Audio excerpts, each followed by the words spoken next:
The aging Coast Guard cutter Harry Claiborne, affectionately nicknamed Dirty Harry by her crew, was anything but elegant. With its boxy pilot house, awkward foredeck crane, and utilitarian black hull, the ship was a testament to function over style. As a keeper-class buoy tender, the Claiborne spent its days maintaining navigation aids along America's waterways' essential work, though far from the dramatic rescues most people imagined. Still, the old vessel had its moments of glory. Once, it transported a First Lady during a New Orleans Independence Day celebration, and years later, it helped recover a long-lost wee Navy pay from the Atlantic, debunking a popular Bermuda Triangle myth in the process.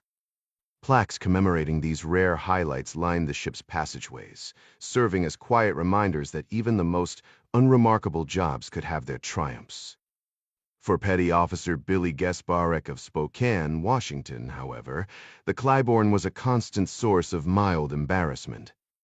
Back home, friends and relatives always ask how many lives he'd saved, to which he'd reply, "None," before hastily adding, "But we do more than just rescues." Tonight, as he gripped the helm under a sky ablaze with stars, he fought to keep the sluggish cutter on course. The currents here off Guyana's coast were unpredictable, swirling around half-buried shipwrecks and abandoned oil rigs. Even the autopilot struggled against the shifting winds, thick with the scent of sugarcane from nearby fields. Chief Bart Novak, nursing a massive travel mug of coffee, shot him a glare. "Quit daydreaming, Gesbarek. You're drifting." Billy bit back a retort. Keeping Dirty Harry steady in these waters was like herding cats. Still, he adjusted the wheel with practiced ease, silently proving he didn't need the chief's nagging. Before long, the winds calmed near a rocky headland, and Billy re-engaged the autopilot, finally able to steal a glance at the moonlit sea. His mind wandered to his next assignment, surfman training on the Pacific coast. The orders were tucked in his pocket, a tangible promise of something bigger. Soon he'd pack up his tiny apartment in Mobile and point his Toyota pickup northwest, chasing a dream that had kept him going through countless uneventful patrols. Every time the chief glanced away, Billy let his fingers brush against his pocket, a nervous habit he couldn't shake.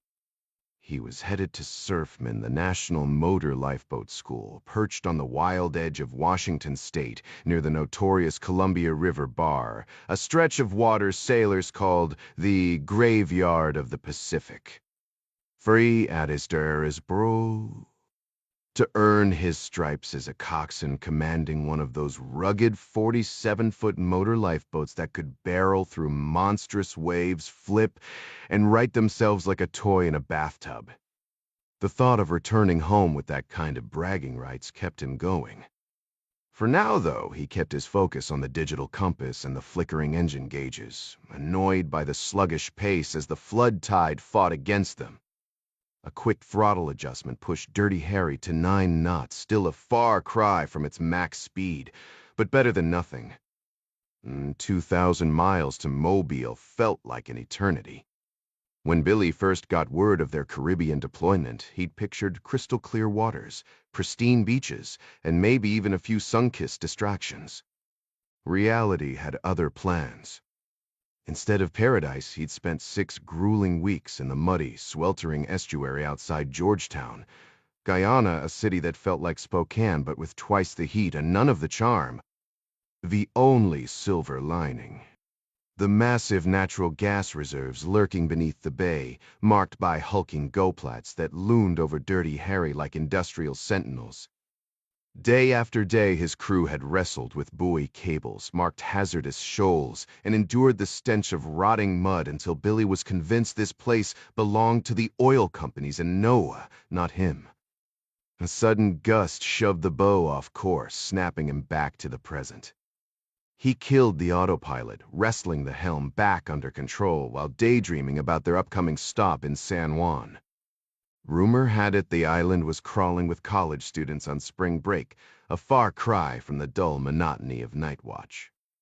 The real torture wasn't the lack of sleep. It was the mind-numbing boredom. At least during daylight hours, there was always something to fix slimy cables, rusted debris, a deck caked in grime. But the midnight shift? That was just him, the dark, and his wandering thoughts. Billy, steady up on 305. Let's clear this show. No, aye, Chief. 305. His eyes skimmed the instrument panel again. The water stretched endlessly ahead, black and indifferent. Somewhere out there, Mobile waited, and with it the promise of dry land, cold beer, and a break from this floating purgatory. A faint yellow glow pulsed on the hazy horizon where the ocean melted into the night sky.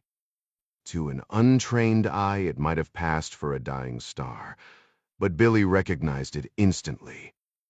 Chief, spotting lights from Goplat Marlin at 022 about a mile out, he called, squinting through the darkness. Just past your starboard side. Bart Novak, a grizzled veteran with a mustache that looked like it belonged on a 1970s detective, set down his chipped coffee mug and swung his binoculars toward the eastern horizon. They're burning the midnight oil out there, literally. I can see welding arcs flashing.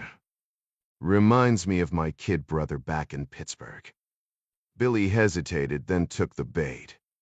He enjoyed working with all that fire and sparks. Novak scratched his patchy facial hair, but dodged the question. This might be our last look at Marlin, kid. You gonna miss this place, Gasparic. Miss this floating oven. Ah, Sir Barry. The job, I mean. Oregon's not exactly known for its boy-tending action. Unless you wash out of surfman training.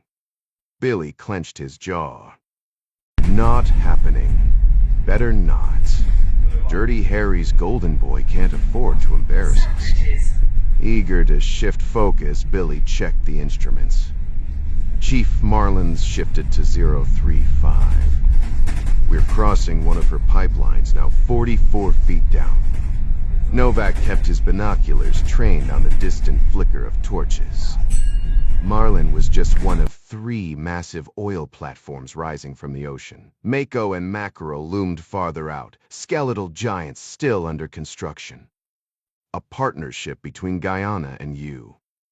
Oil conglomerates had birthed them, and Dirty Harry's job was to carve safe lanes for the tankers soon to flood these treacherous waters. The current fought Billy's grip on the wheel until he found a steady heading, his mind wandering to the Pacific coast, imagining himself cutting through towering waves to save a stranded yacht full of panicked sorority sisters. Then the hull shuddered as the seabed shifted beneath them. Jasperac, currents kicking up. On it, Chief. Where he is, give me our position. Approaching the Orinoco shelf's drop off. Double-checking the chart. 200 yards to King's Reef. It shoots dead ahead. Novak leaned over the sonar display, where jagged coral formations broke up the seabed like broken glass. Only one narrow path cut through the chute. Copy that. Call out depths. And don't scratch my paint. Avoiding hazards, aye. Billy rattled off the numbers as the water shallowed. 40 feet, Hyman Pran. 30. Now 20, Chief. 20. Right over King's Reef. Kill the drift. All stop. Billy yanked the throttles to neutral and the engines settled into a low growl. Novak sidled up beside him, stroking his sad mustache while studying the chart. Zoom in, he grunted. The screen revealed a spiderweb of shoals.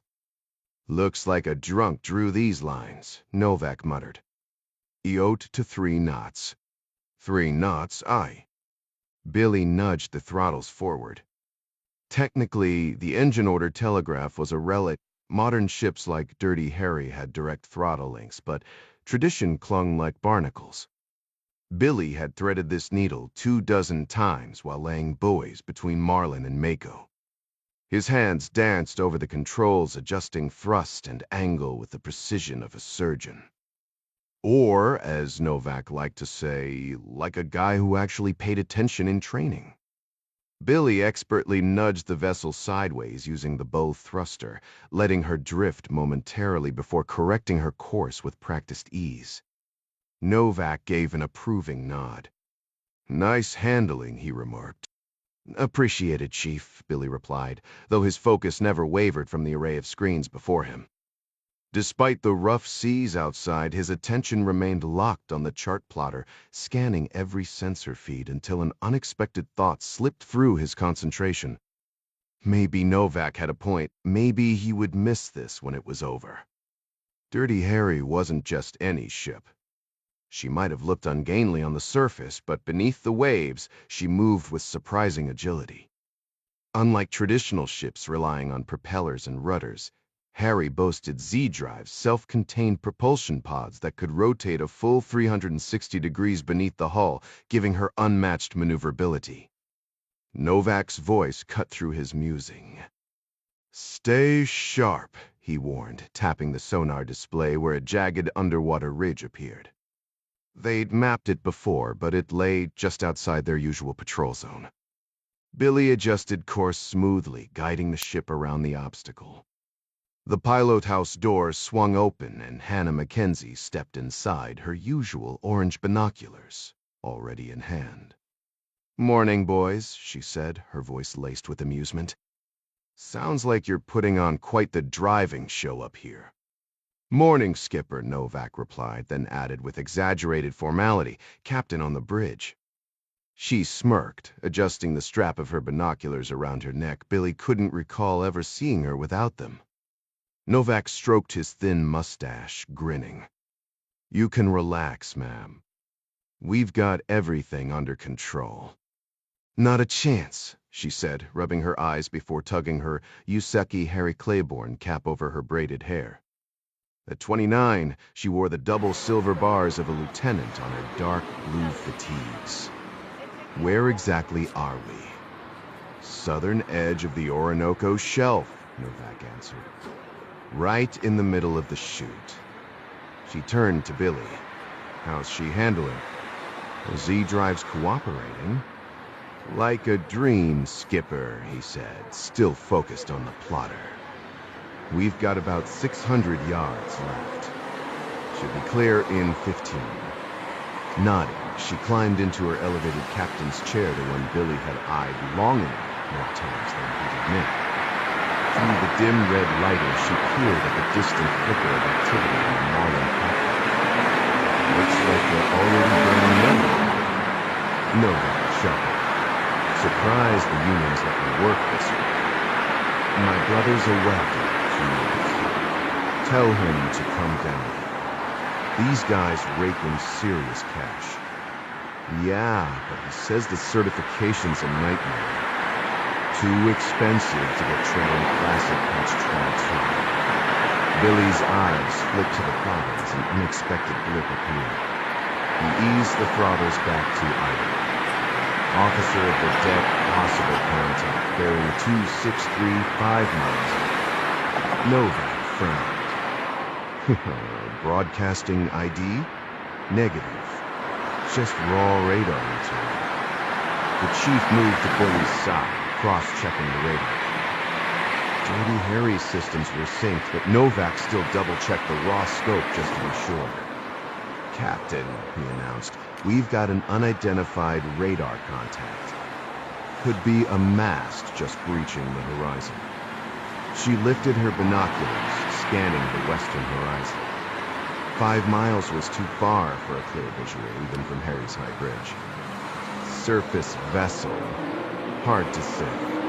Radar suggests something stationary, maybe debris. The vessel remained eerily still, its silhouette barely distinguishable against the choppy waters. 5 miles west, that's the boundary of Orinoco Reef, isn't it? Lieutenant Mackenzie slid from her seat and strode toward the radar screen. "Show me exactly where." Billy pointed to the glowing chart point. "Right there, ma'am. Eastern edge of the reef." Novak shot a warning blast. Keep an eye on the curve.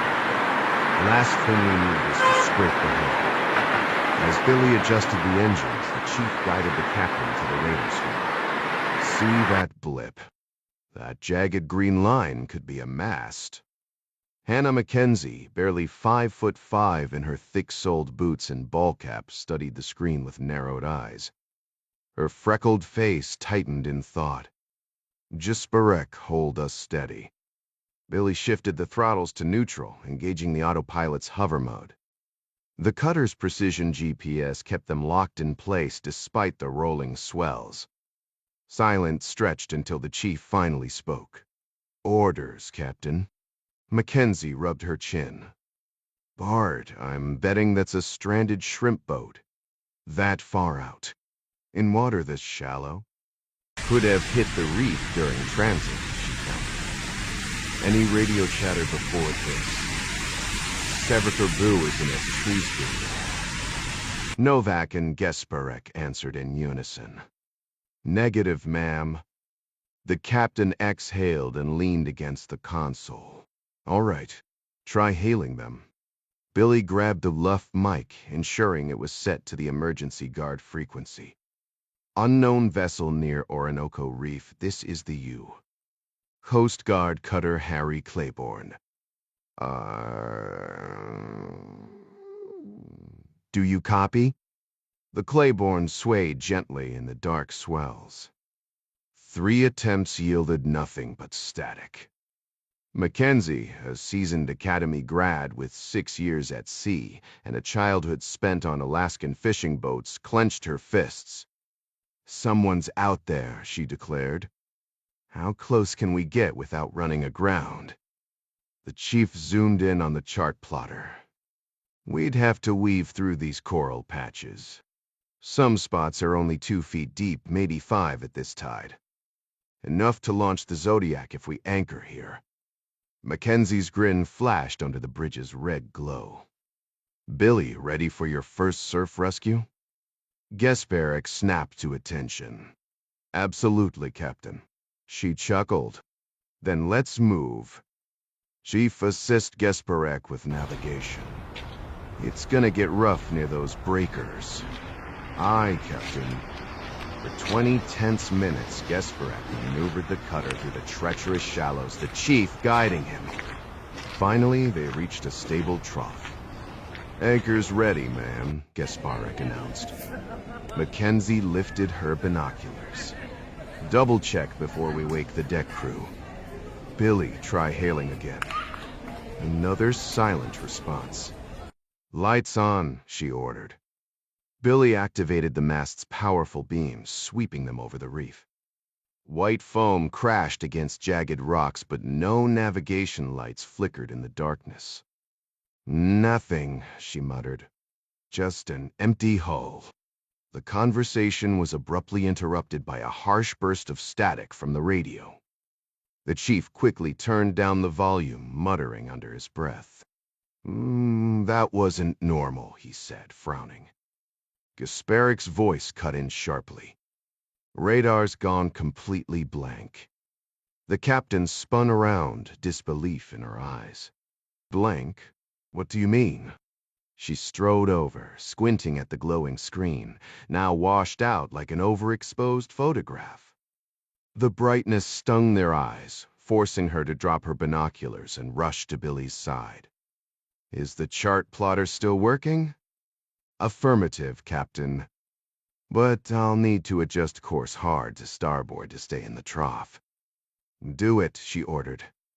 Beside her, the chief cycled through radio frequencies, adjusting the squelch, then switched to the high-frequency band and even tried the satellite phone.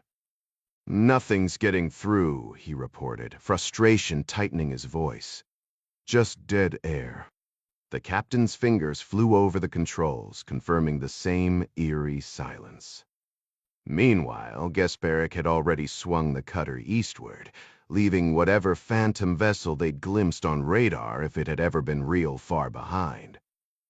This isn't just a glitch, the captain muttered, gripping the radio mic. She keyed it up, broadcasting blindly. United States Coast Guard cutter Harry Claiborne calling any station. A thunderous boom rocked the ship. The deck pitched violently forward, flinging the captain into Gesperek before the stern crashed back down. Warning lights erupted across the console, and the piercing wail of the fire alarm split the air. The chief bolted outside to the starboard wing, while the captain locked eyes with Billy, whose hands were already flying over the controls. Steering, she shouted over the alarm. "Don, we're at a time, sir." Dead. Bracing against the worsening tilt, she grabbed the 1MC mic. "All hands set condition zebra. Damage control teams, report immediately this is not a drill." She barely finished when the chief barreled back inside, his face ashen. "Fire amidships," he gasped. "Second deck, starboard side spreading toward the stern." "What's burning?" she demanded. He gagged before answering. Fuel oil." She raised the mic again, her voice steady despite the ship's worsening list. "All fire teams, Class B fire at stanchion 2685. Secure the fuel bladders now." The chief was already sprinting back out when another explosion rocked the cutter, hurling her against the bulkhead. Light seared her vision as she and Billy were thrown like rag dolls. Dazed, she clawed her way to the portside hatch, wrenching it open. The acrid stench of smoke hit her instantly, burning her lungs as she gripped the rail. Behind her, Billy staggered out, blood streaking his face. He'd barely made it out after slamming into the emergency locker. The ship groaned beneath them, tilting further into the blackened sea. Captain Mackenzie snatched the bulky orange life vest from him, her hands trembling as she fastened it over her shoulders.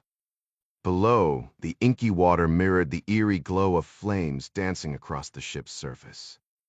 A searing blast of heat hit her full force, sending her into a coughing fit so violent she nearly doubled over.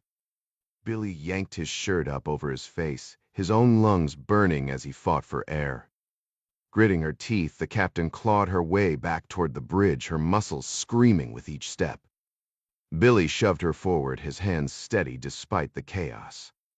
They barely made it inside before collapsing, gasping. "No deep are we?"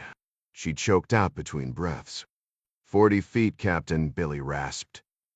Still in the trough, Chief Novak burst through the starboard hatch, his face streaked with soot, his mustache singed and twisted. He crashed into the console, barely keeping his footing.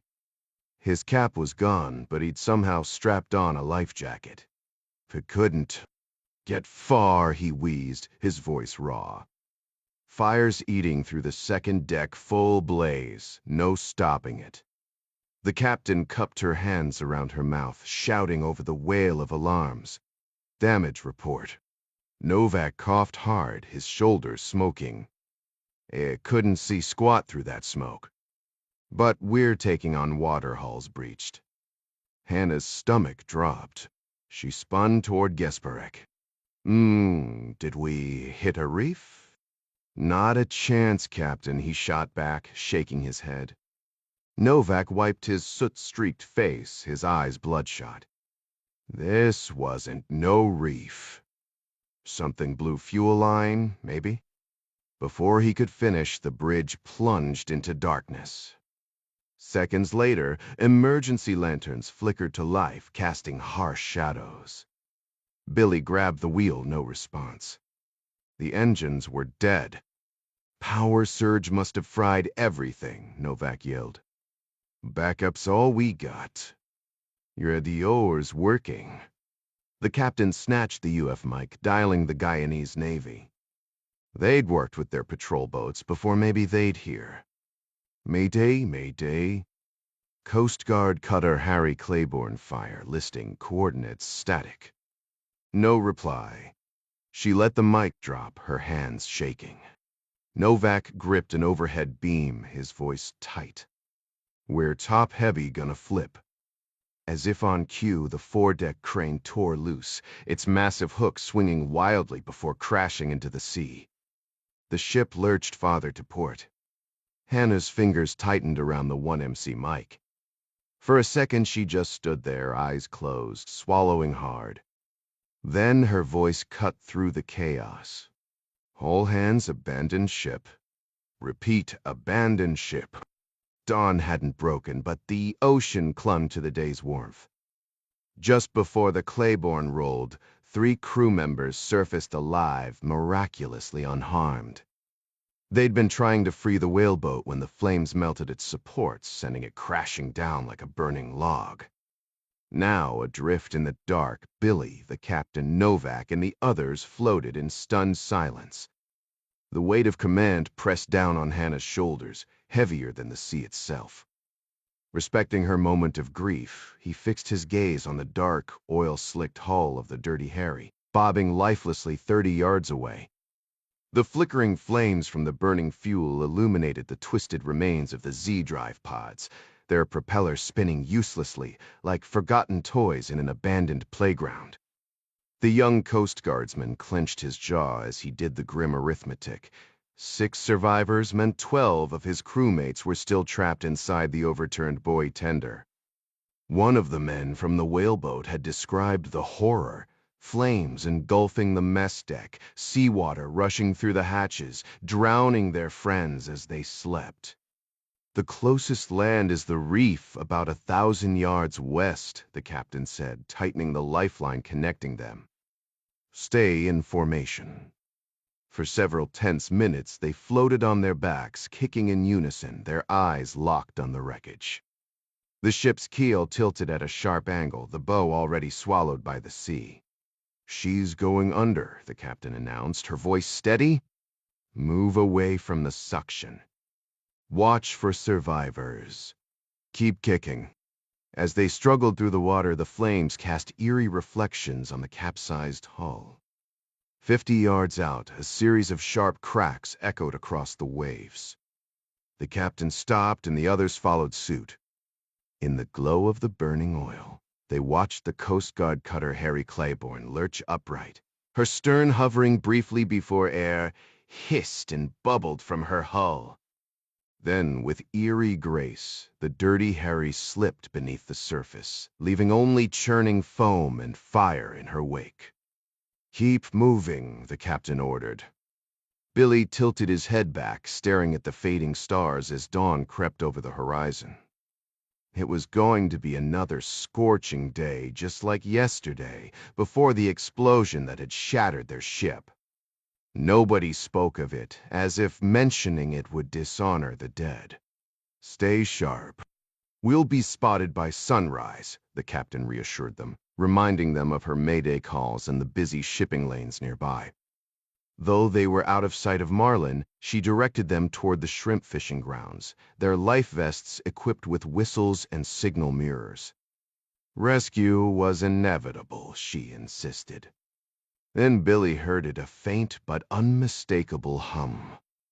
Years of summers on Priest Lake, Idaho, had trained his ears to recognize the sound of an outboard motor cutting through water. He stopped kicking, held his breath, and submerged his ears to confirm. The distant buzz grew clearer. "Quiet," he shouted. "Listen." The group stilled, floating in silence as Billy dipped his head again. When he surfaced, his voice was urgent. "A boat, it's coming toward us." The captain submerged her own head, then nodded sharply. "Whistles now. Blow hard." Their shrill whistles pierced the night. Soon the motor's growl grew louder, and a searchlight swept the waves, freezing when it caught their splashing.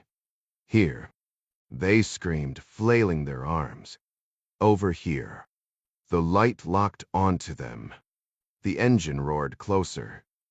Gasparic squinted as the massive metal vessel closed the distance to just 60 feet, its blinding lights making it hard to see clearly. Through the glare, he could make out 2 shadowy figures standing at the bow. His fingers instinctively brushed against the surfman orders tucked in his pocket. Salvation was within reach. A surge of relief washed over him, and he let out a triumphant shout, waving his arms wildly both to signal them and to release the pent-up tension in his limbs. But then his blood ran cold. The men weren't rescuers. They lifted objects to their faces, assault rifles, their features hidden behind masks, only their cold, calculating eyes visible. "Get down," Gesperek bellowed. The captain's voice roared over the chaos. "Dive and scatter." The crew fumbled to shed their cumbersome life vests, thrashing in the water as panic set in. It was too late. Gunfire erupted in rapid bursts, the bullets tearing through the helpless Coast Guardsmen like paper. When the shooting stopped, the boat plowed forward, its wake tossing lifeless bodies aside. Gesperek, wounded in the shoulder, forced himself to float motionless, playing dead as agony seared through him. He barely breathed, his eyelids shut tight against the blinding light. The water lapped against the hull, the sound growing fainter as the boat moved on. He never saw the final shot coming. Meanwhile, in Georgetown, Guyana, Jack Ryan Jr. stepped out of the Marriott Hotel's air-conditioned lobby into the oppressive tropical heat. The suit jacket draped over his shoulder did little to shield him from the sun as he made his way toward Parliament. Sweat trickled down his back, his shirt clinging uncomfortably. The Demerara River churned beside him, its muddy currents carrying massive tree trunks torn from the rainforest upstream. Fishermen lined the banks, casting hopeful lines into the murky water. Turning inward, Jack joined a crowd waiting at a crossroad. A local woman in a sunbonnet smiled at him, her 3 young sons in crisp school uniforms clutching her dress. "You need a hat?" the oldest boy declared in his charming British Caribbean lilt. Jack chuckled, wiping his brow. "He's right," the woman added, eyeing his sunburned neck. "This sun doesn't forgive." Her youngest peeked out from behind her, curiosity sparkling in his eyes. The woman glanced at her sons, who all nodded in agreement. "We always watch for newcomers around here," she said with a warm smile. Jack adjusted his stance, shifting his gaze from the stalled traffic to meet her eyes. "I appreciate the hospitality, but I'm heading out today, Washington, D. Actually." Her eyebrows lifted. "Government business, then." "Exactly. You walked all the way from that fancy hotel near the river." The boys leaned in, their wide eyes fixed on him. Jack chuckled. "Sure did. I like stretching my legs, seeing the city up close. Georgetown's got something special." The mother tilted her head. "What's so special about it?" For a moment, Jack hesitated. How could he explain it? It wasn't the sticky humidity or the occasional downpour that made him pause. It was the energy, the way the city hummed with possibility, like a coiled spring ready to snap. The people carried themselves with a quiet confidence, unaware of how much the world might soon need them. It reminded him of old frontier towns before they boomed, places where history was just waiting to happen. But before he could find the right words, the light changed. One of the boys dug into his bag and thrust a crisp white handkerchief into Jack's hand. "For the heat, sir," he said solemnly. Touched, Jack crouched to thank him with a firm pat on the back. Soon he was weaving through narrow streets, lined with colonial-era buildings, their shutters thrown open to the breeze. A group of teenagers played cricket in a makeshift field, their laughter carrying over the rustling palms. Jack lingered in the shade, half watching the game, until the deep chime of St. Mayen. George's Cathedral snapped him back to reality. Mo, 10 o'clock, time to move. Stepping onto the boulevard, he barely avoided a speeding taxi. "Left side of the road, idiot," he scolded himself, shaking off the close call. Ahead, the Parliament building loomed, its wrought iron gates guarded by 2 sharp-eyed officers in polished boots and berets. Jack straightened his tie, tucked the boy's handkerchief into his pocket, and approached with his passport held high. "Morning," he said, keeping his voice steady. "I've got a meeting with Dr. Quintero, Minister of the Interior." The guards exchanged a glance before one reached for the passport, their machine guns glinting in the sunlight. Jack glanced at his watch as the guards eyed him with suspicion. The taller one snatched his passport and clipped it to a board, while the other swept a buzzing wand over his jacket pockets. "Which firm do you represent?" the first guard demanded, rifling through Jack's briefcase. With practiced ease, Jack produced a crisp business card. "CEO of Athena Global Shipping," he announced, flashing the embossed letterhead. "This isn't my first rodeo." He bit back the urge to mention this was his 5th visit this month. Same song, same dance. The guard squinted at the card like it held state secrets. "Oil transport," he muttered. Sensing an opening, Jack leaned in. "Specialized lanes and carriers, actually. Custom built for the Orinoco Delta. We operate a fleet of 3. The guard scribbled notes with a chewed-up pencil, his gaze lingering on San Juan levels. "He Puerto Rico. Yeah, but you're stateside. Last I checked, Puerto Ricans are Americans too." "Keep the card in the tree." A buzzer blared and the wrought iron gates groaned open. Jack followed the cobbled drive to the mansion's entrance, where a booming voice cut through the humidity. "Jack, my friend. Doctor Alberto Quintero, Guyana's barrel-chested interior minister, stood framed in the doorway, his salt and pepper curls bouncing as he laughed. The man's handshake had crushed walnuts. At 58, his University of Chicago pedigree and penchant for untucked safari shirts had cemented his professor moniker. "Where's your lunch?" Quintero asked, eyeing Jack's empty hands. "Left it at the Marriott." "You're sweating buckets.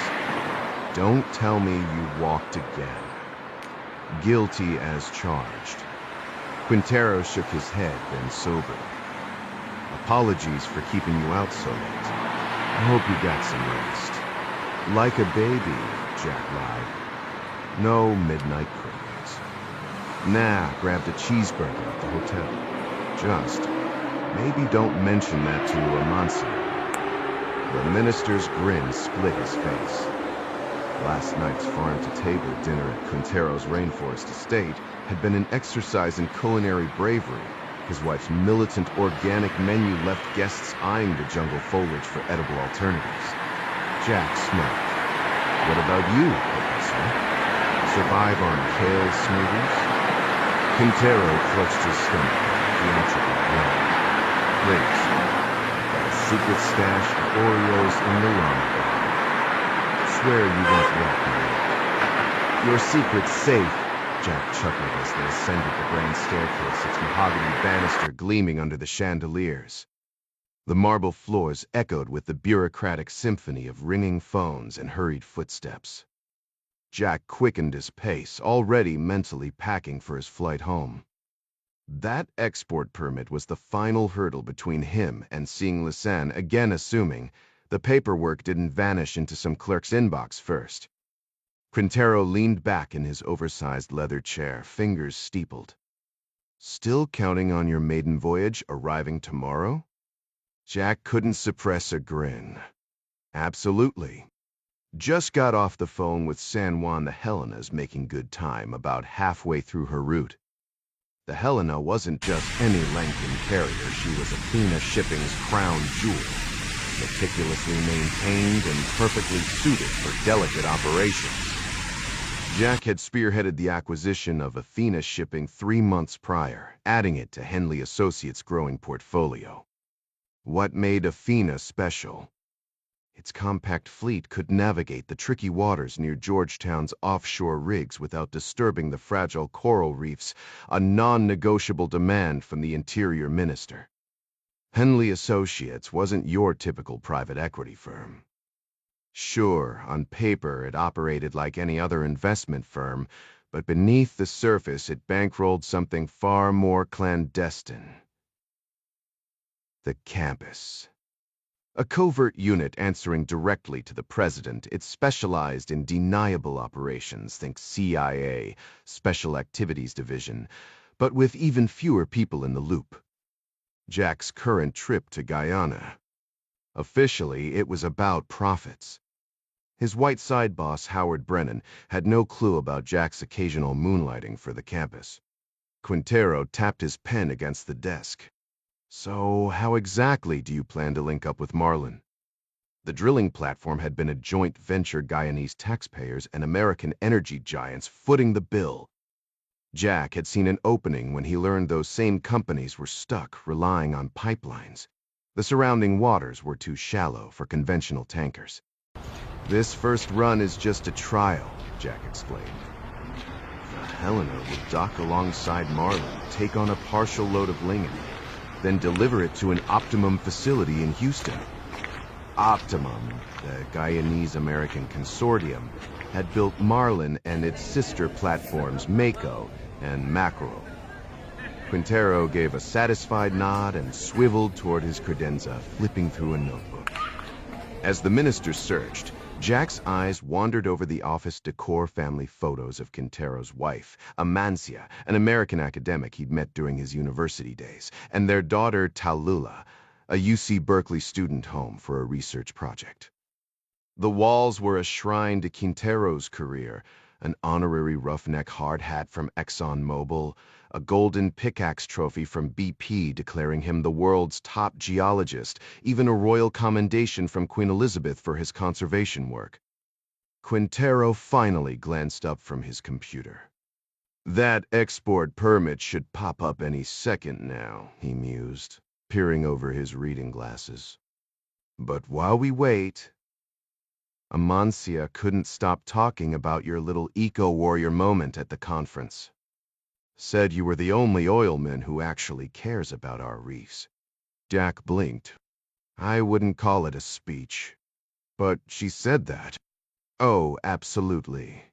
She thinks you're the lone voice of reason in an industry full of bulldozers. Jack smirked. Well, let's not give me too much credit. I'm just the guy who reads the environmental reports before signing the checks. Quintero chuckled, but there was something calculating in his gaze, like he was sizing Jack up all over again. The printer whirred to life behind him, spitting out the freshly approved license. Looks like you're in business, mister. Ryan Skizasimontas tries Hafteprekatas. Jack leaned back in his chair, exhaling slowly. Guess we're a rare breed, he muttered, rubbing his temple. Though he planned to sell Athena Global Shipping soon, his legacy was secure. He'd cracked the code on transporting living carriers to offshore platforms without disturbing the seabed, something even the oil giants hadn't bothered attempting. Manda tuo, why would they? Their massive tankers were built for deep waters, not the delicate shallows of Guyana's coast. Jack's innovation meant Guyana could tap into its oil wealth without wrecking its pristine marine ecosystems. The majors will keep waiting for pipelines or Coast Guard-approved channels, Jack added with a smirk. Right up until they realize the rules won't bend for them. The minister chuckled, tapping his fingers on the polished mahogany desk. Or until they assume I'll cave under pressure. You think I will? His tone was light, but his eyes were sharp. Not a chance, Jack said. They've got lobbyists crawling all over this building, but you? You've got a spine of steel.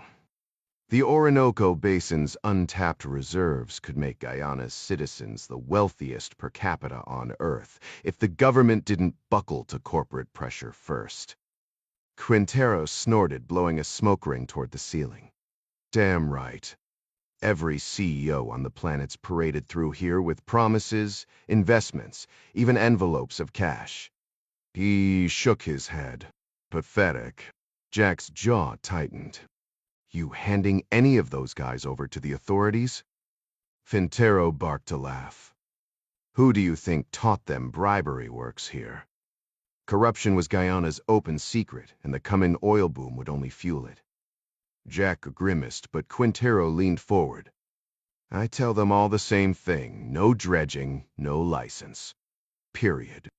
Jack's gaze drifted to the framed photos behind the minister, a smiling woman, 2 kids at a beach. If they doubt you, introduce them to your wife. Bet she'd set them straight. Quintero grinned, rapping his desk. Exactly. He slid a humidor toward Jack. Cigar while we wait. License should be here any, his computer pinged. A frown creased his face as he scanned the screen. Mentiri simply bantix. Jack's stomach dropped.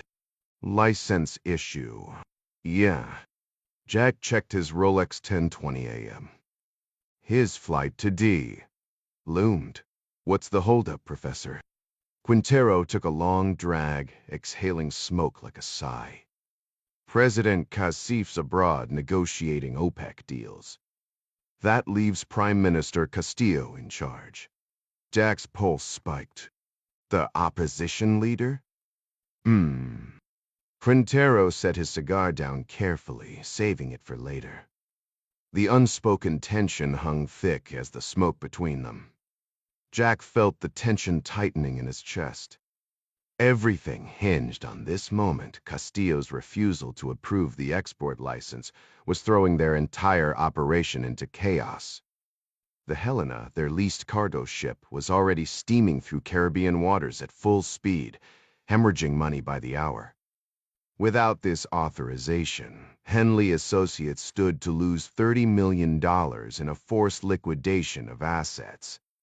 Worse yet, Jack's reputation as a shrewd investor would take a hit he couldn't afford so early in his career. He forced a calm tone. I don't get it. We've done everything by the book, full due diligence, all the paperwork. You signed off on this yesterday, Minister. We even celebrated last night with that awful homemade wine Amancia brought back from Chile.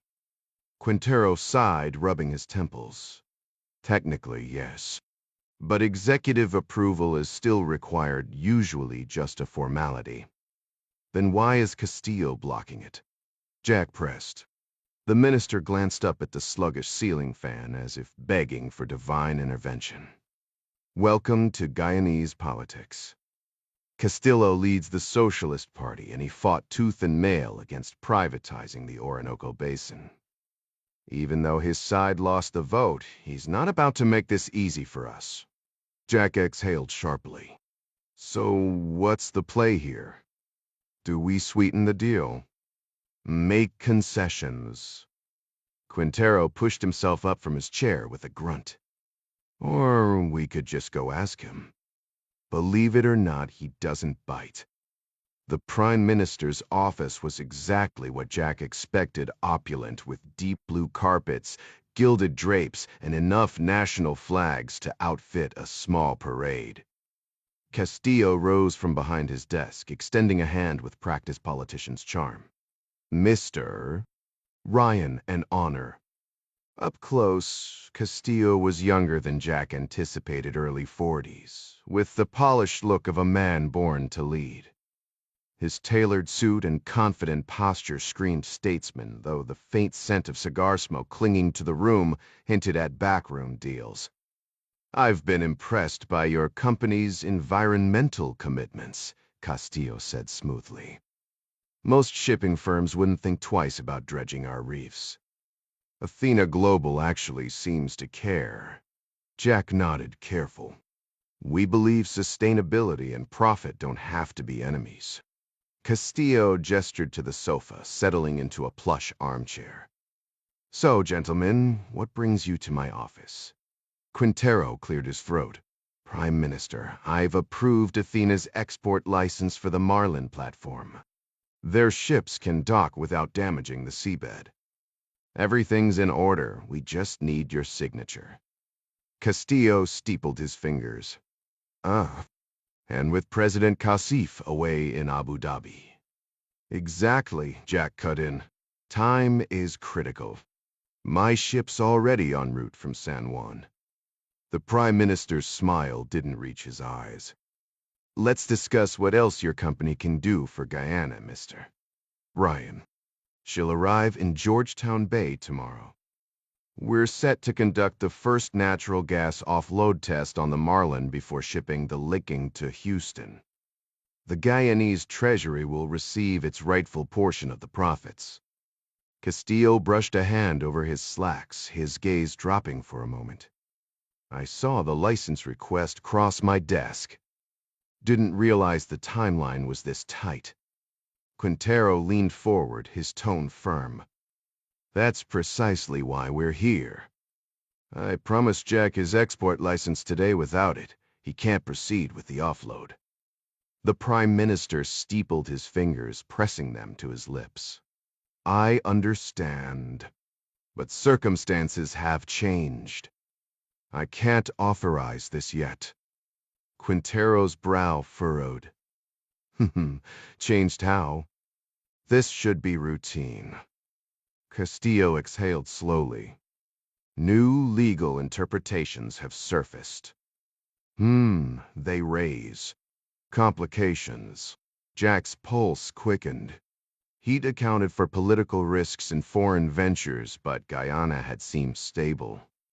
The government had privatized the hydrocarbon fields, and the U was deepening ties, joint military drills, patrol boats, even Coast Guard buoys marking safe passage in the bay.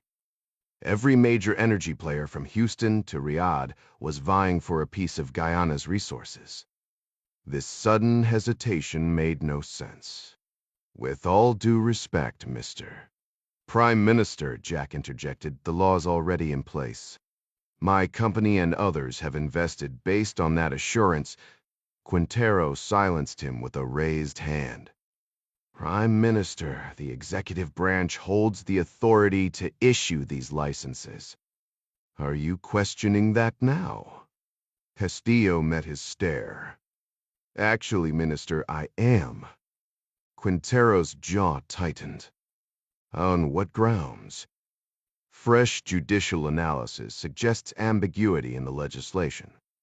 I can't in good conscience proceed without further review. A sharp laugh escaped Quintero. Ambiguity. We privatized the Orinoco Basin. The people approved it by referendum. The law explicitly grants the Interior Minister me the power to finalize partnerships that benefit the Sovereign Wealth Fund. More, Castillo nodded. True. But the same law states those partnerships require national government approval. That could mean the entire assembly, not just the executive. Quintero's smirk faded as he reassessed the man across from him. The Prime Minister's phone buzzed loudly, but he didn't flinch. Minister, have you reviewed the latest NISA reports? Quintero's reply was clipped. I have. Outside, the hum of Georgetown's afternoon traffic filtered through the windows, a reminder that beyond this tense office, life moved on. Jack clenched his fists, realizing the game had just gotten far more complicated. Every morning I make it a habit to go through the NISA intelligence briefing, Jack remarked casually. The Prime Minister raised an eyebrow. Then you're aware, Mr. Ryan of Venezuela's so-called diplomatic concerns over Guyana's oil and gas expansion? Quintero stretched back in his chair, crossing one leg over the other. If by concerns you mean the tantrums of a failing regime, then absolutely. They're terrified we'll flood the market and tank their oil-dependent economy. Classic case of Dutch disease putting all your eggs in one barrel, Prime Minister. Castillo sighed, shaking his head. If only international relations were as straightforward as an economics lecture, Professor. Venezuela isn't just worried about oil prices, they're dusting off old maps and eyeing the Orinoco Basin like it's their birthright. This isn't just business, it's a national security issue now. Jack mentally recalibrated his assessment. He followed Venezuela's saber-rattling for months, but Washington's analysts dismissed it as empty threats. He all footprint in the region had only grown, making any real aggression unlikely. Quintero, as if echoing Jack's thoughts, scoffed. They've been whining about Essequibo since Guyana's independence. It's all noise, no action. Except now, Castillo countered, the Orinoco holds the world's largest untapped oil reserves. Venezuela calls it their lost province. Suddenly, the noise has substance. Which proves my point, Printero shot back. Their dictators backed into a corner. We won't make the same mistake, that's why we pushed privatization. Castillo let the silence linger just long enough before delivering his blow. Be that as it may, the Socialist Party will block any export licenses without legislative approval.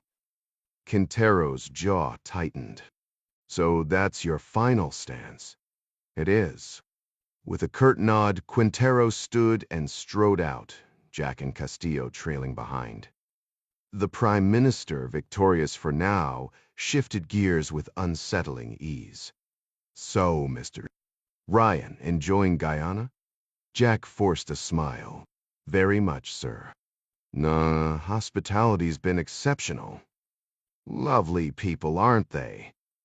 Did you explore the rainforest?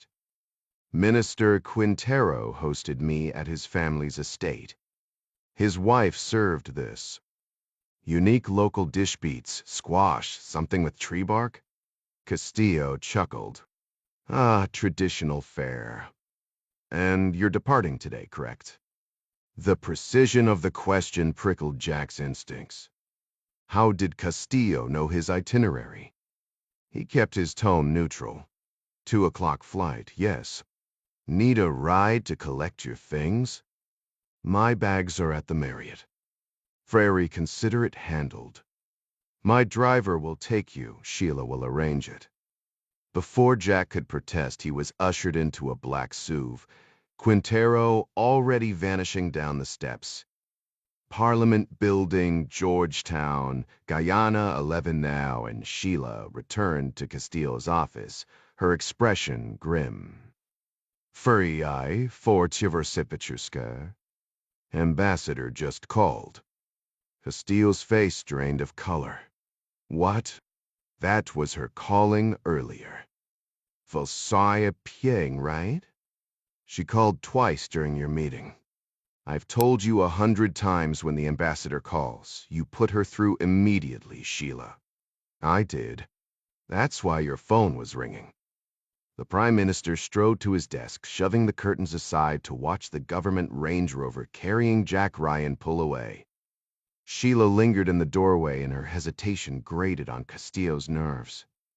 Well, connect the damn call already. He snapped.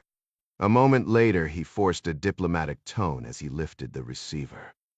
Madame Ambassador, my sincerest apologies for missing you earlier. I hear you're en route to Suriname? Sidney O'Keefe, a sharp-witted career diplomat handpicked by President Jack Ryan Sr.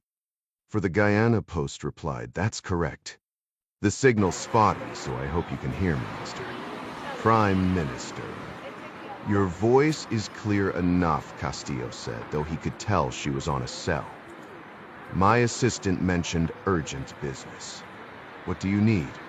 By now, the Range Rover had vanished behind the gleaming spires of St. George's Cathedral. Castillo sank into his leather chair, phone still pressed to his ear, savoring his recent legal victory over Dr. Sepp. Alberto Quintero. He also couldn't help admiring Sidney's toned legs and wondering if their relationship might ever move beyond formalities. Right, she continued. Listen, Mr. Prime Minister, you've earned the right to call me Putin in private, damn ambassador. Sidney's athletic build, fiery red hair, and powerful position as America's top envoy in the country made her undeniably alluring and politically advantageous. Thank you, Mr. Prime Minister, she replied, sidestepping the familiarity. Castillo suppressed a frustrated sigh and spun his chair restlessly. Sir, she pressed, our naval attaché has flagged concerns about a missing route. Coast Guard cutter that departed Georgetown in 200 hours. Are you aware of this? The chair stopped mid-swivel. This is the first I'm hearing of it. What else do you know? As you'll recall, we stationed a cutter here to install navigation buoys near the new oil platforms approved at the request of President Casif and Minister Quintero. Castillo's grip tightened on the phone cord. Casif and Quintero had already betrayed their country by pushing privatization for American oil giants. Now the U. Coast Guard was meddling in Guyana's waters as if they couldn't manage their own affairs. I remember approving the buoy installations near the coral reefs, he said smoothly. But I've had little direct involvement. Understood, sir. I only meant to confirm the cutter's presence. Now, unfortunately, I must ask for your assistance. Local fishermen reported an oil slick and debris northwest of the platforms. Since the cutter isn't responding to the papers, we suspect it may have gone down near Orinoco Reef. Mention of Orinoco Reef, Castillo stiffened. He leaned forward, elbows on the deck, weighing his words carefully. Those waters are treacherous even for a new Coast Guard vessel.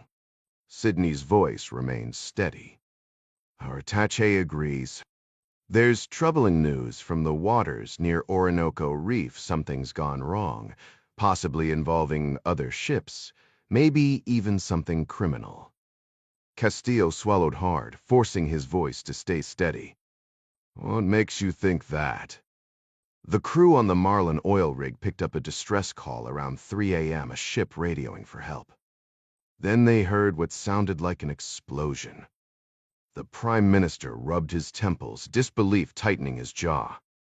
An explosion? That's what they reported. Now the cutter, the Harry Claiborne, has gone completely silent. I need your help launching a search immediately. He exhaled sharply, fingers pressing into his forehead. Of course, Madame Ambassador. And for what it's worth, I hope your crew is unharmed. Thank you, Prime Minister. Your concern means a great deal. I'll mobilize a search at once. You have my word. The moment the call ended, he dropped the phone onto his desk, leaned back, and shut his eyes. That reckless fool, he thought, blood simmering. That impulsive, reckless fool. His eyes snapped open. Sheila, he barked. His chief of staff appeared instantly. Sir, get me Alejandro Romero. Now. She hesitated.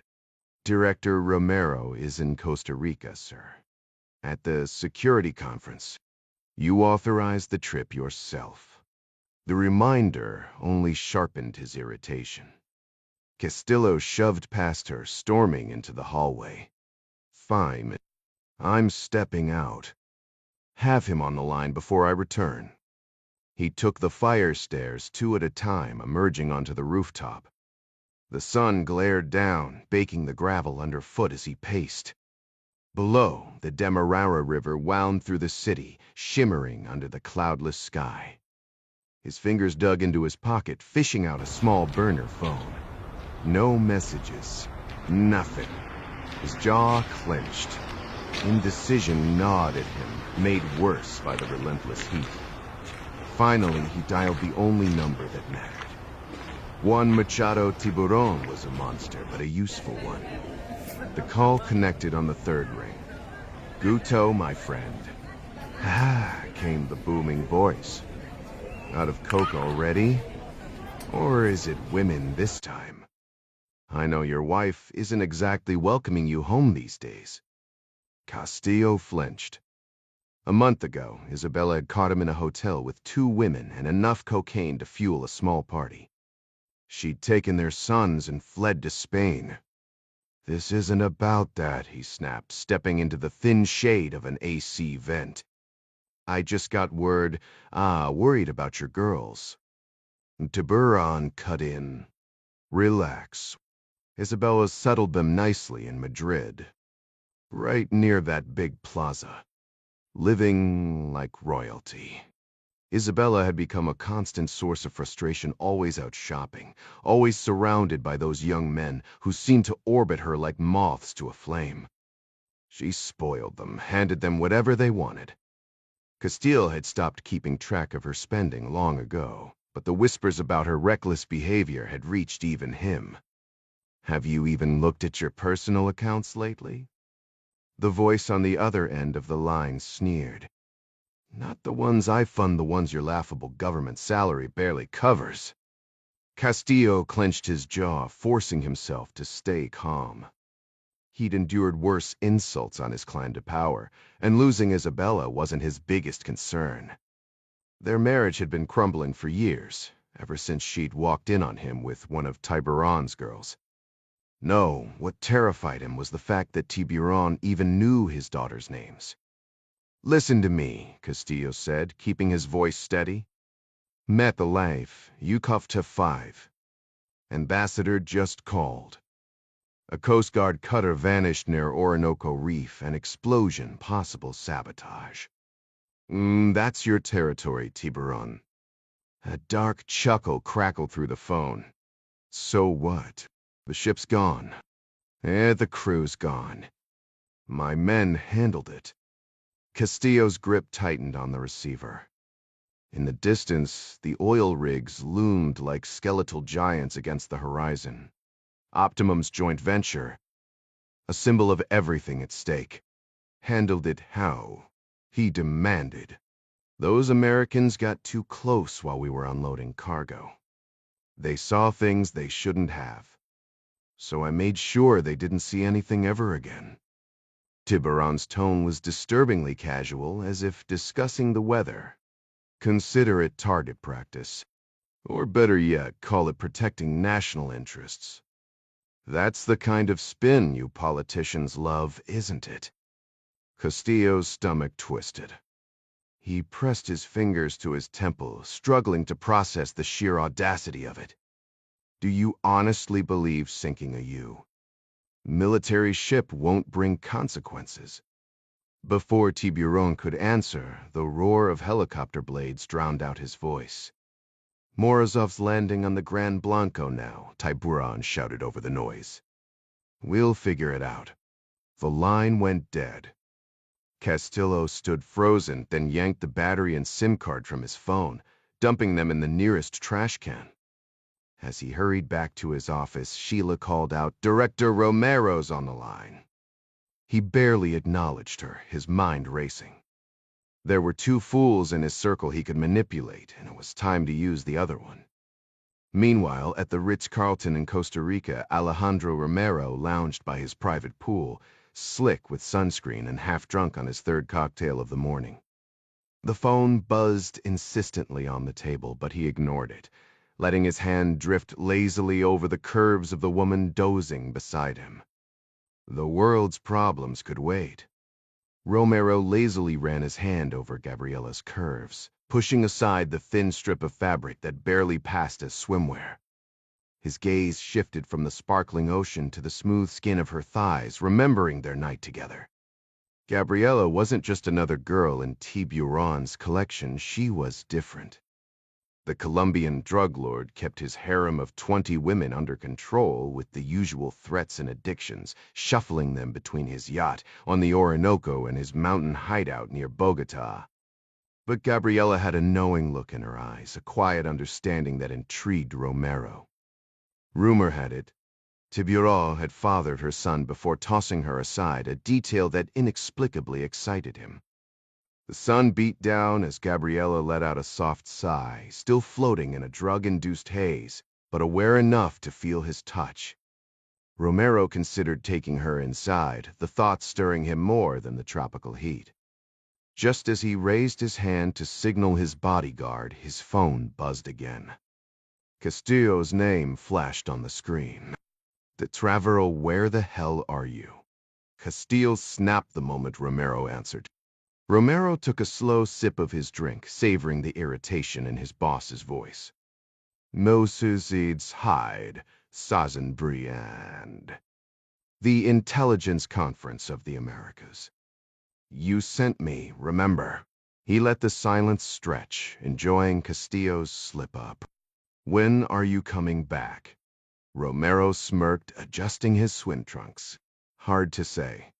These conferences love dragging things out. He wasn't in any rush, not with Gabriella here, the ocean view, and an endless supply of cocktails. Are the Americans there? Castillo pressed. Of course. Mary Pat Foley herself is making the rounds. Gabriella stood, stretching before wading into the pool, water gliding over her skin. Romero barely heard Castillo's next question, too distracted by the way the sunlight caught the droplets on her shoulders. When's your meeting with Foley? Castillo demanded. Tonight, Romero answered absently, watching Gabriella dip beneath the water. He had more pressing matters to attend to before then. Romero could practically feel Gabriella's impatience from across the pool, her fingers drumming against the lounge chair, her sunglasses tilted just enough to let him know she was watching. Yet here he was, stuck playing diplomat for Castillo's paranoid interrogation. Everyone's seen the American delegation, Guto, he snapped, rubbing his temple. The Ica might as well be a 4th of July parade with how much they flaunt their influence. Castillo wasn't buying the deflection. I'm talking about this morning. Did they seem off to you? Romero hesitated. The truth was, he'd been too preoccupied with Gabriella's laughter, the way the morning light caught the curve of her shoulder as they lingered in bed. Saw a few at breakfast, he lied smoothly. Some CIA underling in his entourage. Looked bored, if anything. Why the sudden obsession? And why the hell are we using encrypted lines for this? A heavy sigh crackled through the phone. Chabaron reached out. Something's gone sideways could jeopardize everything. Romero's grip tightened. He pushed off the lounge chair, sandals slapping against the tile as he ducked into the villa. The glass door hissed shut behind him, but even the plush couch didn't feel safe. Paranoid? Maybe. But after years in this game, he knew better than to assume the Ritz-Carlton's walls were clean. The shower's roar drowned his footsteps as he perched on the marble counter, voice dropping to a whisper. All right, I'm clear. What's Tiburon done now? Worse than usual, Castillo bit out. His crew and the Russians were unloading hardware at Orinoco Reef when they sank a Coast Guard cutter near Georgetown Bay. Romero's laugh was sharp. That floating tin can marking oil lanes? Please tell me they didn't leave survivors waving hello from a life raft. Hugh Barone claims he handled it. Thaya's pause was loaded. Ambassador O'Keefe just demanded a rescue op. Make it convincing but empty. Of course. Romero smirked, already mentally shuffling his roster of bribable officers and loyalists. Consider it done. Though if Tiburon's idea of handling things involves a shark-feeding frenzy, we might need a better alibi. Castillo's silence was answer enough. Romero exhaled sharply, watching the steam swirl around him. Of course, Castillo would leave the messy details to someone else. The Prime Minister wanted to emerge from their scheme with Russia and the Tiburon rebels looking pristine, his hands untouched by blood. Romero knew better. Castillo was just as guilty as the rest, but the Cambridge elitist preferred to keep his tailored suits free of grime. A bitter smirk crossed Romero's face. So, Prime Minister, he pressed, what exactly should I do if we find American survivors? Castillo's voice crackled with irritation through the burner phone. Figure it out yourself. This is your operation. Just make sure there's nothing left to trace. If you need step-by-step instructions, call Tiburon directly. Romero wasn't letting him off that easily. You already spoke to him. Why don't you ask him yourself if those sailors are dead? Shouldn't you be certain? On the sun-baked rooftop of Guyana's Parliament building, Castillo clenched the phone until his knuckles whitened. The midday heat pressed down, and storm clouds gathered over the sugarcane fields in the distance. Romero was playing games, and Castillo hated being cornered. Listen, he growled, glaring at the horizon. I can't be directly involved. Suarez has reopened the investigation. Do you understand what that means? What investigation? You mean Hugo Suarez? Who else? Puedes get snapped. You and Tiburon took care of Martin Krum, but now his replacement is digging. If he uncovers me, he'll uncover you. I can't shield you if I'm dragged into this. Silence stretched between them, and Castillo kicked a loose piece of gravel, frustration boiling over. He had handpicked Romero, knowing the corrupt cop was ruthless enough to get the job done, but now the whole plan was unraveling. Alejandro, he said, forcing calm into his voice, when this is over, we still need a functioning government. Suarez's investigation means I can't be talking to Tiburon directly. That's going to matter for both of us. Are we clear? Romero's prolonged silence grated on him. Castillo had taken a gamble, and now he was knee-deep in the filth he'd always avoided. Honor among thieves, he thought bitterly. Finally, Romero relented. Fine, Guto. I'll call Tiburon and get the details. Make sure he understands the Americans are a problem, Castillo added. And Morozov needs to know too. You want me to loop in the Russians? Castillo dragged a hand down his face. Isn't Morozov SVAR? Their foreign intelligence? Yes, a major. Why? Because he's on that yacht with Tiburon right now. His helicopter landed this morning. He needs to know the Americans won't let this go. If Moscow has to send reinforcements, he can arrange it. Miller, did the ambassador confirm the Americans are coming? Castillo scoffed. Sidney O'Keefe isn't the type to sit back. She'll demand military support. By the time Kasif returns from Abu Dhabi, we could have you. Marines on our shores, and Suarez tightening the noose. You need to outmaneuver her before it's too late. Romero sighed. I'll handle the search. But stopping the Americans?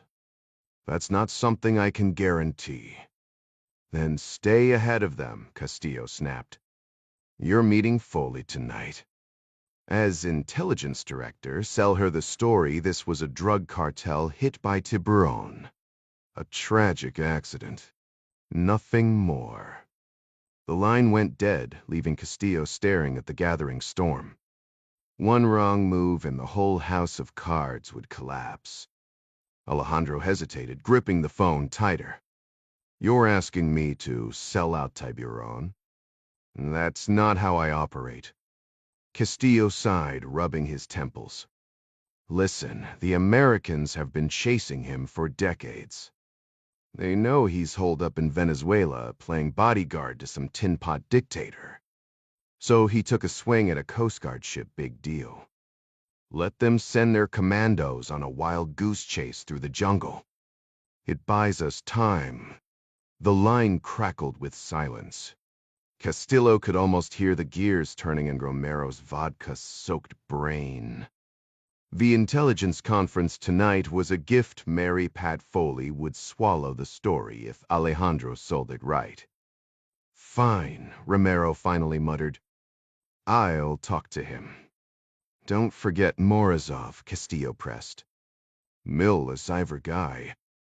This only works if everyone's on the same page. Zerl scoffed. Yeah, Tricapole Simborid. I know the play. Make Tiburon look like some rogue narco warlord, and the Americans will be too busy chasing ghosts to notice what we're really doing. Exactly. And hey, flatter him. Tell him he's becoming a legend in the States. He'll eat that up. Romero rolled his eyes. Got it. Anything else, Prime Minister? Castillo's voice turned icy. I do eight uwine ace in res in mine. That investigation can't keep going. You know what needs to happen." A slow grin spread across Romero's face. "Ah, Bayo like Kroom. Don't play dumb. If they dig too deep, neither of us walks away clean. Ma iryev lida sad. Handle it. Yo's consider it handled." Georgetown Airport, Guyana, 1:10 p.m. Jack tapped his foot impatiently, glaring at the sluggish immigration line. The officers moved like they were underwater, stamping a passport here, squinting at a screen there, taking their sweet time. He checked his phone, debating whether to call his shipping manager and reroute the Helena back to San Juan. But turning the ship around now would be a costly gamble. If he somehow got the export license later, he'd just be burning fuel for nothing. And if he didn't get it, he'd be stuck trying to offload the whole operation at a loss. Henley Associates was already bleeding money payroll, dock fees, maintenance costs piling up. Howard Brennan had trusted him to flip the shipping business fast, turning a quick profit. But without that license, no oil company would touch it. The foreman's warnings about engine troubles and dry dock delays only made it worse. Jack clenched his jaw. One way or another, this was about to get messy. Jack had poured millions into keeping his company afloat over the past 3 months, and even if he broke even on this deal, it wouldn't change the fact that he'd burned through cash just to stay in the game. Was it worth it? The line inched forward until he found himself face to face with the immigration officer, who glared at him through the glass partition. "Passport and boarding pass," the man barked, drumming his fingers on the counter. Jack's mind raced then. In a split-second decision, he shoved his passport back into his jacket. "Actually, I'll pass," he said with a smirk. "Changed my mind. Think I'll stick around a while longer." A cab dropped him at the U. Embassy, where 2 Marines at the security checkpoint waved him through after a brief inspection. The ambassador, Sidney O'Keefe, was out, but a clerk directed him to a Foreign Service officer handling Guyanese trade relations. The guy was friendly but useless until he led Jack to the archives, where Jack spent hours hunched over a dusty microfiche machine. By mid-afternoon, he'd dug up what he needed. Storm clouds loomed as he walked back to the Marriott, dodging puddles along the way. After dropping his bag with the bellhop, he left a message for the Interior Minister and headed to the pool deck, where the bay stretched out under a moody sky. Thunder rumbled in the distance, though no lightning flashed. Nearby, a woman in an oversized sun hat and dark sunglasses sat reading, oblivious. Jack kept his distance, pacing until his phone finally buzzed. "I found a loophole," he told Quintero the second he answered. "A way to bypass Castillo entirely." "Where are you?" Quintero sounded wary. "Still at the Marriott." "I thought you were leaving." "Plans change." Quintero sighed. "Jack, I admire your tenacity, but Castillo's dug in. Once President Casif returns, we'll take this to court. Come back then, I'll treat you to a proper dinner." "Court could take months," Jack pressed. "And Casif's not even back for 2 weeks, right?" "Correct." "Then hear me out.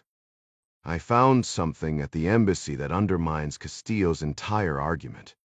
You could get Casif's signature remotely." "Not happening," Quintero said. "He's off-grid in the desert with his staff, some OPEC-sponsored desert rally. No phones, just fancy tents and sand dunes." Jack clenched his jaw. OPEC was tightening its grip, and if Guyana stayed independent, it would disrupt their price-fixing schemes, especially with Guyana's strategic shipping lanes. "Fine," Jack said, lowering his voice as the woman in the hat turned a page. "But you're still here. Once you see what I have, you'll understand why this can move forward without Casif." "What exactly do you think you've found?" Jack edged closer to the seawall, keeping his tone hushed. "Too complicated for a phone call. Let's meet in person." He held his breath, waiting for the minister's answer. Jack hesitated for a moment before answering. I'm at the fisheries office down by the waterfront. Should be finished here in about 15 minutes. Perfect. Jack cheered, punching the air with excitement. That's just around the corner. I'll head your way now. Before ending the call, he quickly added, Oh, and Professor, one small favor. Let's keep my presence here between us. Prime Minister Castillo already gave me the cold shoulder this morning, and I'd rather he didn't know I stuck around. Funtero chuckled dryly. Jack, there are plenty of things I don't share with the Prime Minister. I'll see you soon. The docks buzzed with activity as Jack made his way through the late afternoon chaos. The scent of burning metal and the rhythmic clang of hammers filled the air, evidence of the shipyard's booming business fueled by oil money. Workers swarmed over half-built vessels, welding and shouting over the noise. He spotted Quintero leaning against the rusted siding of a massive warehouse, puffing on a cigar. Without a word, the minister motioned for Jack to follow him toward a quieter stretch of the waterfront, where construction crews were laying concrete for what looked like a future park. A bright banner flapped in the breeze, promising a revitalized public space for Guyana's citizens. The receding tide had left behind a vast stretch of slick, dark mud, giving the place an eerie stillness. Once they were out of earshot, Jack didn't waste time. Minister, I think I've found our way out of this mess.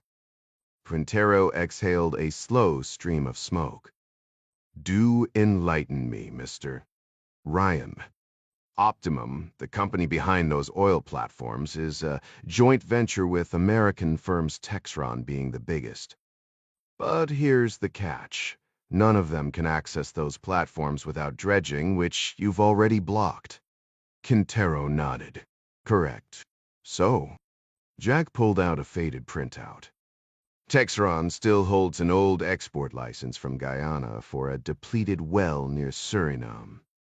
I dug this up at the embassy. Take a look.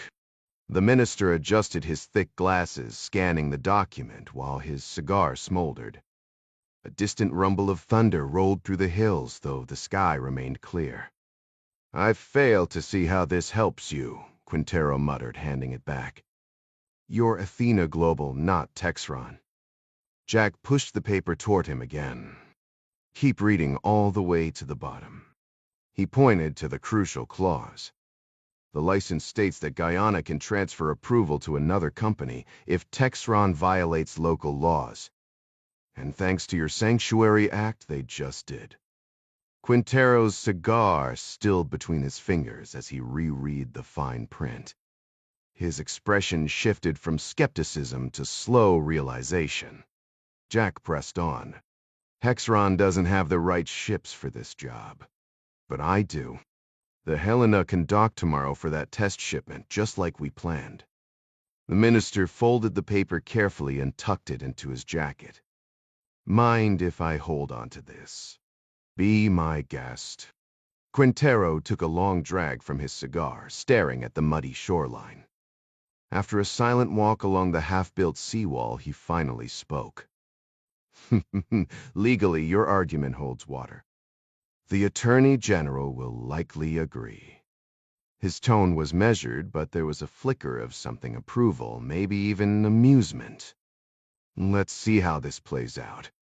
Castillo might have grounds to file a lawsuit representing the socialist faction, but honestly, I believe the Attorney General could provide enough legal backing to push this forward, the minister remarked, exhaling a slow stream of cigar smoke into the humid air. Jack nodded, relief flickering across his face. Appreciate that. It's good to hear you say it. Quintero's expression darkened. Don't celebrate yet. You're not gonna like what comes next. Why's that? Because Castillo won't let this go. Not here, not in Guyana. Things here, they're never straightforward. The minister crushed the dying ember of his cigar against the rough concrete wall, scanning the area with practiced caution.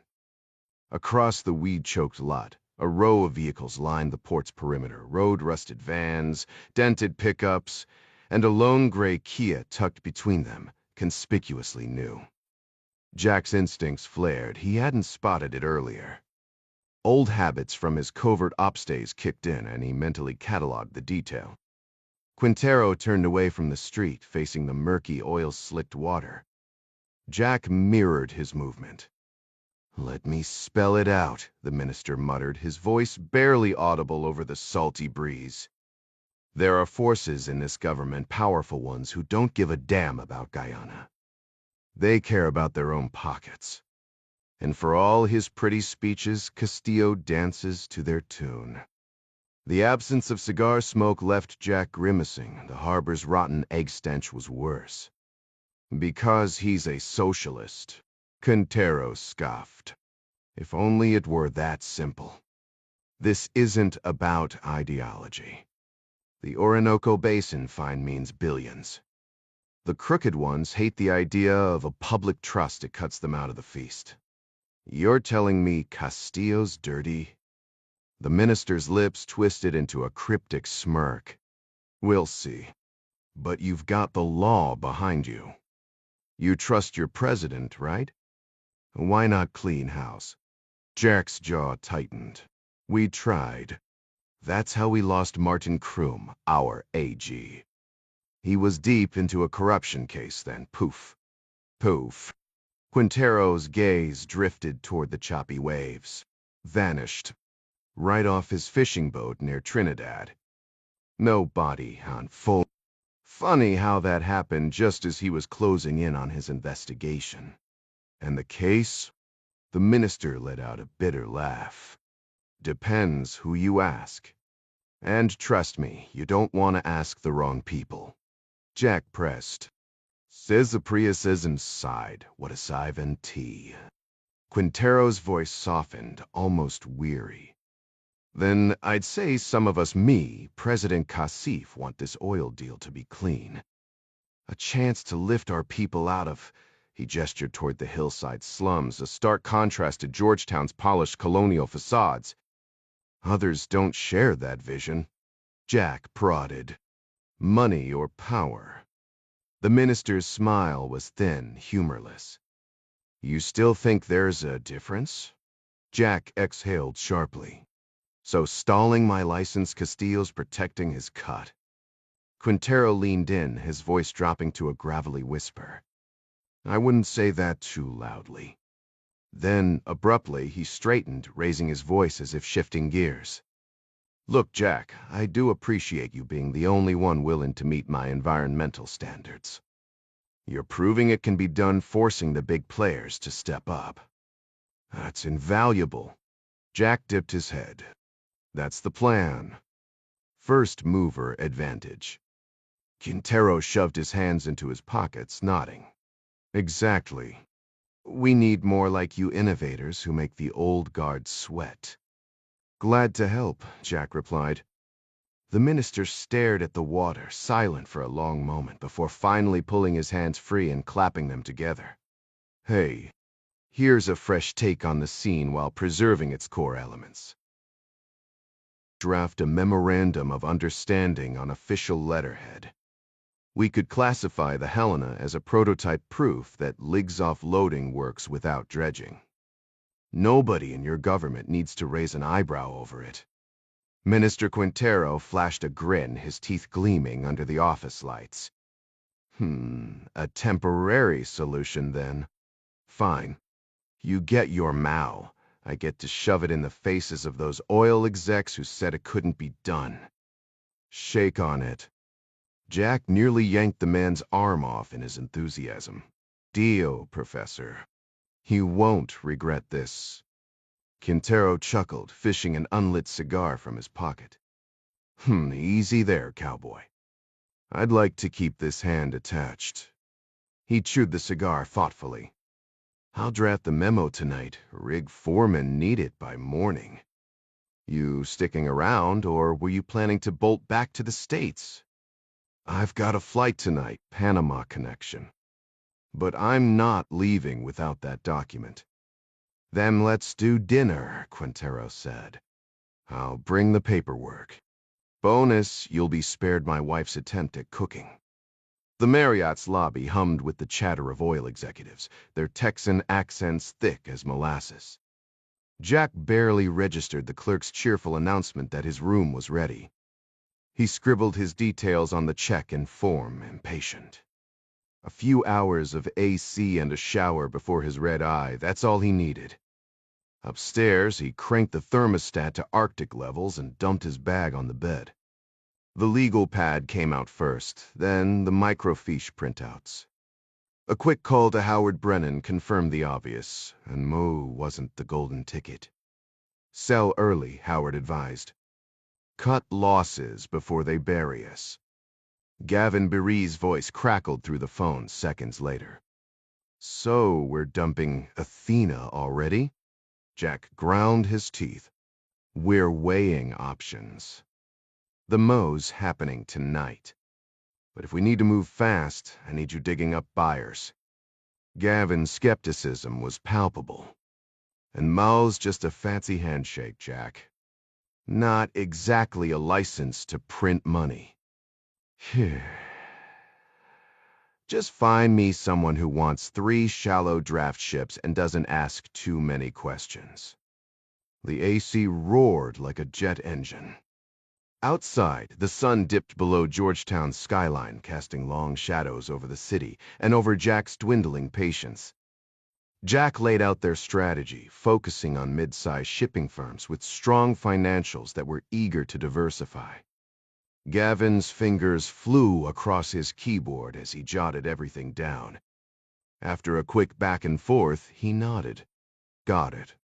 You're after a company that'll jump at the opportunity and move fast, likely needing cash on hand. Not many mid-sized players have that kind of liquidity lying around.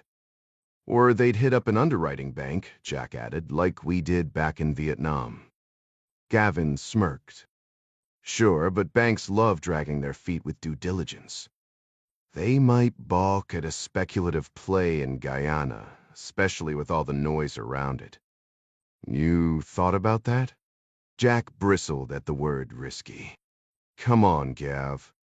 Guyana's locked in on their shallow draft ship requirements, and they're sitting on the biggest untapped oil reserves in the world. That part of the valuation isn't up for debate. A loud slurp came through the line, Gavin finishing off one of his ever-present giant ice sodas. Jack glanced at the clock, remembering the 4-hour time difference between Georgetown and Arlington. Lunchtime for Gavin, crunch time for him. Still, Gavin countered, the geopolitical risk feels shaky. Any investment bank's gonna pick up on that. Already factored in, Jack said. I built it into the model when I valued Athena for Hendley. Yeah, but your numbers are 3 months old. Venezuela's been rattling sabers over Guyana in the news. That's gotta bump up the risk factor and drag down Athena's selling price. With Gavin, Jack could shift into his black side mode, something he rarely did outside of ops. Dropping his voice, he said, switching gears for a sec, I pulled na imagery before I flew down. Checked Venezuela's order of battle. No. The National Geospatial Intelligence Agency was the Pentagon's eyes in the sky. The campus had access, thanks to Mary Pat Foley, the director of National Intelligence. Black side meant classified territory, something they usually avoided, unless prepping for a mission. All right, Gavin said. Nay, we're black. Foe, Jack continued. You're right about the tanks. Venezuela moved a few old T-72s to Anacoco Island near the Essequibo River. But those rust buckets would sink in the marshes before they got anywhere. It's all show. Keep it quiet, Howard can't know. State Department's unclassified report says the same thing. You can cite that with him. Gavin, ever the skeptic, wasn't easily swayed. What if they're not aiming for the river? What if they go after the offshore oil fields? The Orinoco Basin's right on their maritime border. If they seize those, your export license is toast. Buyers will slap a massive risk premium on that. Jack exhaled. Fair point. I priced that scenario in too. But realistically, what are the odds Venezuela invades wells half owned by the U? Gavin chuckled. Okay, fine. I see where you're coming from. And I see yours, Jack conceded. Perception drives the market. If the papers are screaming about Venezuelan tanks, banks will hike the risk price. Might as well adjust for it. Bump up the coefficient a few basis points. Right now, I just need a short list of companies to start the conversation. Jack knew they were operating blind without the campus's intelligence network backing them up. His phone vibrated abruptly, Quintero's name flashing on the screen. Gotta run, Gav. Big call coming through, he said, cutting the conversation short. Shoot me those leads by email. And stay on the right side of this, okay? Switching lines, Jack forced a casual tone. Professor, we still good for dinner? But the minister's response was anything but relaxed, his voice dropping to a strained whisper. Change of plans. Meet me at that touristy patio spot by the waterfront. Mentry after dark. And lose any tails, take the scenic route, like you always do. Jack's instincts flared. Without another word, he moved to the window, scanning the hotel parking lot below. The same gray Kia from the docks sat ominously in the back row. His grip tightened on the phone. Meanwhile, aboard the Admiral Gorshkov, Captain Krokmile navigated the heaving flight deck, boots scraping against chains, securing a missile-laden AT-AT. The ship groaned under Atlantic swells, warm Saharan winds whipping spray into his face. The frigate, a sleek predator of steel, hid its arsenal beneath angular plating, every radar-deflecting curve a middle finger to Western detection. Signed and clear the way. A sailor barked as Krokmal barreled past, scowling at a grinning deckhand whose name he'd make sure the bosun remembered. Reaching the foredeck, salt stung his skin. The helicopter's presence gnawed at him since when did army birds hitch rides from Africa? The Admiral's silence was louder than the waves. Around him, dusk hardened into a brooding gray, the ocean restless with secrets. Captain Krokmile strode past a group of mechanics in navy blue jumpsuits repairing a damaged deck fitting. They scattered at his approach like startled deer before a predator.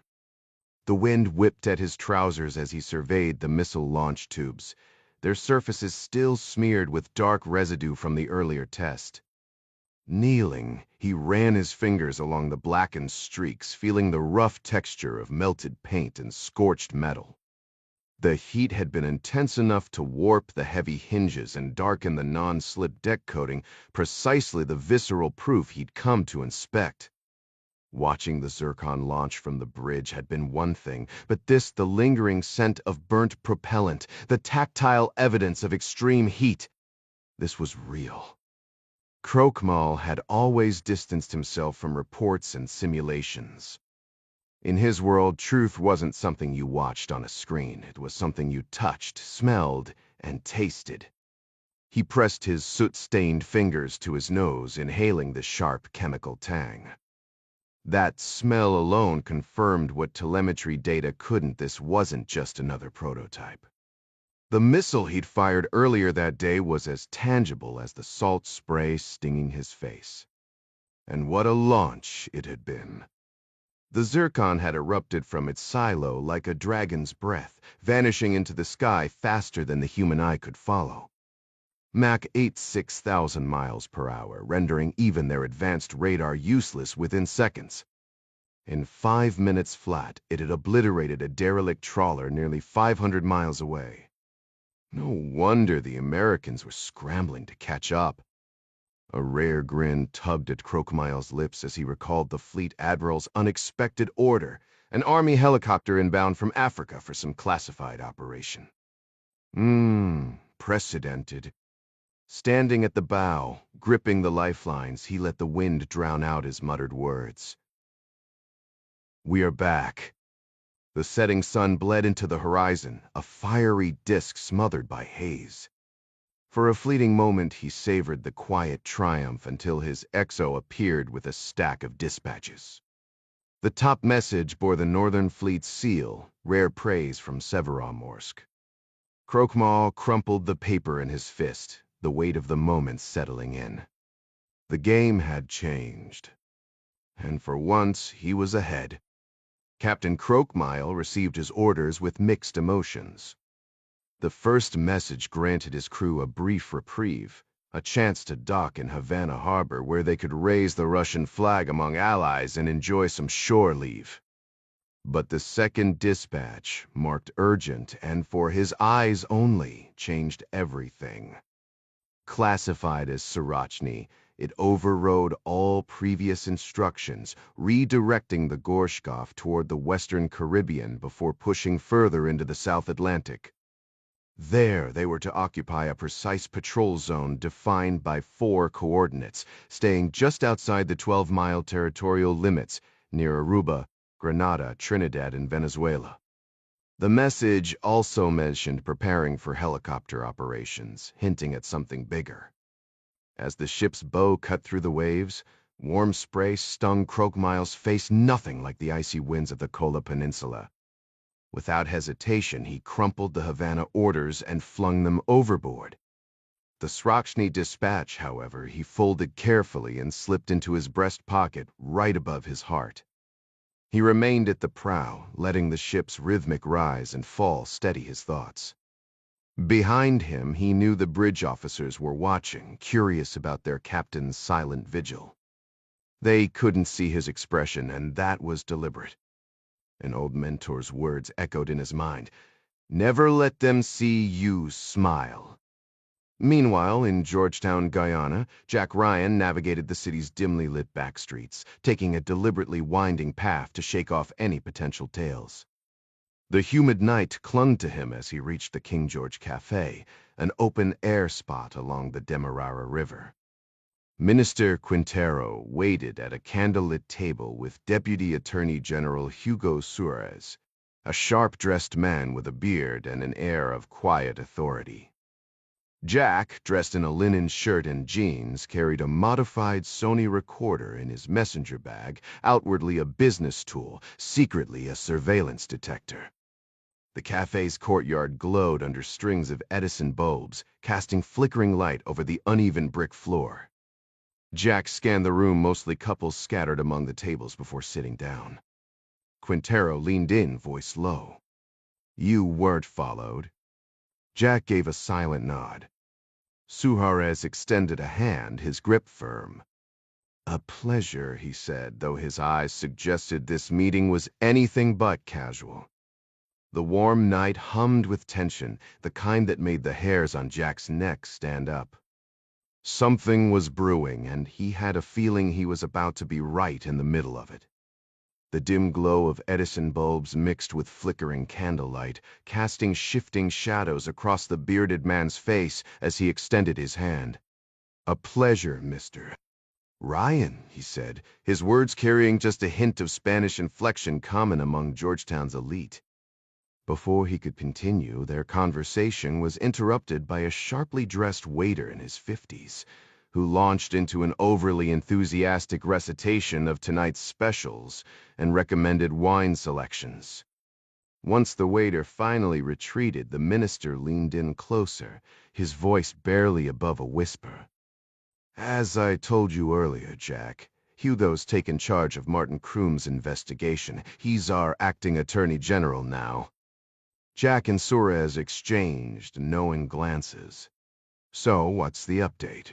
Jack asked. Suarez adjusted his napkin, glancing toward the street where the hum of passing cars provided a useful buffer. For the past year, he began, I've been collaborating with your DIA. Your government believes Tiburon is producing cocaine and now fentanyl deep in the ungoverned rainforest, roughly 40 miles upriver. Jack had already reviewed the DIA files before arriving in Guyana. The Wayeful, Harspiad, Shuriavors had an active warrant for Tiburon, and despite joint efforts with Colombian forces, the drug lord had slipped into Venezuela under the protection of its hostile regime. Your government has hunted him for years, Suarez continued. His Tiburonista gang started in Bogotá, but now they operate across Venezuela and Guyana, though Tiburon himself never steps foot here. A sudden roar of motorcycles drowned out the conversation, forcing Jack to pause and take a sip of water. Look, he said cautiously, I'm only here for an export license. I get that Tiburon's a problem, but I'm a private investor. Why involve me?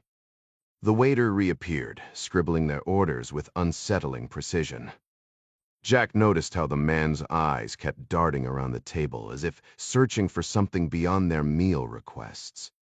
After he left, Suarez leaned in again. There are forces at work in Guyana, Mr. Ryan. Some of us are fighting for a lawful, prosperous future fueled by the oil we've discovered. Others, Sirs under Tiburon's control. Call it the invisible hand of corruption. Jack frowned. I still don't. The waiter returned, this time with an ice bucket and a bottle of Chilean Sauvignon Blanc. He poured 3 glasses with practiced efficiency before vanishing once more. Suarez waited, then dropped his voice even lower. I've been running an operation to expose Tiburon's influence in our government. Surveillance. His eyes flicked left and right before he slid a canvas bag toward Jack under the table. Inside is the evidence. Jack stared at him, then at Quintero. Why give this to me? Quintero cleared his throat. My fault. I told Hugo you're flying back to the States tonight. And that matters because... Jack pressed. Because, Quintero said, we believe what's in that bag needs to reach the highest levels of your government fast. Jack didn't move. I'm not an official. Take it to the embassy. Suarez shook his head. Too slow. The diplomatic pouch would take days. Jack exhaled sharply. Whatever you've got at my feet, mister. Suarez could have gone through proper channels. Jack felt a chill run down his spine as Suarez leaned closer. There's only one direct flight to the States each day, the one your embassy uses. But this can't wait until tomorrow. Trust me on that.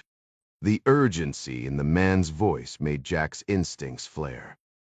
Evidence that can't hold for 12 hours? Oh, what's going on? Suarez exchanged a tense glance with Quintero before answering.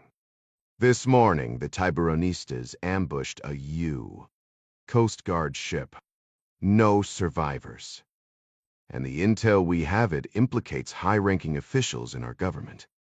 They're planning something bigger. So bigger how? Jack pressed. Quintero shook his head. We don't have all the details yet. But it's happening soon. Too soon. Jack crossed his arms, weighing his options. This sounds like something for the ambassador. Suarez didn't blink. No. You have connections, official or otherwise. We need someone who can move fast. Jack clenched his jaw. He hated when people assumed his family name gave him shortcuts. But he couldn't just walk away. So this is digital surveillance? Zagas Zausterprenen say to try. Suarez gave the faintest nod. Then bringing it here was reckless, Jack muttered, just as an older couple strolled past their table. Quintero casually lit a cigar, the flame flickering in the dim light. We took precautions, he said, once they were out of earshot. Jack's mind raced. The embassy had CIA personnel, maybe not a full station chief, but someone who could handle this. He started to say as much when movement caught his eye. Their waiter stood unnaturally still, staring at the street. Then, in one fluid motion, the man raised a hand to his ear too deliberate for a casual scratch. Jack's instinct screamed. He signaled for silence, scribbled a warning on a napkin, and pulled a modified recorder from his bag. The blinking red light confirmed his suspicion they were being listened to. He played along, commenting on the whine, watching the device react. The bug was in the ice bucket's cloth. He was about to write another note when the waiter stepped forward, machine pistol in hand. Arlington, Virginia, 3:30 p.m. Gavin Byrie hung up the phone and immediately dove into research. Pricing Athena Global Shipping Lines wasn't straightforward. Most comparable firms were massive, publicly traded oil and Lagjin carriers, making a direct comparison useless. He needed a different angle. Gavin scanned the ship registries listed in Lloyd's of London, Athena's insurer, hoping to compare coverage amounts from similar firms, a logical way to gauge Athena's worth. But a digital barrier blocked his path. No surprise there. Firewalls were just speed bumps for someone like him. Within seconds, he identified it as a packet filtering system and rerouted his connection through a British proxy, cycling through router ports until he found an open channel, a Canadian IP, the firewall trusted. Mimicking those digits, he slipped inside Lloyd's database like a ghost. 6 companies matched Jack's criteria, and Gavin compiled their insurance data into a neat comparison table. Jack's own estimates weren't far off, but the real puzzle was how Lloyd's assessed geopolitical risk, the unpredictable factor. That required deeper access. Another firewall fell as Gavin breached an internal server hosting Lloyd's live risk models. Their country-by-country breakdown showed Guyana's coefficient was elevated but not extreme, aligning roughly with Jack's analysis. Yet Gavin, ever the skeptic, wasn't satisfied. Subjective ratings didn't cut it. He tapped into the campus's intelligence feed for fresh updates on Guyana. Jack had already checked, but intel was fluid, worth a second look. Skimming the reports manually felt archaic. Human reading speed? A sluggish 40 bits per second. Pathetic. His solution? An AI tool he'd built from open source code, trained on thousands of declassified reports. He called it Princess after his aloof tabby and fed it a simple command. Princess, analyze geopolitical threats to Guyana in the last 20 days. The bot spat back 40 hits, but 2 stood out. A DIA naval attaché's report from Guyana and a CIA update on Russian activity. Cross-referenced, they painted a grim picture. Gavin tried calling Jack, no answer. No time to wait. He stormed down the hall to John Clark's office, barging in without ceremony. Venezuela just sank a Coast Guard cutter, Gavin announced, dropping his laptop onto Clark's desk. And the Russians had a hand in it.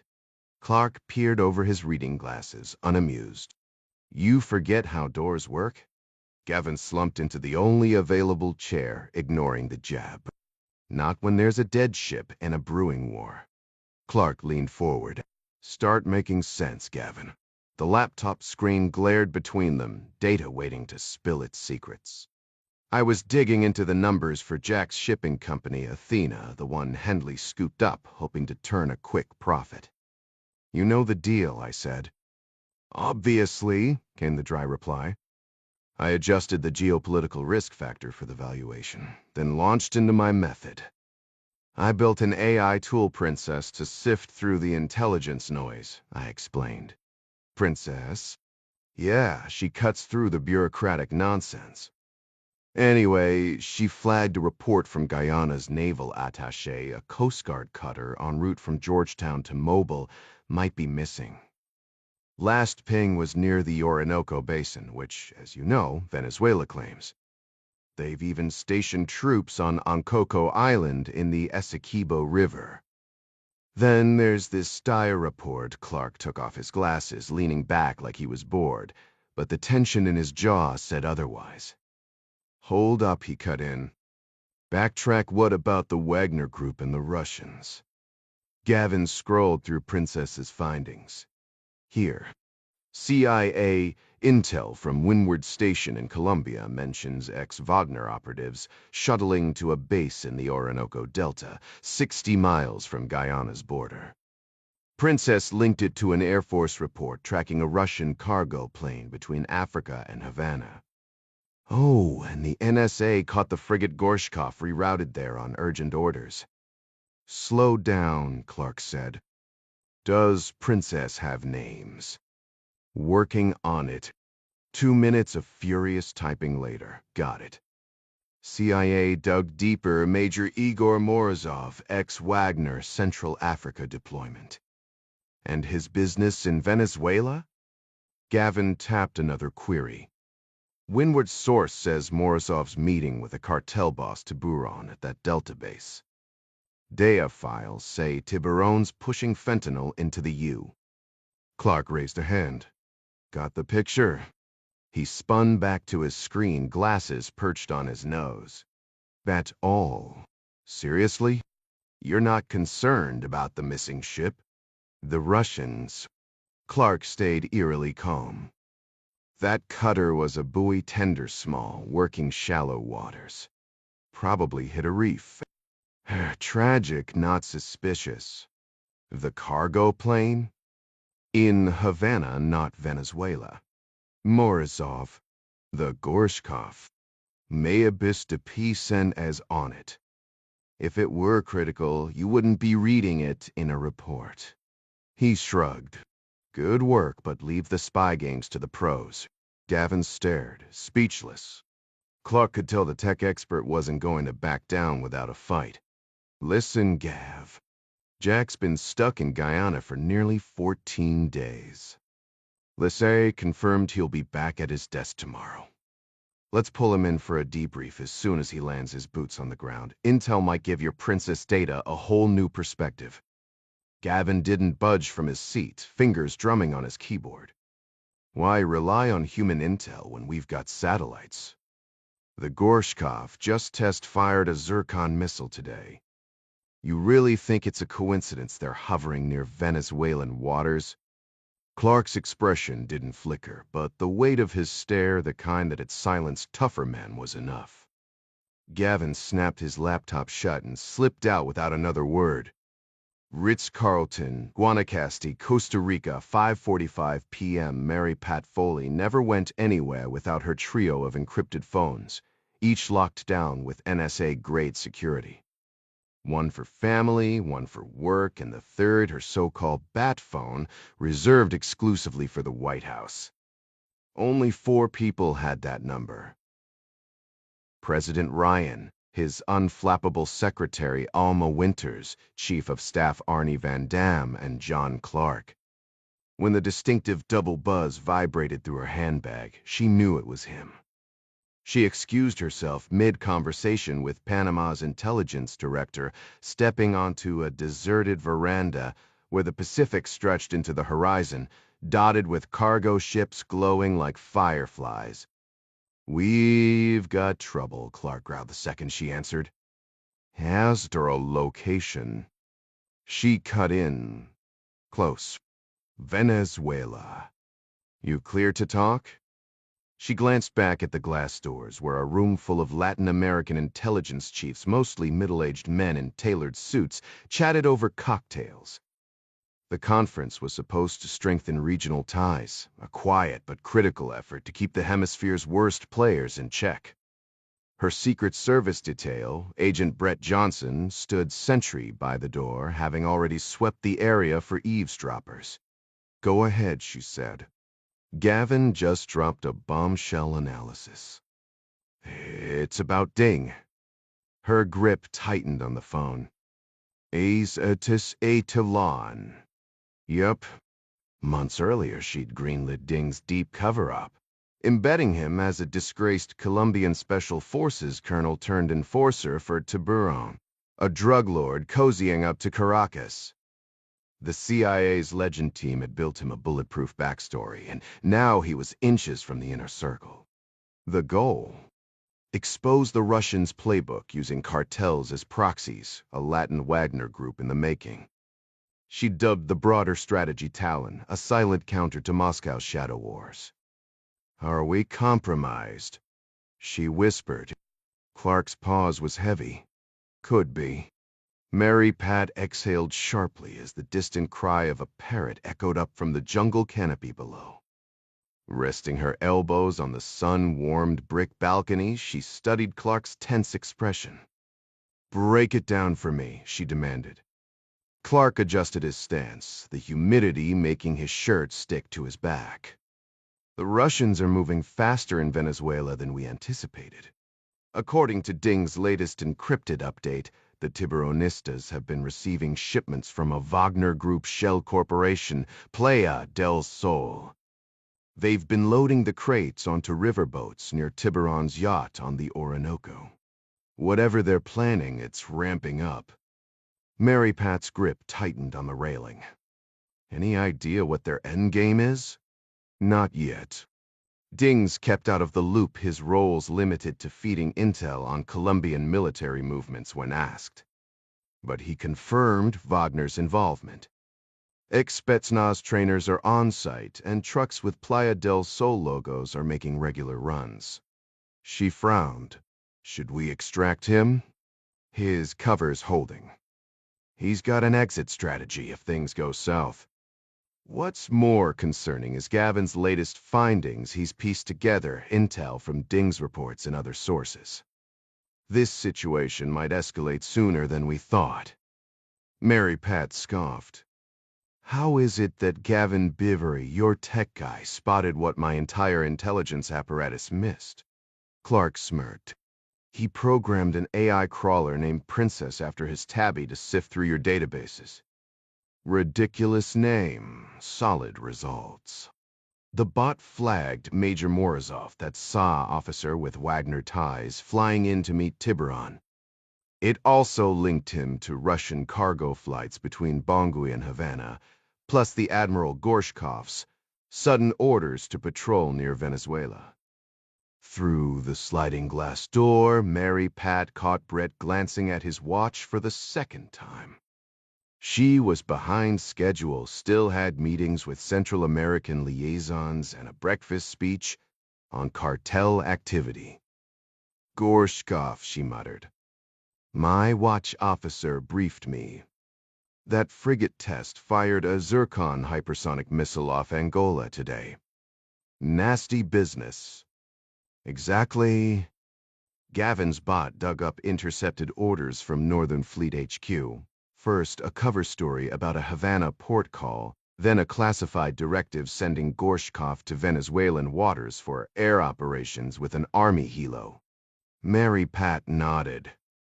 "I'll have NSA comb through their intercepts." Clark's voice dropped. "Here's the real problem. The Coast Guard cutter Harry Claiborne vanished off Guyana this morning. Witnesses on oil rigs reported an explosion. Wreckage spotted, no survivors." She stiffened. "Could have been an accident. Boy tenders work in risky zones. Unlikely, net. We don't lose Coast Guard ships without a trace."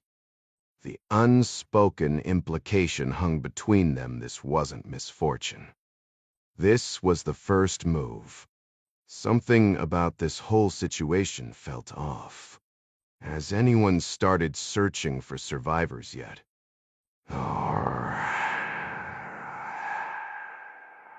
Our ambassador in Guyana, Sidney O'Keefe, has already reached out to local authorities to organize a recovery effort. I've worked with Sidney before. She's a seasoned Foreign Service officer, not some political placeholder. Solid choice. But what about the Guyanese side? Do they have the capability to handle this properly? Actually, I've got a meeting tonight with the new head of Guyana's intelligence agency, NISA. Running late, so he'll probably assume I'm playing games when really it's just my terrible time management. Bring it up with him then. Not yet. He's still settling into the role. I'll feel him out first. 4-4 Cipher mine. You know how to handle the spooks better than I do. I'll let you go. He's to terror We need real intel on this, not some algorithm pretending to be Gavenbury's pet project. Agreed. Jack Jr.'s been in Georgetown for the past week working a legitimate deal. He's flying back tonight, so we'll get boots on the ground intel soon. Good. What's Ding's status? I'll ping him for an update. Pull him out. We need him debriefed ASAP. The Legend Factory gave him solid cover, but nothing's foolproof. Already on it. I'll send the extraction code right after this call. Mary Pat let out a slow breath. John, why does it feel like our AI is suddenly outthinking actual intelligence operatives? Because it probably is, Clark replied before the line went dead. Orinoco River Delta, Venezuela, 1950 hours Domingo. Ding Chavez felt 3 faint vibrations against his wrist as he moved down the rickety dock, the evening shadows deepening around him. The Garmin Tactics Pro strapped to his arm was no ordinary smartwatch. It packed enough tech to calculate precise ballistic adjustments based on environmental factors, and right now it was buzzing with an encrypted satellite transmission from John Clark. Ding shoved his hand into his pocket, making sure Carlos Carraza, the armed thug trailing him, didn't catch the alert. When the watch pulsed 3 more times against his palm, he flashed back to the heated debate over whether he should even be wearing it. The Legend Wizards back at Langley had balked at the Garmin. His cover, a disgraced Colombian colonel named Luis Diaz, had supposedly favored a Seiko. Of course, the real Diaz was 6 feet under outside Bogota, courtesy of a counterintelligence officer who'd uncovered his side hustle selling troop movements to cartels. With no witnesses and no family to ask questions, Colombian intelligence kept Diaz's file active, labeling him as deep undercover.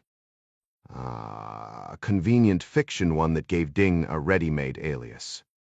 Resurrecting Diaz meant memorizing his habits, his connections, even his old flings from his days in the Lanceros, Colombia's elite special forces.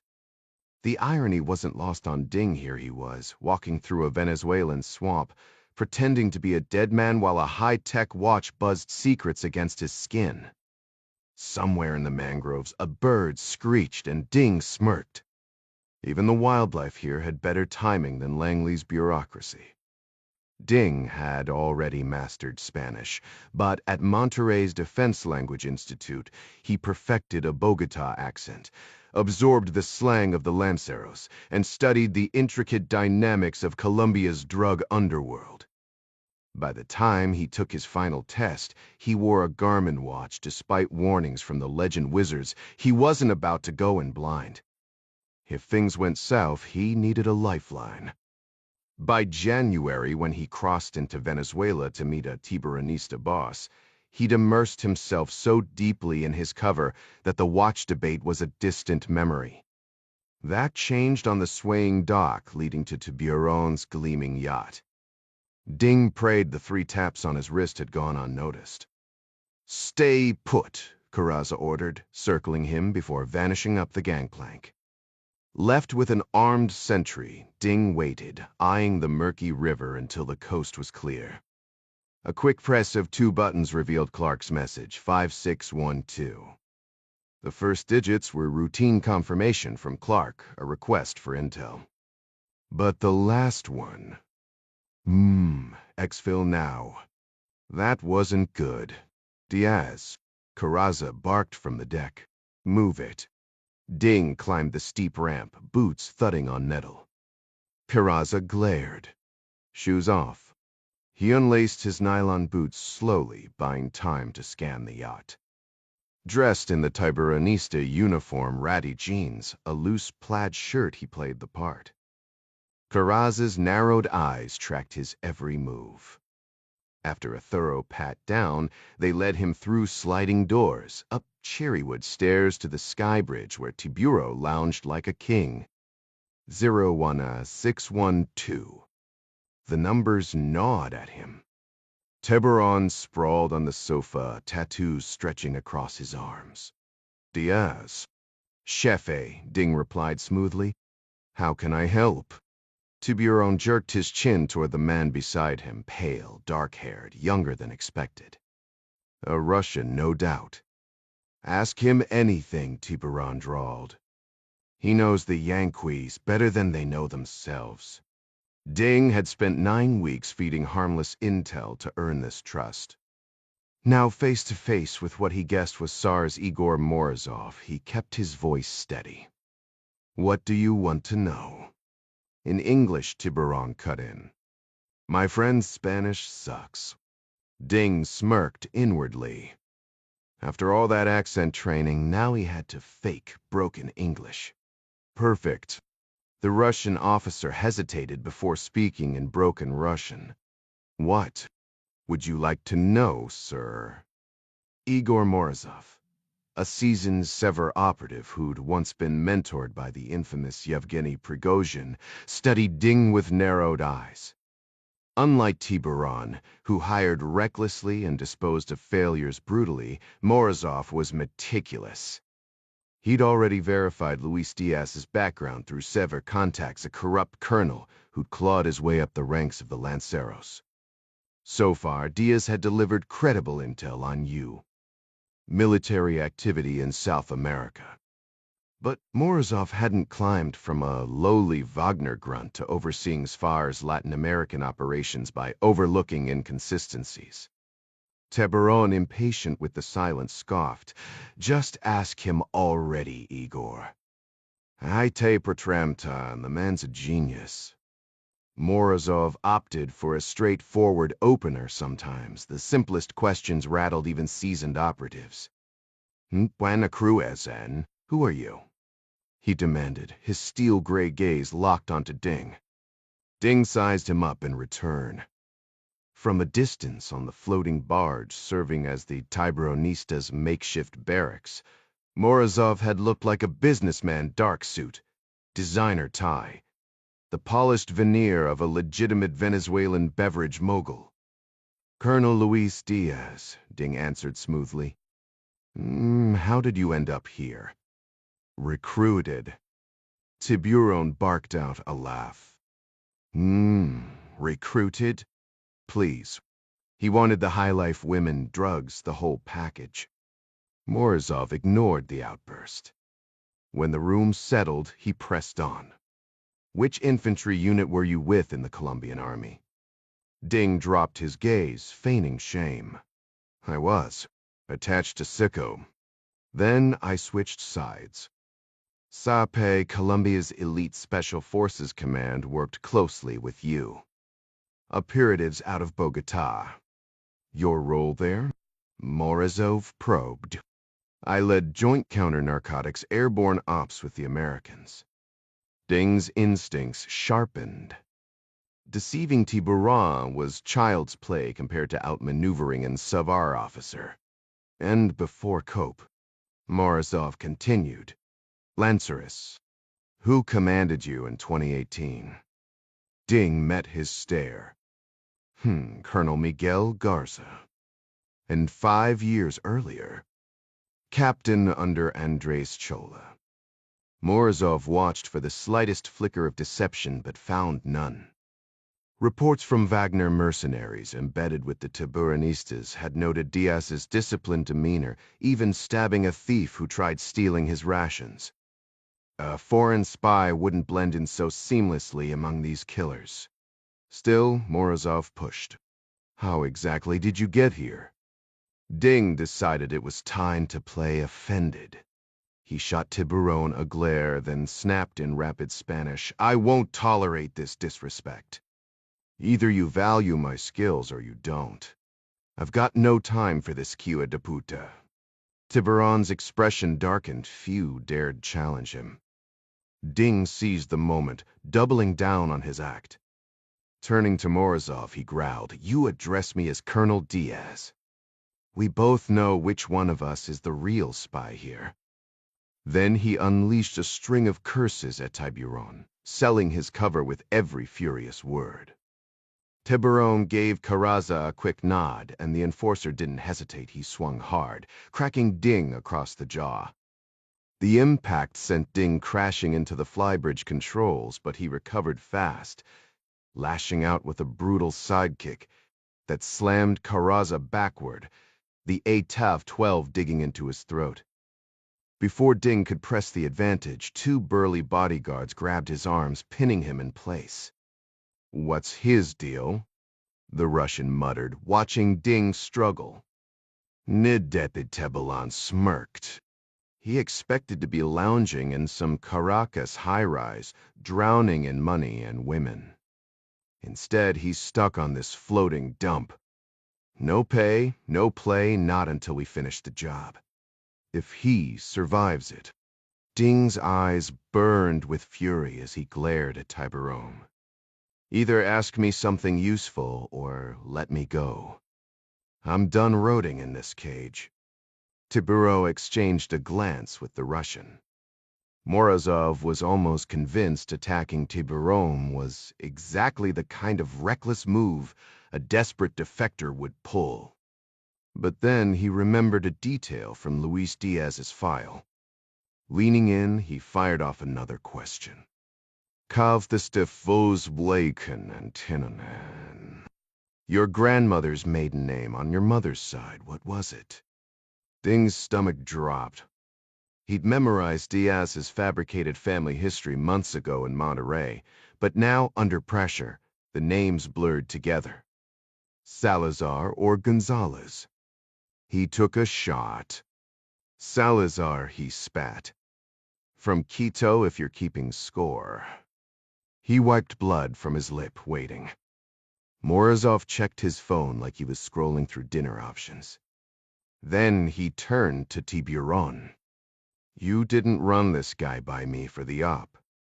Tiburon chuckled, patting Ding's cheek like he was a misbehaving puppy. He's not part of the op. Just our little mascot, right, Diosito? The bodyguard snickered on cue. Tiburon's grin faded as he leaned closer, voice dropping to a predator's purr. You like money, don't you, Diosito? The nickname was a jab, a reminder of his place. Ding snarled, demanding to know what they wanted. Morozov gave a subtle nod, and Tiburon finally asked, what would the Americans do if we sank one of their Coast Guard boats? You worked with them, yes or no? Ding forced a nod. Yay. There was a liaison in SICOP. They patrol the Gulf, the Caribbean. They've even got a direct line to the Colombians now. Tiburon stretched back, his silk shirt glinting under the deck lights. The gold chain around his neck caught the sun as he stroked his salt and pepper goatee. Years at sea had weathered his skin to a deep bronze. So, he mused, if one of my ships got stopped by a lone Coast Guard cutter, and let's say my crew fought back, sank it. What then? Ding played along, thinking like Diaz but probing for their angle. Depends on the boat. A small patrol vessel. They'll call it bad luck, a hazard of the job. But take down a big cutter? That's an act of war. The bigger the ship, the bigger the retaliation. For a split second, Tiburon's playful mask slipped, revealing something icy and lethal. Decades ago, an American jet had dropped a bomb meant for a cartel boss. It missed its target but obliterated a birthday party, killing Tiburon's parents. The memory flickered in his eyes before he locked it away again. Ding leaned back in his chair as the Russian posed his hypothetical. Imagine, Morozov pressed, if a U. Coast Guard cutter accidentally crossed into another nation's territorial waters. Then suppose that country's navy decided to sink it. Ding shook his head. With all due respect, sir, that scenario seems unlikely. Indulge me, Morozov insisted. Ding exhaled, recalling a similar incident. Well, a few years back, the Americans lost a high-altitude surveillance drone, something massive, like a commercial airliner when it drifted into Iranian airspace. The Iranians blasted it out of the sky, and Washington barely blinked. No retaliation, no escalation. Morozov's eyes narrowed. And what about their reconnaissance flights over Colombia? If one of those spy planes went down, would they send in troops to recover the crew? Not a chance, Ding replied. They'd rely on local forces to handle it. Nasteten Münferten avoids direct military action in Colombia, too politically volatile. Tiburón smirked, exchanging a knowing glance with the Russian. See, they won't lift a finger. But Morozov wasn't satisfied. Something about Ding's demeanor felt off. The operative crossed his arms, feigning irritation at being dragged into a meeting where he had no real role. The motion conveniently positioned his wristwatch, a Garmin with a concealed 1mm camera lens, directly in Morozov's line of sight. If Ding's mission was to connect the Russian intelligence network with Tiburón's cartel, photographic proof of this meeting would be invaluable. With a subtle press of the watch band, he activated the shutter. Smile for the camera, you bastard. A moment later, Morozov gave a curt nod to Tiburón. Take him back to his quarters, the cartel boss ordered Carraza, who stood near the door, rubbing his sore throat. Ding uncrossed his arms and turned to leave, catching Tiburón's muttered words in English. I told you, just a small Coast Guard boat in Venezuelan waters. No survivors. Anyone asking questions will be dealt with. Romero's handling it. The Suarez situation in Guyana is already resolved. Ding filed away the unfamiliar names, Romero, Suarez, as Carraza escorted him out. Whatever Morozov said in response was lost as they descended the yacht's grand staircase. King George Cafe, Georgetown, Guyana, 1955. The staccato burst of gunfire ripped through the cafe like a power tool shredding metal.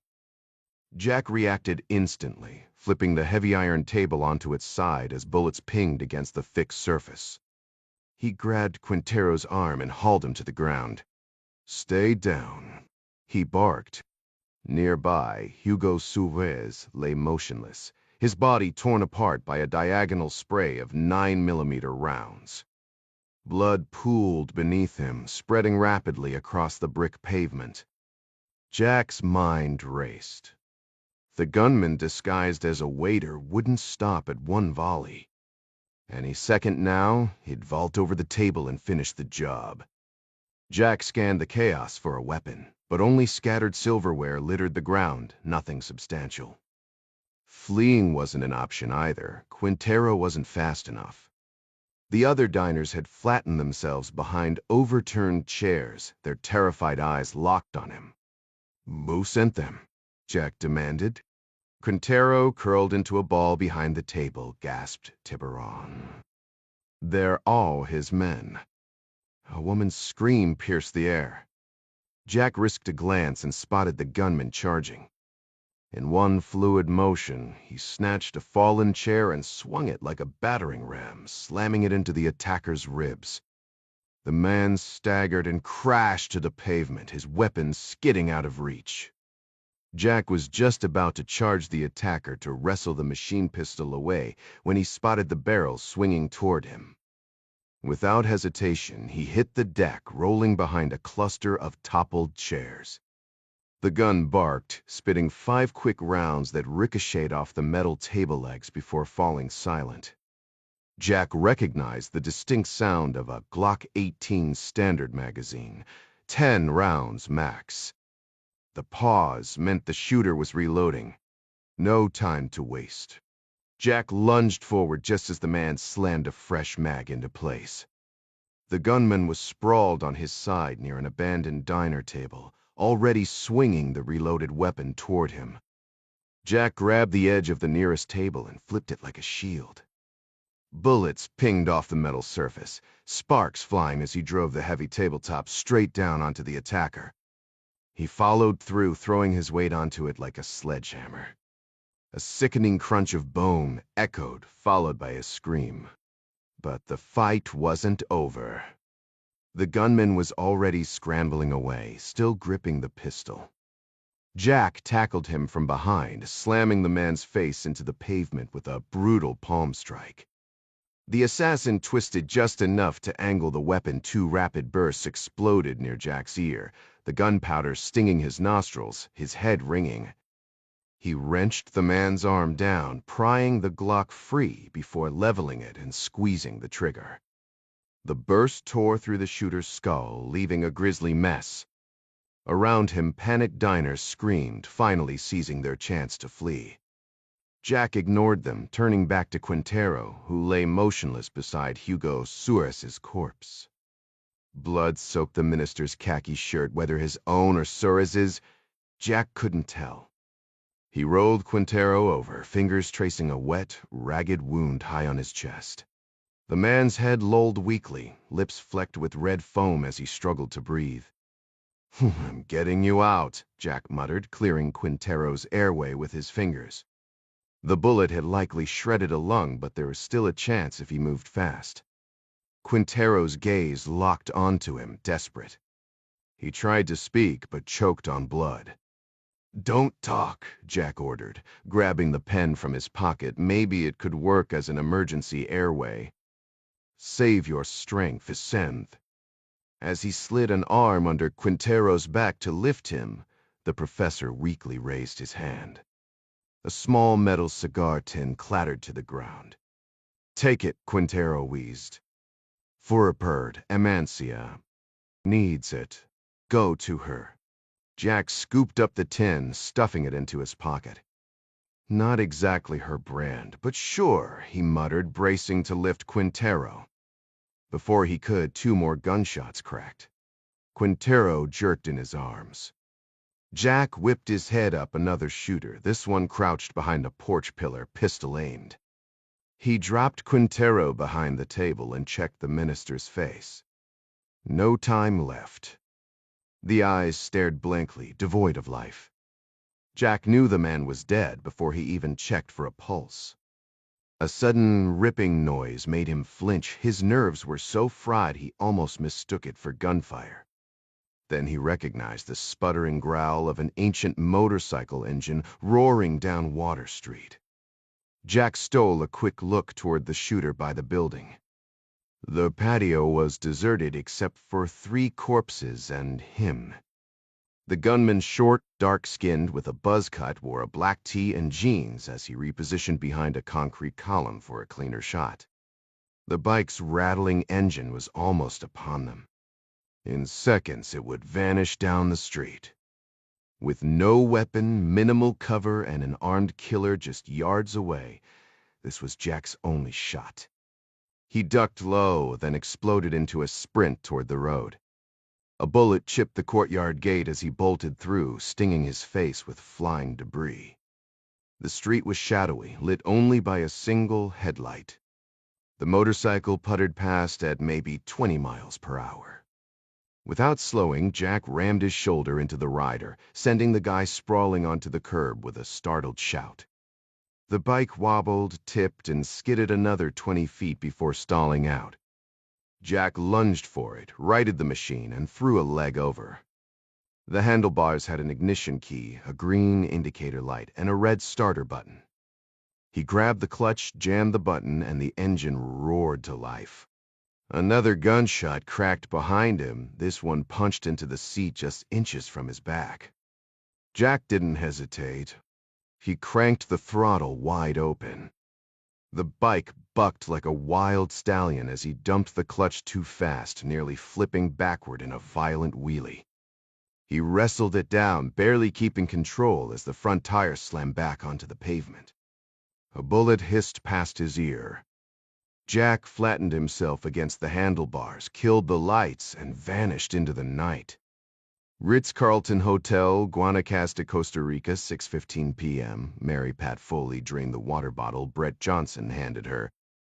"Appreciate it," she said, tossing it back empty.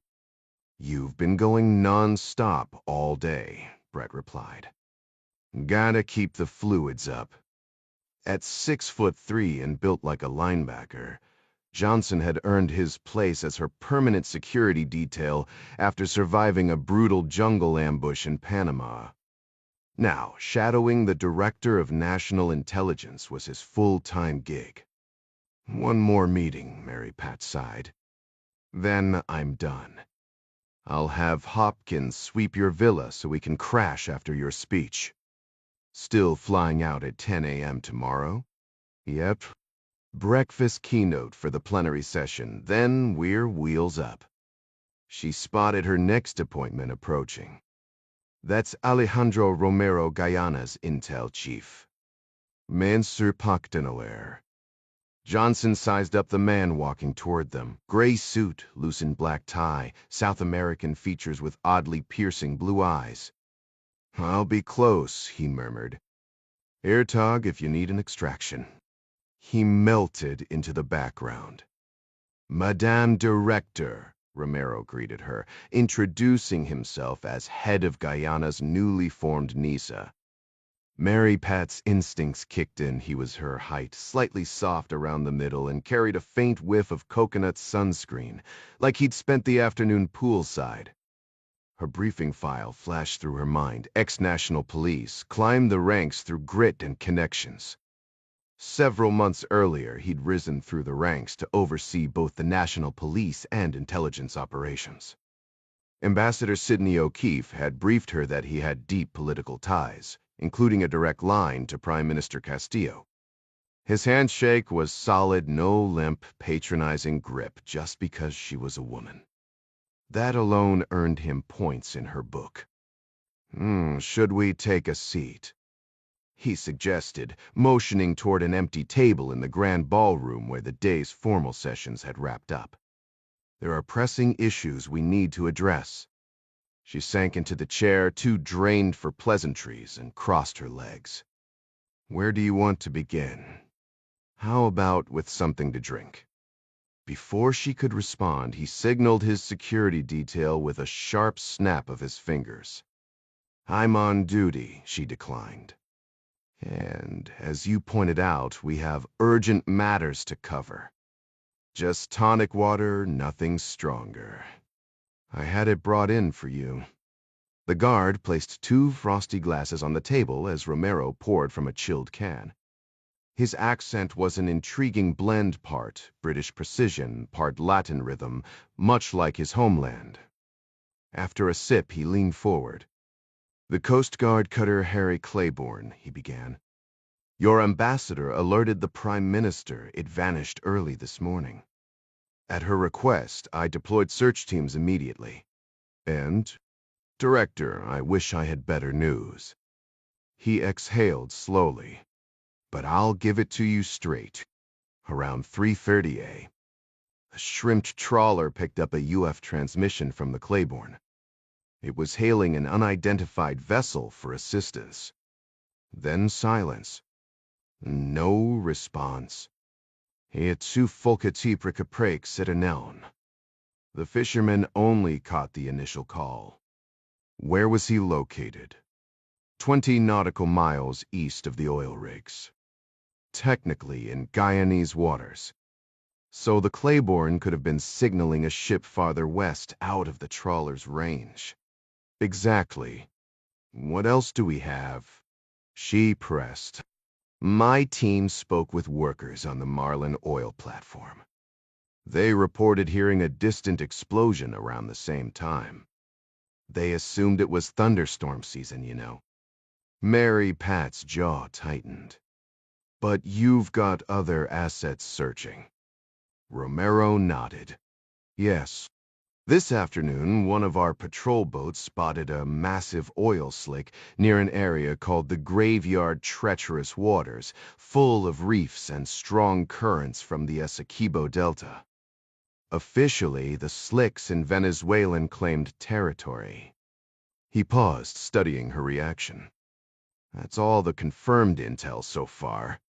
She arched a brow. Just facts? Nothing more? Facts are only half the equation. Faye, you know that. Go on. He loosened his tie, took another sip, and leaned in. As an intelligence officer, here's my read. This has Tiburon's fingerprints all over it. His cartel was likely moving a major drug shipment through those waters, using one of their Venezuelan safe harbors. My guess?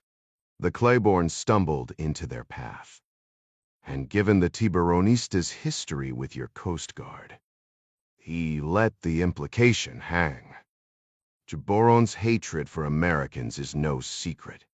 She countered dryly. The Claiborne was a buoy tender director. You was hardly a warship. Mary Pat doubted the woman would have been pursuing a notorious smuggling ring like the Tiburonistas on her own. Yet something told her their paths had crossed and the smugglers wouldn't hesitate to act. Their hatred for the Coast Guard was no secret. The explosion, the sudden radio silence, the absence of survivors, it all pointed to a tragic case of mistaken identity.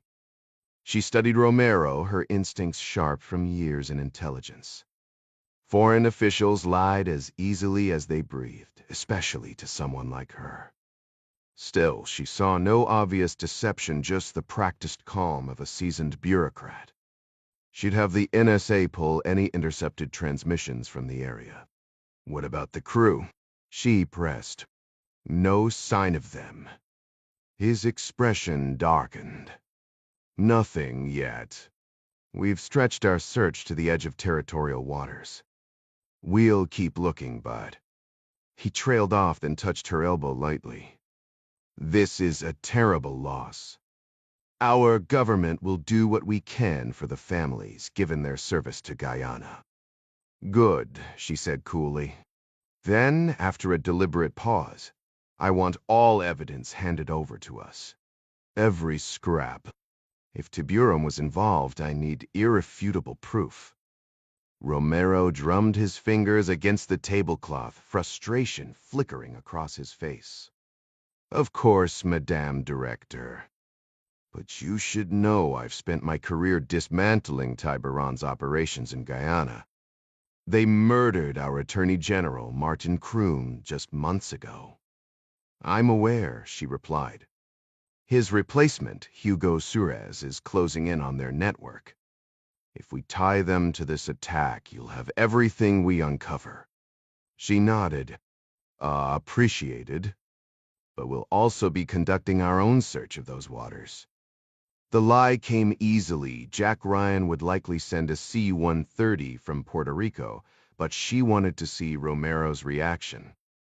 He stiffened slightly. That would require my president's approval. I'll request it at once. She pressed further. Given our cooperation, why delay? Where is President Kassif? She already knew Sidney O'Keefe had confirmed he was tearing across the Abu Dhabi desert in a dune buggy, but feigning ignorance felt more diplomatic. Romero hesitated. He's in the Middle East. The Prime Minister and I will brief him as soon as possible. In the meantime, submit your request through Ambassador O'Keefe. We'll continue searching, you have my word. Thank you, she said, though her mind was already elsewhere. Unexpectedly, Romero kept talking. We value the Coast Guard's work in securing the Orinoco Basin exports. Tiburon won't sabotage our alliance. Suarez will purge any corruption. Before she could respond, his phone buzzed insistently. Brett Johnson tensed as Romero reached for it, but Mary Pat waved him off. Excuse me, Romero murmured, stepping away. As he took the call, Mary Pat's thoughts turned to Clark's earlier warning. Ding Chavez had uncovered Russian ties to Tiburon, and now the frigate Admiral Gorshkov was heading straight for Venezuela. The pieces were moving, and none of them spelled good news. Russian cargo planes linked to a shadowy Wagner-affiliated front company had made the long journey from Africa, touching down in Havana under the cover of night. Mary Pat found it unsettling that Alejandro Romero, her newly appointed counterpart from Guyana's National Intelligence and Security Agency, had failed to mention any of this. Then again, Nisa was barely off the ground, hardly a well-oiled intelligence machine.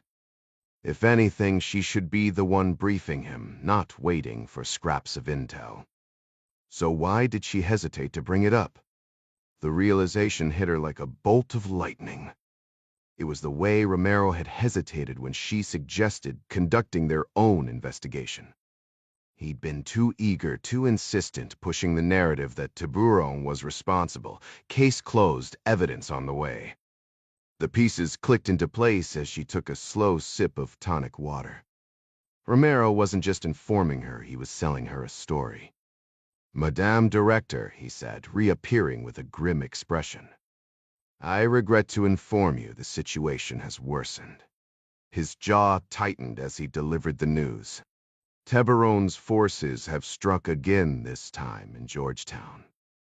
They assassinated Attorney General Suarez in a restaurant, gunning him down without warning. He slammed his fist on the table, voice thick with anger. "And it gets worse. Interior Minister Quintero is also dead." Mary Pat offered the expected condolences before seeing him out, watching as Romero strode across the ballroom, murmuring vague promises about justice. Oddly, he wasn't rushing to mobilize his team or barking orders into a phone, just casually nodding at fellow officials as he made his way to the lobby. Suspicion gnawing at her, she stepped onto the veranda, leaning against the railing. Below, the path was illuminated by soft lights cutting through dense tropical foliage. Romero strolled along it, chatting with his security detail. Even from a distance, she could tell the conversation was animated, too casual for a man who'd just delivered news of a national crisis. Then she heard it, laughter. Cold realization settled in. "Should I prepare the villa, ma'am?" Britt asked, appearing beside her. "No," she said sharply, turning away. "Get the car. We're leaving for the airport now." Brett blinked. "We were ditching the conference?" Pratt can handle the speech. I need to get back to Liberty Crossing." "Did something happen?" Mary Pat's voice was ice.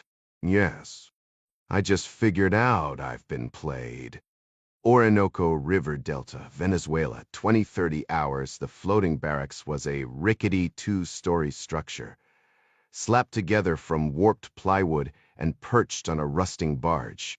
10 days ago, Tiburon had ordered his men to this remote river outpost, a crumbling relic of Venezuela's failed economy. Once a soybean export hub, the compound had been abandoned after the regime nationalized the country's industries, all except oil, of course. Now it served as a makeshift base, just miles from where the Orinoco's murky waters spilled into the Atlantic.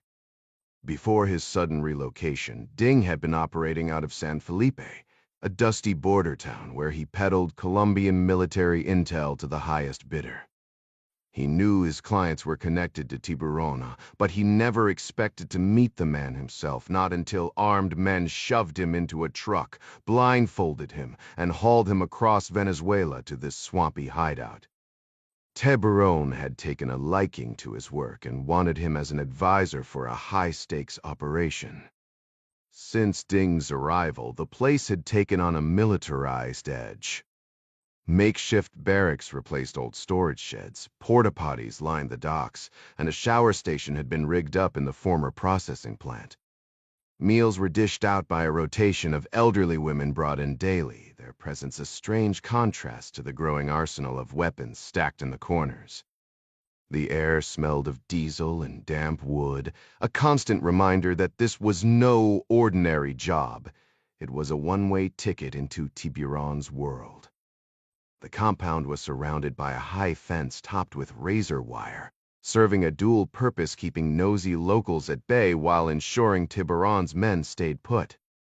Up the river, the Gran Blanco floated ominously, its decks bustling as Tiburon barked orders about a big delivery for the gringos. Under the watchful eyes of Russian advisors, his loyal thugs confiscated phones and weapons, tightening security. Wagner mercenaries and seasoned Tiburonistas worked in sync, hauling unmarked crates from trucks to boats. Ding observed the vessels departing full and returning empty, their destinations lost in the maze of sandbars and tidal islands. He guessed they were rendezvousing with a cargo ship offshore, but the crate's contents remained a mystery. The Russians' involvement hinted at something bigger than drugs, and despite Clark's order to extract, Ding was determined to uncover the truth. The Wagner operatives kept to themselves, maybe a dozen strong, bunking in a crumbling warehouse ashore and boarding the boats for hours at a time. Whenever Morozov's chopper touched down on the Gran Blanco, 2 Russians would climb the gangway to meet him. Ding also noticed the stark contrast between the jungle recruits, scrawny and worn, and the shore-based crew, who were lean, hardened, and exuded discipline. The hierarchy had formed. Russians at the top trusted lieutenants like Karaza in the middle, and the expendable jungle laborers at the bottom.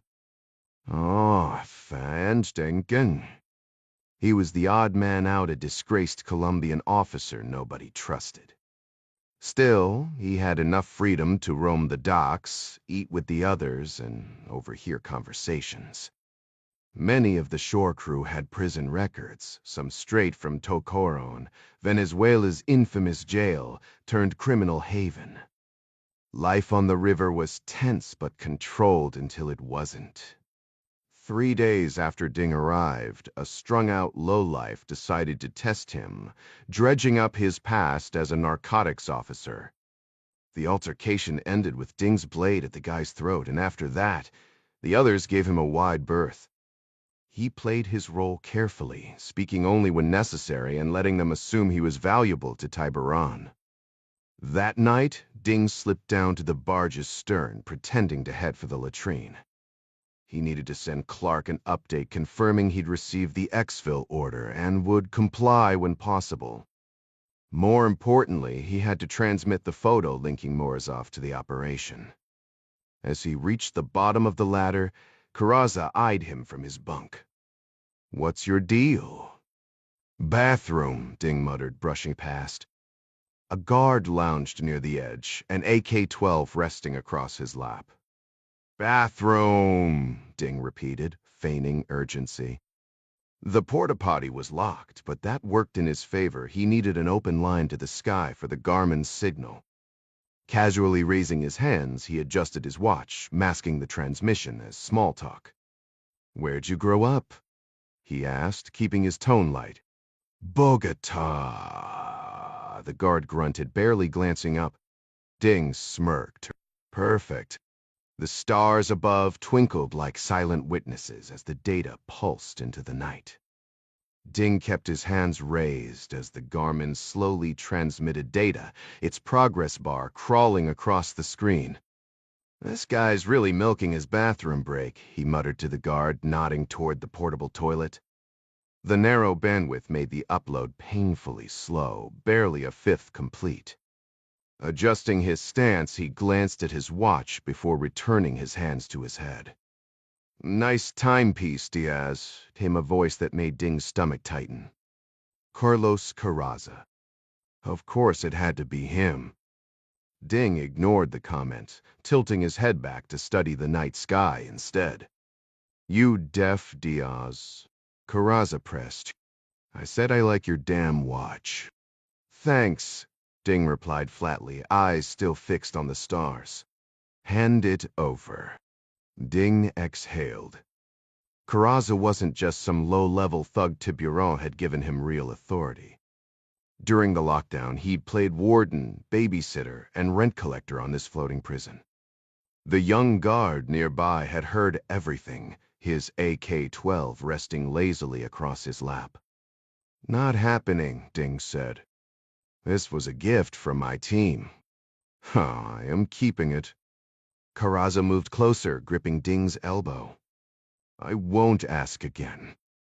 In one fluid motion, Ding dropped his right hand into a vicious strike to Carraza's throat while driving his left fist upward. Carraza wheezed, crumpling forward. Ding was already pivoting to kick him overboard when the metallic click of the guard's rifle froze him mid-motion. "Don't move." The sentry barked, barrel leveled at Ding's chest. Gasping, Carraza straightened up, wiping his mouth. "Good job, Pedro," he croaked. "Next time this pendejo twitches, put a bullet in his skull." He turned to Ding, lips curled. "The watch.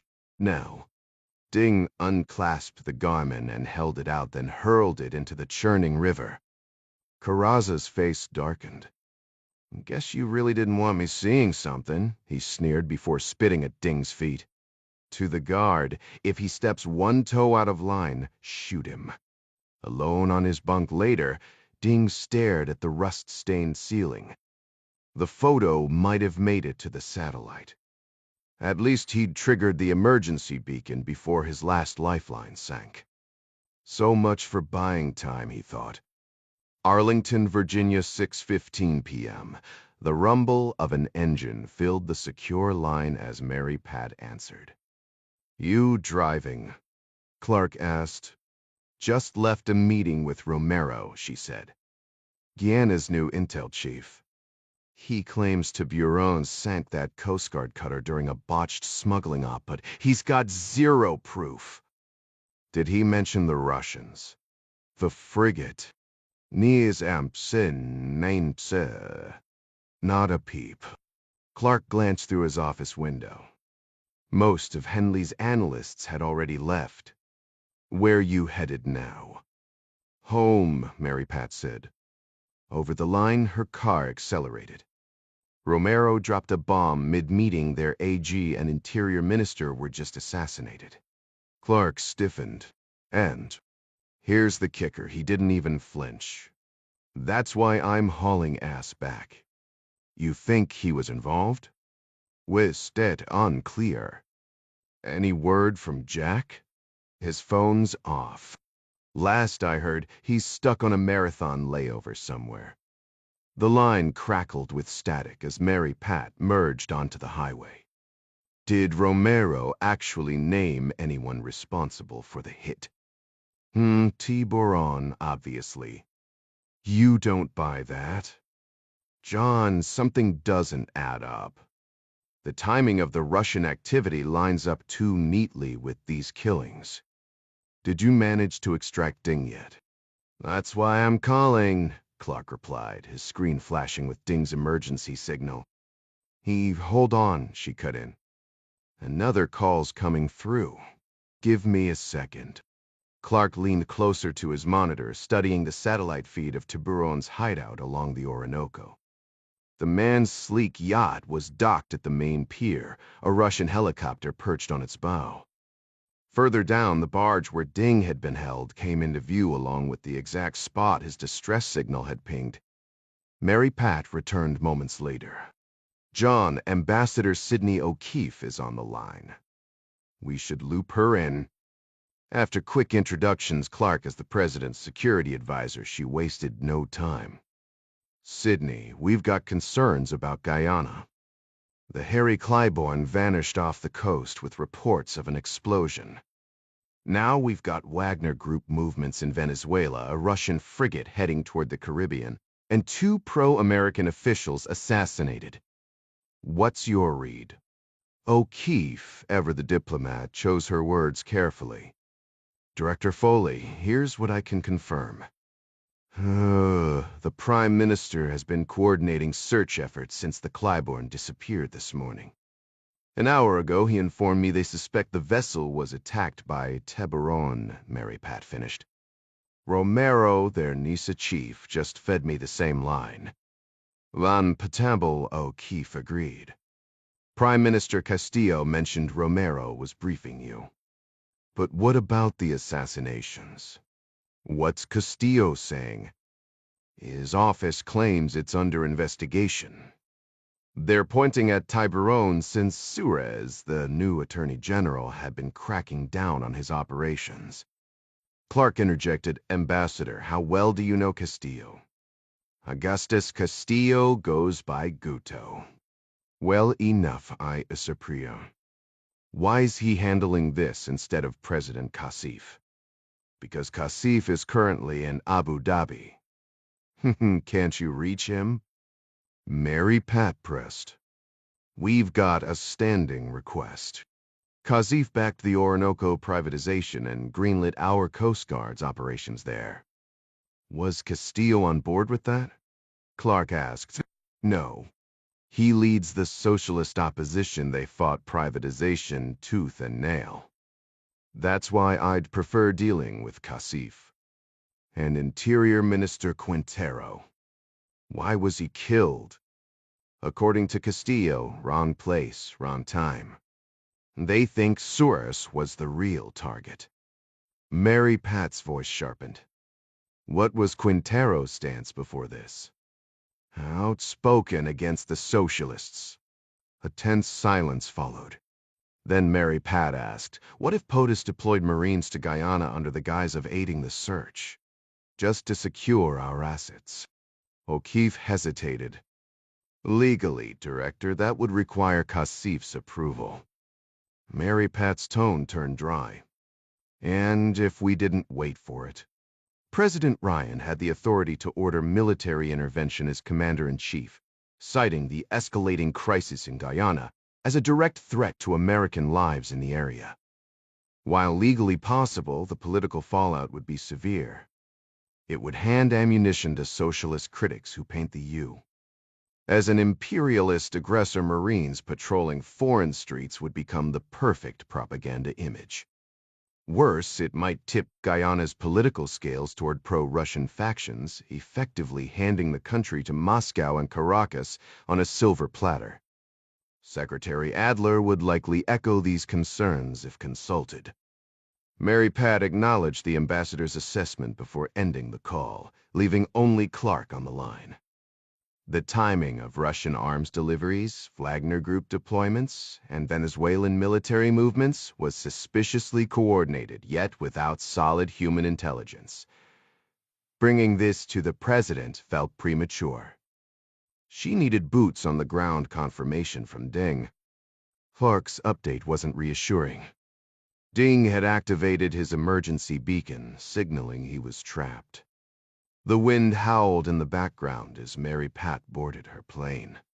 Clark laid out his plan, a covert extraction using experimental amphibious tech designed to slip in undetected. No guns blazing, no messy footprints. Just a quiet in and out. Mary Pat gave the green light, though not without reservations. Clark's dry response, better than asking forgiveness later, cut through the tension. Meanwhile, in Arlington, Lisan Robertson was knee-deep in spreadsheets. Jack's Whiteside Ventures demanded tedious accounting, and Athena Global Shipping's financials were a labyrinth of receipts and offshore expenses. Howard Brennan wanted everything polished for potential buyers, leaving Lisan to chase down managers in San Juan, her Spanish just passable enough to navigate the paperwork. The monotony grated on her. A former Marine and state trooper, she wasn't built for cubicle life, and Jack's constant reminders that this work funded their real missions felt like a patronizing excuse. Worse, he still hesitated to include her in field work, as if her prosthetic arm made her fragile. She'd prove him wrong, just not today. Not while drowning in invoices. Lisanne had mastered the art of thriving despite her prosthetic arm, seamlessly navigating the dual demands of Hendley and campus operations. The only real tension between her and Jack stemmed from his overprotective streak, though right now, she wouldn't have minded his presence. After crunching numbers all evening, she'd have loved to run her findings by him. But when she got back to their Arlington house, she found her 16-year-old niece Emily had taken matters into her own hands, frozen pizza in the oven, the scent of melted cheese filling the air. They ate on the couch, half watching a streaming series, the glow of the screen casting shadows across the room. It wasn't the same as having Jack there, but it was a decent substitute. Then Clark's call cut through the quiet. Hey, she paused the show. When's Jack due back? He asked, his tone brusque. Lisanne mentally replayed Jack's last text from Guyana. Red eye through Panama City, she replied. Connects in Denver before landing in D. Around 4A. Why? Emily vanished into the kitchen with her plate, leaving Lysen alone with the phone. If he checks in, tell him to call me immediately, Clark ordered, his voice tight. Normally, he softened his tone for personal calls, but tonight his clipped delivery set off alarms. Mister, is something wrong? She asked carefully. Not on this line, he muttered. The unspoken warning sent a chill down her spine. Then, abruptly, he shifted gears. You're fluent in Spanish, right? Actually, I've been reviewing it all day, she said, puzzled. Why? A beat of silence. Then get to the office. Now. And book some flights on your way. I'll fill you in when you arrive. Lysen tore through D. Near empty streets, her Volvo's tires gripping the pavement as she wove between lanes. Midnight traffic was light, letting her channel her old state trooper reflexes. Half the drive was spent coordinating flight arrangements, still clueless about the reason. By the time she reached Henley's deserted office, she knew Clark would be downstairs, likely in the briefing room near the underground range. Her keycard clicked the lock open, and she descended into the dimly lit basement. Good you're here, Clark said as she entered. Now we're just missing Jack. Around the table sat her teammates, Stephen Chili Edwards, Mandy Cobb, and Gavin Beery. Chili, a former cop who'd helped rescue the First Lady, leaned in with restless energy. Mandy, ex-FBI, sat back, arms crossed, her sharp eyes scanning the room. Gavin, ever the tech wizard, had his laptop hooked to a humming projector. Sit down and kill the lights, Clark instructed. Lysen exchanged quick nods with the team before darkness swallowed the room, leaving only the projector's glow. As of 9:17 p. Clark began, squinting at his watch. You're all activated for a black side-up. Mend ad as stood. Nods all around. Chili practically vibrated with anticipation, while Mandy's skepticism was palpable. Casual attire jeans tees marked the late-night urgency. First slide, Gavin, Clark said. A grainy satellite image flickered to life behind him. Mission is deniable, 0 footprint. We're extracting an asset from Venezuela's Orinoco Delta. Mandy, ever the investigator, cut in. What kind of asset? CIA informant? No. Clark's gaze hardened. Campus Noakes, Mandy. One of ours. The tension in the room was palpable as Clark moved aside, revealing the full image on the screen. This is Domingo Chavez, he announced, his voice steady but edged with urgency. The others exchanged uneasy glances. Everyone knew Ding wasn't the type to cry wolf. If he'd activated his distress signal, things had gone seriously sideways. Lysen's chest tightened. Over the past year, she'd grown close to Patricia Clark, Ding's wife, and the thought of him in real danger sent a chill down her spine. Sir, she cut in, I handled his travel arrangements. Last I checked, he was embedded in Bogota under Scope's umbrella, working with Colombian forces. Clark nodded. Officially, yes. But that was just the cover Langley's legend wizards cooked up for him. He paused, letting that sink in before continuing. Ding's been operating as Colonel Luis Diaz, a ghost from the Colombian Special Forces, supposedly fighting the Tiberanistas near the Venezuelan border. The real Diaz? Dead for years. Mandy leaned forward.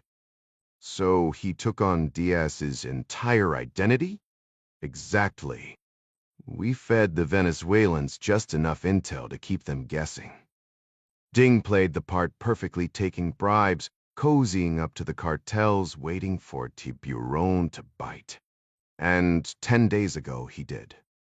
Clark gestured to the screen where a sprawling riverside compound dominated the view. That's where they took him. The yacht. Tiburon's personal playground. The chopper on deck? Belongs to a Russian Sever officer. Ding was supposed to meet them both earlier today. Chili crossed his arms. So, what's the play? Is Ding there to take Tiburon out? Clark's expression darkened. Patience. Next slide, Gava. The screen flickered to an aerial shot of an airfield, palm trees fanning out like spokes around a massive Russian cargo plane. Hulgan Air Base in Cuba, Clark explained. That and 12-4 flew in from the Central African Republic Wagner Group territory. And that Miso attack helicopter? Loaded for bear. Another click and the image shifted to a surveillance photo of a sharp-faced man in sunglasses strolling down a dusty street. Igor Morozov, Clark said. Former Wagner, now Serre's Latin desk chief. That's his bird on Tiburon's yacht. Ding's mission? Find out why a Russian spook is buddying up to a drug lord with a grudge against the U. Lesang frowned. Did he get anything concrete? Only that Morozov's recruiting Wagner mercs to bolster the Tiburonistas. But the why is still a mystery. Clark signaled Gav to switch back to the river compound. All we know is they're loading crates onto those boats and vanishing into the river. To Kuatuad, Fralovraid, where they're going. What's in those boxes? Your guess is as good as mine. Mandy exhaled sharply. So we're flying blind. For now, Clark admitted. But Ding's in there. And if anyone can turn the tide, it's him. Gavin had uncovered some concerning developments earlier that hinted at deeper motives behind the Tiburonistas' dealings with the Russians.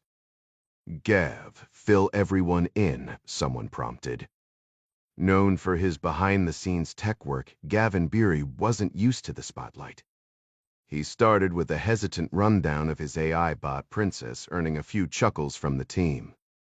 The laughter died when he pulled up an image of a Russian warship. This is the Admiral Gorshkov, he announced. According to intel from DIA, NSA, and my own system, it's hauling straight toward Guyana at full speed. Guyana? Says Telly frowned. Where's that? Right next to Venezuela, Clark cut in. But why Guyana?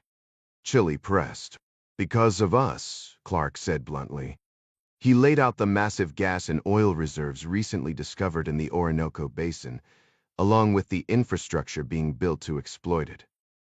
Neither Venezuela nor Russia wants Guyana selling that gas globally. If it reaches Europe, Russia loses leverage, and Venezuela's dictator loses billions in revenue.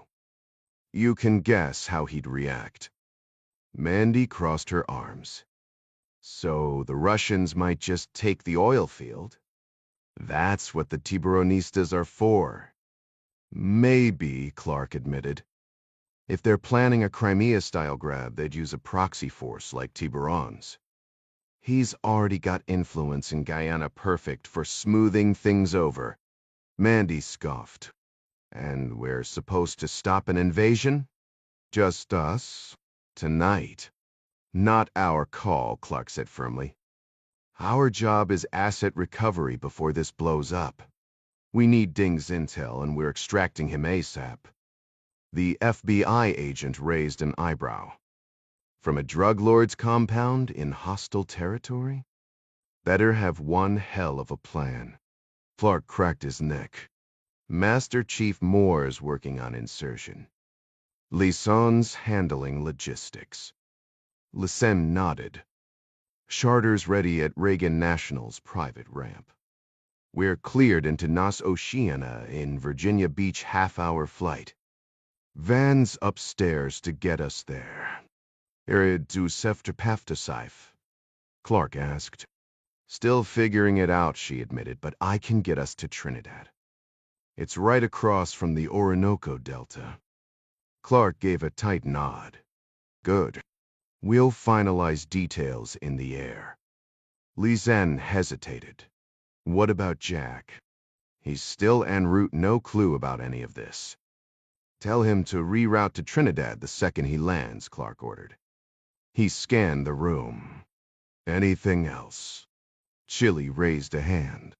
Yeah, mister. We're going now? I didn't pack gear or tactical kit. Clark's gaze sharpened. Then you missed the first part. Domingo Chavez is in trouble. That's all you need to know. Day 2, Abu Dhabi, United Arab Emirates, March to 8:40 a.m. Sunlight filtered into President Ali Kasif's lavish tent, though tent was a generous term. The Emirati hosts had called it a kama, but it was more like a 5-star suite. A queen-size feather bed, silk carpets underfoot, hand-carved mahogany furniture. Calling it glamping would have been an insult. Kasif stretched, savoring the luxury. This wasn't roughing it. This was power. The desert sun blazed through the thin canvas of the tent, forcing him to shield his eyes the moment he stirred awake.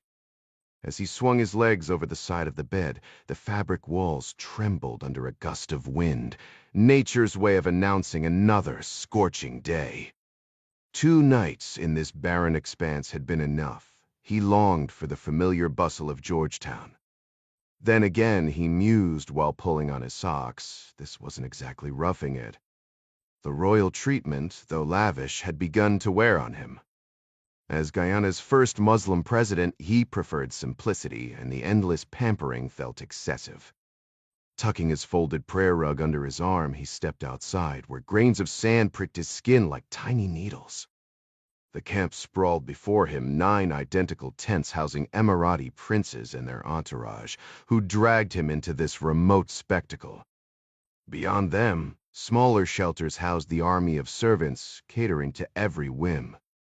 Gleaming in the distance were the sand vehicles they'd ridden since leaving Abu Dhabi, part of the Desert Challenge, a high-octane race through 200 miles of dunes. The Crown Prince had pitched it as a global attraction, one that put the Ho on the map. Between sips of coffee, he'd even suggested Guyana with its rainforests and rolling hills as a future venue. But Kasif knew the real agenda, an OPEC membership push. After finishing his prayers, he dodged a flurry of white-robed servants before ducking back into his tent. By the time he emerged for breakfast, Prince Mohammed was already by the fire, his bisht fluttering in the wind. Salam alaikum, Mr. President, the prince greeted, his face half hidden by his shifting kafia. You're an early riser. Alaikum salam, Kasif replied. The desert cold surprised me. The Shamu wind, the prince said, stirring the flames, might make the race more thrilling. Kasif suppressed a sigh. The dune buggies had lost their novelty after the first hour. Will it delay our return? Not at all, the prince assured him, though his smile faltered slightly. Though I imagine you're eager to get back to your duties. Duties like dealing with the aftermath of his friend Alberto Quintero's murder. The satellite call from Prime Minister Castillo had come just before midnight, confirming Tiburon's latest atrocity. Kasif had shared the news with the prince, requesting an early departure. Now, as sparks from the fire spiraled into the wind, the prince leaned in. Mr. President, if I may strengthen your security. Men like Tiburon only understand force. Kasif nodded, though his thoughts were already miles away, plotting his next move. The desert had been a distraction, but reality was calling him home. You should track him down like the wild animal he is, the prince declared, swirling his coffee, as the desert wind carried tendrils of smoke between them. Kasif stepped aside to avoid the shifting haze. Strengthening security forces doesn't come cheap, Your Highness. The prince smirked, tapping his cup. Soon, that won't be a problem for you. Maybe, Kasif conceded, though his tone was doubtful. But Tiburon barely steps foot outside Venezuela. Chasing him feels like hunting a ghost. With a snap of his fingers, the prince summoned a young servant bearing a fresh pot of coffee. Once your oil exports begin flowing, Mr. President, he said, taking a slow sip, you'll have all the resources you need. As an OPEC member, you'll even have access to security funds, another perk. Salaires and Stobor Century. Venezuela might just become an ally. They're part of the club, too. Kasif gave a polite but guarded nod. The relentless OPEC pitch had followed him across every dune of this trip. All he wanted was to return home. Before he could excuse himself, the prince suddenly brightened as a heavy-set, bald man in a rumpled shirt lumbered toward the fire. Victor, good to see you. The prince boomed. The newcomer grunted in acknowledgement, waving off a servant before plopping onto a stool. He fished a bottle of aspirin from his pocket, dry swallowed 3 pills, and squinted at the flames. Have you two met? The prince asked. This is Viktor Jdanov, CEO of Gazneft. Kasif extended his hand. A pleasure. Viktor shook it without standing, his gaze lingering a beat too long. Mr. President, he muttered. The prince clapped his hands. Viktor arrived last night. I thought it best you two spend the day together, get acquainted. Kasif suppressed a sigh. So much for an early retreat to his tent. Georgetown, Guyana, 12:30 a.m. The dirt bike sputtered its last breath, leaving Jack stranded in the heart of the rainforest.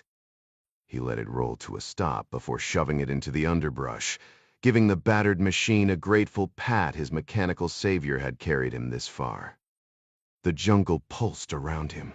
Shrieking birds, distant howls, and the relentless hum of insects like a swarm of live wires.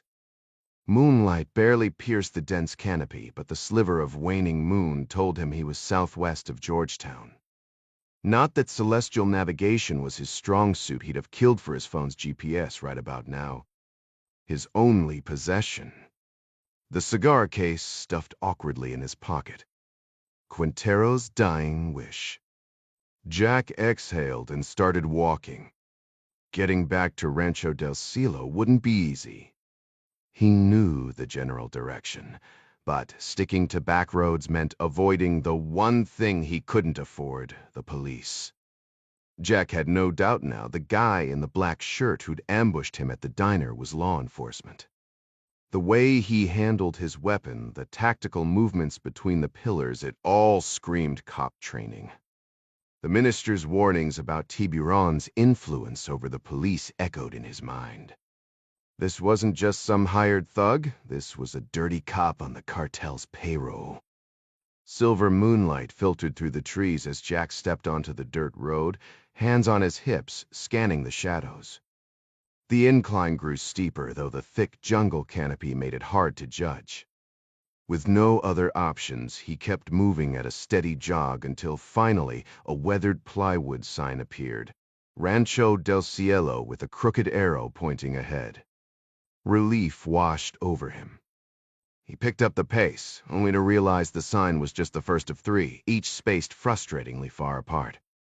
By the time he reached the property's unassuming gate, his lungs burned and his throat was parched. The Quinteros had spent a decade building this place. To his left stood an open-sided barn where they kept their llamas, Amancia's pride and joy. She rented them out for scenic hill rides, their bells chiming softly in the night to scare off prowling jaguars. To the right, their 2-story home rose from the jungle, a mix of hardwood shingles and glass. No lights were on. Probably asleep. Jack hesitated at the door, knowing his arrival would shatter their peace. Before he could knock, the door flew open, slamming into him. Twin shotgun barrels pressed against his ribs. A young man with sharp eyes and a tattooed forearm kept his finger near the trigger. Jack raised his hands. Easy, I'm a friend. He gauged the distance to the bushes. If it was birdshot, he might survive the sprint. But then the kid shouted, Amancia. Got one out here.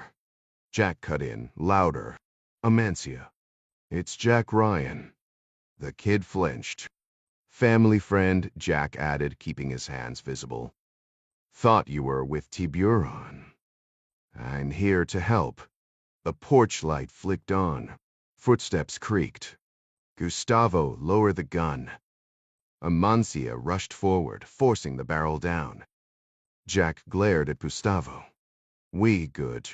He's my nephew, Amancia said breathlessly. In the light, Jack barely recognized her.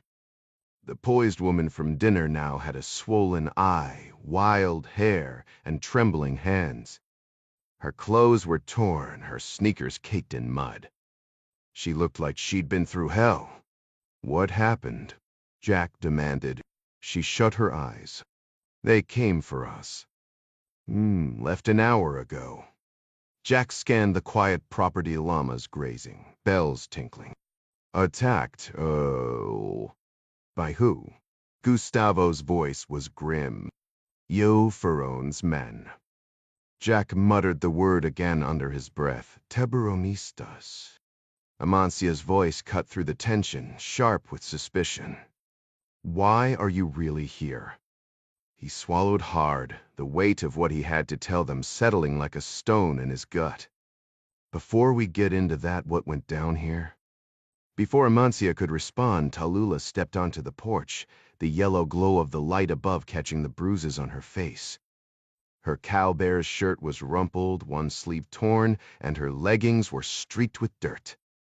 Jack's stomach twisted at the sight her left eye swollen shut, a crusted gash on her cheek. Tallulah, he said, stepping closer, voice low. You need medical attention. She hugged herself tighter, fingers digging into her arms. We were here by ourselves, Amancia explained. Jack turned to Gustavo, who stood rigid near the door. And you? Out in Mahayaka with my girlfriend. By the time I made it back, they'd already left. Tiburonistas, Jack repeated, jaw clenched. Amancia nodded. How many existebit Salvatore? 2, she said, voice steady despite the tremor in her hands. They thought they could take what they wanted. We made sure they regretted it. Jack studied Tallulah again, the scrapes on her forearms, the way her gaze stayed fixed on the ground. His mind raced with dark possibilities, but the worst truth still hung unspoken between them. Amancia caught his expression. I grabbed a knife from the kitchen, she said, lifting her chin. They laughed until I slashed one across the arm. Tallulah fought like hell. They ran before it got worse. She needs a hospital, Jack insisted. Is there a car? Amancia's shoulders slumped. Alberto has the Rover. He's staying in Georgetown tonight. Of course. Quintero usually spent weeknights in the city for work, but tonight that routine had left them stranded. Jack exhaled. What about a phone? Stolen. And good luck getting a signal out here anyway.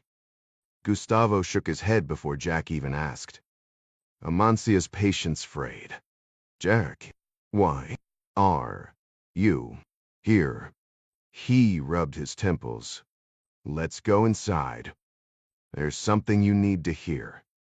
The living room looked like a tornado had hit books sprawled across the floor, drawers upended, shards of ceramic scattered near the kitchen. Jack guided them to the table, his grip firm on their hands as he delivered the news about Quintero. Tallulah bolted before he finished, sobs echoing down the hall. Amancia didn't flinch, but her knuckles whitened around her own arms.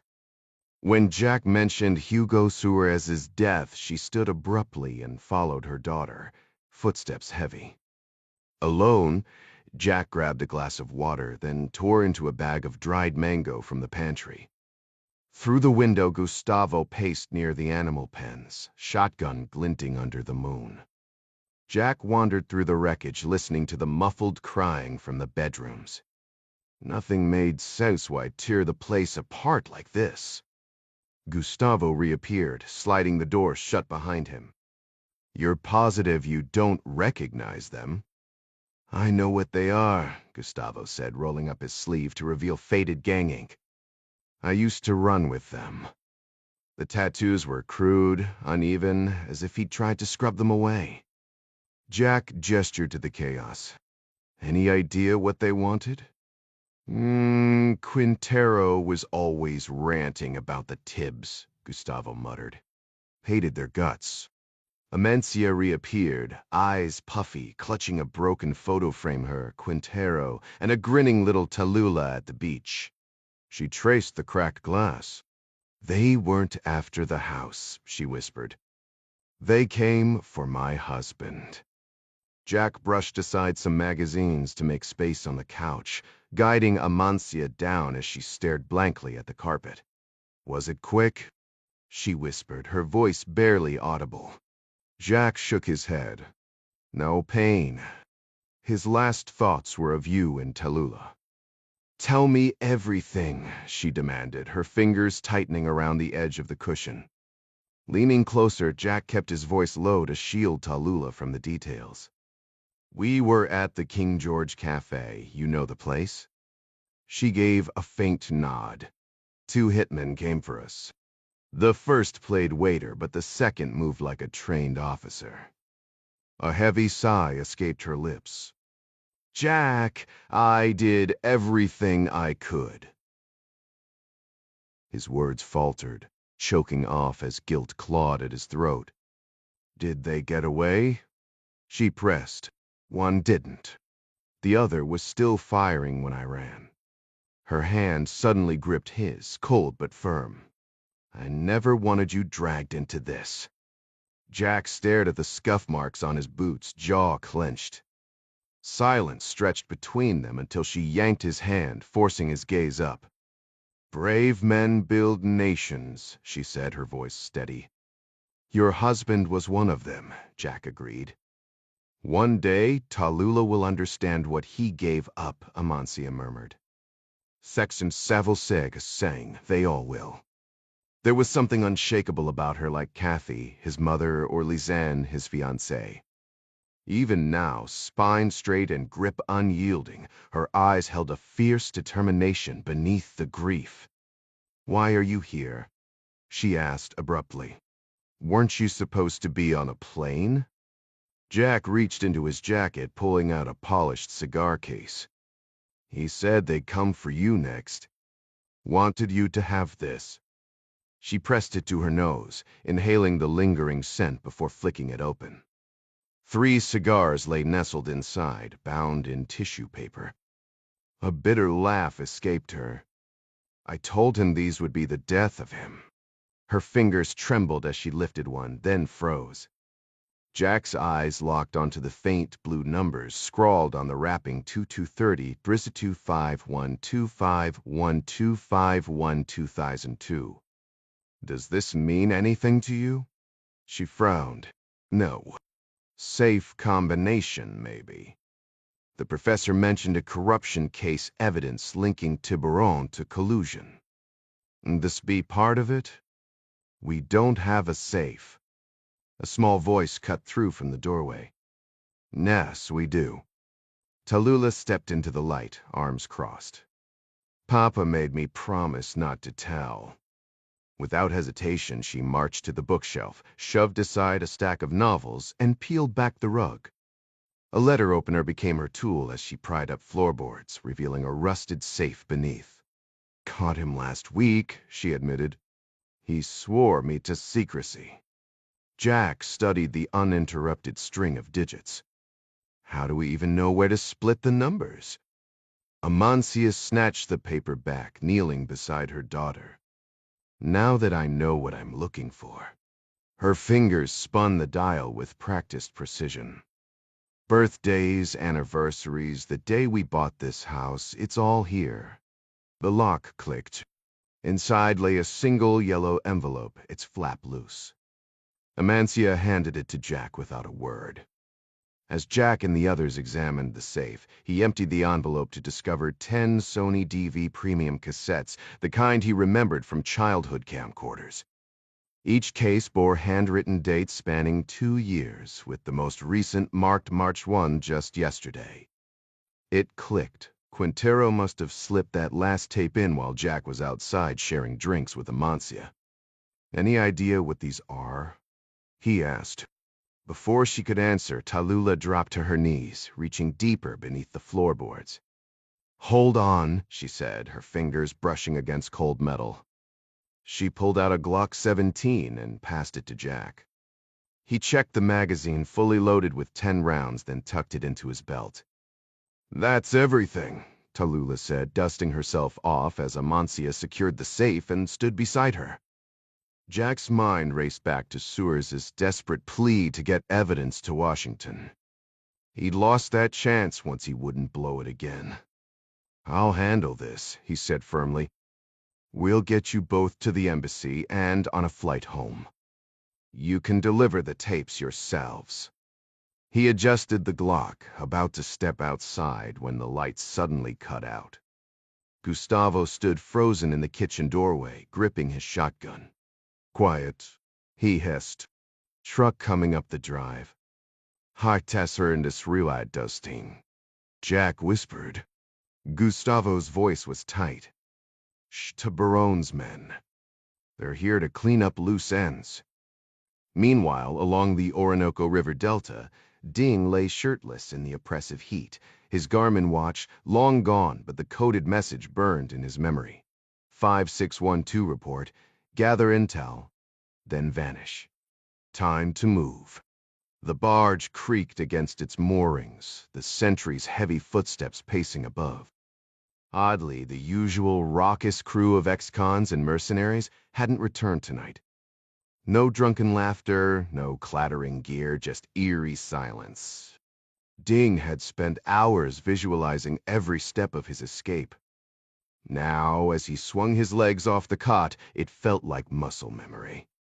He draped a sheet over the bare bulb of his lamp, casting a dim glow, then quietly pulled his duffel from under the bed. Inside were the same threadbare clothes the Tiburon crew had tossed at him back in San Felipe. He grabbed black cotton pants and a worn olive t-shirt with Diaz stamped on the collar, leftovers from some forgotten soldier. Kneeling, he emptied a tube of sunscreen onto the floor, then crushed a pencil lead into fine dust. Every second counted. The river wouldn't wait. Dipping his fingers into his water jug, he blended the sunscreen with powder until it formed a thick, dark paste. He coated his face and hands with the mixture, then tugged on his worn crepe-soled boots, standard Colombian military gear. Sliding under the bed, he retrieved the makeshift shiv he'd crafted from sharpened bed springs wrapped in tape. Days ago, he'd smuggled in a tiny switchblade hidden in his bootlaces, barely the size of his pinky. The Tiburon goons had missed it during his intake, but they sure noticed when Ding flashed it at the Venezuelan thug trying to swipe his rations. That incident had pushed him to fashion something deadlier. With practiced precision, he jabbed the shiv into the duffel bag near the zipper, peeling one side free until it dangled like a 2-foot brass chain. He tested its tension between his hands, then slipped out the door, moving like a shadow down the narrow corridor. At the ladder's top, he paused, catching his first glimpse of the outside. The moon's glow shimmered behind the sentry's silhouette, and beyond him loomed the massive yacht, Gran Blanco. The current was sluggish good news for a swimmer if he could get past Carraza.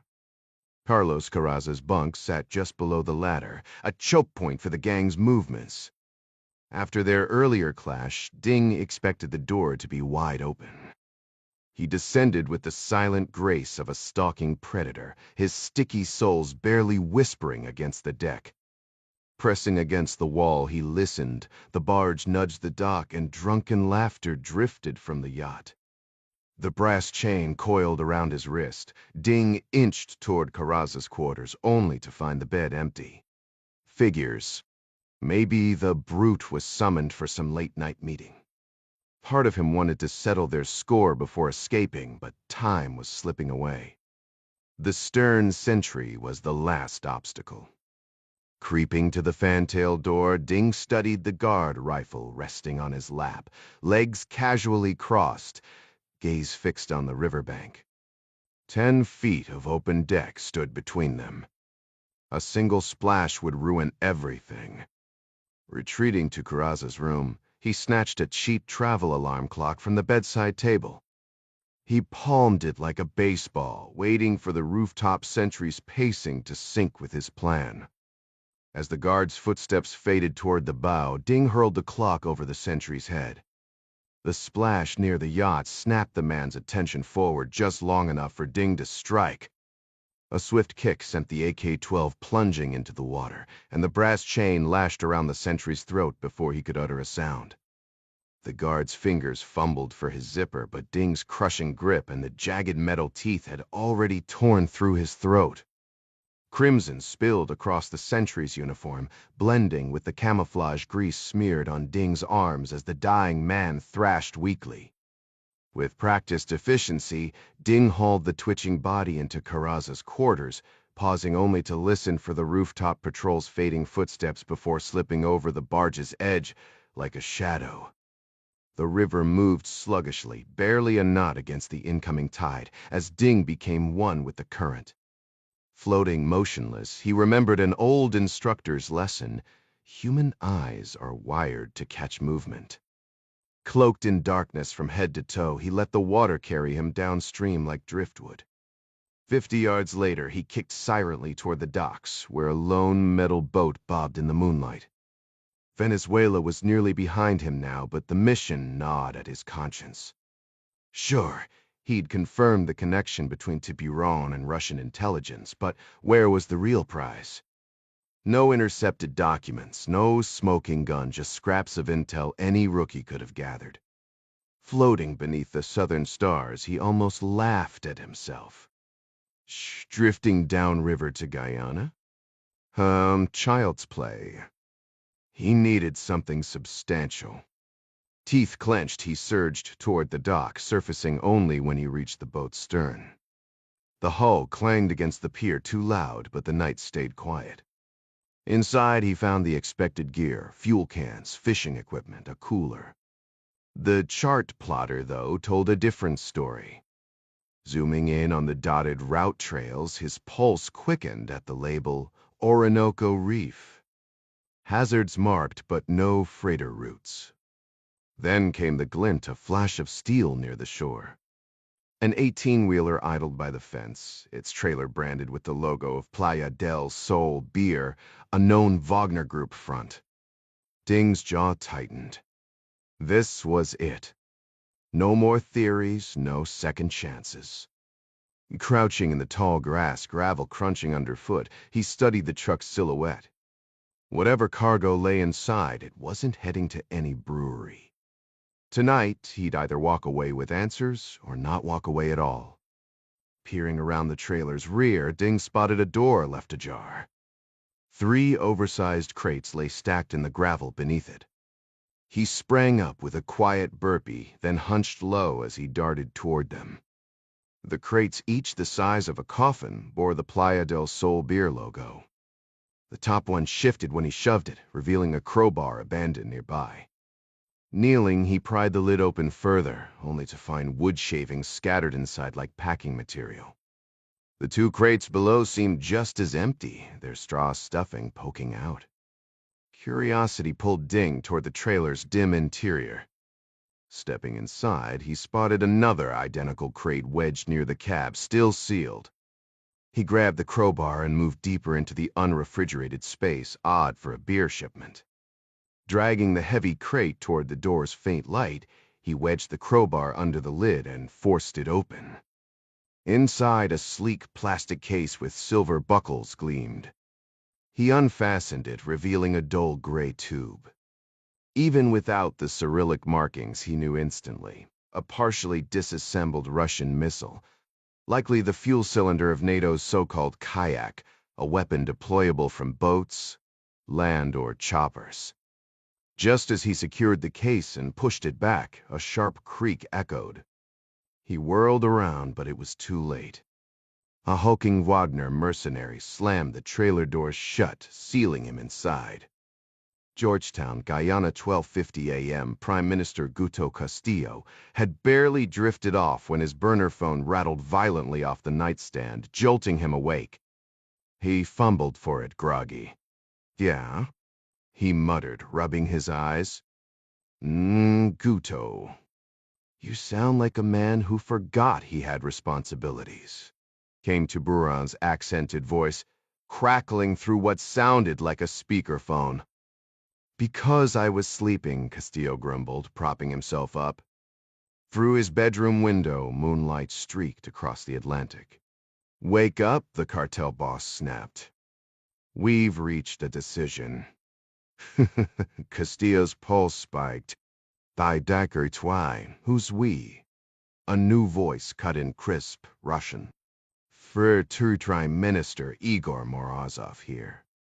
I'm aboard the Grand Blanco with Tiburon.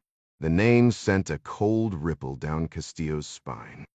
He'd never spoken directly to Morozov hell. He barely dealt with Tiburon outside intermediaries. Now both were in his ear at midnight. He swallowed, forcing his voice steady. A pleasure, Mr. Morozov Ganpavli. Good morning, Morozov replied, oddly polite. The formalities steadied him. You mentioned a decision. Months changed. The timeline, Tiburon said. We're moving now.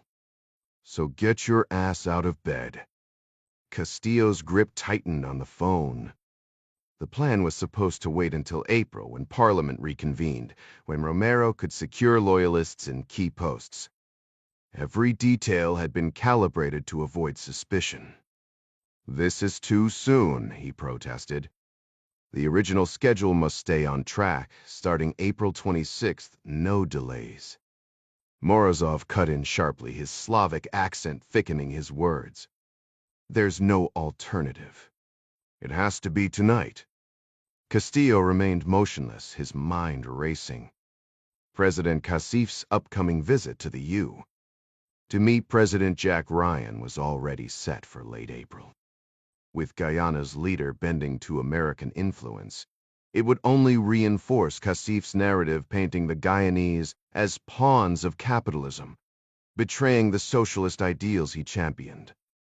I don't follow, Castillo muttered. Morozov leaned in, his tone deceptively calm. Allow me to clarify, Prime Minister. Acting now carries far less risk than waiting. Recent developments have left us no other option. Met salud ist vitam. Like what? Tiburon's voice erupted like thunder. Did you forget why you called me in a panic this morning? Now you're acting like it doesn't matter? You mean the Coast Guard incident? Castillo asked, feigning indifference. Obviously the Coast Guard. Tiburon snapped. Castillo exhaled. I thought it was resolved. The ambassador was pacified. Romero delivered our story to you. Intelligence. They bought the accidental encounter explanation just as planned. We pinned it on you, Tiburon. We're perfectly executed. Morozov's eyes narrowed. Prime Minister, when was the last time you spoke with Romero? Castillo checked his watch. A few hours ago. Why? Tiburon scoffed. If you want to lead the Socialist Republic of Guyana, Guto, you'd better hear what Romero has to say. We just got off the phone with him. Within moments, Romero's voice crackled through the line. He was still holed up in his Ritz-Carlton villa in Costa Rica. Tell him, Tiburon ordered. Romero hesitated, then spoke fast. I think the Americans are onto us about the Coast Guard. First to Suspense. Castillo's grip tightened on the phone. What? You told me the U. Intelligence director believed your story. I'm your intelligence chief. I'm telling you what I see. Romero shot back. She was supposed to speak at a breakfast tomorrow. Instead, she flew back to D. That's not a coincidence. Castillo stared at the tranquil ocean, envying its stillness. She probably had 10 other crises to handle. That proves nothing. Tiburon growled. Get to the point, Romero. We don't have all night. Romero's words tumbled out. Hugo Suarez was building a corruption case linking the government to Tiburon. We think he was working with Alberto Quintero to hand evidence to the Americans specifically because of their investments here. Suarez might have succeeded the same night Foley left unexpectedly. Castillo pressed a hand to his forehead. You swore Suarez and Quintero were dealt with. You said the Americans would blame Tiburon and drop it. Oh, wow. Romero's voice turned defensive. They would have except Suarez and Quintero were meeting an American when we moved in. They may have passed him intel. Castillo's blood ran cold. Suba te a to what American? Romero hesitated. Quintero's been meeting with the CEO of Athena Global Shipping for weeks. Athena's legitimate. More Castillo interrupted. Quintero and Jack Ryan were negotiating export licenses for the offshore gas project. I met Ryan this morning. My own people escorted him to the airport after I delayed the approval. His stomach twisted. Something wasn't adding up. Ryan never actually left Guyana, Romero revealed, his voice steady. One of my undercover officers spotted him earlier today meeting with Quintero near the waterfront construction site. Afterward, he followed Ryan to a private dinner at King George Cafe with Quintero and Suarez. That's when everything unraveled. Castillo's stomach twisted as he kicked off the sheets and paced the room in his slippers. Tell me Ryan wasn't involved in whatever went down. He might run Athena Global, but he's also the president's son. If he catches wind of this, Morozov cut in with a cold smirk. Which is exactly why Moscow insists we act now. Every second he's free is a risk. Castillo hesitated, weighing his words. The Russians' mention of Moscow felt like a loaded gun. Ryan's meetings with Quintero were above board. There's no proof he's involved in anything else. Romero shook his head. Maybe, but Suarez changes things. That wasn't about export licenses. They could have told him everything. Worse, Suarez might have handed him evidence, Morozov added. Luckily, Ryan left empty-handed, Romero said. His phone and Suarez's bag are in custody. The bag had a hard drive, probably surveillance footage. Castillo leaned against the window, staring at the black ocean. Back in February, Romero's conspiracy had seemed like a far-fetched fantasy. Now it was unfolding in real time, and the weight of it made him queasy. Find Ryan before he pieces it together. And make sure that hard drive is the only copy. Tiburon's voice was sharp. We'll handle our end. But you can't back out now. The words hit Castillo like a punch. No turning back. His throat tightened as Romero added, My officers are combing the city. Tiburon's men are tearing apart Quintero and Suarez's homes for anything they missed. Tiburon's grin was unsettling. Tonight, Guyana won't forget what happens when we move. Morozov stepped forward. Prime Minister, Moscow won't wait. We need martial law tonight. Use the Tiburonista chaos as cover. Shut down roads, cut communications, ground all flights. It's all in your Eclipse protocol. Castillo's blood ran cold. How did Morozov know about Eclipse? Romero must have handed it over.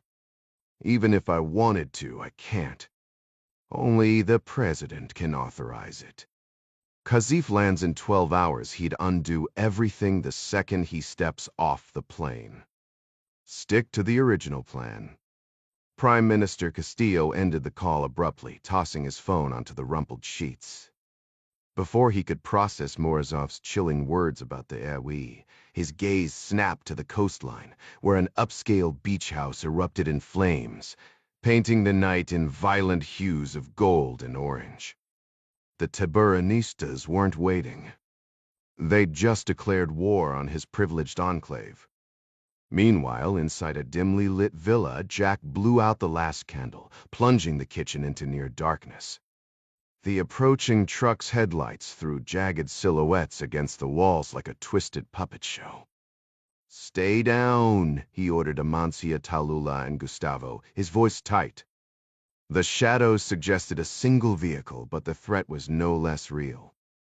Gustavo's fingers tightened around his battered shotgun. "I've got a spot," the boy muttered. Jack eyed the rusted weapon skeptically. That thing probably hadn't seen proper maintenance in years, but Gustavo had once been one of them. He knew how to fight dirty. "Go," Jack urged. "Wait for my signal." As Gustavo slipped out the back, Amancia caught his wrist, her whisper raw with fear. "Please, Goose, come back alive." The headlights blinked out. Doors slammed. Laughter and crude jeers cut through the night drunk, reckless, hungry for chaos. Tallulah trembled violently, her mother's arm a desperate shield. "Same men as before," Amancia breathed. Jack's jaw clenched. These weren't soldiers. They were predators circling back for sport. He moved like a shadow, block raised, listening to their slurred Spanish. Then crash. A rock shattered the kitchen window, glass skittering across the floor. Another thud.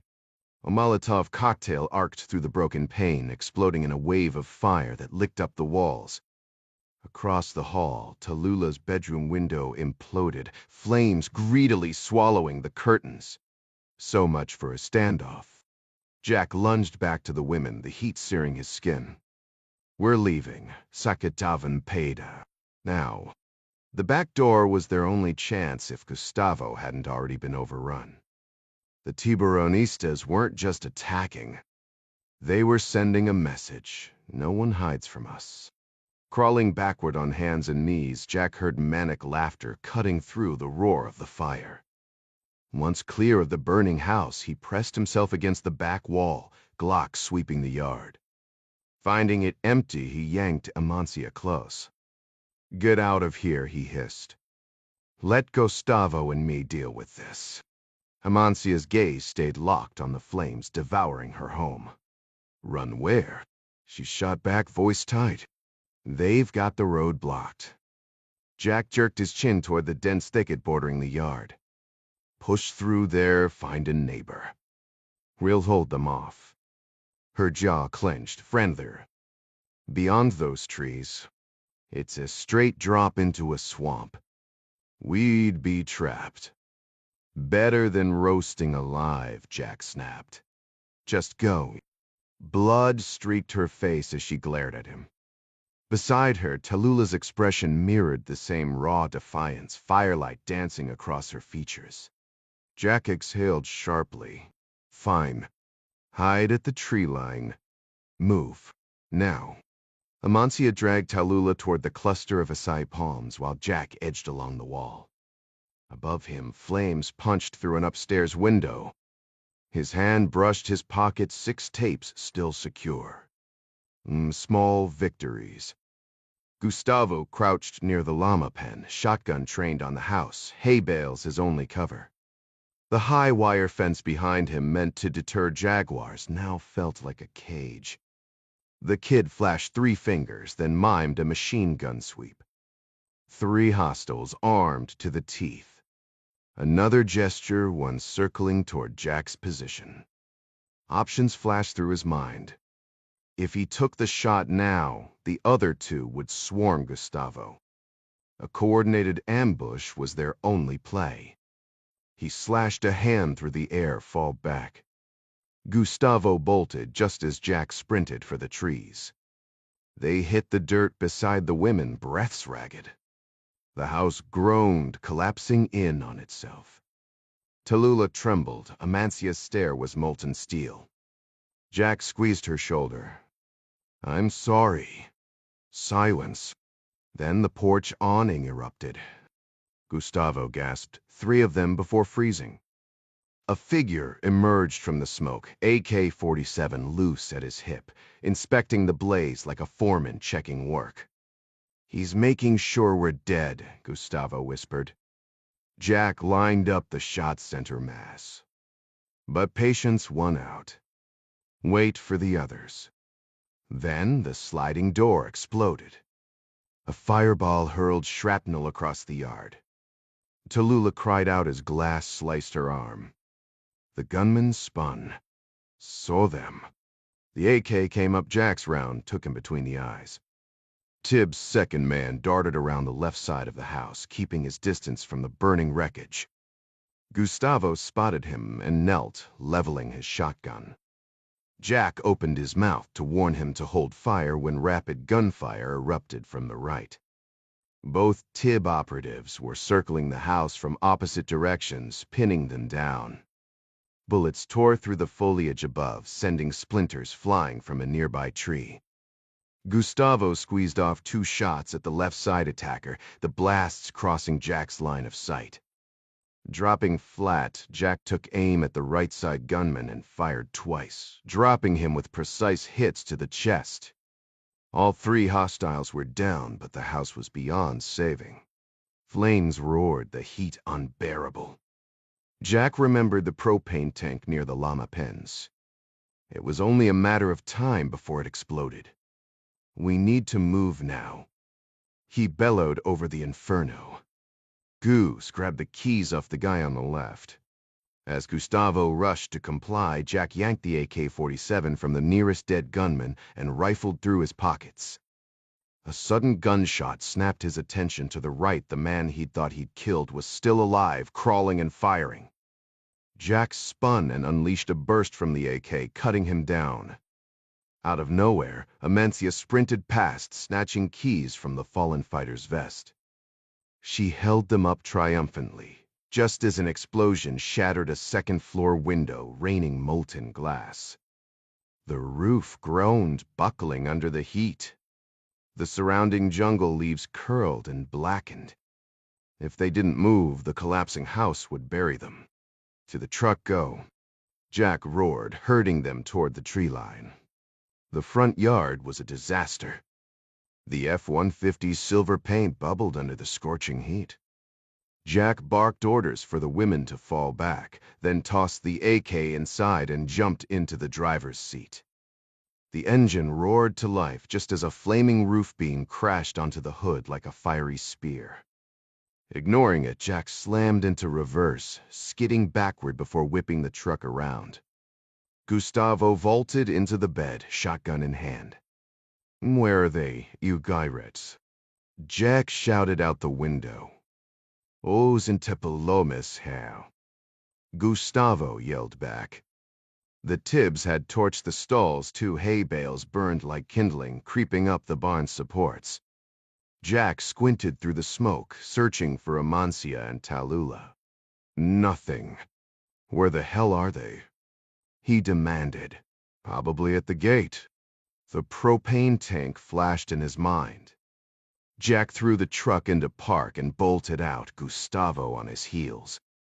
Tallulah struggled with a jammed gate latch, a collapsed fence post tightening the wires. Worse, Amancia had climbed into the llama pen where the panicked animals were trapped by burning straw. The wooden corral wouldn't hold much longer. Gustavo helped Tallulah. Jack ordered before scaling the fence. He hit the ground running, AK-47 in hand. "Amancia, we're leaving." He shouted, urgency sharp in his voice. "They're trapped in the pen." She yelled over the chaos. "If we don't get them moving, the fire's gonna take them all." Jack sprinted after her toward the crowded corral where 20 panicked llamas shoved against each other, nostrils flaring, their distressed cries cutting through the smoke. Amancia grabbed at their thick wool, trying to steer them toward safety, but the animals were too frantic. Jack slung his rifle off his shoulder. "Move back," he warned. With the heat of the fire at his back and the animals jostling him, he fired a controlled burst at the wooden planks where the fence met a post. The board splintered under the gunfire, and he kicked one loose, creating an opening. Amancia caught on fast, knocking down more planks until one brave llama bolted through the gap. The rest followed in a chaotic stampede toward the open gate. "Go with them," Jack shouted. She didn't hesitate, sprinting after the herd. Near the exit, Tallulah and Gustavo crouched low, arms waving, guiding the llamas to safety. Gustavo suddenly pointed urgently down the driveway.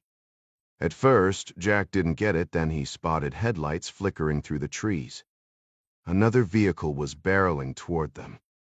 Jack lunged for the truck, Amancia and Tallulah piling into the back while Gustavo took shotgun. As Jack cranked the engine, Gustavo reloaded his weapon. The approaching vehicle came into view, a compact pickup with a mounted machine gun in the bed. "Technical," Jack muttered. "That's a damn 50 cal. Where'd they even get that?" "Big players bring them in," Gustavo said grimly. "From Tiburon over in Venezuela," Amancia added. "Alberto told me." Cops pretend not to see. The headlights swung around the final bend, the technical speeding straight for them. "Stay low," Jack urged Amancia, his grip tightening on the wheel. Killing the headlights, Jack gunned the engine, hoping to slip past the oncoming truck. But the narrow road, hemmed in by dense rainforest, left no room. He slammed the brakes, mind racing.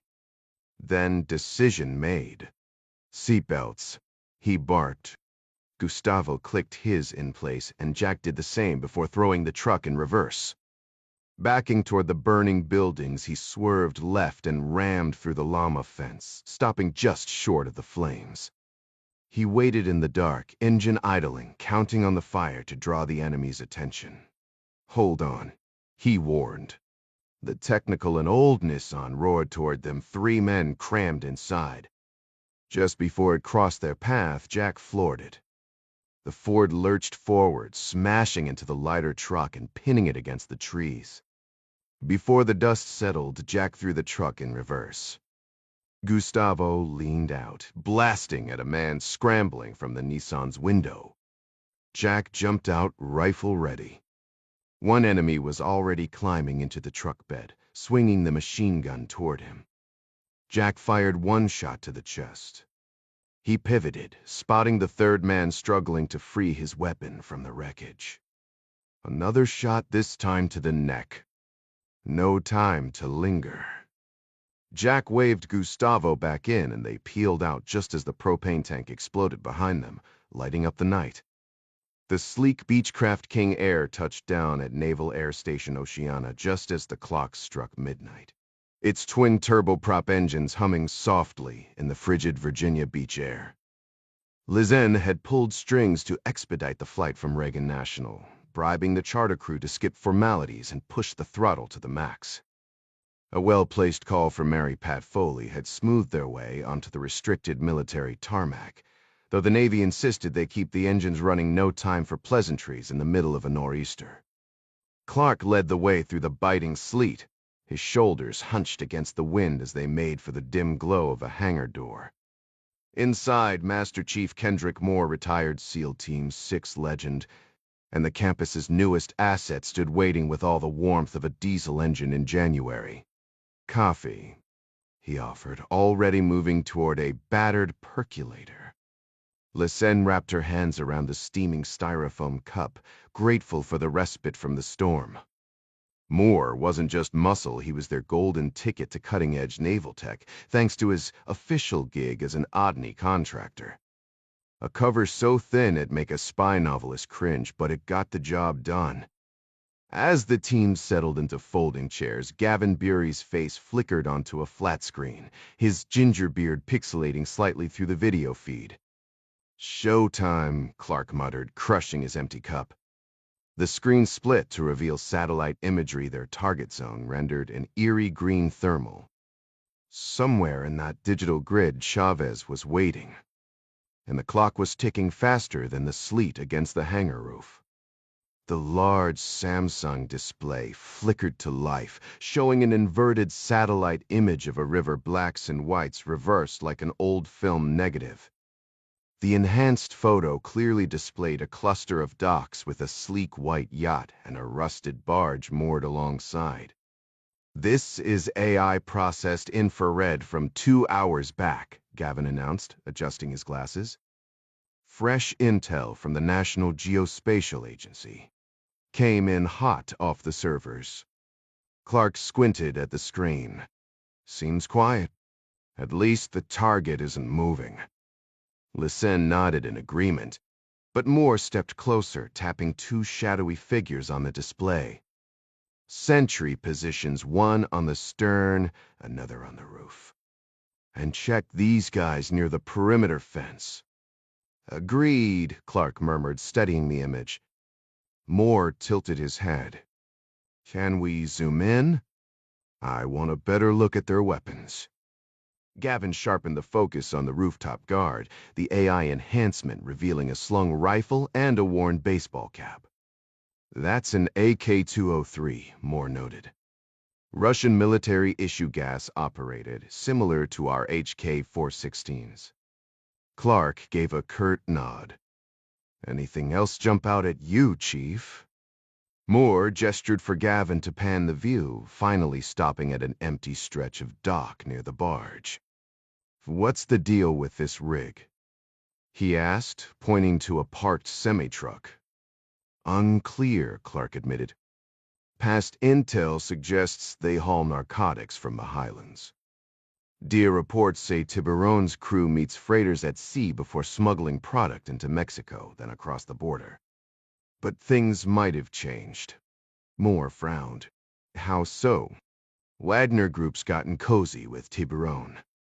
That's why Ding's embedded to track Russian activity in Venezuela. Now we're seeing coordinated movements. That guy on the stern. He's carrying an AK-12. These aren't your average cartel thugs."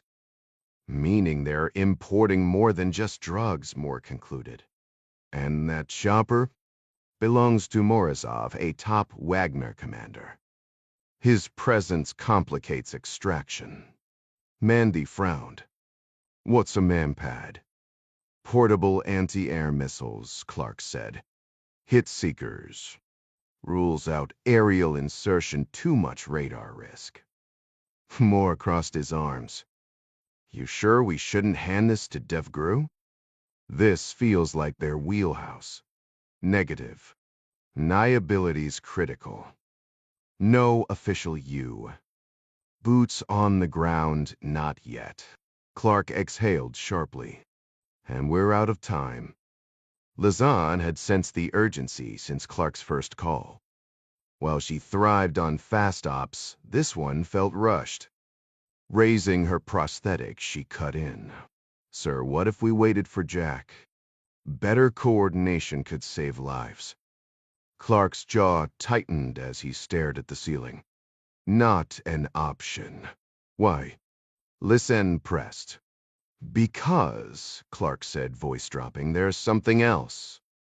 And it's got me on edge." The room went still. Lysen had never heard him sound so guarded. Clark took a deep breath before continuing. "Years back, garbage human," Chili muttered. "Got what was coming to him, taken out by his own guy, last I heard." Clark shook his head. "There's more to it. I was coordinating the mission from Panama City back then, with full authorization for kinetic strikes rare for that era. Ding led a team through the mountains, blowing up processing labs with demolition charges. We were waging a shadow war, and it was actually making a dent." The old operator's jaw tightened. Then things went sideways. Some CIA suit gave the green light for an excessive strike, untraceable ordnance on a cartel meetup. I painted the target myself, laser designator in hand. What happened next? Let's just say the blast radius included bystanders. First, like a time. kids. His voice dropped. Among the casualties were Juan Machado's parents. You know him now as Tiburon. Moore let out a low whistle. So, if Ding's identity gets blown. Exactly, Clark cut in. Legend wizards built him a solid legend, but if Russian intel peels back the layers, we've got problems. That's why I dragged you straight here instead of letting you grab fresh clothes, Chili. We need wheels up yesterday. Your job? Get us in and out without leaving a footprint. Moore cracked a grin. Lucky for you, I've been saving some toys for a rainy day. The sudden glare of hangar lights made Lisanne shield her eyes as Moore guided them past rows of F-18s toward a roped-off section. Under draped tarps sat bulky shapes on pallets. Had these shipped from Dam Neck the second you called, Moore announced, his boots echoing. He yanked a cover off the nearest object, revealing a monstrous matte black watercraft part jet ski, part cipher prop, bristling with antennas. Mandy blinked. That's a jet ski on steroids. Sud's rig, Moore corrected. Surface undetectable delivery system. Doe's pet project out of Silicon Valley. DevGrew's been putting them through hell for half a year. Clark eyed the machine skeptically. Specs. Hydrogen fuel cells, zero noise, 500 nautical mile range at nearly 100 knots. Moore rattled off. Umbra coating makes it radar invisible even with your ugly mug on it. Oh, and it'll carry 1,000 pounds, 2 operators per unit, full kit. Lisanne crouched beside the machine as Moore wrestled out a heavy, suitcase-sized battery. Magnesium hydride discs, he explained. Stores hydrogen way denser than tanks. Science-y stuff. Chili squinted. So it's like a battery. But with explosions. Controlled ones more deadpanned. Molecule hits the metal, splits into atoms, boom, power without the boom. He glanced at Clark's tapping foot and added, point is, these'll get you where you're going fast, quiet, and off the grid. More tea verperftis to tea. Clark's smirk was answer enough. The atoms bond tightly with the metal at a crystalline level, enabling incredibly compact energy storage. A starter battery provides the initial heat needed to break those bonds, releasing hydrogen atoms.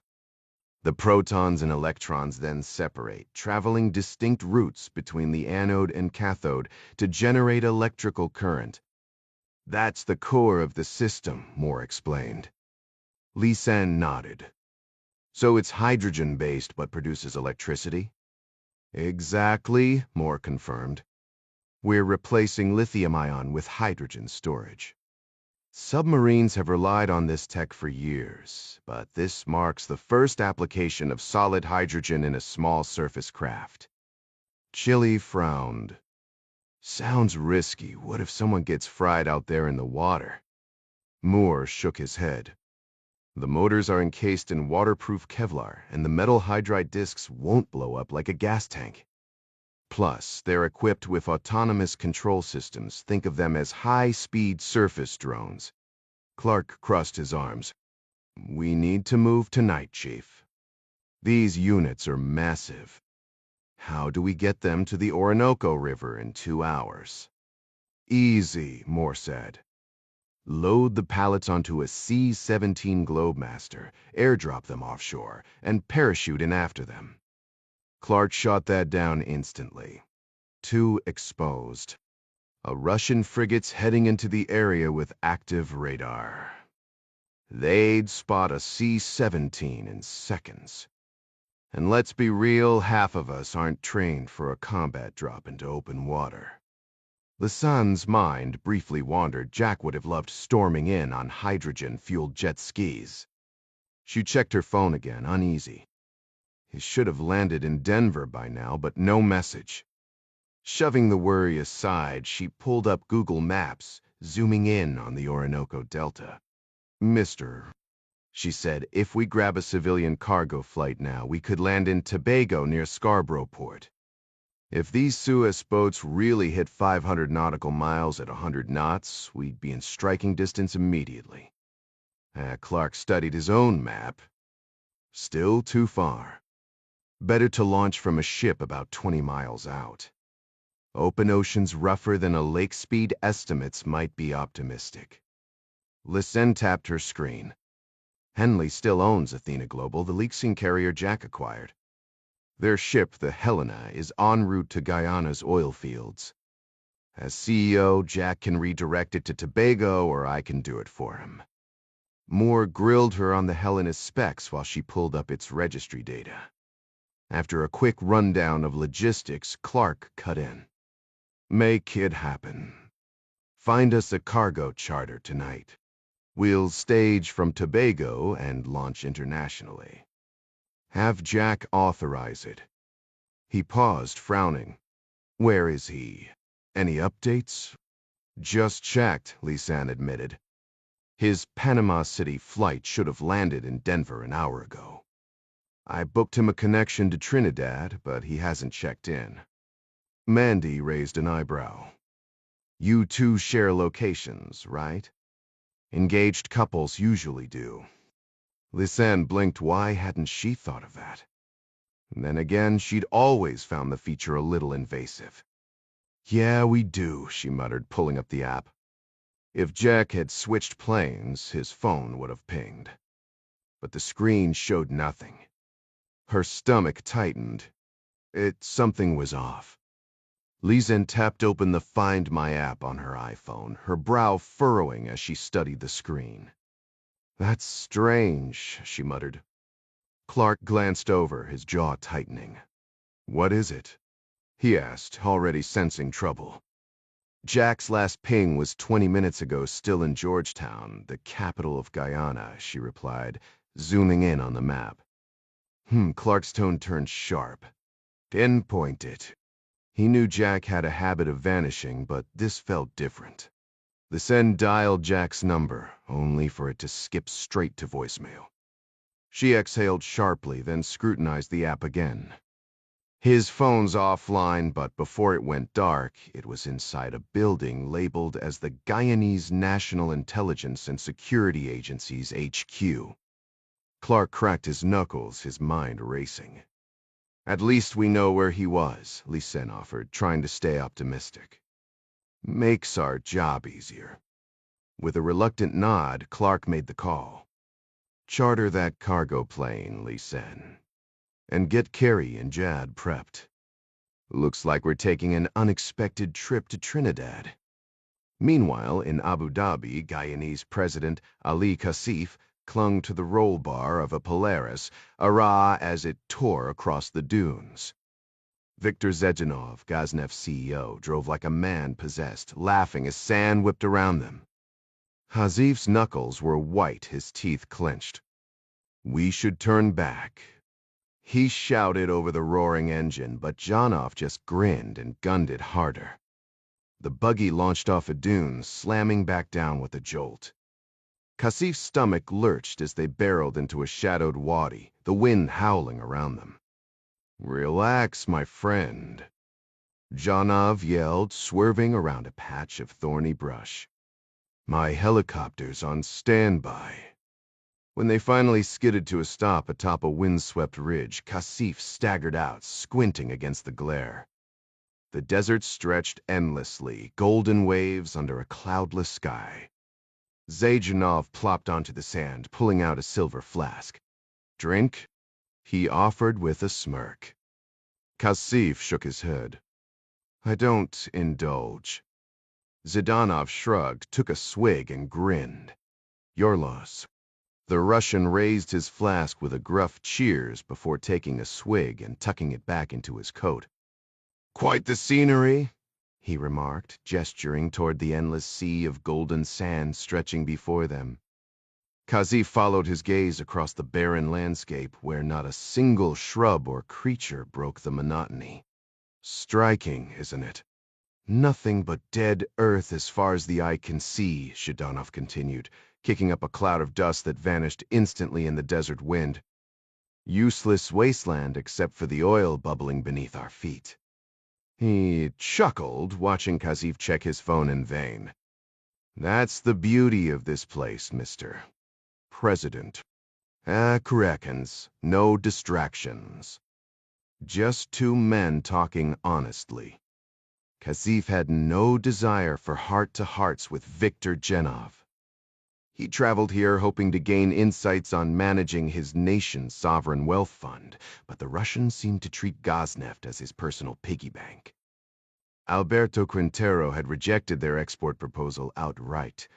Gosneft's environmental violations were notorious, and the last thing Kazif needed was to tie his country to Kremlin-backed opportunists or their Venezuelan puppets. Still, diplomacy demanded tact. I appreciate the invigorating excursion, he said smoothly. The solitude is refreshing. Of course it is, Zijanov grinned. Men like us never get moments like this. Sirs Pavden need the praise-breakers. Powerful men. Always surrounded, never alone. We should savor it. Kazif scanned the horizon, the sun climbing higher. The prince had promised a morning departure, yet here they lingered. Forgive me, Victor, but I thought we came to watch the rally. I don't see any cars. Zadnov took another sip from his flask. Patience. Think of us as hunters waiting for the perfect shot. He smirked. And while we wait, let's discuss business. Why did you refuse Gaznev's Orinoco proposal? Hazif's expression didn't flicker. That would be Interior Minister Quintero's decision. Tragically, he passed yesterday. I'm afraid I must cut this trip short to handle the fallout. His team can brief you, I'm hardly the expert. Sedanov's stare lingered a beat too long before he raised his flask again. To Quintero, he toasted flatly. Rest in peace. Fie, the president didn't drink. Orinoco River Delta, Venezuela, 2:20 a.m. exhausted. Igor Morozov had finally surrendered to a few hours of sleep in the Gran Blanco's plush guest quarters. His sphere handlers in Yasnavo had pushed the operation into overdrive, and here, in the cartel leader's inner sanctum, he tried to convince himself every angle was covered. But doubt gnawed at him. This entire plan now hinged on the Tiburonistas, a reckless gang of ex-convicts who'd already botched the timeline by attacking an unarmed Coast Guard ship. Not exactly reassuring. Tiburon's forces, guided by a handful of seasoned Wagner operatives, were preparing offshore near Orinoco Reef, just 10 miles from their oil platform targets. The 3 supply barges bobbed in the dark water, loaded with gear for the impending operation. With less than a day before everything kicked off, Major Morozov could only hope discipline would hold. His time managing Wagner units in the Central African Republic had taught him the dangers of relying on mercenaries. Their brutality could be useful, but it could also spiral out of control. This mission was even riskier. A patchwork of Wagner veterans and barely trained Tiburon recruits. To tip the scales, Morozov had brought in Yevgeny Zuka, a former Spetsnaz operator turned private contractor. Unlike the others, Zuka knew the Kremlin's reach was long and unforgiving, a lesson that kept him in line even when the bloodlust ran high. Morozov stepped onto the yacht's deck, the Orinoco River sliding past like black silk. The camp ashore was eerily quiet, most of the men already dispersed to the barges. Moonlight fractured on the water's surface, and the scrape of boots above signaled a sentry making his rounds.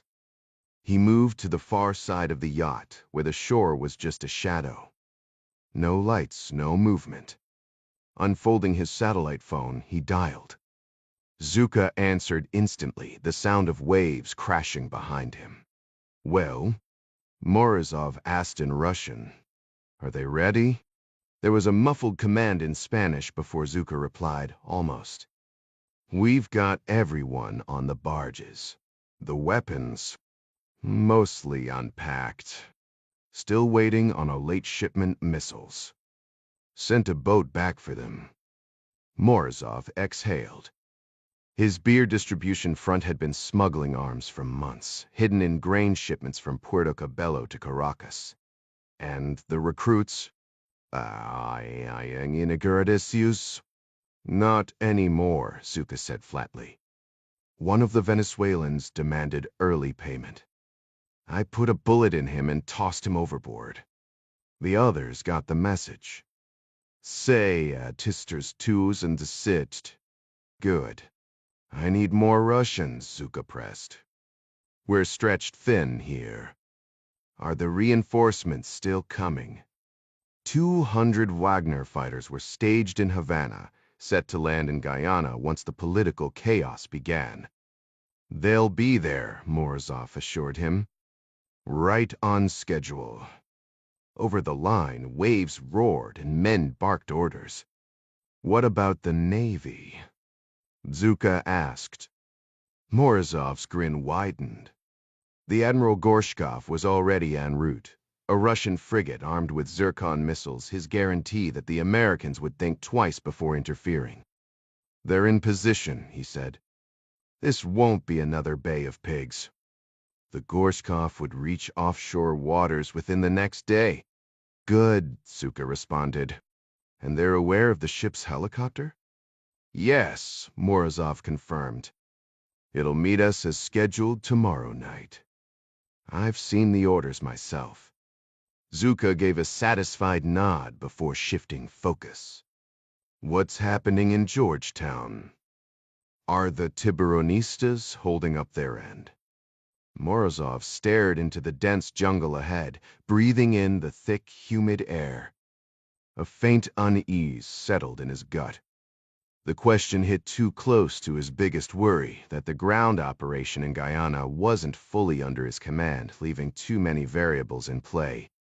First, there were the Tiburonistas, a ruthless cartel meant to unleash chaos, looting, burning, and terrorizing to push Guyana's spineless prime minister into declaring martial law.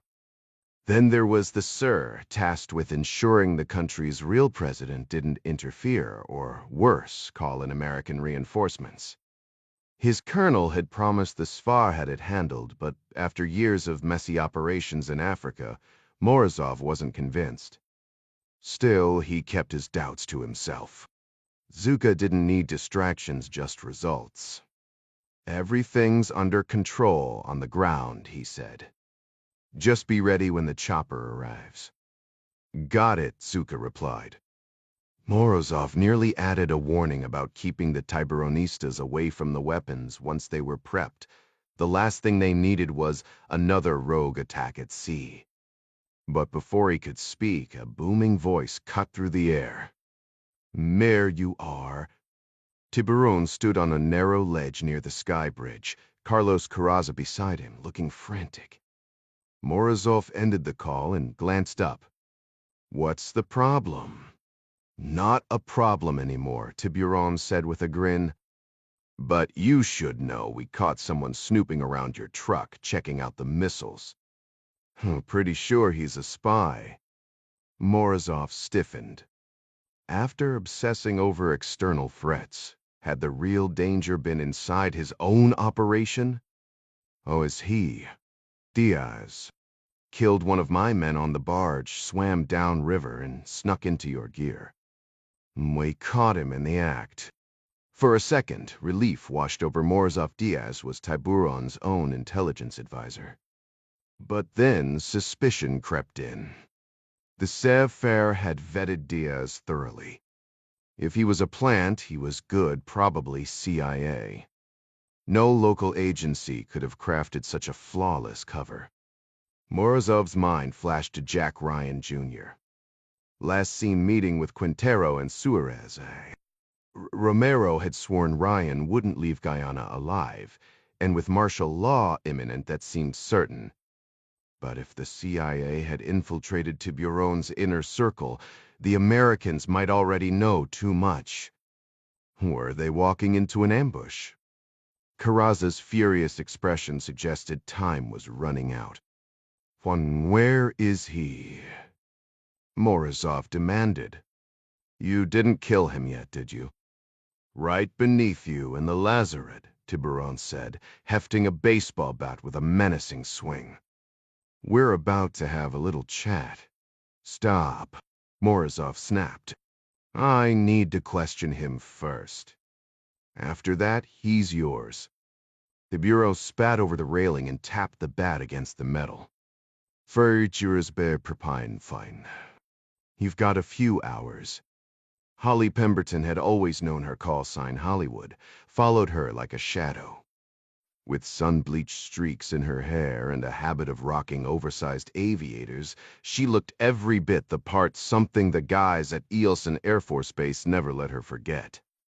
But after 15 years and thousands of flight hours, she'd earned her command pilot wings, proving she was more than just a California ROTC grad with a photogenic smile. These days, she split her time between hauling cargo for ups and keeping things interesting with the Air National Guard, a balance that suited her just fine. That was until her phone buzzed in the middle of a routine pre-flight check in Louisville. The message from UPS operations was vague. Her plane had been reassigned for a government mission, and she was the only pilot cleared to fly it.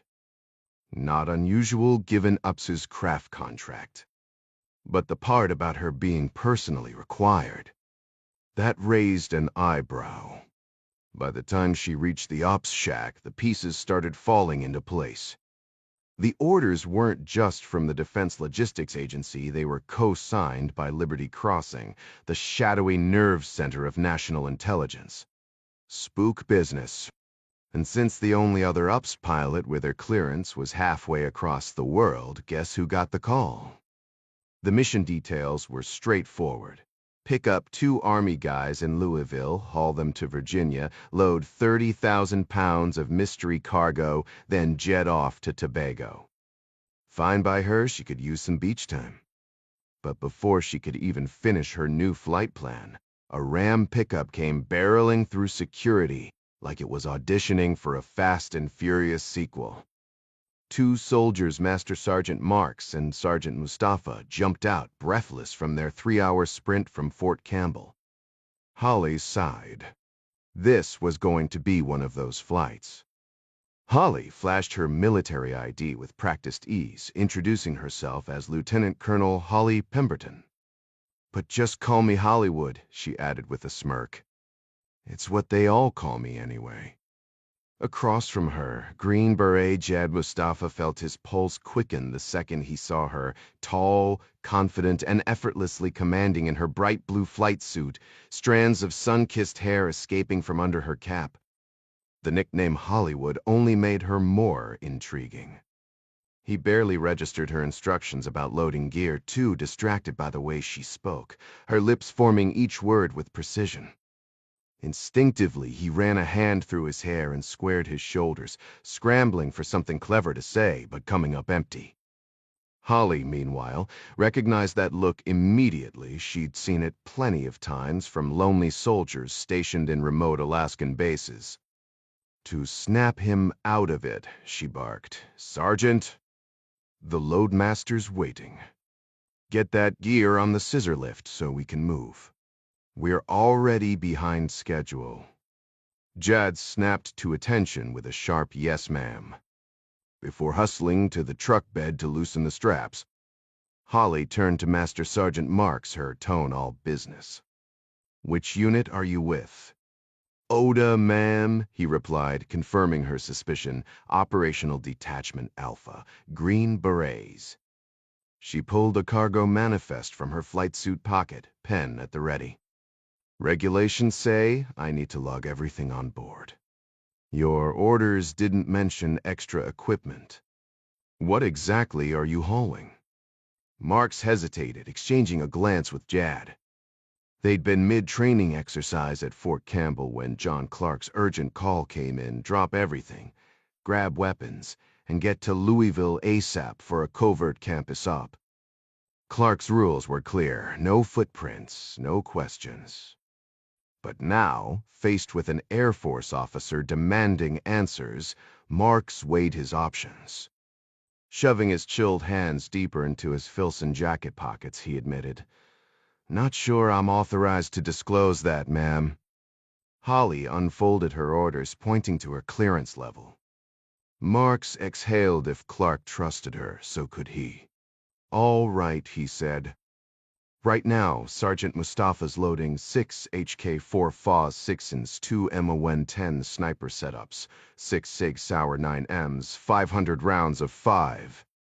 Vicks NATO, 30 thermobaric grenades, and about 10 kilos of C4 with detonators." "That's specific enough?" The wind tugged at her pant legs as Holly paused, pen hovering. No way corporate would approve this without a mountain of paperwork.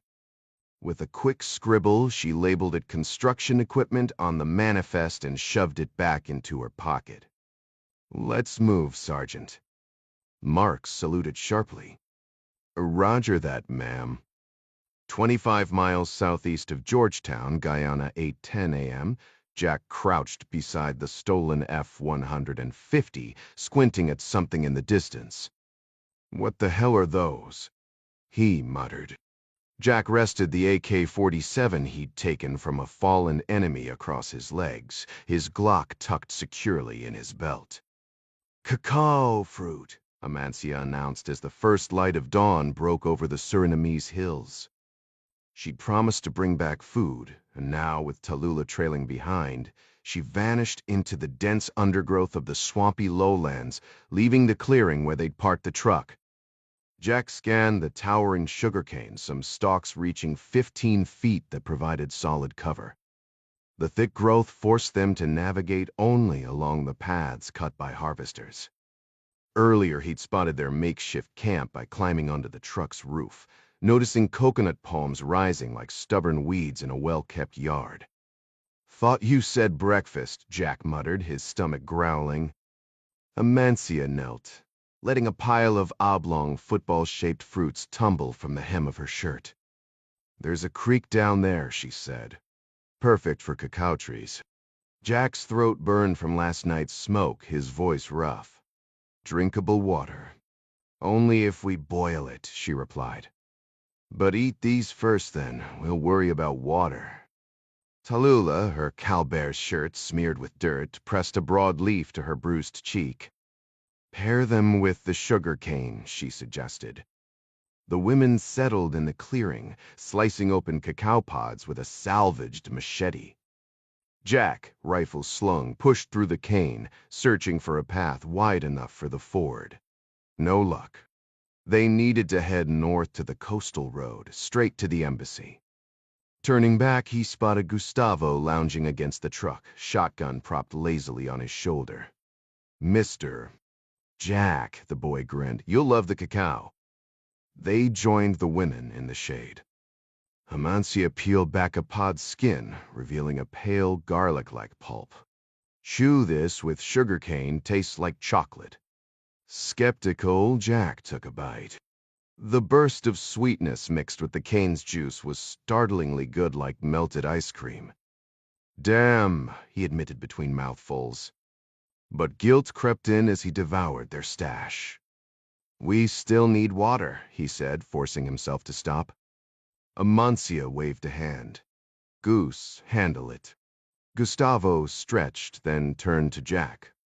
"Mind if I borrow your rifle sling?" Once handed the strap, he tested its strength before vanishing into the cane. Moments later, Jack spotted him scaling a palm tree like a seasoned climber, knocking down green coconuts with ease. Returning with 5 massive coconuts, Gustavo hacked one open and handed it to Jack. The slightly salty water inside, mixed with lingering chocolate, was unexpectedly delicious. Jack drained it without a word, then reached for another. Full from the meal, Jack exhaled deeply and pushed himself upright, squinting at the pale dawn horizon. "All right," he announced, checking his watch. "Past 8 already. We've got to reach the coastal highway near Georgetown. Any ideas how?" Gustavo grabbed a nearby stick and sketched a rough map in the dirt, marking their location a couple miles southeast of Bayaboo Village, surrounded by endless sugarcane fields. Jack nudged the drawing with his boot. Northwest toward Bayaboo makes sense. Towns mean roads. Better than hacking through this jungle of cane. But Gustavo hesitated, his eyes darting away. Jack caught the unease. What's the problem? The boy stayed silent. Amancia spoke up instead, her voice tight. The Tiburon cartel operates near here. Bayaboo's crawling with their men, they use the beaches for drug drops. Gustavo nodded grimly. Just hours ago, fleeing the burning farm, they'd barreled past 2 armed Tiburonistas at a checkpoint, Gustavo flooring the stolen truck while Jack and the others ducked low. For show, Gustavo had leaned out, firing his AK wildly into the sky like some deranged gangster. You think they'll still be out in force? Jack asked. Amancia scowled. Tiburon's been threatening chaos for years, his way of keeping officials quiet about his labs. Jack's fingers brushed the tapes in his pocket. If we can reach the embassy, these recordings expose everything. But first, we need a way through these damn fields. Gustavo suddenly stood, dusting off his hands. Mr. Jack, I saw something from the coconut tree earlier. He reached down, hauling Jack up. This way. Grabbing his machete, he slashed through the towering cane until the ground turned soggy underfoot. Ahead loomed a massive silk cotton tree, its trunk wider than a car. Gustavo pressed a palm to the bark. Taos in Guyana, he said proudly. Claim this, and we might spot a path to the coast. Jack craned his neck. The lowest branch was a good 20 feet up. No way his makeshift strap would help here. And how exactly do we get up there? Gustavo smirked, eyeing a thinner nearby tree. We scale this one first, then swing over. Meso fi to Tamomai. Jack hadn't climbed a tree since childhood summers in Maryland. But Gustavo was already looping the strap around the trunk, shimmying up like a monkey. At the first branch, he balanced effortlessly, then leaped to the silk cotton tree. The strap tumbled down. Jack caught it, muttering as he wrestled with the thin trunk, his sneakers slipping on the bark. After a sweaty struggle, he finally hauled himself onto the branch, then inched across to the bigger tree. Higher and higher they climbed until suddenly light. They'd breached the canopy. Gustavo parted the leaves like a curtain. There, he said, pointing. Georgetown. Jack's breath caught. The world sprawled beneath them, golden and endless. The morning sun cast a golden glow over the distant Atlantic, its brown waters meeting the hazy outline of Georgetown. Dark plumes of smoke curled upward from the city, drifting inland with the ocean breeze. Jack squinted at the sight. What's burning? He asked Gustavo, who only shook his head with a grimace. Tiburonistas, probably, Gustavo muttered. The bosses used to say we'd take whatever we wanted someday. Guess today's the day. From his earlier vantage point, Jack had mapped out a rough path through the tangled cane fields, aiming for the coastal road. If they could reach it, he knew they'd find a roadside kiosk selling prepaid phones. One call to Lizanne, and she'd loop in the embassy, maybe even get an extraction team rolling. Jack guided Gustavo from the passenger seat, relying on his memory of the view from the silk cotton tree. Right here, he said, glancing at the sun for orientation. Then we pass 2 more turns, head east, and take the last road north. The truck crawled through the dense green maze, cane stalks whipping against the side mirrors. Amancia and Tallulah stayed silent in the back, tension thick in the air. When the path narrowed to a suffocating tunnel of sugarcane, Jack called for a stop. The stalks pressed in so tightly he had to climb out the window, scrambling onto the hood, and then the cab roof. From there, he peered over the swaying cane like a prairie dog scanning the horizon. The breeze carried the sharp tang of salt close now. Behind them he spotted a mist-turn, a faint depression in the field. "Back up," he told Gustavo once he dropped back inside. "We overshot. Take the next right." They reversed, the cane slamming into the truck as they corrected course. The new path was wider, and Jack halted them again, climbing back up to check their progress. The sun climbed higher, baking the land, pulling in the sea breeze. Over the rustling cane, a rhythmic thumping grew louder, a helicopter. A sleek Bell 412, a modern cousin of the old Huey, roared past just 200 feet overhead, its rotor wash flattening the cane in its wake. Jack tracked it as it banked north, unsure if they'd been spotted. With the Tiburonistas wreaking havoc, it made sense the military would have birds in the air.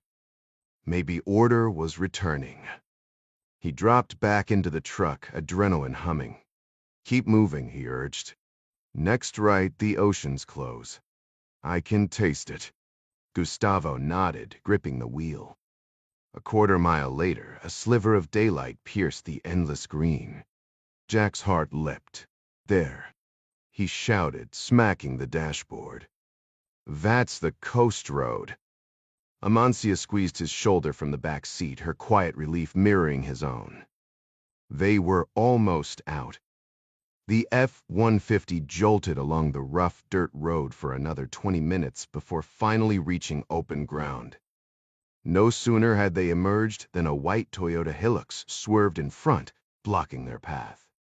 Another truck pulled up behind, trapping them between the two vehicles. A uniformed officer in khaki and a black beret stepped out from the lead truck. "Guyanese National Police," Amancia muttered from the back seat. Jack's grip tightened on the wheel. "Can we trust them?" "Some, maybe," she replied. "But definitely not all." Realizing the danger, Jack acted fast. "We're in a Tiburonista truck stash, the gun's under the seat. We need to identify ourselves and get them to take us to the embassy." The officer approached cautiously, one hand resting on his holster. Jack spotted two more men behind them, MP5 slung low but ready. Keeping his hands in plain sight, Jack tried to appear non-threatening. The officer glanced between a sheet of paper and Jack's face, then signaled to his partner near Gustavo's side. The tension was palpable. The men at the rear stood just 10 feet from the tailgate. "You Jack Ryan," the officer called out, his Caribbean accent thick.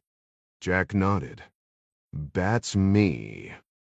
In an instant, the officer drew his pistol and leveled it straight at Jack through the window.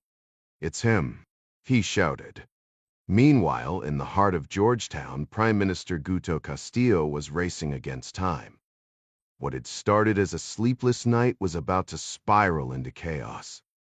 Since Tiburon's midnight call, he'd been running on nothing but caffeine, water, and his trusty Zoloft. Holed up in the emergency operations room beneath the pink Parliament building, he'd been working feverishly with only his chief of staff, Sheila, by his side. Normally, he'd delegate, but not today. Before dawn, hunched over his laptop like a man carrying the weight of history, he drafted a declaration invoking martial law. He imagined it someday displayed in a museum, a bold proclamation signed by Prime Minister Augustus Bolivar Castillo y. The document cited the assassinations of Suarez and Quintero, the violent Tiburonista uprising, and the urgent need for decisive action. Next, he roused the defense chief, ordering the military to stand down. This was a job for the police. Then came the calls to shut down roads, close the airport, and enforce a strict curfew. With a final stroke, he cut off all communications, leaving only the secure government lines active. As he sealed himself inside the basement bunker, Sheila burst in. "Sir, the American ambassador is at the gate." For a brief moment, Castillo froze, eyes closed, bracing for what came next. Castillo had spent the morning deliberately avoiding O'Keefe's persistent calls, but she showed up anyway. standing on his doorstep like some unstoppable force of nature. Typical American stubbornness, he mused, shaking his head firmly. No, he snapped. I'm not seeing her. Sheila hesitated, tapping a finger against her chin. Sir, are you sure that's the best move? The ambassador isn't backing down. If we push her away, she might take it up the chain. They're already fuming over the Coast Guard incident. Castillo exhaled, rubbing his temples. He took a slow sip of water, buying himself a moment. Sheila wasn't wrong if the U decided to act unilaterally, especially with Kasif gone silent. Things could spiral fast. His mind raced. Maybe there was still a way out. He could spin this whole mess as a desperate defense against Tiburon's brutality, painting himself as the reluctant hero forced into extreme measures. But then there was Jack Ryan still out there, still a threat. One wrong move and everything could collapse. Fine, he muttered, setting the glass down. Tell the ambassador I'm swamped with eclipse protocols. This is an unprecedented crisis, she'll understand. Give her my sincerest regrets. Sheila nodded and slipped out, only for Alejandro Romero to stride in moments later, looking every bit the polished officer in his crisp police uniform, beret tucked under his arm. His confidence was almost irritating. When did you get back? As Woodward and Castillo demanded. An hour ago, Romero replied, casually rolling a chair up to the desk. How? Costa Rica's a long way. Venezuelan charter. Private. Nothing to worry about. Of course, Romero always had connections. Soon enough, he'd be sitting pretty as governor of Essequibo, skimming profits from Tiburon's schemes. Castillo cut to the chase. Is Eclipse fully in place? Airports, ports, roads all locked down. Communications are severed. My hand-picked teams are holding key positions. No questions asked. Mortuary Castillo frowned. How are you verifying that without phones? With a smirk, Romero unbuttoned his jacket, revealing a bulky radio clipped to his belt. Encrypted signals. We've got repeaters throughout the building. Want one? Castillo waved him off. No. What about Tiburon? Have you spoken to him directly? Romero's expression darkened. That's why I'm here. We've got a problem. Last night we caught a spy at the Orinoco base. A chill shot through Castillo. Who? Huberon's intel advisor. A former Colombian Colonel Diaz.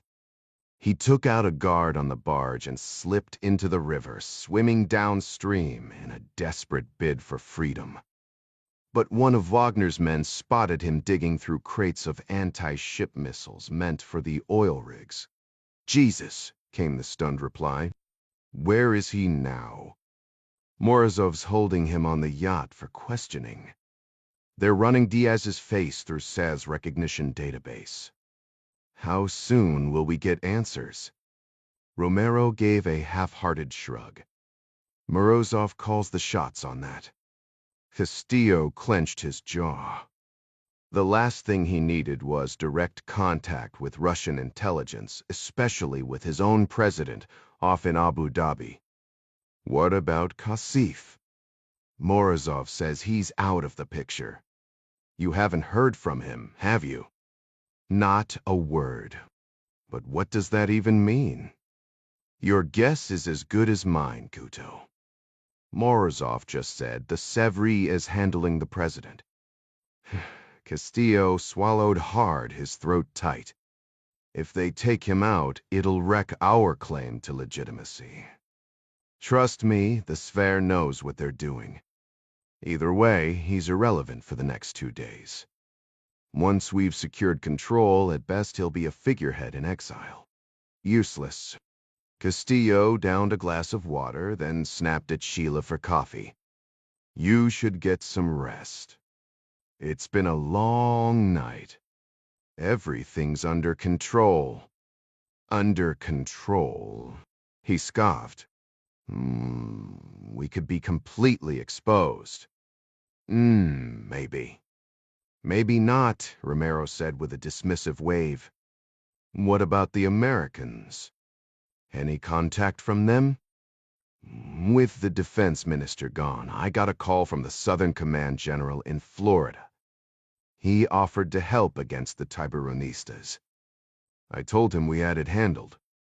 Did he bring up the Coast Guard ship? The Sapper Setselis. I spun it as the first act of Tiburon's aggression, same story I gave Mary Pat Foley. Threw in the Quintero and Suarez killings as justification for Eclipse, just like your decree outlined. The Americans bought it. Oh, thanks, Sheila.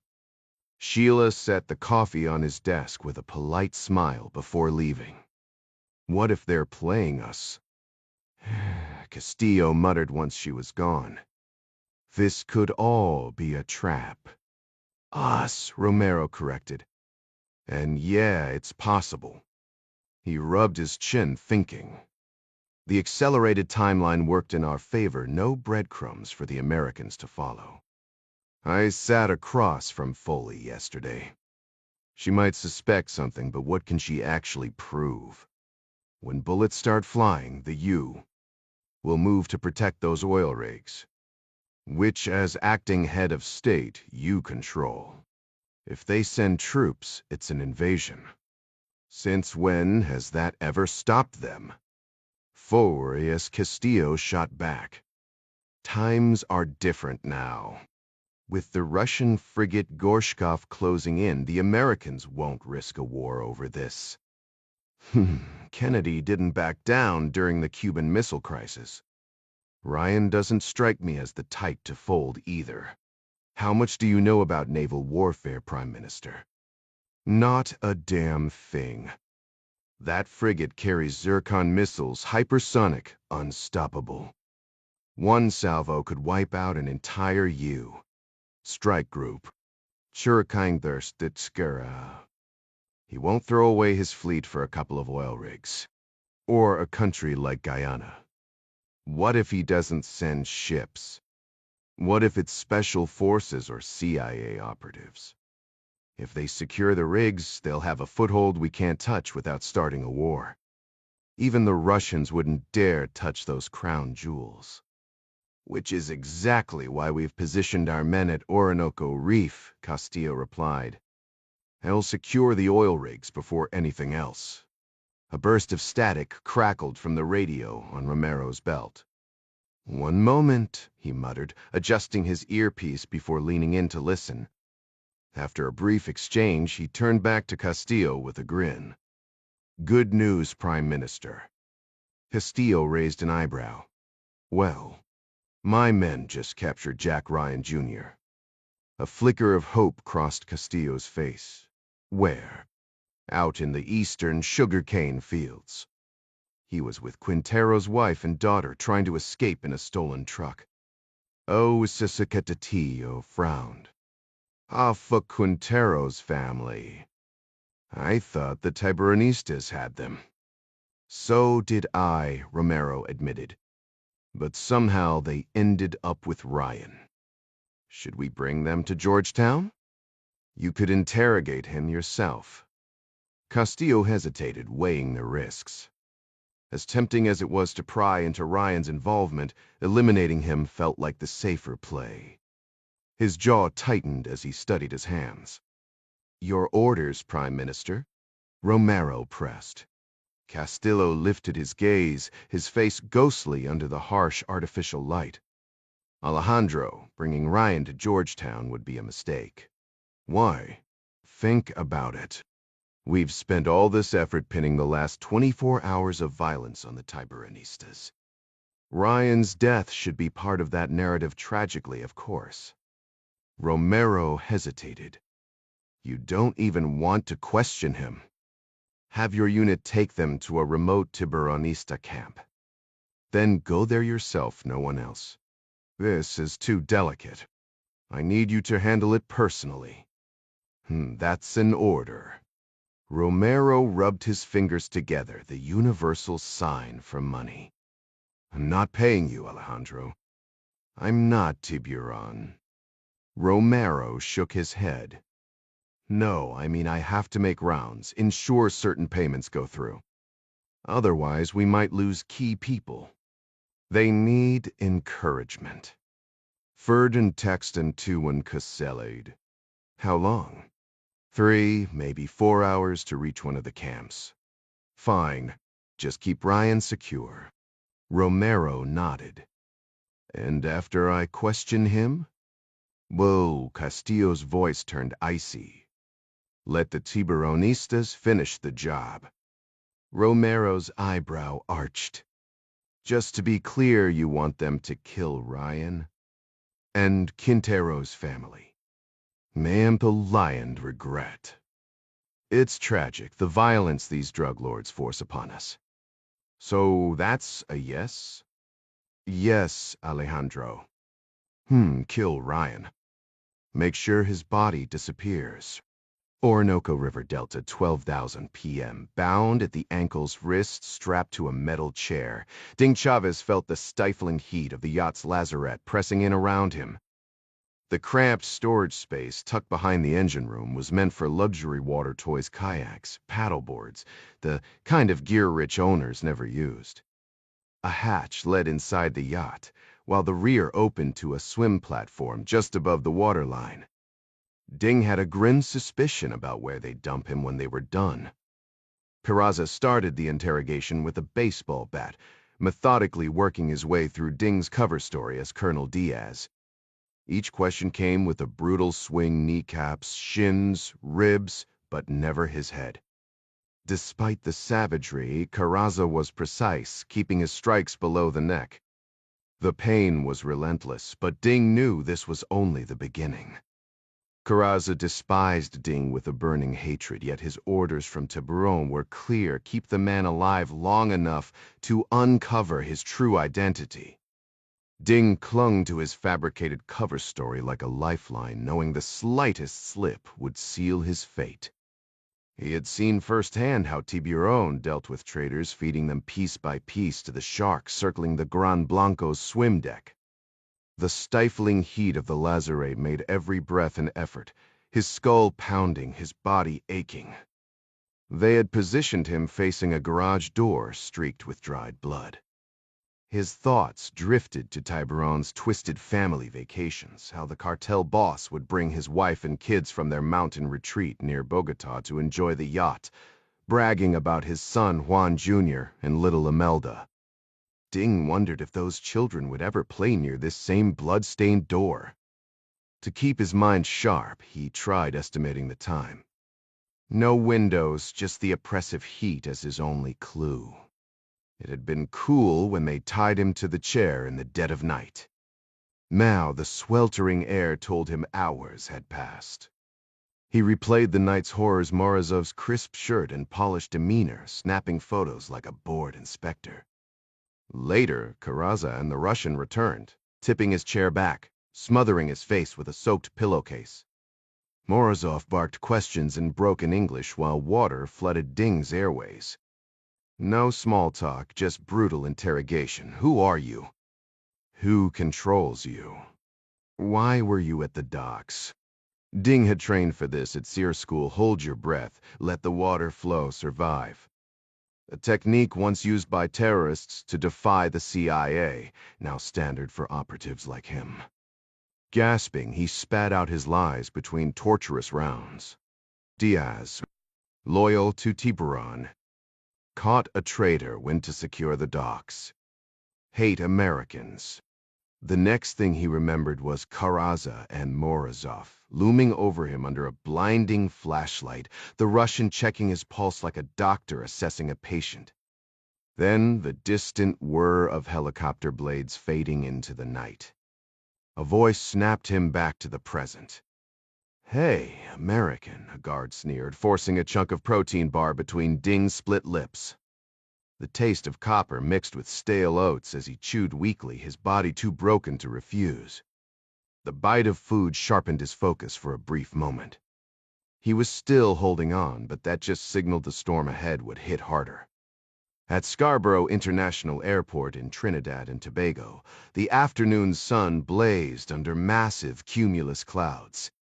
Lisanne sprinted across the sun-bleached tarmac, her foam clutched like a relay baton. "Mr. she yelled, her voice drowned out by the roar of a UP 767 thundering down the adjacent runway, bound for Louisville. She pushed faster, weaving toward the open hangar where their gear sat on cargo pallets, unloaded by a UP's loadmaster who doubled as a Kentucky Air National Guard crew chief. Near a flatbed trailer bought on the spot for $2,000 in cash, John Clark directed Chili Edwards with sharp hand signals as he backed their rented van toward the hitch. Nearby, Master Chief Moore, Mandy Cobb, and Army Sergeants Marks and Mustafa wrestled with the team's gear. The 4 modified watercraft, nicknamed killer jet skis, were strapped to wheeled metal plates, theoretically making them movable. In practice, they were stubborn beasts. Moore and the sergeants heaved one up the trailer ramp like football players pushing a blocking sled. "Mr." Lisanne called again as the 767 lifted into the sky. Clark crouched at the hitch, securing a chain, snapped the latch shut, and stood, pushing his sunglasses up. "Good timing. We got a ship?" "Yeah," she panted, forcing herself upright. "Helena's already here. See that hulking thing past the runway?" She pointed toward the Caribbean, where a distant vessel loomed with 2 bulbous protrusions on deck. Clark squinted. Those blobs must be the Lexing tanks. Before he could say more, the team lost control of the jet ski at the ramp's crest. Clark vaulted onto the trailer, bracing it before it could slam into the van.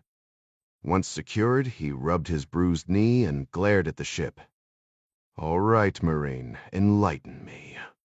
How the hell do we get this circus aboard? Did Jack's captain have a stroke of brilliance?"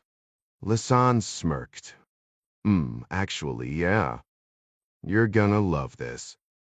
Helena's shallow draft, so Clark cut her off, barking orders at the team maneuvering the second jet ski.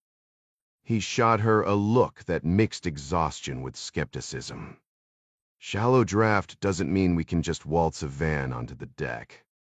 We still need a crane and a pier. Fast." "Nope," she said, grinning wider. "Helena's a converted landing craft. The captain delivers gas tankers straight to shore propane distribution for islands. Said we can drive right up the ramp. Called it a ro-ro ship. Meite frike they tried-eyed. I know what a ro-ro is. But where's this miracle ramp? That soft sand beach? Through knee-deep waves? We don't exactly have Navy builders on standby." "Don't need 'em," she countered. "Our usual spot's 2 miles down. Helena's heading there now." Clark exhaled. Years ago, he'd coined Newton's law of military operations. Every win came with a matching setback. Today was no exception. Clark couldn't shake the feeling that their streak of good fortune was about to run out. Sure, they'd managed to load their arsenal onto the boat without a hitch, but that only made him more suspicious, like the universe was setting them up for a spectacular disaster. He turned to Lisanne with a half-smirk. "Siskekensrien. Consider this your free pass out of trailer cleanup duty. Get in the van and check in with Gavin. Let's find out if we've got anything useful coming through." Lisanne gave a quick salute. "You got it, mister."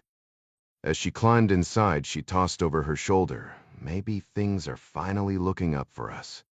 The van door slid shut with a metallic clank. Clark exhaled through his teeth. "That's exactly what scares me," he muttered under his breath. Meanwhile, deep in the jungle southeast of Georgetown, the fading sunlight painted jagged shadows across the crumbling walls of Jack's makeshift prison. The screams of Tallulah and Amancia still echoed in his ears hours ago. The cops had dragged them away in pickup trucks, disappearing into the dense sugarcane fields before vanishing into the rainforest. Jack had expected some remote police outpost, but instead they dumped him at this decaying cattle ranch turned drug lab. The proof was right in front of him. A group of women methodically stripping coca leaves, tossing them into massive blue barrels reeking of gasoline and acid. The stench alone was enough to make his stomach turn. His ankle chain scraped against the concrete as he shifted, the rusted remnants of old farming equipment barely visible under layers of filth. Outside, scrawny Holsteins wandered near the tree line, confirming his suspicion this had once been a milking pen. The roof sagged under decades of thatch, and the air was thick with the stench of sweat and chemicals. Then came Gustavo's agonized scream, raw and guttural. Whatever they were doing to the ex-tiburonista, it wasn't pretty. As the last sliver of sunlight vanished behind the trees, the chickens pecking near his cell suddenly scattered. A black rooster strutted past, only to bolt when a new figure appeared, the tiburonista who'd locked Jack up earlier. Dressed in grimy jeans and a torn shirt, the man's red bandana and massive Bowie knife made him look like a reject from a bad action movie. The cops had treated him like an old friend, chatting in rapid Spanish before leaving Jack to rot. The tiburonista barely glanced at him before tossing a crust of bread and a water bottle into the dirt.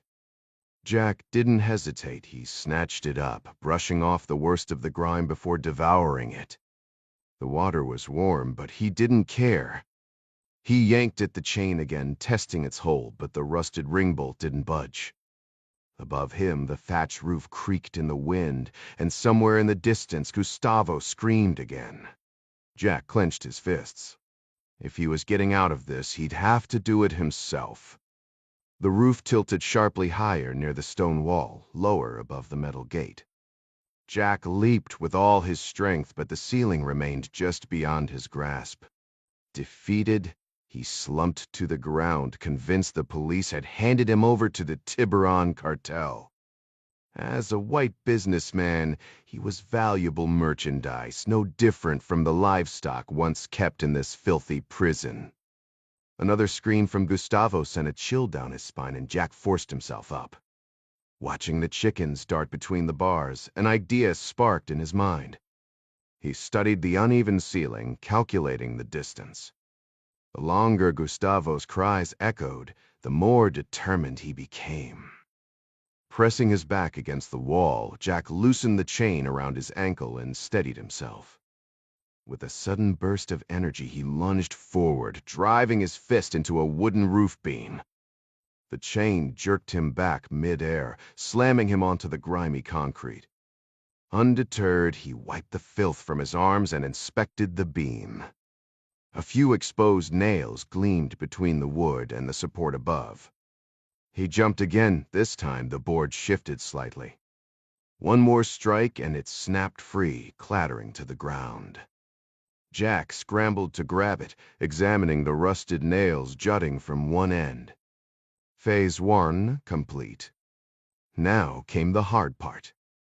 Kneeling, Jack tore the last scraps of Wonder Bread into crumbs and scattered them near the bars. A black rooster strutted into view, its crimson comb bobbing as it pecked at the dirt.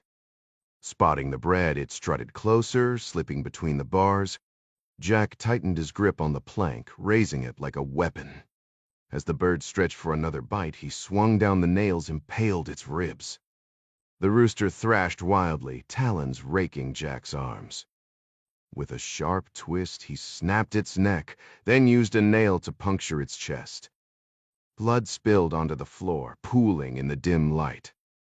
Phase 2 done. Now for the performance.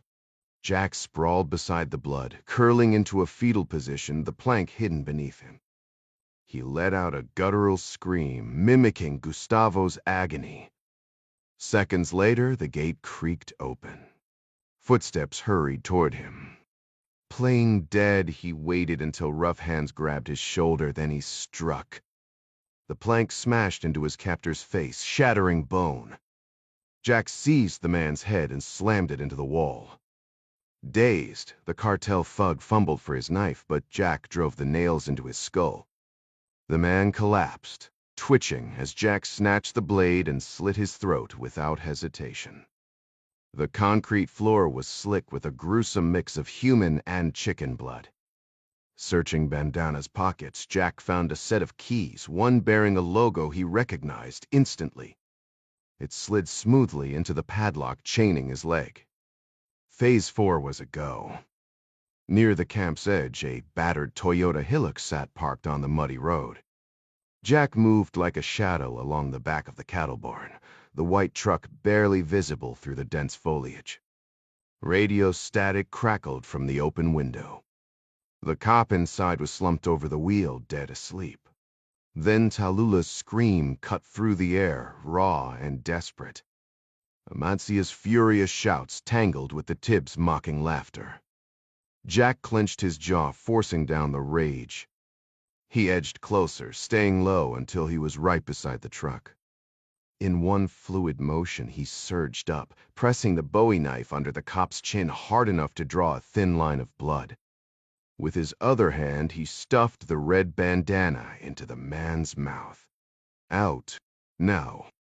The cop's eyes widened in panic as Jack dragged him from the cab, forced him face down, and cuffed him with his own restraints. Snatching the MP5 from inside, Jack jammed the barrel against the cop's skull. Move. Shoving him toward the pen, Jack ignored the chaos, Gustavo's curses, Tallulah's cries, the Tibbs' cruel jeers. He flung the cop inside with the dead bandit and the slaughtered rooster. The man stared up, certain his end had come. Instead, Jack knocked him out cold with the rifle butt and chained his ankle. The jungle offered its own kind of cover, thick, concealing, and full of deadly possibilities. Peering through the leaves, Jack spotted Gustavo tied to a chair, the Tibbs taking turns tormenting him. Tallulah's voice rang out again, weaker this time, pleading. No more waiting. Jack burst from cover, sprinting toward the blue barrels before opening fire. The first Tibb went down in a spray of bullets. The others barely had time to react before he cut them down. He barely slowed, racing toward the shipping container just as a heavy-set Tibb stumbled out, fumbling with a shotgun. 6 rounds at point-blank range dropped him where he stood. Silence, then sobbing. Inside, Tallulah was zip-tied to a mattress, her shirt torn, her jeans yanked down to her knees. Her face was streaked with tears, but her eyes locked onto Jack's relief and fury burning in equal measure. Jack tossed the MP5 aside, grabbed a rusty kitchen knife from a cluttered counter, and knelt beside her. With a quick slash, he freed her from the restraints. She yanked up her jeans the moment her hands were loose, her face smeared with blood. You good? Jack muttered, steadying her as she sat up. Took a chunk out of his ear, she muttered, tugging her torn shirt over her bra. He hauled her to her feet. Mean to move. Your mom and Goose are waiting. She swayed for a second, but shook it off. As they stepped over the dead man, Tibb sprawled with his pants. Down she spat on his ruined face before following Jack into the night. Orinoco River Delta, 1815, the sleek black Augusta Trekker, its hull marked by twin gold stripes, hovered briefly before touching down on the helipad of the Grand Blanco. Igor Morozov, the Russian businessman who used the chopper to oversee his beer empire across South America, stepped out gripping a metal briefcase. A deckhand led him inside the 230-foot yacht, where Tiburon waited in the sky bridge, the glass-walled command center perched above the main deck. Took you long enough, Tiburon said, lounging in a linen shirt unbuttoned to his gold chain. Carrazza's been breathing down my neck. Are we moving tonight, or what? Morozov eyed Carrazza, the security chief slouched in a chair, idly cleaning his nails with a switchblade. The Russian, crisp in his pinstripe slacks and rolled-up sleeves, took a seat. Still waiting on final confirmation, he said. Tiburon scoffed. Confirmation from who? Meye peripatical thullers. Your little stunt with the Coast Guard boat didn't help, Morozov shot back. Tiburon smirked. Your gun's your problem. Point is the timeline's changed. We've got assets in place, Romero's men in Guyana. Kasif stuck in Abu Dhabi. Morozov cut in. We're ready. Karaza. Without looking up, Karaza drawled. 45 men on the barges, boats prepped, weapons locked and loaded. Morozov tapped the briefcase on his knees. We move when Moscow says. Until then, he flipped it open and pulled out a Chinese tablet. Let's talk about our prisoner. Tiburon leaned in. What, the Colombian? Domingo Chavez, Morozov corrected, swiping through files. Were ex-Army Ranger. One de Sivrains, South Sound, Sind. Not some random cartel thug. Karaza finally straightened, peering at the screen. So who the hell is he really? Morozov's voice turned icy. An American spy. And if he's talked, our whole operation's blown. Tiburon's fist clenched on his knee. Morozov leaned forward, his voice dropping to a conspiratorial whisper. Let me share something personal. Chavez's wife is Patricia Clark, daughter of John Clark.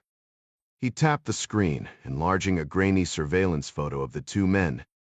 That's no ordinary father-in-law.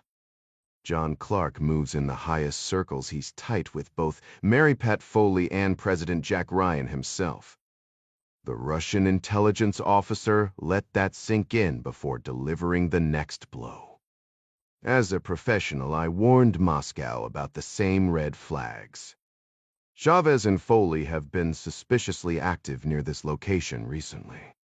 And here's the kicker: Romero just informed me Jack Ryan Jr. was sniffing around Guyana under the guise of a business trip. Your men tried to detain him, but he slipped away, leaving dead Tiburonistas in his wake. Tiburon shot up from his chair, fists clenched, veins bulging in his neck. They know.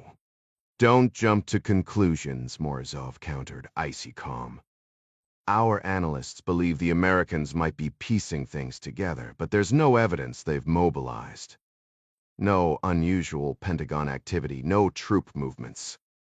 If anything, this accelerates our timeline. We strike tonight while they're still scrambling. The drug lord paced like a caged animal before whirling around. So we just sit here twiddling our thumbs. Patience, Morozov said, checking his watch. Moscow's signal could come any minute. But first, Juan Machado, I've got a gift for you. He waited until Tiburon perched on the sofa, muscles taut. Years ago, the CIA ran an op in Colombia called Reciprocity. They bombed drug labs, specifically targeting the Escobedo cartel. He paused, watching Tiburon's breathing quicken. Cuban intel confirms one strike hit a family reunion in the north. Your parents were there.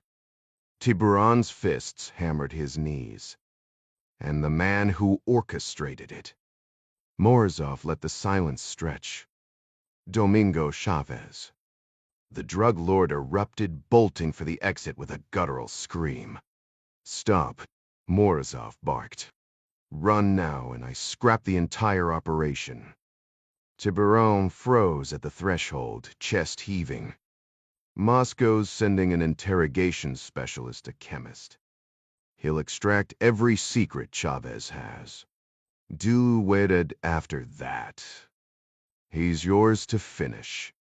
Southeast of Georgetown, Guyana, 6:30 p.m. Hold up, Jack yelled.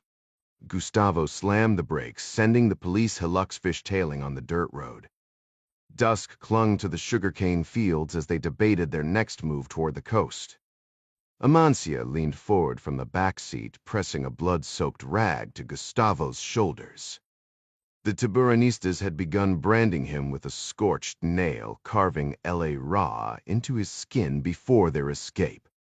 Only the first 3 letters stood out in jagged, inflamed strokes. Jack squinted at a shadow near a farmhouse roof. Back up slowly. Gustavo reversed until the Starlink dish by the chimney came into view. Tallulah exhaled sharply. That's our ticket out. Every cop in Guyana's hunting us, and the government's shut down communications.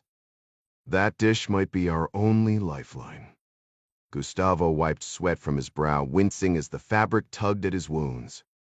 Then we'd better move fast before they realize we're here. Jack tightened his grip on the satellite phone. We need to tap into that Starlink connection, he said, motioning toward the farmhouse. Goose, pull into the driveway if you can even call it that. The so-called driveway was barely more than 2 dirt ruts cutting through towering sugarcane. Gustavo eased the truck forward, tires crunching over dry stalks as they approached the weathered tin-roofed house. Jack spotted a dilapidated barn nearby, its rusted frame barely sheltering an old Mahindra tractor. Park beside that tractor, he instructed. Amancia shot him a sharp glance through the rearview mirror. You can't just storm into someone's home looking like that, she said. You're covered in blood. You'll terrify whoever lives here. Jack adjusted the mirror to examine himself. She wasn't wrong. Dried blood streaked his face from the firefight at the cocaine lab, and Bandana's blood had soaked into his shirt like a macabre tie. Amancia, he said, softening his tone, you're the least intimidating of us. Mind knocking on the front door? We really need that connection. With a reluctant sigh, she stepped out of the truck. Fine. The ruse, I'll handle it. 5 minutes later, she signaled them forward under the dim porch light. Jack, Gustavo, and Tallulah emerged from the barn's shadow, meeting an elderly man with weathered skin, white hair, and surprisingly gentle eyes. This is Joshua, Amancia introduced. He managed these cane fields for years. I explained our situation. He's willing to help. Joshua clasped his hands together. Mi casa es su casa, he said warmly. The Tiburonistas are a plague. If I can aid you, I will. Jack nodded gratefully. Have the police come through here? Joshua chuckled. Oh, they have. In fact, they mentioned searching for an American, one who bears a striking resemblance to you, sir. Jack smirked. Imagine that. Joshua gestured them inside. Come, let's tend to those wounds. The house was modest but tidy, the faint commentary of a soccer match drifting from the living room. Jack peeked in. Joshua had been watching a Champions League game streamed through a spawn. Never miss a match, the old man explained, noticing Jack's curiosity. Starlink keeps me connected. Government shut down all communications, but they haven't caught on to this yet. Jack's pulse quickened. I need to make a call. Can we use it? Joshua handed him a smartphone. Gusapter winked to Starlink. My son in Philadelphia, and I talk this way. Jack hesitated. I don't know how to repay you. Joshua waved him off. Friends of Alberto Quintero are friends of mine. Use my bedroom for privacy. It's just through there. Inside the quiet room, Jack noticed a framed photo of a radiant black woman on the dresser, a delicate cross draped over it. He dialed Lisanne straight to voicemail. A frustrated groan escaped him. Everything all right? Joshua asked from the doorway. No answer, Jack admitted, his gaze lingering on the photograph. My wife, Beverly, Joshua said softly. Lost her to tetanus 2 years back. Jack swallowed. I'm sorry. Joshua gave a quiet nod before shutting the door. Jack tried Clark, next same result. Finally, Howard picked up at the office. Jack, heard Gavin lined up potential buyers for Athena. Freestas for Neil Leif. Jack forced a neutral tone. Still in Guyana, working through it. Listen, can you patch me through to Listen? Listenae wasn't answering her office phone, which didn't surprise Howard. She's not at her desk, he muttered, rubbing his temple. What about Clark? Jack asked, already knowing the answer. Out as well, Howard replied with a sigh. Fine, Jack snapped. Pull up the directory I need, Lisanne's satellite number. Now. A tense minute later, Jack punched in the digits, his fingers drumming against the desk. The line crackled before Lisanne's voice cut through. Jack. She gasped, relief flooding her tone. Thank God it's you. I'm stuck in Guyana, miles outside Georgetown. Let's just say my travel plans took a detour. Jack's grip tightened on the phone. What the hell's happening? You were supposed to check in hours ago. Are you hurt? It's complicated, she said, her voice dropping as if someone might be listening. Listen, in case this call drops, things are bad here. Some kind of cartel war. Bullets flying everywhere. I got tangled in it. Need extraction fast. You near a beach? Jack fired back. Yeah, about 15 miles from the coast, 20 south of Georgetown. I've got wheels, but might have to ditch them. Why? There was a muffled pause. Jack recognized the sound of her pressing the phone against her leg, a habit he'd seen 100 times. When she came back, her voice was sharp. Meet me on the shore, 20 miles south. 3 hours. Bakaripe, don't be late. Jack blinked. How? Etsu de Siverasend. A smirk crept into her tone. On the Helena. Your ship. We're just offshore. The beach was eerily quiet when Jack arrived, the moon casting a ghostly glow over the sand. He sat with his knees drawn up, fingers digging into the damp ground behind him. The wind had died, leaving only the rhythmic crash of waves. Amancia and Tallulah dozed nearby, while Gustavo sat beside him, eyes fixed on the stars. Jack checked the GPS again. Joshua's directions had led them through the cane fields without a hitch. No cell service, but the satellite signal held strong. Then he saw it, a dark shape gliding silently toward shore, cutting through the water like a shadow. You've got to be kidding me, Jack muttered as the craft slid onto the sand with eerie precision. Gustavo nudged him, pointing. More out there. 3 others lurked in the waves, barely visible in the moonlight. Before Jack could stand, Master Chief Kendrick Moore was already striding up the beach, his grin flashing white against his darkened face. Heard you folks needed a ride, he said, voice dripping with amusement. Jack eyed the strange watercraft. That thing's safe. Moore barked a laugh. Safe? Oh, Mr. Ryan, you're in for a treat. Day 3 gas and oil platform Marlin, Georgetown Bay, 001 FIOM hours. The metal catwalk groaned under Jack's weight as he stepped outside, the derrick's towering frame looming behind him. Yellow safety lights bathed the rig in an industrial glow, while below, the sea lapped against the boat deck where Moore's high-speed watercraft waited. To his left, the orange bulk of lifeboats hung like sleeping giants. But Jack's attention was locked on the distant lights of the Helena, cutting through the dark as it steamed toward San Juan. As CEO of Athena Global Shipping, that ship answered to him yet right now. It felt worlds away. Salt air filled his lungs as he exhaled slowly. He'd seen rigs like this before, bigger ones in the North Atlantic, back when his missions were simpler. Tonight, though, all that mattered was the ship on the horizon and a woman waiting aboard. Jack had dreamed of stepping aboard the Helena, Athena's crown jewel, ever since convincing Howard to buy the company.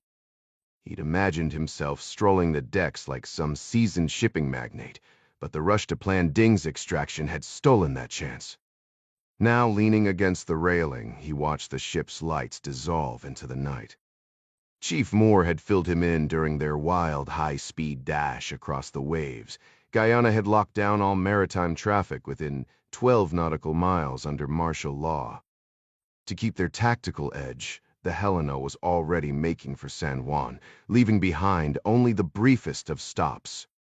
Just long enough for John Clark to sprint up the boarding ladder, flash his dust credentials, and commandeer the rig's crane to unload their gear.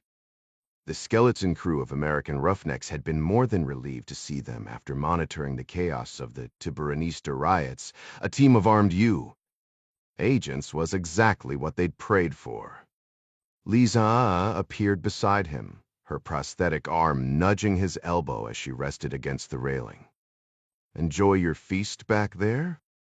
You practically inhaled that meatloaf.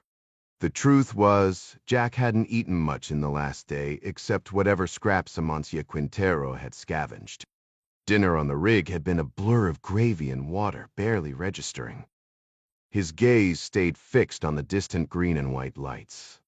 Wish I'd seen the ship. What was she like?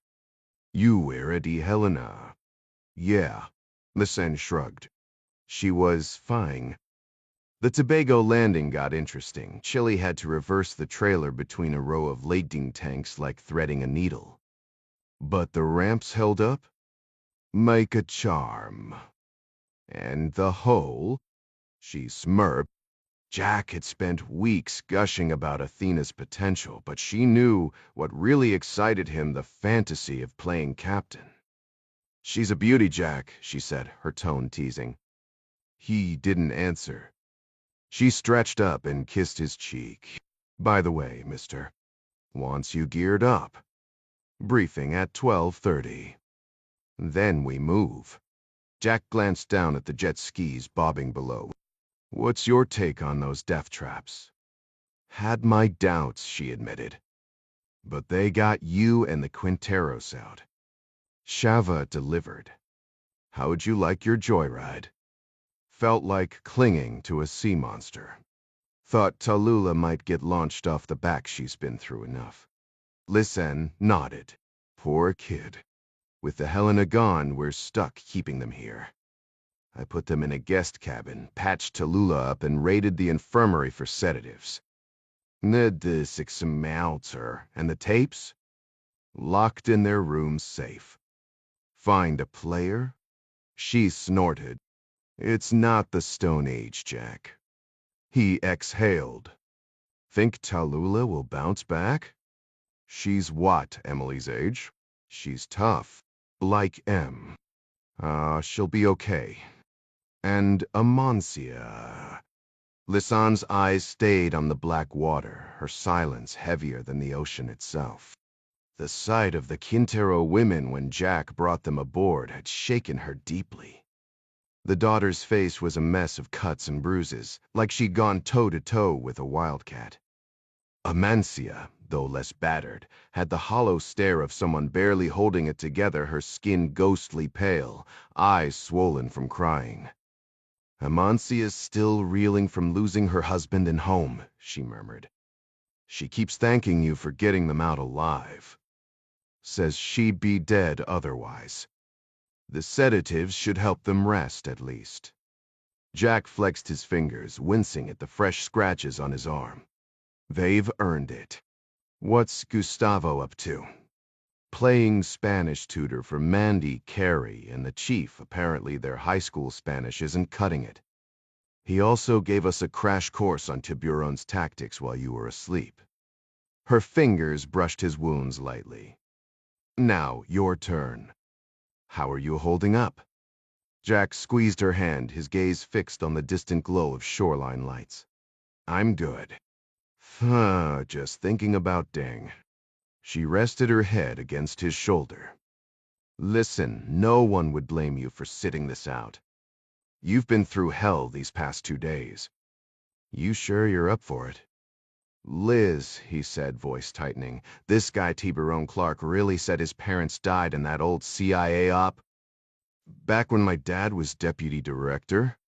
That's the intel we got. Then I'm not stepping aside. Clark's voice cut through the hum of electronics as the team gathered in the rig's control room. Dressed in a black quarter-zip and worn camo pants, he braced against a console, the glow of satellite images reflecting off his face. The screens showed Tiburon's river-base, the yacht tethered to a floating barracks, a tractor-trailer parked near the docks. Around him, the team stood in tactical gear, helmets equipped with night vision resting in their hands. Chile, ever the outlier, lounged in jeans with his Glock holstered at his hip. "Before we dive into the plan," Clark said, nodding to Moore, "the chief's got a rundown on our gear." Moore rose, hands clasped like a preacher about to deliver a sermon. "All 4 assault skis are fueled and waiting below. The Orinoco Delta's 100 miles out, but at 80 knots, we'll be there fast. Just hang on tight, fall off at that speed, and the ski will come back for you, but you might not be in one piece." He smirked before tapping the map. "Jad's overwatch position is here on the eastern island. Hit the egress route, and these babies, I'll bring you home." Behind him, Clark's satellite phone buzzed. He motioned for Moore to continue and stepped outside, the ocean wind biting at his sleeves. Mary Pat's voice crackled through as he reached the helipad. "You're in position?" "It's the Dorframen Tor Haud Shem." Clark scanned the dark horizon. "Moas skintured at Forsk. We're ready." The plan took an unexpected turn. Oh, came the wary response. "We hit a snag," Clark explained. "The Guyanese Navy shut down their waters to all traffic, so we had to pivot fast. Everything got moved to Marlin, the nearest operational rig to the Orinoco Delta. The others farther east, still under construction." Mary Pat let the silence stretch before replying. "Marlin works. You couldn't have slipped into Venezuelan waters without raising flags anyway." "Exactly. Drawing attention was the last thing we needed. Sidney O'Keefe made it clear Tiburon has eyes in high places. So we sent the Helena back to keep things quiet. Malfait, smart move. Honestly, I'm glad we're here. Most of the crew on this rig are Americans, roughnecks, engineers. They've got another dozen or so stationed at their onshore office. They have no idea what's coming, do they?" "Not a clue. Told them we're running patrols to keep Tiburonistas off the platform." "Good. But that brings up the bigger issue, Em. Guyana's crawling with Americans. The president might want boots on the ground for security." "No, 'tis ear. He wants contingency plans, but we can't afford to spook Guyana. We need them as allies, not collateral damage." Clark's gaze drifted over the moonlit waves. Years ago, as a SEAL, securing oil rigs had been routine. Now, he was launching an op from one. "Strategically," he mused, "this feels bigger than we thought. Where you sail? This surge in drug violence? Textbook Talon proxy play. The Russians could be pulling Tiburon strings. Sure, they'd hate Guyana flooding Europe with natural gas. But intel shows no unusual chatter from Caracas military or political. No signs of Russian fingerprints. Then why's the Venezuelan army park tanks along the Essequibo? That's not nothing. Light deployment, and they're not advancing. According to Dia and Sydney, this is pure Tiburonista chaos." Clark paced the helipad, gauging the swells below. "So you trust Romero? The guy who claims the Coast Guard sinking was just drug runners gone wild? I thought you couldn't stand him." "I don't. Part of me thinks he enjoyed watching us take the hit. Maybe he's got an anti-American streak, but no proof he's orchestrating a coup. What's our embassy saying?" "Sydney's wary of Prime Minister Castillo. He's locked the country down martial law, comms, blackout. National police are calling the shots now. And the military? Castillo controls them under the emergency decree. For now, it's by the book President Casif's Mia, so protocol's being followed. Clark exhaled sharply. Jack briefed me on the assassinations. We've got Quintero's widow and daughter with us. More purs frexit sensive.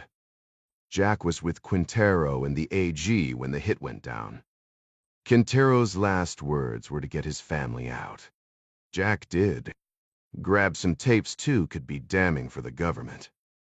The wind picked up, carrying the salt-heavy air. Somewhere in the dark, the waves crashed against the rig's legs, a reminder of how deep the currents ran both in the ocean and in the shadows of power. Mary Pat took a deep breath, letting the information sink in. So Jack didn't provide anything actionable?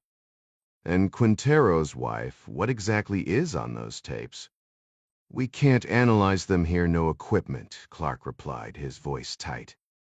From what she said, Tiburon's influence might go all the way to the top.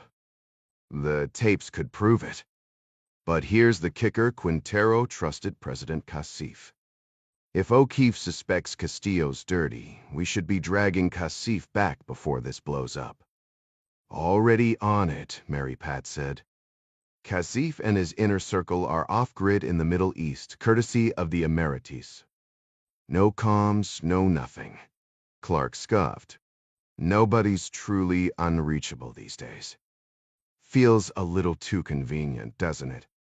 Maida, exactly. That's why I've got SOCOM tracking him down.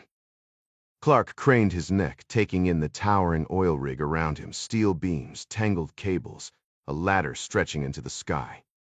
This whole Go Plat was built by an American crew. Why not send in a Marine curve to lock it down before things go south? Mary Pat's tone sharpened. Because Castillo already refused our help. If we drop boots on the ground, Guyana calls it an invasion.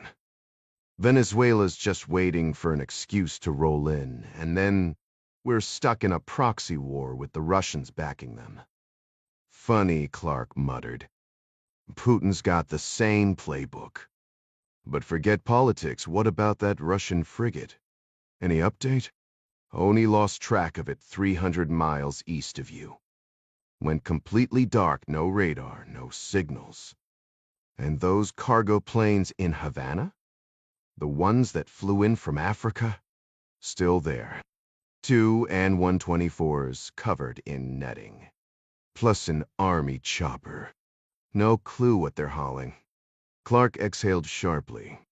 Look, I'm just the guy with the gun, not the analyst, but tell me you still think this is only about drugs. Mary Pat's sigh crackled through the satellite link. John, focus on getting Ding back.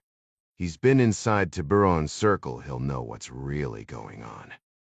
Clark glanced down at the black jet skis bobbing in the water below. Yeah, but if Ding confirms this is a Wagner style of Russians and Venezuelans using Tiburon's crew as cover, we might already be too late. Just bring him in. We'll adjust once you do. Clark tilted his head, studying the moon. Wouldn't dream of doing it any other way. Russian frigate Admiral Gorshkov, Atlantic Ocean, 0025 hours. Captain Crokemile loomed in the CC's red-lit gloom, ducking under pipes as he barked, "Are we in range for the helo yet?" The lieutenant fumbled with the trackball. "Not quite, sir." "Depends on what?" Crokemile snapped. The lieutenant swallowed. "Fuel margin, sir. We're 200 miles out. The Mi-8M can make it, but with weapons loaded, loiter time's tight. Never operated one before." Crokemile's jaw clenched, but he stayed silent.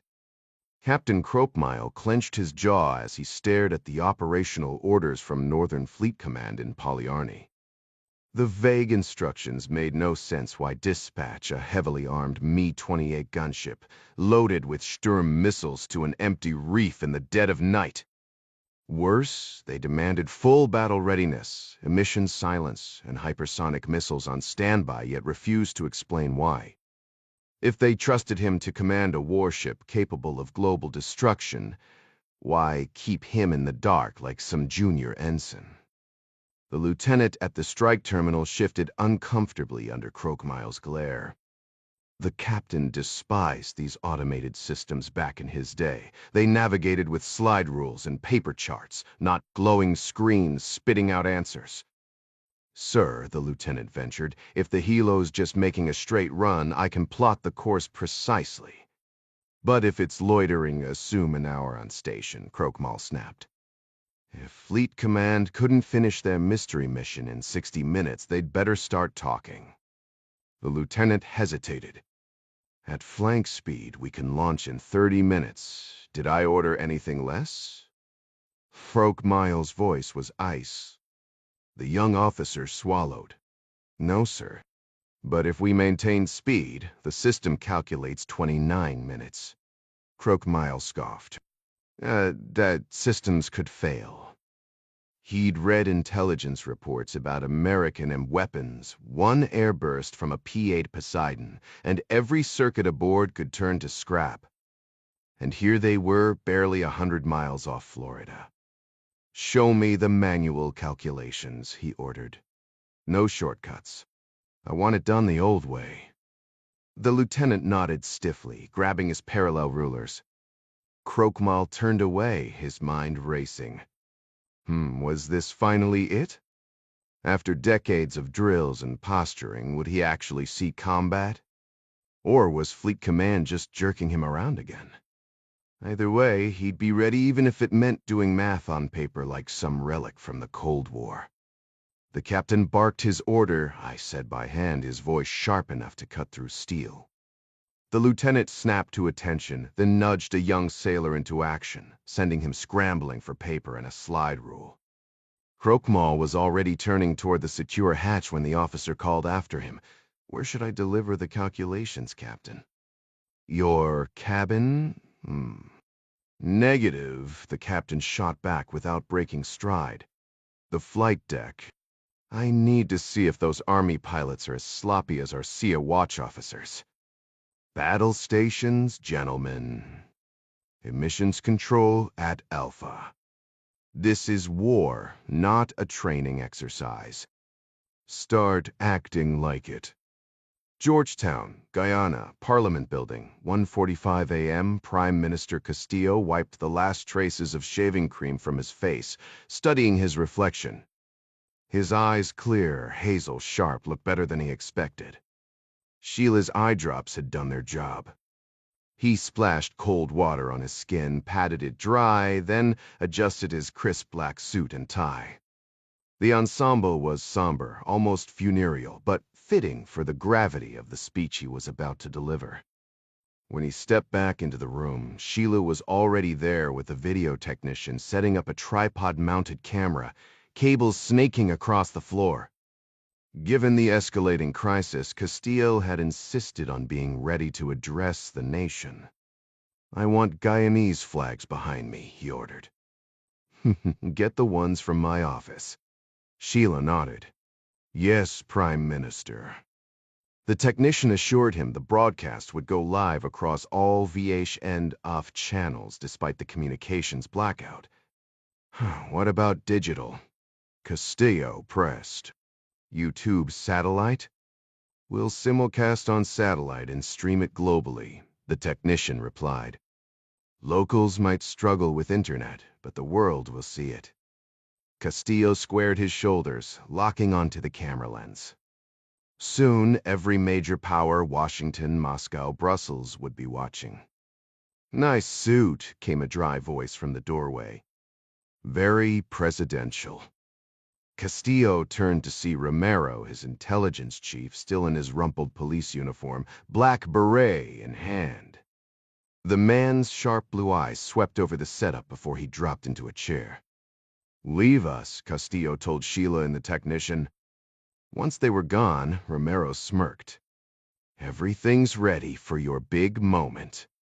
Castillo hesitated, then handed over the folded speech. Romero skimmed it, eyebrows lifting at the dramatic phrasing. "It'll do," he finally said. "I'm touched by your approval, Alejandro." Sir," Romero tapped the page. "I like how you pin Kasif's murder on Tiburon's Pakistani drug network. Blaming Muslims will drown out the conspiracy theories."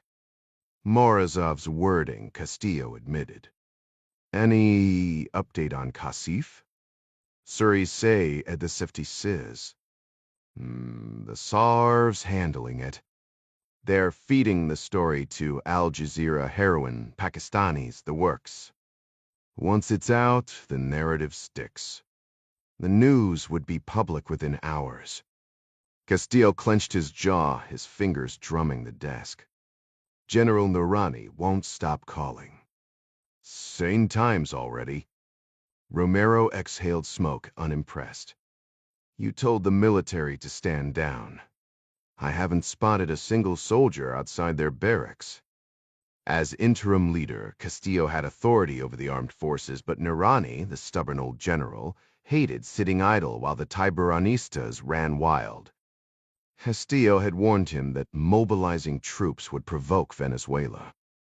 "He keeps demanding to speak to Kasif," Castillo muttered. "When I remind him we all want that, he acts like what? Like I'm lying to him." Liro snorted. "He doesn't need to believe you. The Constitution says he follows orders, period. Keep the army out of it." Castillo turned toward the window, the weight of distrust pressing on him. The idea that the top general questioned his authority gnawed at him. Romero, ever pragmatic, shrugged. "You're in charge. Fire him. Install someone loyal. You'll have to eventually." "Bad optics," Castillo countered. "Mireille, the U. Ambassador Sidney O'Keefe is already breathing down his neck about protecting American citizens. I think he's siding with her." Romero rolled his eyes. Politics bored him. "Essequibo's under control." "Is it?" Castillo needed something, anything, to steady his nerves. "What's happening there?" "Exactly what we planned, chaos. The Tiburonistas are doing what they do best. We refer to sen. That bit in your speech about a new partnership with Venezuela to stabilize Essequibo. Poetic." Castillo wasn't amused. "The Americans won't ignore this. And let's not forget you lost Ryan." "We lost Ryan," Romero snapped. "Temporarily. He shot one of my men, so I've got grounds to arrest him. Might even slap a felony on him for resisting. Stop worrying he's leverage if Washington gets feisty. Only if you actually catch him, Alejandro. He'll bolt to the embassy. With the lockdown, where else would he go? My guys will grab him the second he shows his face." Castillo almost laughed. "Naive didn't even begin to cover it. Coups were fragile things, history proved that." And here they were, taking aim at two thrones, Kasif's and the U. Presidents who'd personally tied America to Guyana. What about the guy Tiburon captured? Castillo pressed, dread creeping in. "Shouldn't we be concerned?" Homero stretched lazily. "Him? Actually, good news. The Cevo ID'd him Domingo Chavez. CIA. Probably narcotics division, based on his history. Took down Escobedo's cartel years back." Bu Castillo shot up from his chair. "How is that good news?" "Relax, tranquilo. You just told me he's a spy. Friseri vezers and tempad. Morozov says Chavez only cares about drugs. Not Russians, not us. Me seven right now. He's getting a one-way tour of Tiburon's yacht basement. So far, all he's admitted to is tracking cocaine." Castillo's stomach twisted. "You don't know that." He was at that base for weeks. Saw Wagner, maybe Morozov. Hell, he might have seen you there. And if he talked to Romero, cut him off. He's not talking. Just screaming. Alejandro couldn't take the brutal beatings anymore, no sane person could. Romero scoffed, adjusting his uniform. Prime Minister, with all due respect, he might be spinning tales. But let me be clear, this is my area of expertise. If he spilled anything useful to the Americans, the Russians will sniff it out. They have ways of making people talk. And once they're done, Tiburon won't just kill him. He'll make it a spectacle. Castillo's stomach twisted at the thought. He could almost hear the scream, see the blood in the water. Timing is critical now. Are we certain Tiburon's men and the Russians are prepared? Malachu you Paffenweaver. Tiburon's yacht left the Orinoco Delta an hour ago. Morozov insisted on positioning it near the Essequibo coast, helped sell the narrative that Tiburon's behind all the chaos. I figured you'd appreciate the theatrics. Castillo exhaled sharply. Fine. And the barges. Zuka confirmed the Wagner team is in position. They're ready to seize the oil platforms.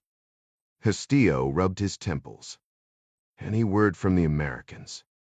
I reached out to Mary Pat Foley's office, told them we're handling the Tiburonistas and bringing justice for their Coast Guard.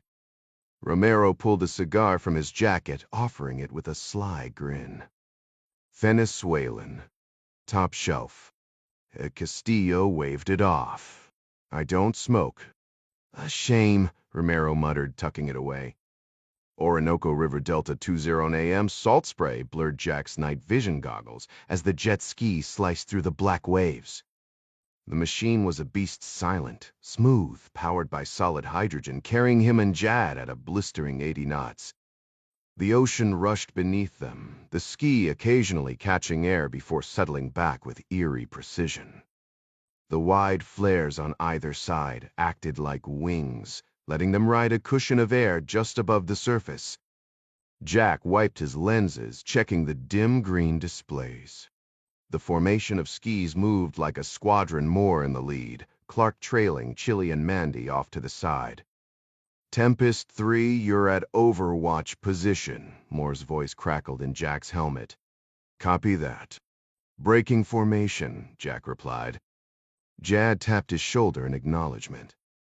Jack switched to manual control, slowing as the GPS guided him south. The depth gauge dropped 90 feet, then 40. A red light flashed on the threat console. The ski's stealth system had detected radar Venezuelan shore patrol had just painted them. The stealth module, hidden in the watercraft's electronics compartment, detected the radar signal and sent out a counter frequency, effectively erasing their presence from any scanning systems. Gliding silently across the dark water, Jack steered toward the crescent-shaped island they'd chosen as their observation point. As jagged shoreline rocks came into view through his night vision goggles, he cut the engine, letting the craft drift to a halt. Both men remained motionless, scanning the coastline where waves crashed against the shore. The sharp scent of saltwater spray filled Jack's nostrils as ocean foam hissed against the hull. There's our landing spot, Jad murmured, gesturing toward a pale green crescent visible through their optics. Beyond it, Jack could make out the faint white lines of churning surf. Those breakers look rougher than intel suggested, Jack muttered, concerned about keeping their gear dry, especially Jad's precision rifle optics. The sniper just laughed with the carefree confidence of a born surfer. Are you serious? This is gonna be legendary. When Jack asked for advice on navigating the surf, Jad grinned. Want me to take the wheel? Negative. I need you landing dry. What's the best approach? Jad studied the rolling waves through his goggles. See that smooth section at 10 o'clock? That's our ticket. Angle and right as a wave starts to break, then hold steady in the trough. When the next big one rolls up behind us, punch it, keep cutting diagonally, and we'll shoot straight into the curl. Style points aren't the objective here, Jack said flatly. Jad clapped him on the shoulders. Relax, boss. I'll guide you like a human joystick. Squeeze means accelerate, pull back means ease off. I'll have us sliding onto that sand like it's nothing. Jack studied the rhythmic surge of waves, calculating their path between two rocky outcrops where Jad would establish overwatch on the enemy compound. And extraction, he asked. Jad smirked. Oh, you're in for a treat. This thing has reverse thrust, yeah? Affirmative. Perfect. Soon as I'm off, crank it around in the wash, point seaward, and wait for the next breaker. When it collapses, gun it straight out, ride the next swell before it peaks. Easy with this kind of horsepower. Jack exhaled, imagining the maneuver. Under different circumstances, it might have been exhilarating. Right now, he just wanted to retrieve Ding and get out. Fine, let's move.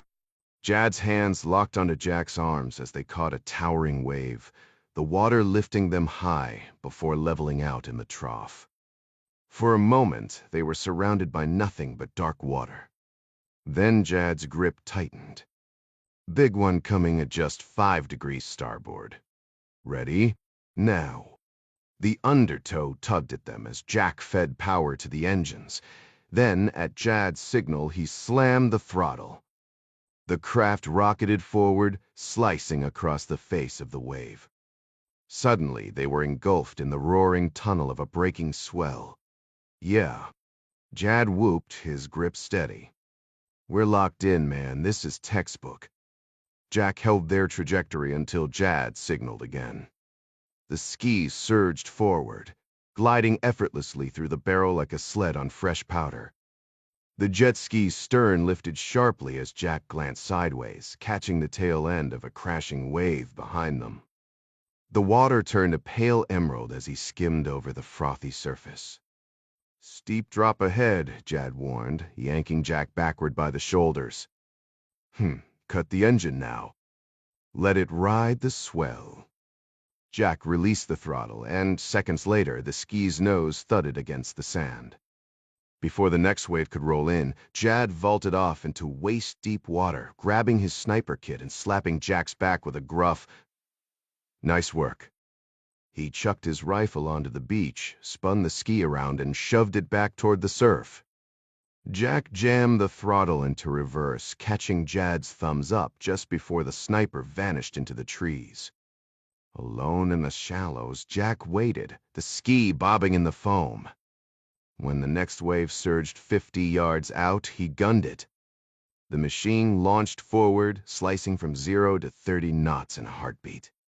The nose lifted, and for a split second, he was airborne, then came crashing down with enough force to leave the spray far behind. Hell of a landing, boss, Jad crackled over the radio. Copy that, Jack replied, already skimming across the waves at 70 knots. We couldn't have done it without you. Moving to overwatch. See you on the flip side. Jack tapped the autopilot into action, then checked his scope. Tempests 1, 2, and 4 were idling near the Orinoco's mouth, waiting. Tempest Bays, this is 3, he radioed. Package delivered.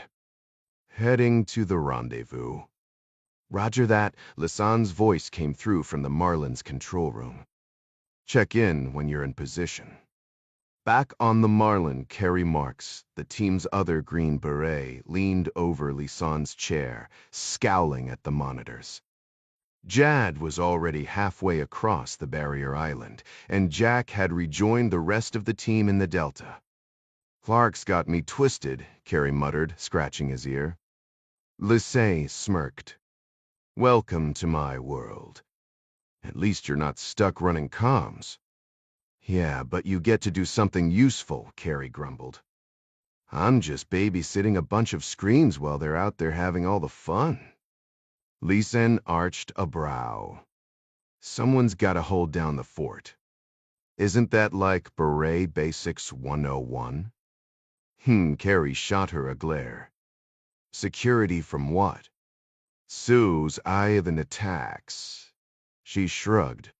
Stranger things have happened. Orinoco Reef, 02115 hours, Yevgeny Zuka braced himself against the barge's sway, gripping an ammo crate as the deck tilted. Peering through the gilly netting, he spotted the problem a Tiburonista boat ramming the dock like a drunk at a bar fight. Idiota. He bellowed in Spanish at the helmsman. His disgust deepened when he realized the boat was only half loaded. This was the last run from shore, and this moron couldn't even fill it? Pathetic. Zuka had zero respect for these so-called fighters. They were reckless, undisciplined, more interested in their next high than executing a mission for their boss, Tiburon. Sure, they feared the cartel leader, but fear didn't make them competent. Get that gear unloaded and set up. He roared. We're on a damn clock. Spitting into the waves, Zuka shook his head. 15 years with Wagner, and he'd never seen such incompetence. Back in Crimea, his battalion had executed missions with precision. Now, he was stuck herding addicts with guns. Some legacy. Clad in masks, unmarked fatigues, and tactical gear, Zuka led his units straight into the Sevastopol naval base, gunning down anyone who hesitated to obey. Within hours, his compact strike force had seized control of the port, marking another chapter in Crimea's turbulent history. He couldn't help but smirk at the irony centuries ago. Tsar Nicholas I had lost the peninsula to the Ottomans, only for it to yo-yo between Russian and Ukrainian hands before falling back into Moscow's grip. Now, with little more than a few rifles and sheer audacity, Zuka's Wagner mercenaries and Spetsnaz operatives had pulled off what armies once needed wars to achieve. The Ukrainians and their Western backers had been too paralyzed to react. To him, Crimea was a masterclass in modern warfare, unlike this farce in Guyana, babysitting a ragtag crew of half-trained recruits. But orders were orders, and the paycheck still cleared. Aye, you. Zuka barked, nudging a dozing Tib with his boot. Quit lounging and get that cargo off the damn boat. A swell rolled in, jostling the barge as he glanced up at the night sky, missing the hardened veterans he'd fought alongside before. These greenhorns barely knew which end of a rifle to point. Move out, he shouted, gesturing toward the waiting boats.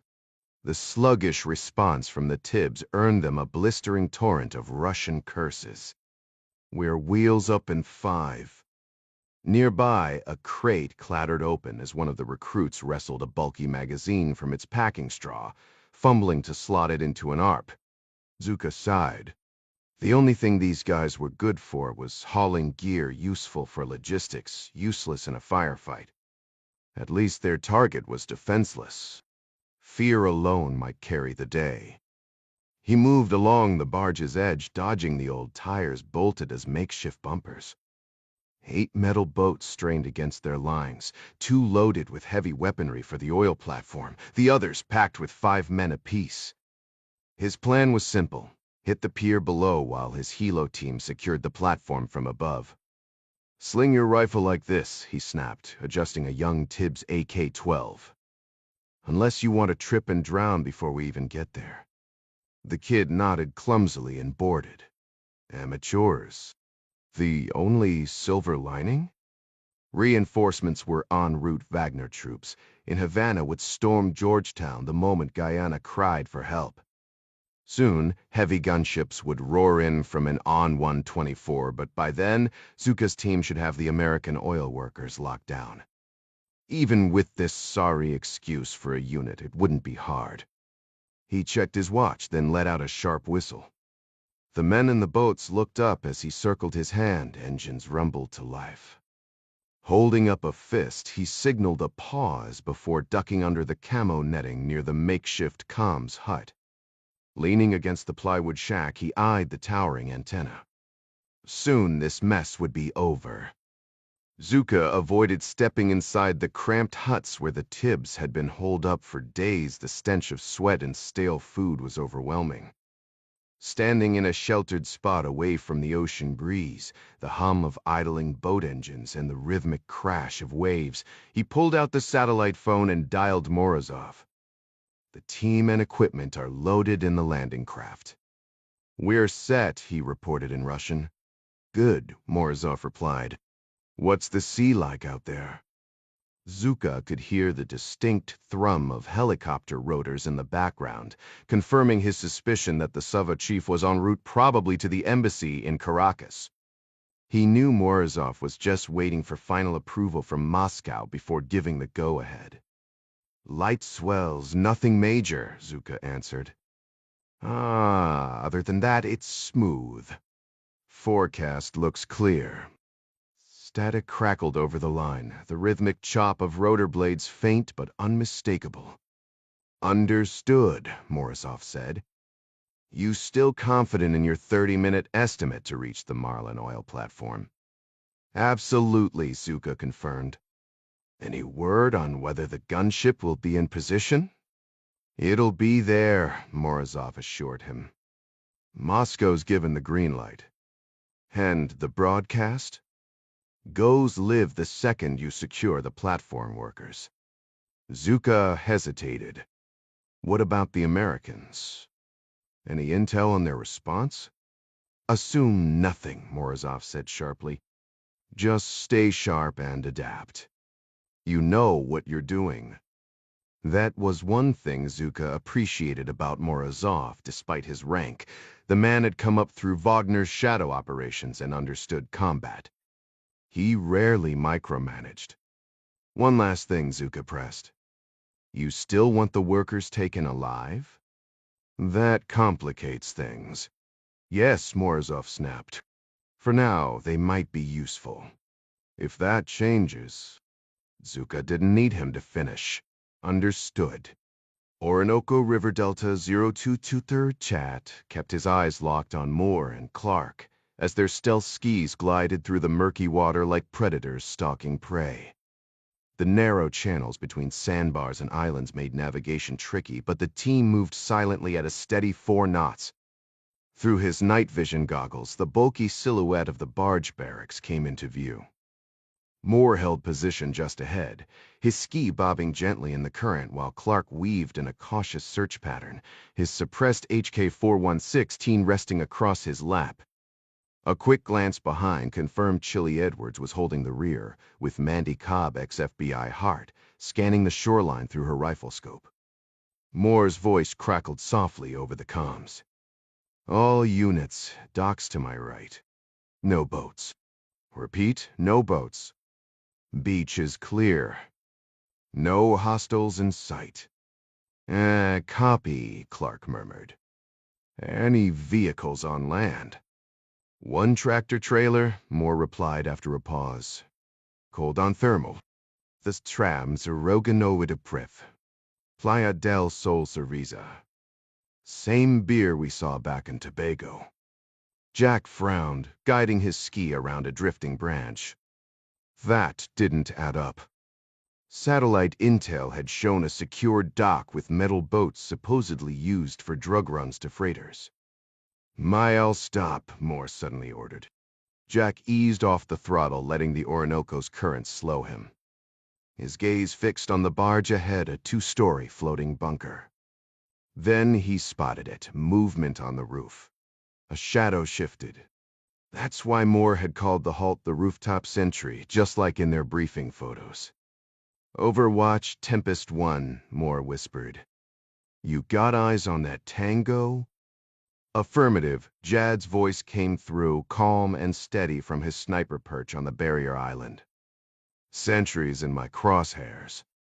Jack checked his watch. 25 minutes had slipped by since he'd left Jad on the beach.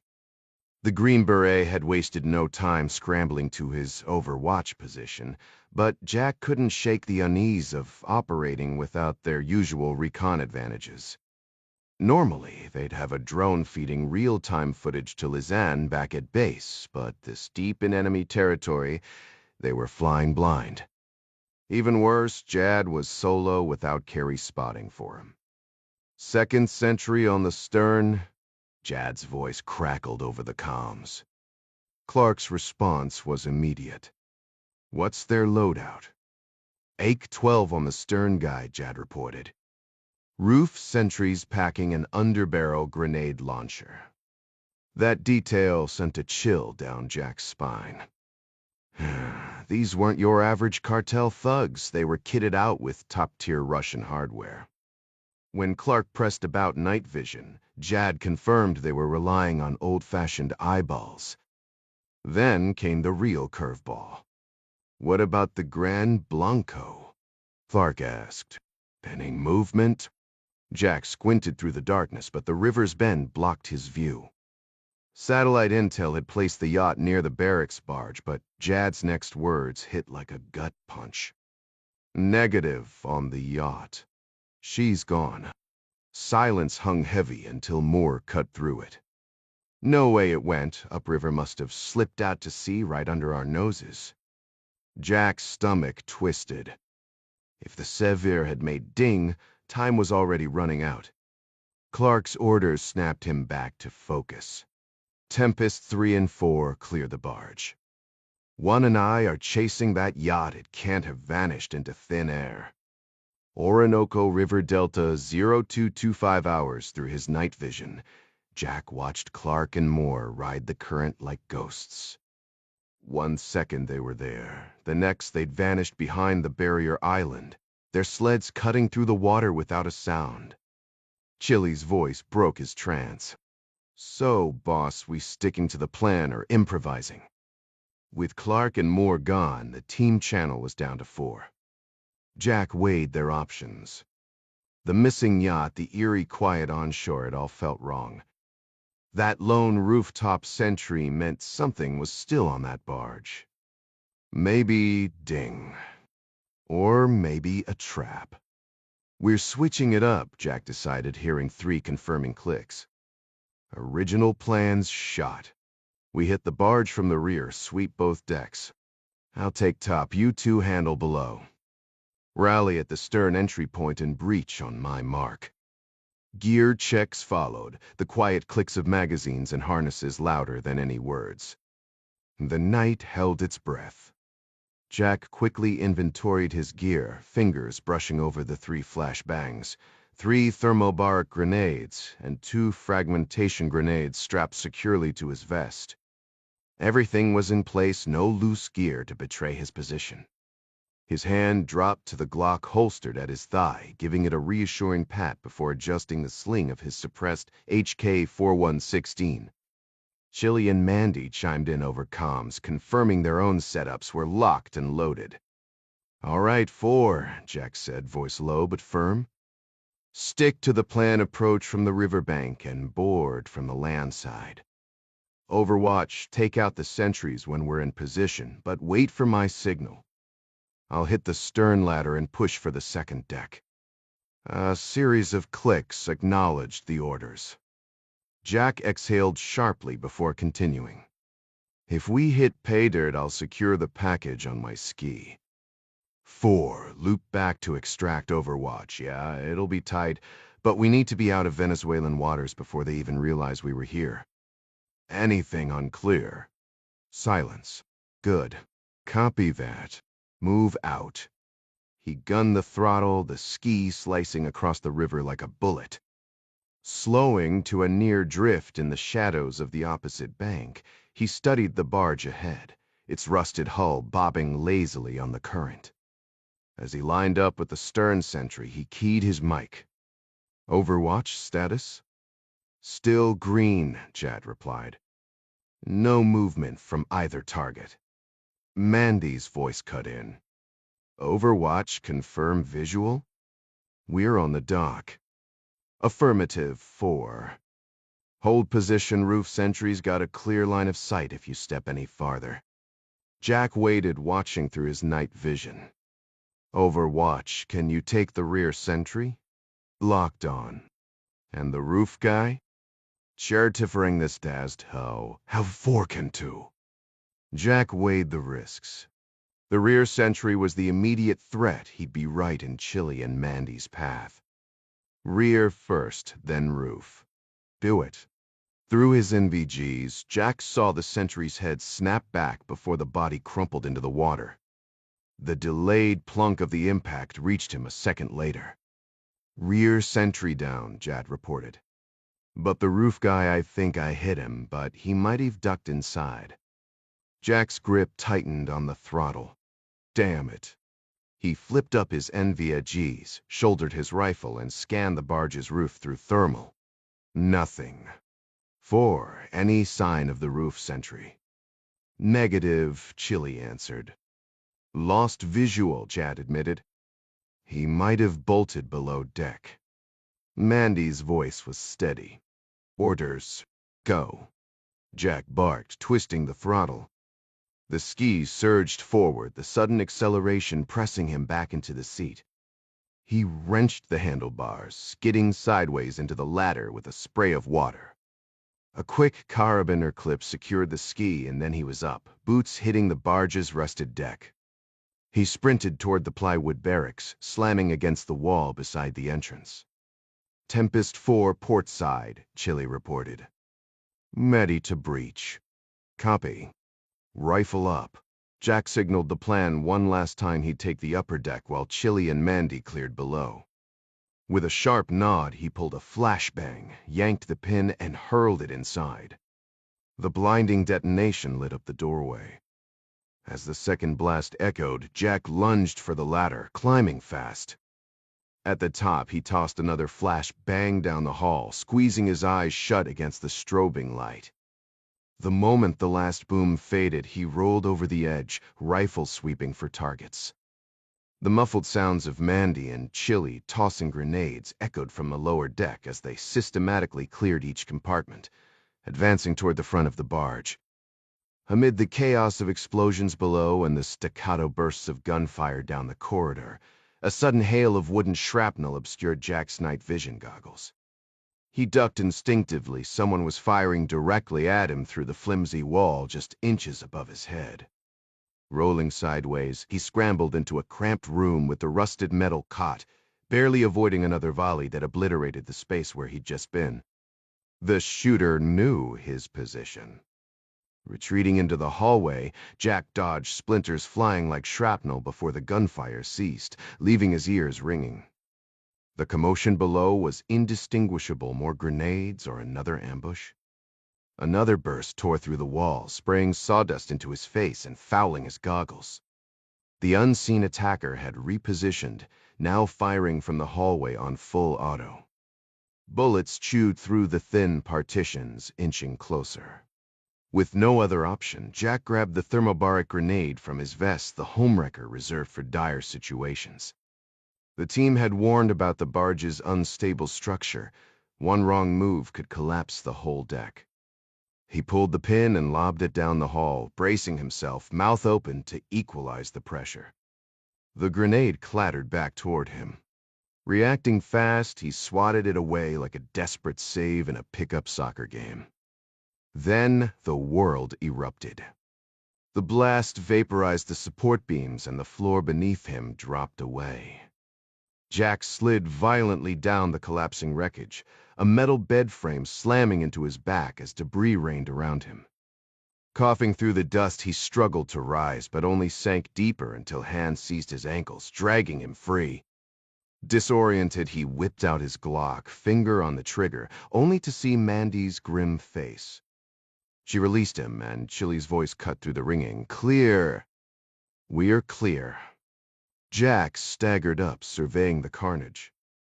The shooter, a glassy-eyed cartel thug, lay sprawled in the rubble, his skull ruptured by the blast.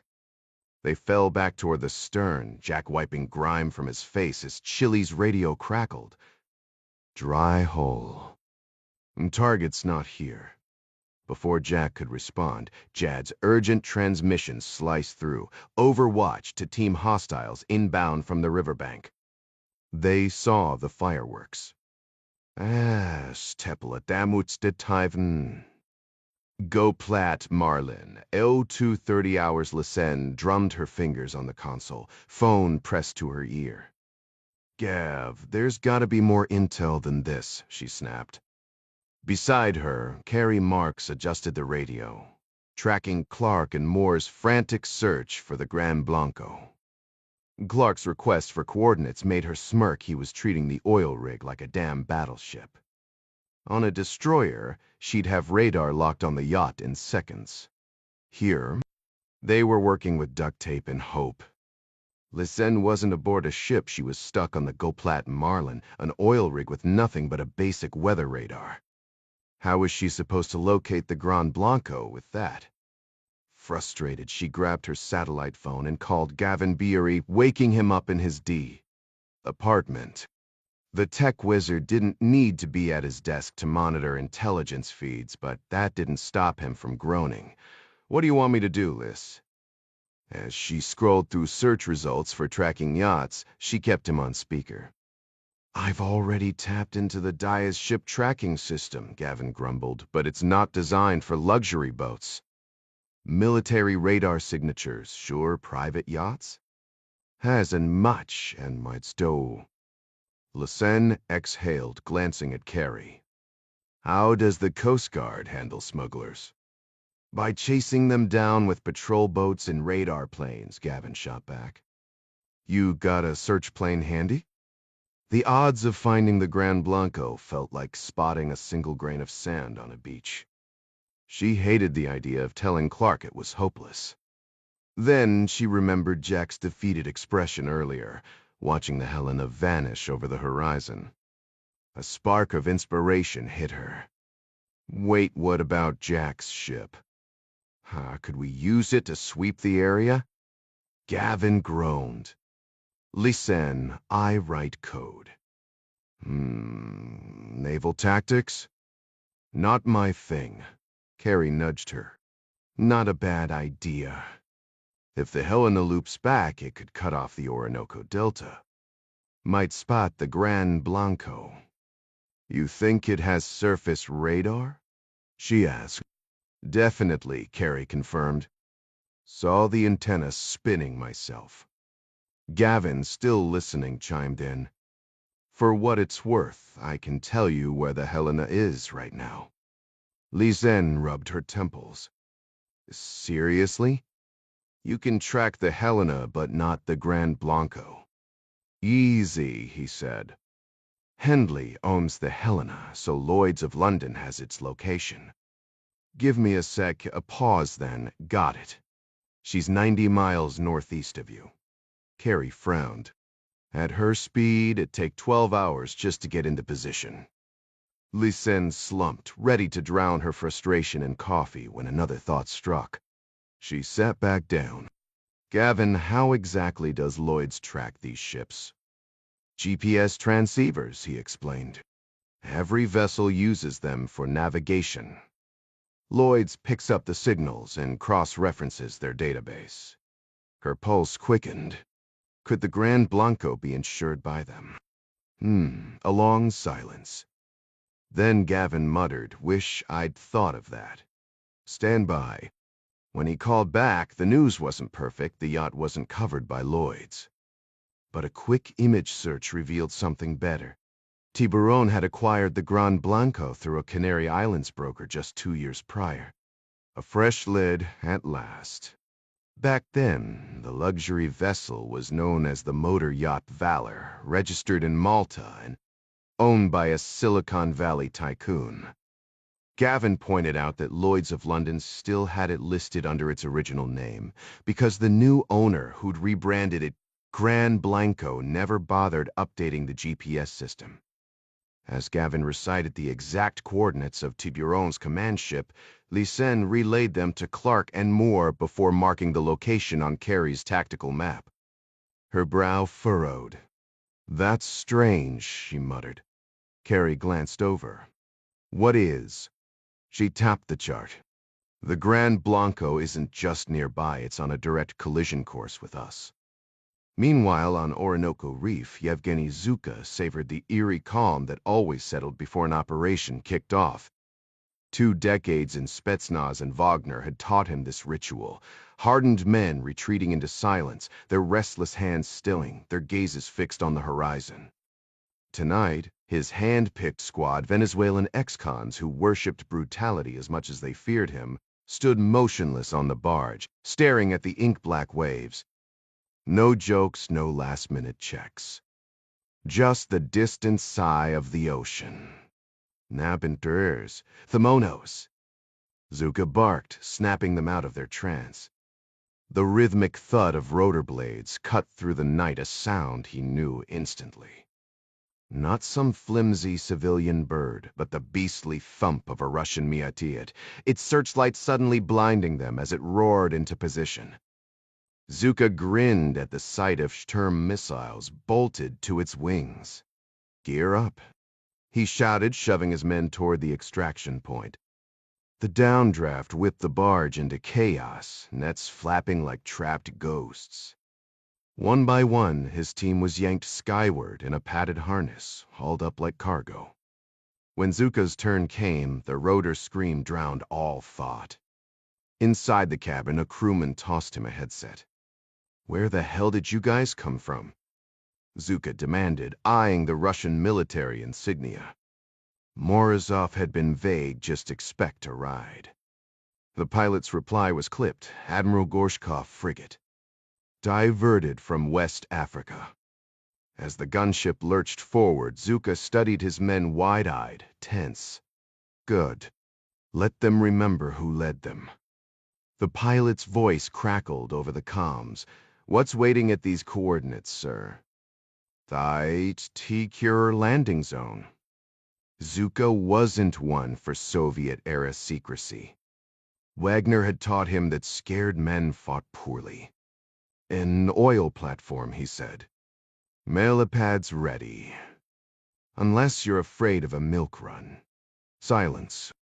Then, just audible over the engine's growl, the pilot muttered something in Russian. Zuka didn't need a translation to catch the edge in his voice. The GPS indicated they were entering Guyana's maritime territory. "Don't we need official permission to land here?" the young operative asked nervously. Zuka's teeth flashed in the moonlight as he chuckled. "Kid, why do you think we armed you with those rocket launchers?" Meanwhile, off Venezuela's coastline at 2:33 a.m., Master Chief Kendrick Moore adjusted his harness as the modified jet ski tore across the waves at nearly 100 miles per hour. The craft bucked violently with each swell, launching him and Clark like stones skimming a lake's surface. While Moore appreciated the stealth watercraft's tactical advantages, his gut churned with unease. Their pursuit of the Gran Blanco was draining the hydrogen reserves far faster than planned. Their initial mission profile had called for a slower return trip. Worse, the shallower coastal waters churned up unpredictable 3-foot waves, making high-speed navigation treacherous. A blip on his enhanced optics snapped him to attention. They were nearing Lisan's coordinates. Signaling Clark with 3 quick flashes from his rear light, Moore eased off the throttle. The 2 men drifted forward, communicating via secure comms. "Target's stern coming into view," Moore reported, squinting through his night vision. No running lights, just as expected from a cartel's floating fortress. Clark's voice crackled over the radio. "Got it. How do you want to play this, Chief?" Moore had been running scenarios since leaving the Delta. "Stick close. We'll swing wide left and use the hull's curvature as cover." He unstrapped his HK-4116, scanning the yacht's upper decks through the thermal scope. 1 Tango smoking near starboard rail could be a sentry or just some deckhand killing time. "Copy that. Portside's clear." Clark adjusted his goggles. "You thinking ladder deployment?" Moore secured his rifle and kicked the boarding tube along the ski's flank. "We'll come in at an angle, ride the blind spot beneath the overhang. If we time it right, they'll never see us coming." The moonlit silhouette of the Gran Blanco loomed ahead, its darkened windows giving nothing away. Moore tightened his grip. Let's move. Jack crouched low in the shadows along the riverbank, his HK-4116 balanced across his knees. Every few minutes he lifted the rifle and swept the opposite shore through his thermal scope. The collapsed barge sat motionless in the water, its wreckage illuminated by flickering lights. All call signs, Chili's hushed voice crackled over the radio. What's the situation? 4 hostiles near the stern, Jack responded, tracking the Tiburonistas as they sifted through splintered plywood, searching for their fallen comrade. Their movements were tense, rifles sweeping the darkness for unseen threats. Overwatch here, Jad cut in. 5 more inside the perimeter fence, moving toward that truck. Also spotted an old Chevy Blazer rolling downhill inside the compound. Chili and Mandy had been cut off from their watercraft during the chaotic retreat. When the explosion rocked the barge, Tiburonistas had swarmed the docks, forcing the operators to improvise. They'd slipped into the water, intending to swim toward their hidden ski, but a mess of debris from the blast had formed a makeshift dam blocking their path. Now they had to risk climbing back onto the bank right into potential enemy sightlines. Listen up, Jack said, urgency sharpening his tone. If that SUV reaches the docks, we're out of time. No argument here, Jad confirmed. You need to move now. Copy that, Mandy replied. Give us a second to figure this out. Make it fast, Jack warned. That Chevy's getting closer. A brief pause, then Mandy's voice returned. All right, here's the plan. We're heading for the palm grove 20 yards east. Overwatch, keep the path clear. Chili's jumping on the ski to fire it up. I'll ride rear security. Tempest 3, Jad called to Jack. I've got the 4 closest tangos in my sights. You handle the ones on the stern and docks? Jack double-clicked his mic in acknowledgement, raising his rifle. Through the scope, he watched a Tiburonista crouched on the dock, gesturing wildly to another. Tempest 4, Jad said.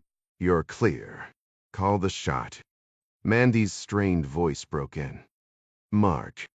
Jack exhaled, steadying his aim. The suppressor muffled the shot as his first round found its mark. The crouching man collapsed. Before the others could react, Jack shifted slightly, dropping a second target. A quick adjustment, and a third fell with a headshot. Then, movement a 4th man sprinting along the dock. A tricky angle. Jack compensated, fired. Missed. Adjusted. Fired again. This time, the running figure crumpled. The man pitched forward, collapsing onto the muddy riverbank. Jack swung his rifle to the right and spotted 5 more downed enemies, Jad's handiwork. Across the water, panicked shouts echoed as a Chevy Blazer screeched to a halt. Men in faded green uniforms piled out, likely Venezuelan military, though their presence at a cartel stronghold made their allegiance questionable. One soldier heaved a mounted machine gun onto the hood, training it on Mandy and Chili downstream. Without hesitation, Jack yanked his Glock from its holster and fired a warning shot, skyward. The gunner pivoted toward him, and Jack gunned the jet ski's throttle, bullets kicking up spray around him. A sharp impact jarred his leg he'd been hit. Gritting his teeth, he leaned into a wild zigzag, knees skimming the water as tracer rounds streaked past. The docks shrank behind him, and relief surged when he spotted Chili cutting across the river. We're clear, Saf fool.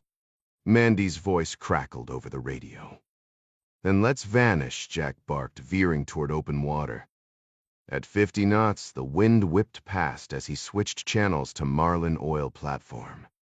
Tempest base, this is 3 and 4 exiting the hot zone. Overwatch rendezvous in 5. The Sen's reply turned his blood cold. Copy that, but be advised, hostile fast boats inbound. We're locking down. Stay sharp. The transmission cut out, leaving static. Back on Marlin, Carey slammed his NVGs into place and grabbed his rifle. Maids out now. Lysanne killed the power, plunging the platform into darkness. Distress calls out, she said. What's happening? Carrie scanned the black water below. 6 boats armed to the teeth. Definitely not friendly. He ducked outside, the metal catwalk vibrating underfoot. Through the grating, he counted shadowy figures unloading crates, their AK-12s glinting. Tibbs, he muttered, bolting back inside. Russian gear, no uniforms. Lysanne yanked the circuit breakers, severing all remaining power.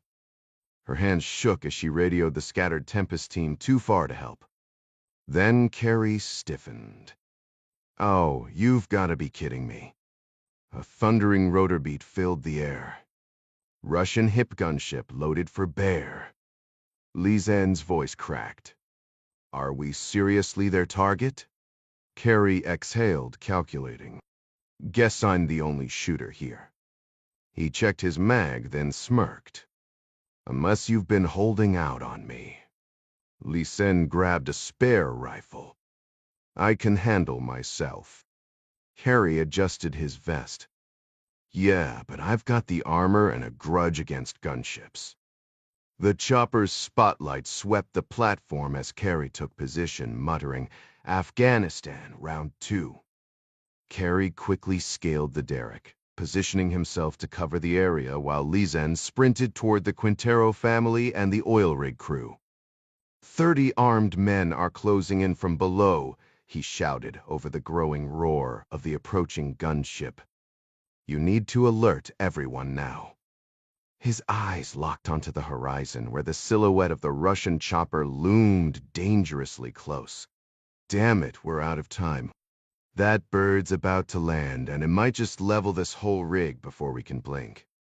Lysanne nodded, grabbing a discarded plastic sack and stuffing it with laptops and radios. If the Russians find our gear, we're screwed, she said, her voice tight with urgency.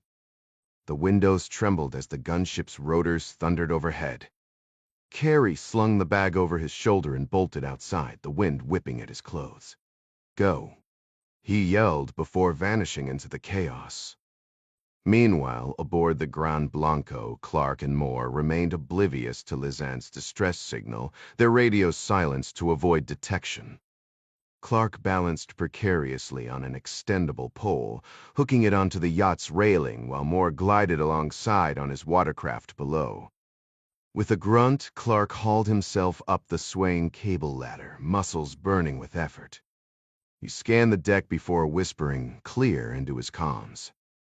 Moore, still on his ski, programmed it to maintain course before leaping for the ladder. But the yacht suddenly veered left, yanking the gap between them wider. For a heart-stopping moment, Moore dangled helplessly, his boots skimming the churning water as the hull battered him. Clark watched from above, jaw clenched, as Moore fought for purchase. With a final desperate lunge, the SEAL clawed his way up, his body trembling from the strain. You good? Clark muttered. Moore exhaled sharply, nodding before pulling himself onto the deck. Creeping toward the stern, they spotted a lone guard, a tiburonista, gazing at the wake, oblivious to their presence. Moore moved like a shadow, slipping his knife free. In one fluid motion, he snapped the man's head back and drove the blade deep, twisting until the body went limp. Blood smeared the polished deck as Moore dragged the corpse out of sight. Anything useful on him? Clark asked quietly, scanning the darkness for more threats. The night was far from over.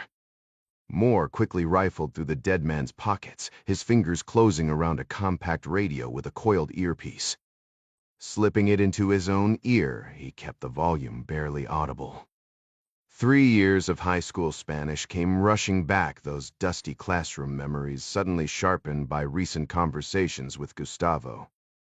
The radio crackled to life with a series of call and response check-ins, familiar surnames like Sanchez and Gomez cutting through the static. A glance at his watch showed 3:07 a.m. Though Master Chief had doubted this was a Navy vessel, old habits died hard. Crew rotation still began on the hour. Broken phrases filtered through the earpiece. Puesta inferior for the lower deck. Salon del Cielo meaning sky lounge. Then his blood ran cold at the question, who's guarding the American prisoner? "The Coraza," growled the response. Moore grabbed Clark's shoulder. "Ding's alive," he hissed. "They just confirmed an American captive." Clark's eyes turned to slits. "Forder is citation." Moore raised a finger, straining to hear more while Clark dragged the corpse toward the yacht's superstructure. As he crouched to conceal the body, a metallic clang echoed through the deck. Rifle slung across his back, Clark pressed his ear against the teak planks, another clang followed by a muffled scream. "Ding, I'm Rtevenik Shabanev." He scrambled back to Moore. "Directly below us," he whispered, jaw tight. 2 decks down in a VIP suite, Lisanne squeezed Amancia's trembling hand. "They won't harm us," she murmured. "We're worth more alive." The dim cabin held their huddled forms, Lisanne, Amancia, and Tallulah crammed on a single bunk, while Gustavo stood sentry by the door. The Russian helicopter's arrival had sent them scrambling, Carrie ditching their laptops overboard before scaling a service ladder, Lisanne pounding through crew quarters, shouting warnings about the green-clad invaders. Now, with enemy voices drawing nearer, Tallulah's whispered questions cut through the dark. "Is this war? With Russian help?" Amancia answered before Lisanne could. "Your father predicted this Venezuela seizing everything." Tallulah's voice rose. "But that's an act of war." Gustavo shifted in the shadows. "Tiburon operates from Venezuela." Mostly Benel." The thud of boots outside set Lisanne's hand flying up in warning. Through the door came a startling sound, American accents arguing with their captors. One voice defiant rang clear before being cut off by a barked order in Spanish. The air filled with the sharp echoes of shouting and the metallic clang of doors slamming shut. A desperate American voice cried out before falling silent, cut off by the unmistakable staccato of an assault rifle firing 3 rounds in quick succession. Lisanne's stomach tightened as Amancia gasped beside her, pressing a trembling hand to her lips. "Just follow their orders," Lisanne whispered. Her mind racing had Jack or Clark picked up her distress signal. Another burst of gunfire shattered the tense silence, sending a jolt through her. "We need to stall," she murmured, but before she could finish, the door exploded inward. A masked figure in a nondescript green military uniform stepped inside, gripping a breaching tool. His eyes locked onto the women huddled on the bunk, and with a sharp command to someone behind him, he dropped the tool and leveled his rifle. Lisanne's instincts kicked in. She catalogued the A-12 in his hands, the faded tattoo creeping up his neck, the dark stubble peeking from beneath his balaclava. A second man shoved past him, barking in heavily accented English. "Hup!" His cold stare flickered over them, lingering on Lisanne's prosthetic arm with a sneer. Russian, she guessed Wagner Group, one of Putin's shadow soldiers. As the first intruder tore through the room, flinging open cabinets, Lisanne seized her chance. Who are you? What do you want?" she shouted, hoping to buy time. The Russian snapped at her to shut up, but she caught the flicker of hesitation in his eyes. Yevgeny Zuka lowered his rifle slightly, signaling his comrade to hold position. This wasn't what he'd expected, no hardened oil rig workers, just a wounded girl, a defiant woman with a prosthetic arm, and a terrified boy. His gaze lingered on Lisanne's Calbert shirt, stained with what looked like dried blood. Her boots were caked in mud, odd for an offshore rig.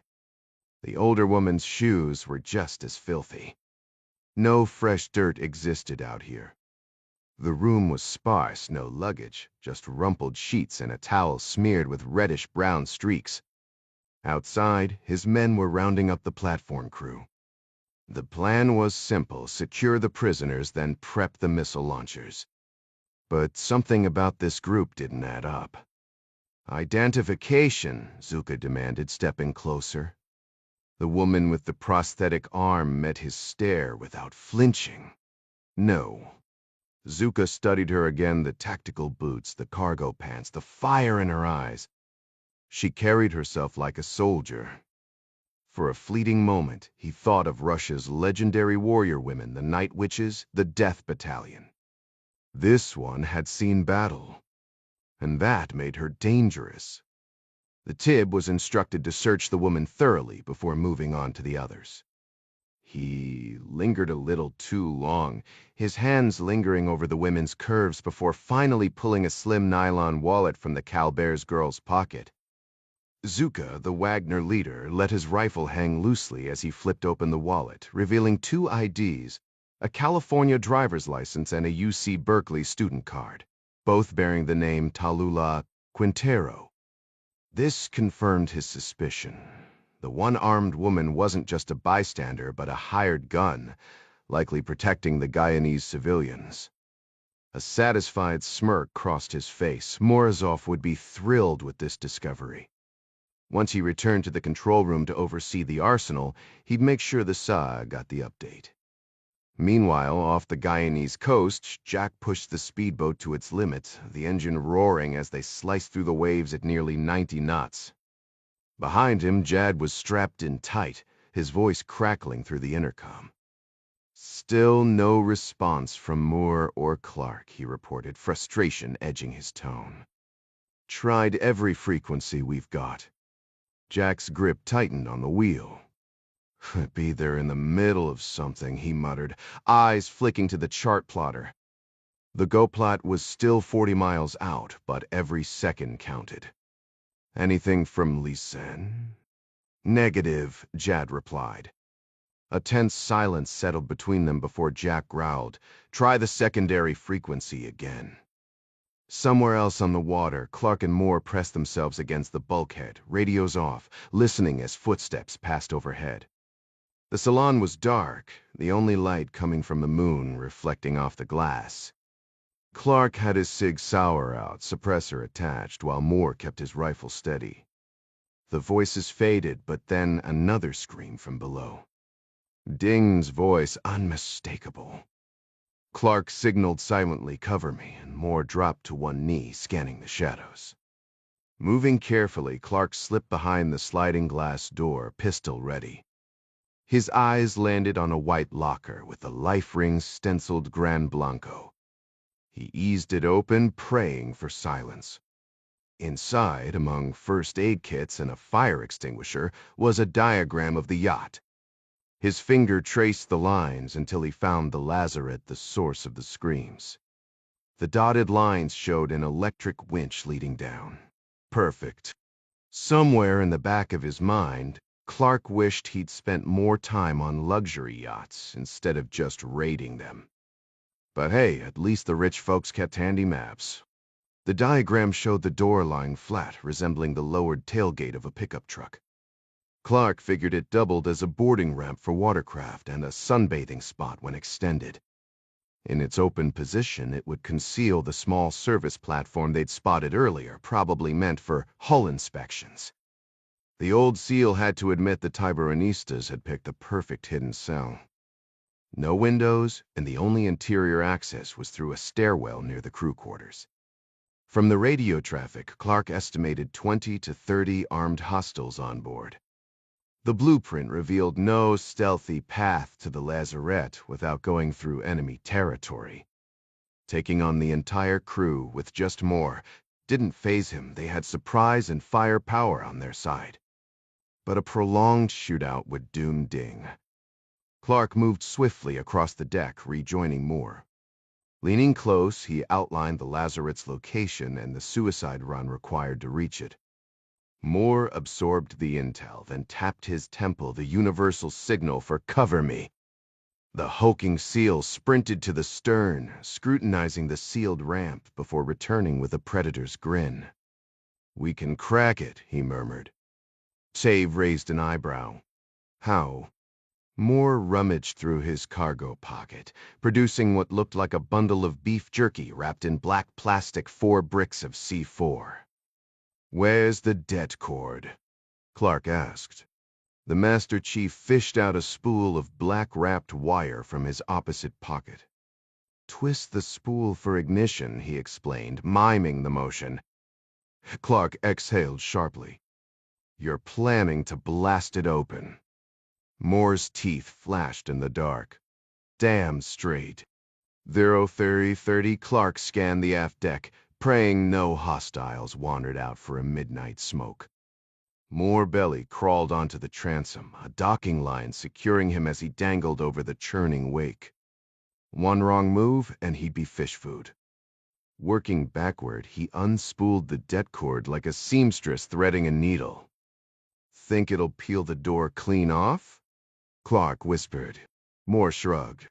"Depends on the hinges. Aimed for the top, should drop like a guillotine." They ran through the plan one last time, flash bangs through the breach, neutralize non-ding targets, then dive into the frothing wake for extraction. What could go wrong? Moore joked, but Clark's fingers lingered on his grenades, checking each pin. 3 fingers. 2. 1. The detonator sparked, and the C4 erupted in a chain reaction. The blast warped the door's upper corner, leaving a jagged gap, not the clean breach they'd hoped for. No time to improvise. Clark lobbed a flash bang through the opening, the concussive boom echoing off the hull as daylight seared the darkness below. The 7th explosion sent Clark hurtling through the narrow gap, his pistol drawn and rifle secured to his vest. The partially lowered ramp acted like a chute, slamming him onto the steel deck below. As he tumbled, a jagged bolt caught his earpiece wire, severing his comms with the team. No time to fix it now. The blinding overhead lights forced him to flip up his night vision goggles. There, near the forward bulkhead, Ding sat tied to a chair while a dazed enemy thug staggered nearby, still reeling from the flash bang. Clark fired, but the man rolled behind a white inflatable boat, turning it into cover. Bullets tore through the rubber pontoons, but the Tango returned fire with an AK-12, driving Clark behind a massive cargo crate. Trapped between the half-open ramp and the gunman near Ding, Clark cursed his luck. Nothing worse than a firefight under bright lights. He took aim at the ceiling, shattering the bulbs in a rain of sparks. Darkness fell, and he flipped his NVDs back down. Scanning the shadows near the boat, he caught Ding's battered face gagged, eyes swollen, nearly shut. No need for words, Chavez knew the drill. Then came the crackle of radio chatter. The Tango was calling for backup. Worse, gunfire erupted above Moore buying time. The enemy sprayed another volley, rounds pinging off the ramp behind Clark. He returned fire, but options were slim. A grenade would have ended this fast, but Ding was in the blast radius. "Sev tomaidatus, ashna surin tanse. Ibiyatum dits." The radio chatter, the gunfire overhead, reinforcements were coming, maybe even the cartel boss himself. Memories flashed. Columbia, the drug labs they'd burned, the kingpins they'd taken down before some cowardly CIA suit pulled the plug. A sudden crash, Moore slid through the gap, nearly bowling Clark over. No rifle, just a pistol. Bout of ammo. Clark laid down cover fire while Moore scrambled toward the ramp controls. The realization hit like a punch. Moore was closing the door. "No." Clark roared. "We can't leave him." Moore's reply cut through the chaos. "We're not." The winch groaned as the ramp descended fully, sealing them in, but not to flee. To fight. Friendlies approaching. Aboard the motor yacht Gran Blanco at 3:33 a.m. Jack raced across the waves, making his way back to Goplat Marlin when he spotted Clark and Moore's watercraft trailing the yacht on his navigation screen. He keyed his radio. Tempest 1 and 2, this is 3 and 4 closing in from behind. We're en route to base. What's your status? Moore's reply was tense, his voice ragged. This is 1. We're on the Gran Blanco. Gunfire crackled in the background. Jack didn't hesitate. He abandoned the unmanned skis and gunned straight for the yacht, activating the optical sensor. A sudden burst of muzzle flashes blinded the feed. Tempest 4, he radioed Chili and Mandy, trailing half a mile back.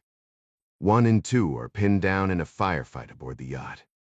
Is Sueika 2 and this fast? Jad's voice crackled over the intercom as Jack adjusted course. Got any bright ideas for helping them? Improvising on the fly, Jack shot back. Moore mentioned a boarding ladder. There's a painter's pole at your feet. Ever used one? Jad hesitated. Once during a joint drill off Korea. Been a minute, though. Then shake off the rust and get ready. Slowing as they neared the abandoned skis, Jack scanned the yacht through his night vision. The mangled lazarette door stood out, flashes of gunfire spilling from inside. Above it, Tibbs scrambled toward the opening. Jad, Jack called, you've got a grenade launcher on your rifle, right? Yep. Light 'em up. Aim for the fantail.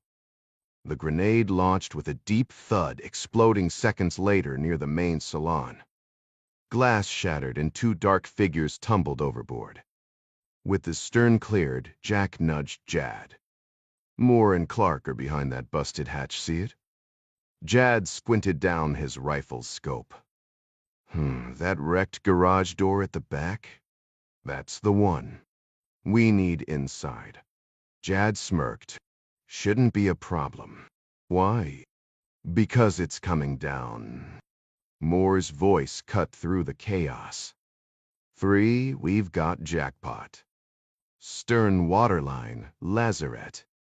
Need backup doors failing.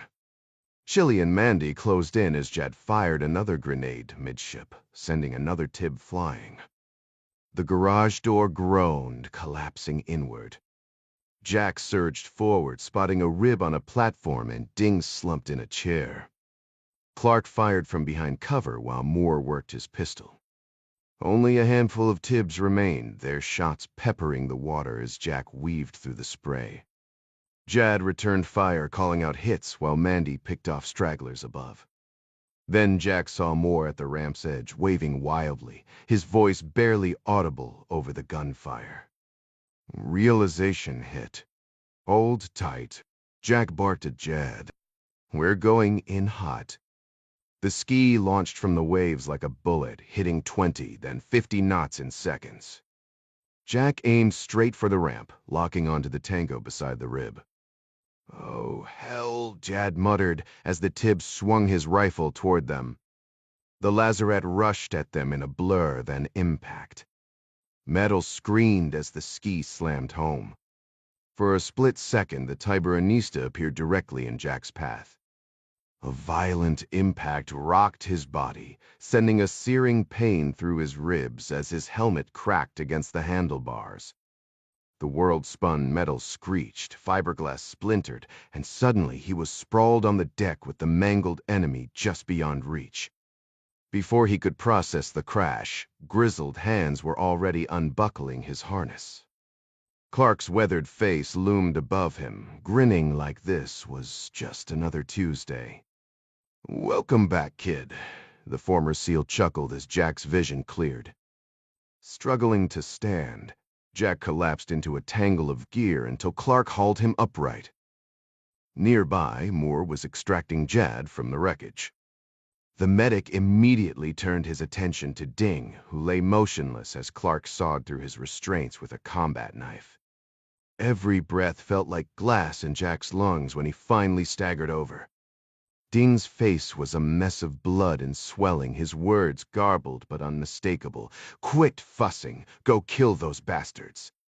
Mandy's voice crackled over the radio, reporting an eerie stillness on the upper deck. Jack barely managed a pained double-click acknowledgement before joining the huddle around Ding. They propped him against the bulkhead using life vests, his every grimace a silent rebuke. "We've got bigger trouble," Jack interrupted, watching Clark's smile vanish. Marlin's under-attack armed boats swarmed the rig. Lysanne lost comms after her mayday. The color drained from Clark's face. "How many?" "6 boats, unknown hostiles," Jack rasped. Then Ding grabbed his sleeve, forcing them closer. The wind howled as he wheezed out the truth. "Wagner Group mercenaries and Tiburonistas, a Russian sphere up disguised as a cartel raid. Their real target: the oil platforms and the country's sovereignty." Clark's jaw tightened. "So that's their play." Wait, Ding coughed. "You mean you didn't know?" Jack exchanged a glance with Clark. "Guess we do now." Below decks, Master Chief Moore moved like a shadow along the mahogany-paneled corridor, stepping over the corpse he'd dropped moments earlier. "Engine room," he murmured to Jad, tapping his helmet. The door burst open to reveal a petrified mechanic in oil-stained clothes. Moore didn't lower his Glock. "Fuse box. Now?" Darkness swallowed the space when the breaker flipped. Jad's night vision goggles clicked into place as they advanced toward crew quarters. "High cover," Moore ordered. A double tap on his shoulder confirmed Jad was locked in, ready to storm the next door, and the next, until this floating nightmare was over. Moore slammed the first door open with a powerful front kick, revealing 3 empty, disheveled bunks. Jad moved swiftly behind him and booted open the adjacent bathroom.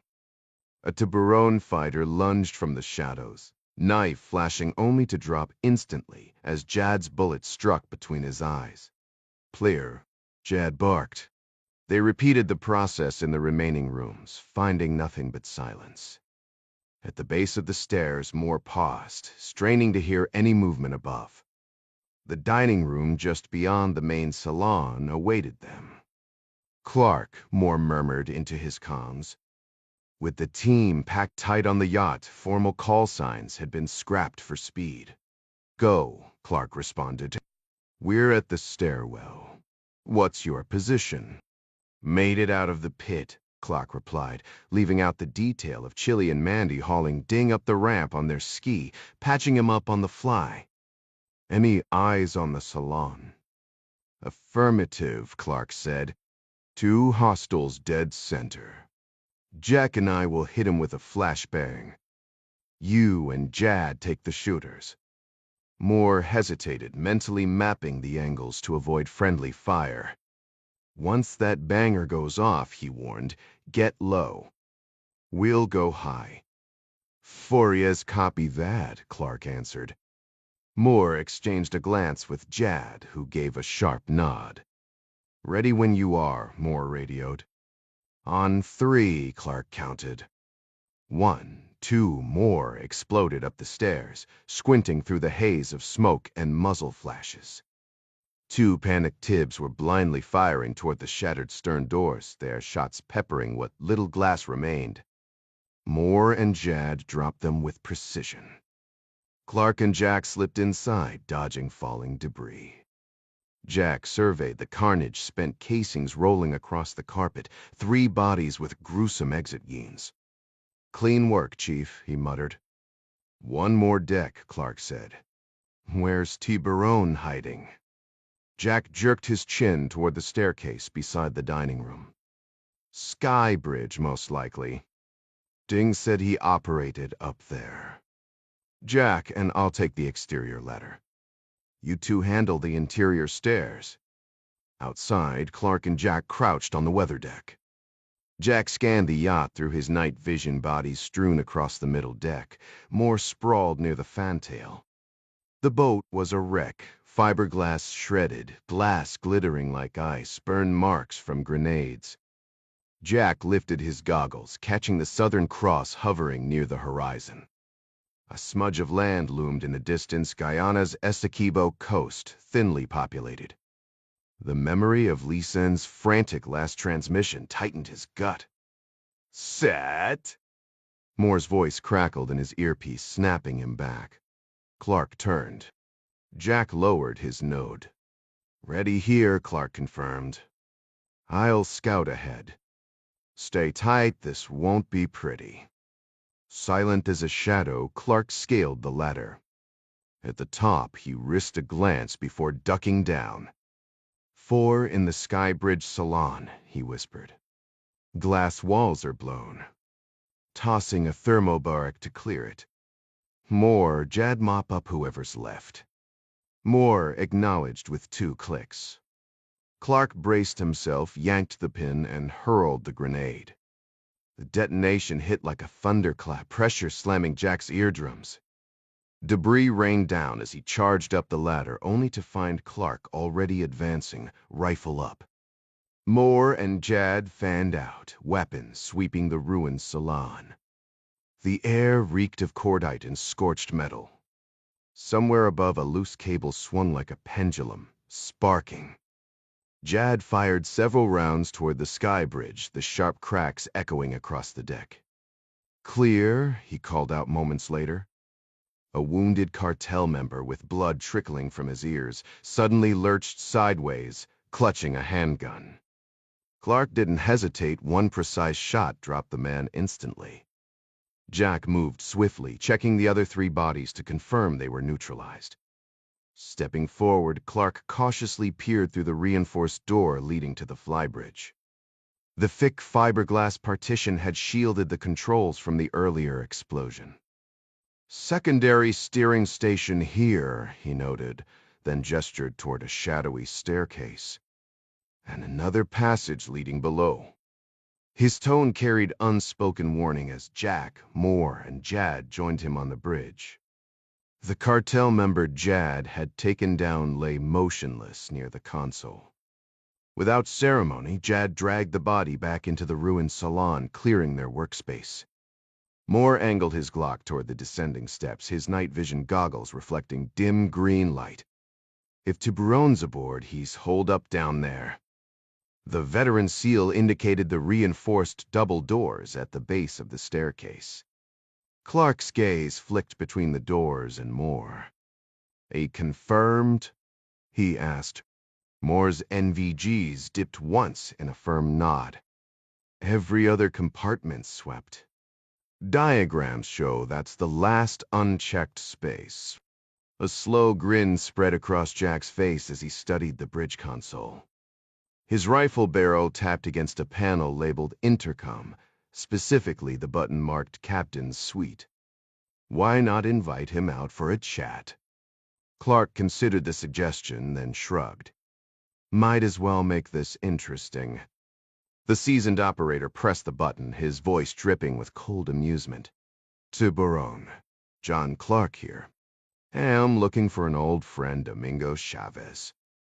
Remember Ernesto Escobedo's operation back in Colombia? Feels like yesterday."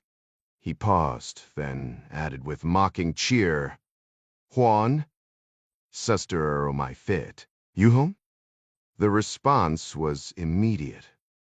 The cabin doors exploded outward as a storm of orange tracer fire erupted up the staircase, chewing through the ceiling in a shower of sparks. The team hit the deck instinctively. Over the deafening gunfire, Tiburon's furious screams, a mix of English curses and Spanish threats, filled the air as he charged upward. Clark rolled sideways, his pistol locked in both hands. Mid-motion, he fired once. The bullet struck true, silencing the drug lord mid-rant. The sudden quiet was almost jarring. Clark rose slowly, eyeing the corpse before turning to Moore. "Chief, take the helm, set course for Goplat Marlin." His gaze shifted to Jack and Jad. "Sweep the lower decks. No surprises." As the team scattered, Clark yanked his satellite phone free, already dialing. "Mary Pat. It's done." Abu Dhabi Desert, near Sabqa, 12:05 p.m., President Ali Kasif stirred, trapped between sleep and confusion. In his dream, Guyana's national bird, a hoatzin, darted just above him, its wings grazing his face. He swatted at it irritably, only to jerk awake when his own hand smacked his chin. Reality seeped in slowly. The fluttering sensation wasn't feathers, but the sagging canvas of a small green tent buffeted by desert winds. He lay still, disoriented, until muffled voices outside sharpened his focus. A glance at his watch confirmed it was past noon. Why was he sleeping in broad daylight? Fragmented memories reassembled. Abu Dhabi. The prince. No, the Russian, Viktor Zdanov of Ghaznaft. He propped himself up on one elbow, wincing at the headache clawing at his skull. Outside, engine growls and shifting sand marked movement. The previous day's events crashed back with unsettling clarity. After strong-arming the Guyanese president into riding shotgun in his tricked-out Polaris, Zholdanov had zigzagged recklessly across the desert, hopping between remote peaks like some self-proclaimed navigational genius. The oil tycoon kept insisting he knew every twist of the 2,000-kilometer route, yet somehow managed to steer them further into the wasteland. Cut off from the Emirati convoy, President Kasif could only grip the roll cage as Zdanov barreled over dunes and dry riverbeds, boasting about his off-road skills like a teenager showing off a new toy. By the time they reached the desolate heart of the Rub al-Khali, the aptly nicknamed Empty Quarter, even Zhanov had to concede they were lost. He killed the engine, scanning the endless sand with a shrug. Kasif would never forget that infuriating grin as the man pulled a satellite phone from his jacket. Close enough, Zhanov announced. We'll camp here. Bet we're practically on the race route already. True to his word, within an hour, 2 Eurocopters materialized in a sandstorm of rotor wash, disgorging what Zhanov called his top Ghaznaft advisors, 8 men who proceeded to erect tents and unload crates like desert-bound stagehands. By sunset, they'd built a bonfire beneath the stars and laid out a spread fit for a sultan: spiced lamb, flatbreads, even chilled vodka. Zdanov raised his glass to progress and partnership, while Kasif was handed a sickly sweet mocktail. Respectful of your beliefs, the billionaire winked. The insult burned worse than the desert heat. Later, when Kasif stumbled from his tent into the pre-dawn glow, the helicopters were gone. Only 2 sand-caked Land Rovers remained, their drivers Russians in unmarked fatigues, and an Arab in a checkered headscarf lounging against the tires. Victor. Kasif's shout scraped his throat raw. One Russian stood, brushing dust from his pants with deliberate slowness. Where is he? Kasif demanded. The man's reply was infuriatingly calm. Mr. Zdanov is occupied. Occupied? Kasif nearly laughed. You'll take me to the Emirati delegation immediately. The race proceeds as planned, the Russian droned, as if reading from a script. Yusef will drive you to a superior vantage point. He nodded toward the Arab, who adjusted his keffiyeh with unsettling nonchalance. Kasif's pulse hammered in his temples. I am the president of Guyana, not some tourist you can shuttle between sightseeing spots. A metallic click cut through his rage. The Russian had drawn a compact pistol, its barrel angled at the sand but unmistakably present. Behind him, a second man emerged from a Land Rover, cradling an AK-47 wrapped in frayed electrical tape. Get in the air, the first Russian instructed. This isn't a discussion. Kasif clenched his fists, then a gale-force wind howled across the dunes, blasting grit into his eyes and mouth. He doubled over, coughing as the desert itself seemed to rise against him. The swirling chalk dust swallowed everything. The Land Rovers, the Russians, even Yusuf vanished from sight. A deafening roar split the air above Kasif's head, something between a chainsaw and a thunderclap. Hot brass rained down, peppering his skin as he instinctively curled into a tight ball, coughing violently. The noise intensified, echoing from multiple directions, disorienting him. When he tried to look, all he saw was a suffocating brown haze. Then, without warning, strong hands yanked him upward, his feet leaving the ground. As the dust briefly cleared, he caught sight of two soldiers in desert gear, black helmets, goggles, and gloves. One had an American flag patch secured above a line of grenades.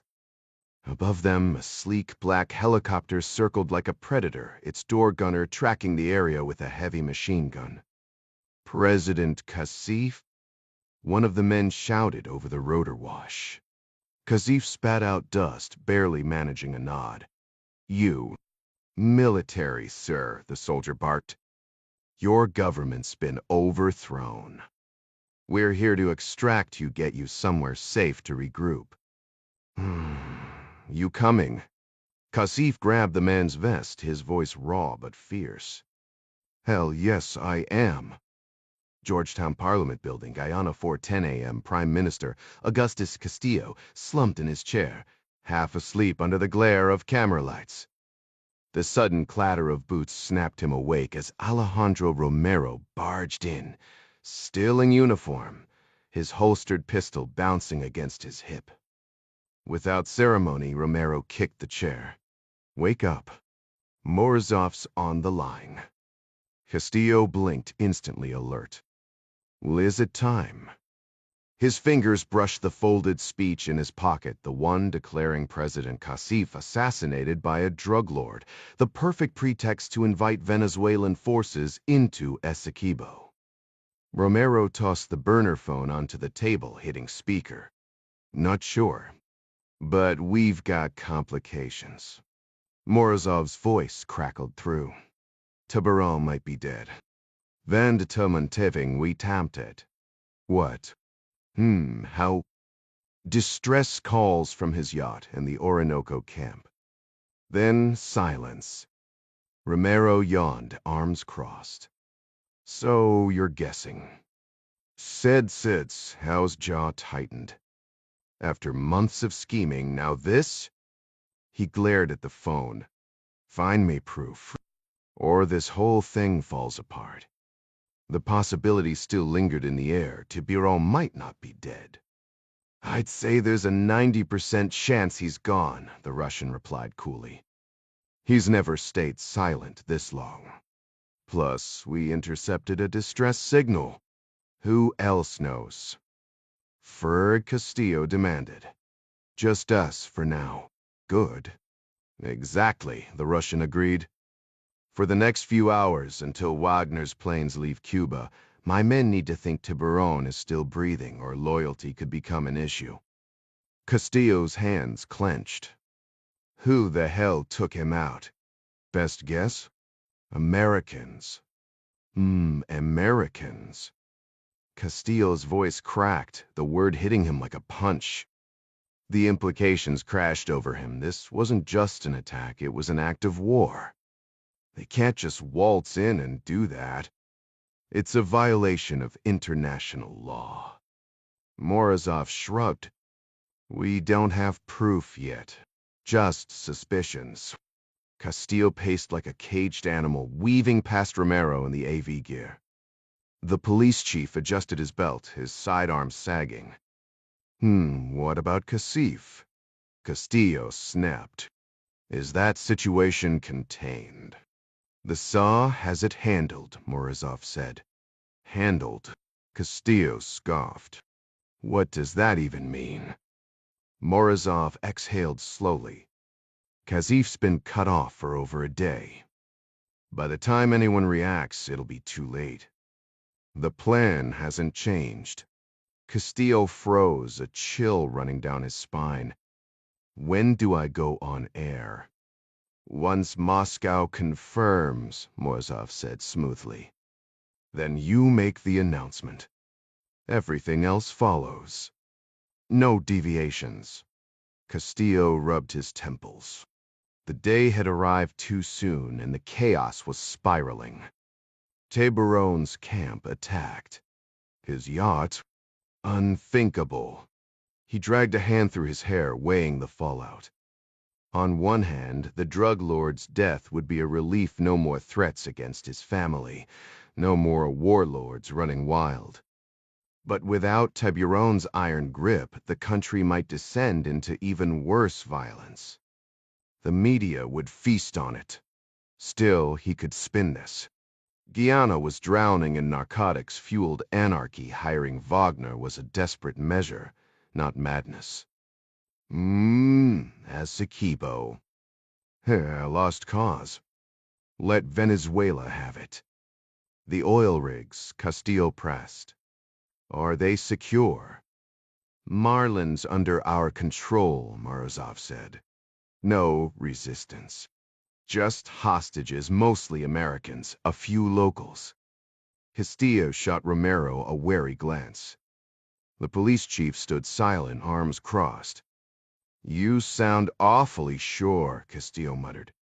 What if the Americans hit the platforms next? Morozov's voice was flat, clinical. Low odds of success. We've got missile defenses. Any assault force would be shredded before they got within range. For Romero nodded. He's right. Those rigs are fortresses now. Castillo stared at the camera, his stomach twisting. And if the U sends a full invasion? What then? The army won't follow me if that happens. You really think we shouldn't be concerned about that? The Russian shook his head. Why would we? The frigate Admiral Gorshkov has us covered. Any Ukraine. Forces that get too close won't stand a chance. Aboard the Gran Blanco, the tension was thick enough to cut with a knife. Clark ended his call with Mary Pat Foley and turned to Jack, who was slumped on the narrow sofa behind the helm. Exhaustion written all over his face. Got some good news, Clark said, his voice steady. Delta just grabbed President Kassif in the desert outside Abu Dhabi. They're flying him to Doha for a sit-down with CENTCOM as we speak. Jack rubbed his temples. That's great, but it doesn't solve our immediate problem taking back that oil rig. It might, Clark countered. If Kassif can mobilize the Guyanese military fast enough. Fast enough? Jack scoffed. You really think those mercenaries won't start executing hostages the second they realize things are going sideways?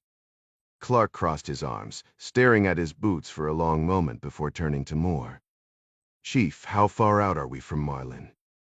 Moore, his grip firm on the wheel, had the yacht's engines roaring at full throttle, slicing through the Atlantic waves at 32 knots. He glanced at the chart plotter. 15 minutes, give or take. Maybe sooner if we catch a good current. Still nothing from Lisanne or Carey. Jack shook his head. Radio silence. We're flying blind here. I think we might have to... Before he could finish, Mandy and Chili appeared, supporting a battered Domingo Chavez. Jad followed close behind, medical bag in hand. Clark helped ease Ding onto the settee. His arm was splinted, his face smeared with iodine. I'm good, Ding muttered, wincing as he settled in. Just won't be hitting the dance floor anytime soon. Clark smirked. Patricia says you never liked dancing anyway. True, Ding admitted. Now I've got a solid excuse. Clark turned to Jad. How bad is it? Broken arm, nasty concussion, second-degree burns on his chest. Burns. Clark's eyes narrowed as he looked back at Ding. What the hell did they do to you? Ding shifted, biting back a groan. Jumper cables hooked to a 12-volt battery. 0 out of 10 would not recommend. Jack squeezed Ding's shoulder. Damn, man. I'm sorry. Did they drug you? Clark asked, studying Ding's pale complexion. Ding shook his head. Ran out of time. Morozov, that Russian bastard, told the Tibbs to keep me alive. Pretty sure he was planning to come back with some truth serum. Knew way too much about my past. Like what? Jack pressed. Like how Clark and I went after Escobedo in Colombia. Ding's expression darkened as he touched his swollen cheek. One of the Tibbs, Carraza, had a real hard-on for me. Kept going on about how Tiburon was going to rip me apart and use me as shark bait. Clark's jaw tightened. Wouldn't have surprised me if they'd tried. Ding managed a weak grin at Jack. Gotta say, man, that stunt you pulled with the jet ski. Pure gold. Never saw it coming. You wrecked him. Thanks, Jack said. But we're not out of the woods yet. We think the Tibbs have taken at least one rig, Marlin. Could be more. Ding exhaled slowly. Jad mentioned Carey and Lisanne are holding the line. I'm ready to hit back. Like hell you are, Clark shot back. What do you know about their tactics? Ding took a measured breath. They've been loading boats with cargo for weeks. Thought it was drugs at first, but then I saw a missile right before they grabbed me. GPS tracking showed they were headed to some kind of weapons stash. Offshore, maybe a barge. They're packing serious heat.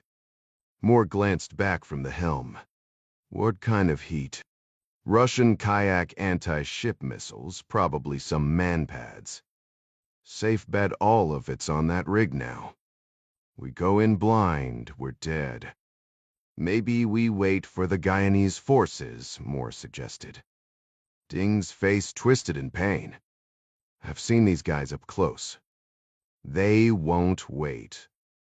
The terrorists wouldn't hesitate to execute hostages, especially without Tiburon around to restrain them. Clark rubbed his jaw, considering the grim reality. You're right. But storming a fortified oil rig? That's a nightmare scenario. We're stretched thin as it is. Air support might tip the scales, but... Jack pushed back from the table, his gaze locked on the chart plotter tracking the Marlin's position. Maybe we don't need to go in guns blazing. Clark raised an eyebrow. Got a better plan. A slow grin spread across Jack's face. Yeah. And it doesn't involve getting shot at. Go plate Marlin 0442 hours. First Sergeant Carey marks balanced 500 feet above the churning ocean, the first hints of dawn bleeding into the sky. He flipped up his night vision goggles, squinting against the salty wind. Below him, shadows moved across the helipad men, assembling missile launchers with the precision of a well-oiled machine. Their muttered curses and the clank of metal echoed up the derrick's steel skeleton. Marks had watched them all night, ever since that Russian gunship roared in and disgorged its massed crew. They worked fast, unloading crates from boats bobbing in the surf, fortifying their position like they expected an invasion. And why wouldn't they? With those missiles, any assault would be suicide. Surpresas iniconderas, Freddy. Target practice. SEALs. Sitting ducks the second they surfaced. Even airstrikes were off the table. Blowing the rig to hell wasn't an option with hostages on board. But the idiots had missed one critical detail, a pissed-off Green Beret with a high-powered rifle and a front-row seat to their every move. Marks smirked. President Ryan wasn't the type to let this slide. If a rescue was coming, he'd be ready. Then his stomach dropped. A gleaming white yacht, the Gran Blanco, cut through the waves toward the platform, two abandoned jet skis bobbing in its wake. Middle deck, go plat. Marlin Lisanne's fingers twitched as she scanned the stateroom for anything she could use as a weapon. One of Tiburon's men lounged nearby, his rifle propped against a folding desk, his attention half-hearted. But she wasn't about to bet her life on his carelessness. The AK-12 rested on the table, its barrel ominously pointed in their direction, while the young Tiburonista guard hovered nearby, fingers twitching inches from the weapon. The masked Russian leader had confiscated their identification and appeared to be consulting with a superior, likely a Wagner Group officer, Lysen suspected. Though his face was concealed, his sharp, calculating gaze never wavered. She didn't need a crystal ball to know how this would play out. Hostages like her and the Quinteros were prime targets, valuable bargaining chips trapped in a fortified hideout, stocked for a long siege. Years as a Texas trooper had taught Lysen one brutal truth: cooperation in kidnappings only led to graves. If she didn't disrupt their plans fast, the man with that icy stare would put bullets in all of them. She'd never heard of Wagner or Tiburonista captives walking away alive. Steeling herself, she scooted to the edge of the bed, putting distance between herself and Amancia. "I need the bathroom," she declared, locking eyes with the guard.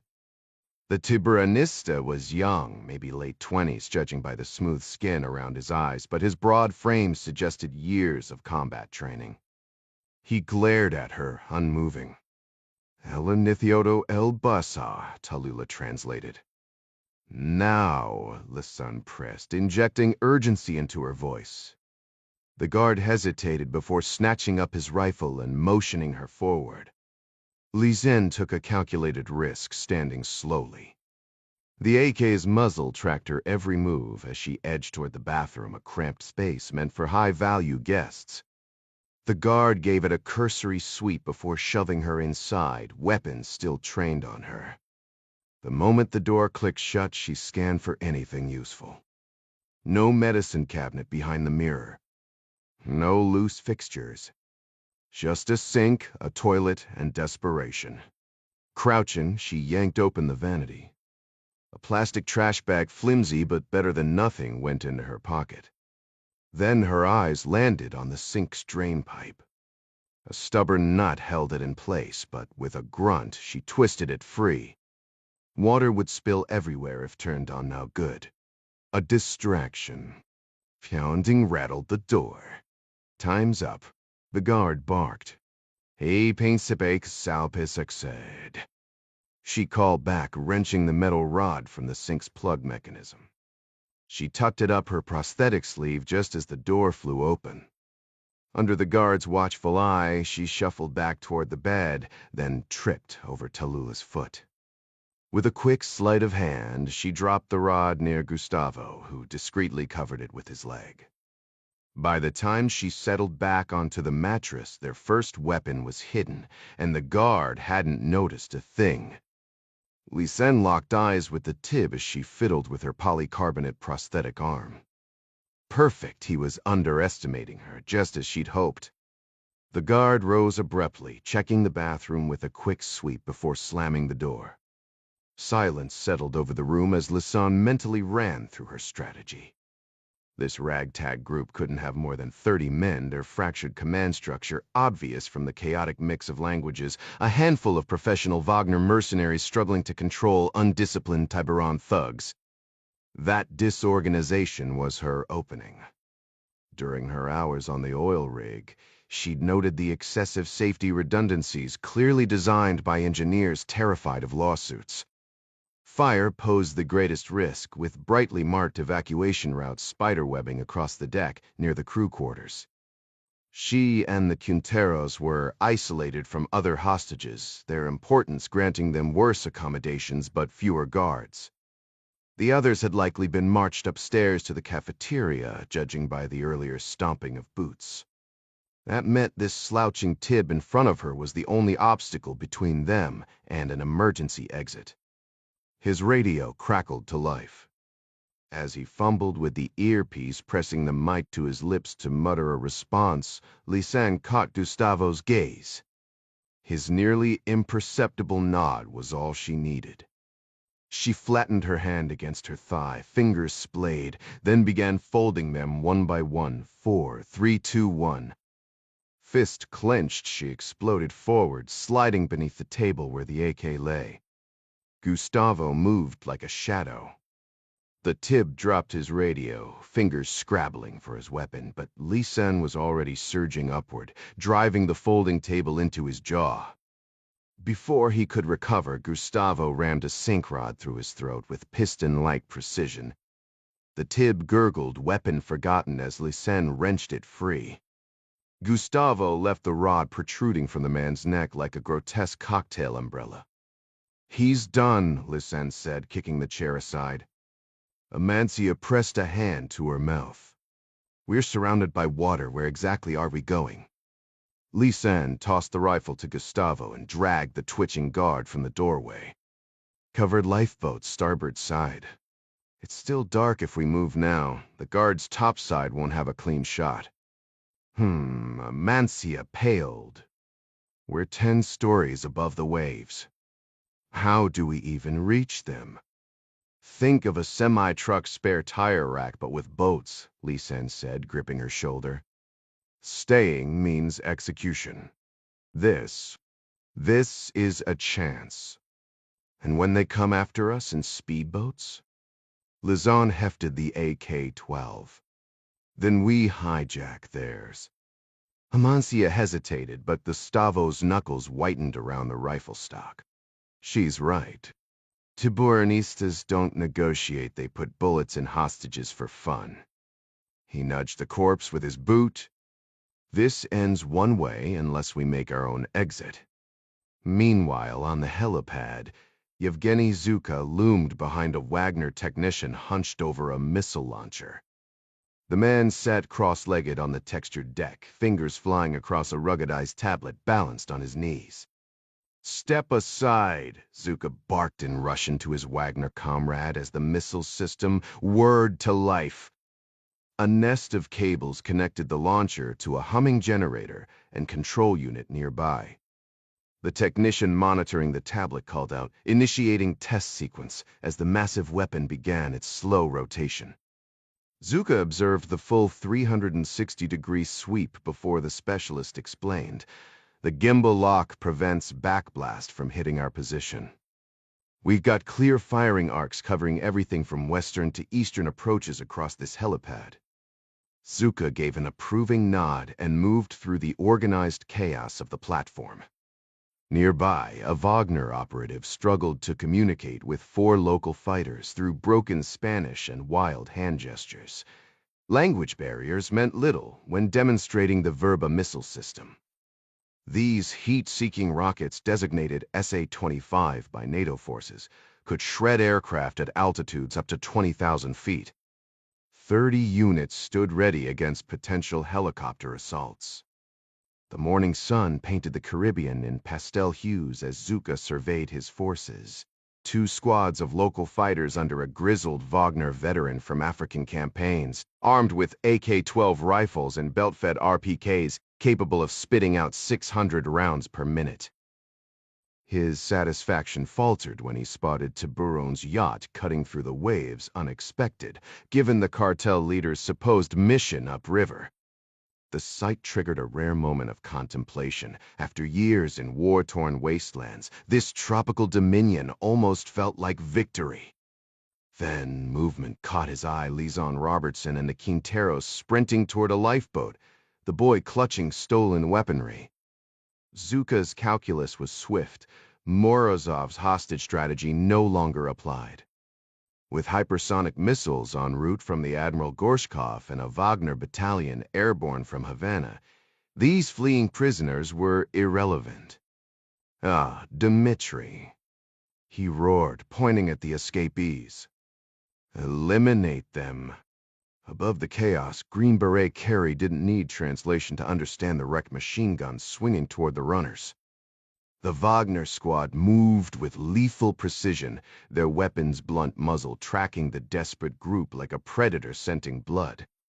Lizen and Gustavo rushed the Quintero women toward the lifeboats lining the platform's edge. The relentless chatter of an ARP machine gun made it clear they'd be shredded any second.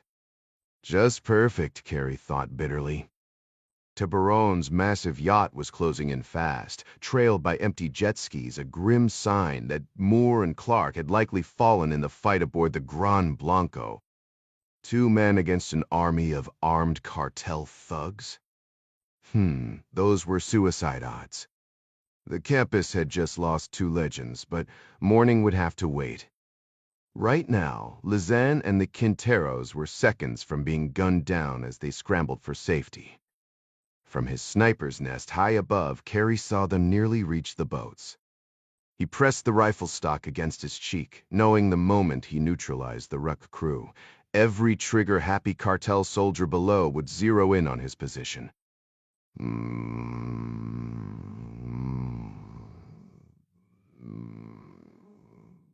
Might take a few more down, but his ticket was punched. If this was how it ended, at least he'd buy Lizanne time to escape. Typical Green Beret retirement plan. He muttered a curse disguised as a prayer, pressed his lips to the scope's cold metal, and exhaled. The first shot dropped the Rick gunner like a sack of bricks. A slight adjustment, another squeeze second, tango down. 30 rounds left, 30 chances to make it count. Chaos erupted as the cartel goons spun wildly, searching for the ghost picking them off. Then muzzle flashes lit up the derrick as they sprayed bullets skyward. The metal framework around Carey sparked and pinged like a demented wind chime. He lobbed a grenade straight down, then another for good measure, buying precious seconds to climb higher. Through the smoke, he spotted the orange lifeboat breaking free, only to realize it was drifting perilously close to the Gran Blanco. Those bastards would have a hunting party before the lifeboat cleared 100 yards. Rage burned in his chest until he noticed the gunfire had stopped. A voice boomed from the yacht speakers in rapid Spanish, freezing the cartel soldiers in their tracks. Carey didn't speak a word of it, but the sudden hesitation told him everything either divine intervention or one hell of a bluff. Aboard the Gran Blanco, Moore kept the yacht steady while Ding barked orders through the loudspeaker, his voice dripping with faux cartel bravado. This is Tiburon. Drop your weapons. The Americans and I have a deal. Disobey and I'll put bullets in you myself. On the bow, Jack and Jad lay prone, scopes locked onto separate targets. The autonomous jet skis still trailed the yacht like obedient hounds. Carey's playing sniper in the derrick, Jad called out, finger hovering near the trigger. Say the word and I drop anyone aiming his way. Hold position, Jack ordered, watching the cartel men lower their rifles. His own sight stayed fixed on the group near the lifeboat. Full Bastevern, they're buying it. For now. Clark crawled up beside them, his face hidden under a low ball cap. The air hung thick with tension. One wrong move, and the whole charade would collapse. Jack lifted his high-powered binoculars, scanning the chaotic scene below. Jad relayed Carey's exact position while Jack zeroed in on the armed men targeting the lifeboat. Hark's voice cut through the tension. This isn't good. From this distance, it's tough to be sure, but those Russians aren't buying it. Check the guy on the helipad. He's got a phone pressed to his ear like he's calling in the cavalry. Jad adjusted his grip on his rifle, finger hovering near the trigger. Want me to drop him? Among the 3, he had the steadiest aim and the coldest nerves. Clark shook his head. Not yet. If the plan holds, we won't need to. Give it 10 more seconds. Let's see if they take the bait. Meanwhile, on the helipad, Zuka clenched the satellite phone, his knuckles white. The Gran Blanco loomed closer, its speakers blaring what sounded like Tiburon's voice, but something felt off. Why would the cartel boss suddenly cozy up to the Americans? Zuka's instincts screamed trap. Even if it was a fake, the Tiburonistas might follow orders out of sheer reflex. No way was he letting this operation crumble because some spineless drug lord got cold feet. He'd gunned down every last one of them before surrendering the platform. His skeleton crew of loyal Russians could hold this fortress against an army, Yankees included. Finally, Morozov's voice crackled through the line. "The connection's secure. Report." Tebron's yacht just pulled up to the platform, Zuka snapped. "Repeat that." Zuka did, then added, "Someone's impersonating him over the loudspeaker, ordering his men to stand down. Is this legit? I need answers now." Silence. Then, from the Gran Blanco, another command boomed, this time in rapid Spanish. Zuka translated on the fly for Morozov. "They're saying we're spies, that we betrayed them. They're ordering the Tibbs to kill us or their families die by sundown." A split second later, a cartel gunman swung his rifle toward Zuka. The Russian dropped the phone, yanked up his AK-12, and fired. The Prefter one down. He pivoted to another target, then his body jerked violently as a sniper's round punched through his helmet. Chaos erupted. The Tiburonistas and Russians turned on each other too, distracted to notice Carey, picking them off one by one from his hidden perch. He lined up shot after shot, dropping anyone in green fatigues. A few tried to bolt for the stairs, scrambling toward the escape boats. Meg didn't matter. They were easy prey. Back in Caracas, Morozov stood frozen in his soundproof office, the satellite line still open. The screams and gunfire told him everything. This wasn't Tiburon's doing. No way that hot-headed traitor would flip so blatantly. This was an American play, slick and ruthless. But Morozov wasn't out of moves yet. The Admiral Gorshkov was closing in, its missile-laden gunship ready to strike. If the Yankees thought they could waltz in and reclaim the platform, they'd soon learn the hard way that Russia didn't back down. The only problem. As in Sevier Major, he couldn't greenlight a missile strike himself. He needed higher clearance, and time was running out. Morozov knew he had to act fast. With a coded message to Moscow, he could bypass the usual bureaucratic delays at the SA and ensure the Wagner Group's smooth landing at Essequibo Airport right after the American commandos suffered a very public embarrassment. Rushing to the secure terminal, he typed out his urgent request, stressing that Guyana would soon beg for Russian military aid. The moment Moscow acknowledged receipt, he fired off a text to Romero and Castillo. "Announce it now." Confident everything was falling into place, he decided to head to Georgetown himself and barked at the junior officer to prep his helicopter. But the response froze him mid-stride. "Sir, you need to see VPI TV. The Guyanese president just went live." Morozov slammed the phone down. 5PI, Venezuela's state-run news channel, usually played muted in the corner of his screen. Now he maximized the feed, expecting Castillo's pale, nervous face. Instead, President Ali Kassif stood at a podium draped in blue American flags flanking him. A cold dread coiled in Morozov's gut. He snatched the phone back. "Call Moscow.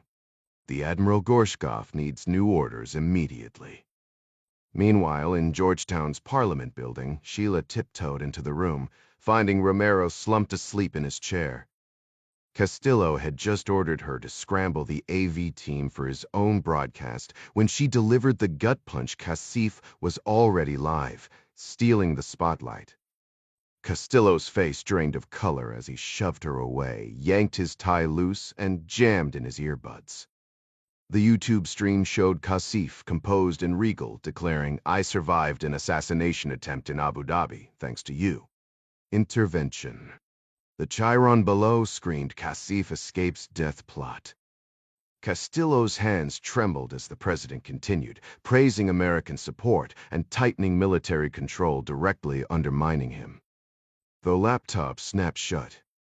Castillo's gaze drifted over the carefully arranged flags, the teleprompter, the marked spot where he was supposed to stand.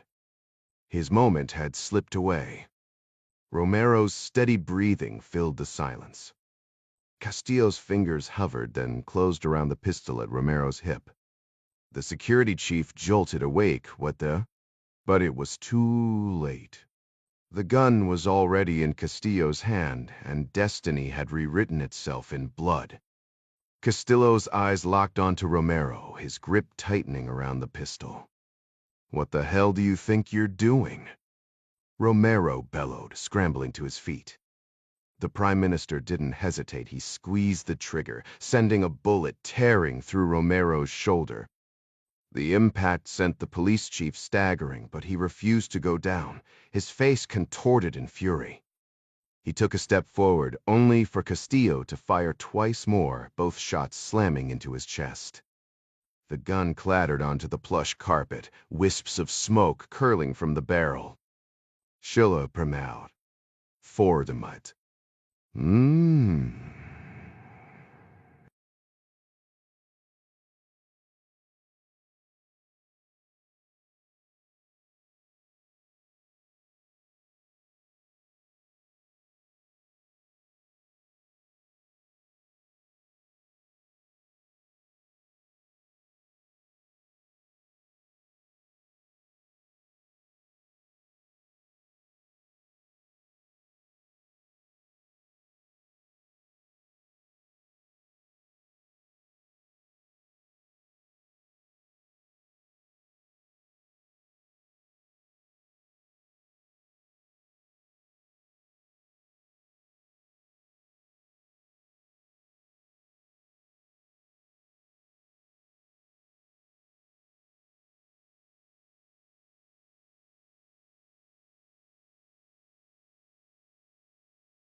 She burst into the room, hands flying to her mouth in silent horror.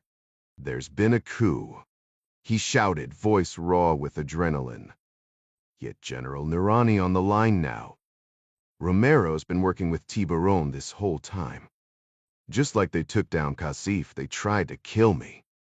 Sheila stammered out a response, her shock genuine, but Castillo waved her off. "Go," he ordered, jaw set. "Make those calls. And get the American ambassador. I need to warn her before this spirals out of control." Meanwhile, aboard the Admiral Gorshkov, Captain Krokmal loomed over his tactical officer, studying the missile trajectory plotted on the screen. The orders were clear: a luxury yacht in the Caribbean, coordinates locked in. The Onyx missile was primed, its seeker ready to hunt. Krokmal didn't ask questions when command gave a target. You fired.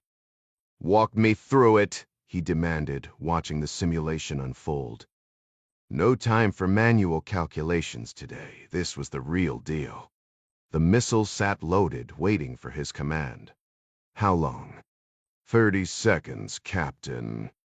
The seconds dragged like hours until a frantic shout cut through the tension. "Flash message. Immediate stand down." Krokmal shouldered past the comms officer, scanning the screen. "Aboard launch. Repeat, abort." He barked the cancellation, his temper flaring at the relieved exhale from his crew. Teeth clenched, he stormed out before they could see his frustration. 100 miles south, the Gran Blanco closed in on a battered orange lifeboat, limping toward Guyana. Moore lowered the boarding ramp as Jack and Clark swung onto their jet skis, engines snarling to life. They shot across the waves, closing fast. Inside the lifeboat, Gustavo's voice cracked with panic. "They're coming." He grabbed the AK-12, eyes wide as the jet skis sliced through the water. Tallulah white-knuckled the wheel, her mother frozen beside her. The yacht's hunters were coming, and there was nowhere left to run. Lizanne had been dreading this moment. She rose from the stiff plastic chair and pressed close to Gustavo, her stomach twisting as she peered through the window. "Lower your weapon," she commanded with forced cheerfulness. "Those are our allies." Epilogue: Georgetown, Guyana 2 months later morning. Sunlight danced across the Caribbean as Jack walked hand in hand with Lizanne along the waterfront promenade. A warm breeze swept away the lingering haze, revealing a sky so clear it hurt to look at.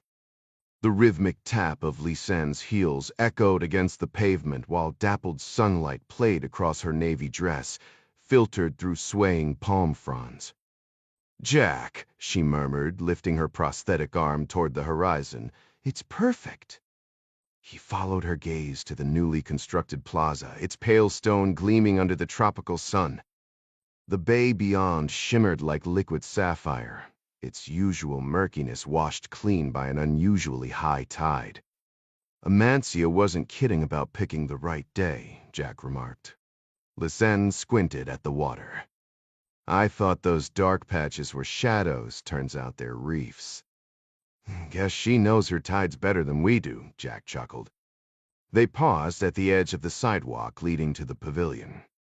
Lisanne adjusted Jack's tie with meticulous care, her fingers lingering. "We need to look sharp," she insisted. "Today matters." He smirked at her fussing and moved to kiss her, but she dodged with a playful glare. "You'll smudge my lipstick." "Patience, sailor." "Then let's not keep them waiting," he teased, tugging her forward. Ahead, a towering flagpole stood sentinel at the seawall, its banners snapping in the salt-tinged wind. Jack's breath caught as he took in the sight, the vibrant Guyanese flag rippling above the stars and stripes, while the Coast Guard's emblem flared proudly beside the recovered ensign of the Harry Claiborne. The flag had been salvaged from the wreck alongside the ship's log, though the crew remained undisturbed in their watery grave as their families wished. Lisanne nudged him. "We're late," she whispered. Together they turned toward the white event tent, where guests milled around rows of neatly arranged chairs. The Coast Guard band warmed up on a nearby stage, their brass instruments glinting. Suddenly, Gustavo's voice cut through the murmur. "Jack, Lisanne is its sows, naus. Over here." They made their way to the front row, where Amancia Quintero greeted them with a grin. "Look at you two," she said, pulling them into quick hugs. Alberto would have loved this. Tallulah stood nearby, transformed from the bruised girl Jack remembered into a vision in crimson, her smile radiant. Even Gustavo looked different, clean-shaven, his hair trimmed short. "Mom," Tallulah said softly, "it's starting." On cue, the band launched into Semper Paratus, and the crowd rose as one. Admiral Ashley Morgan led the procession, her gold-trimmed uniform commanding attention. Jack straightened his shoulders, gripping Lisanne's hand tighter as the ceremony began. The Coast Guard's highest-ranking enlisted officer, the Master Chief, strode confidently beside her on the right. Trailing them, Jack spotted Sidney O'Keefe, the U. Ambassador to Guyana, her auburn hair neatly draped over one shoulder, a striking complement to her sleek black pantsuit.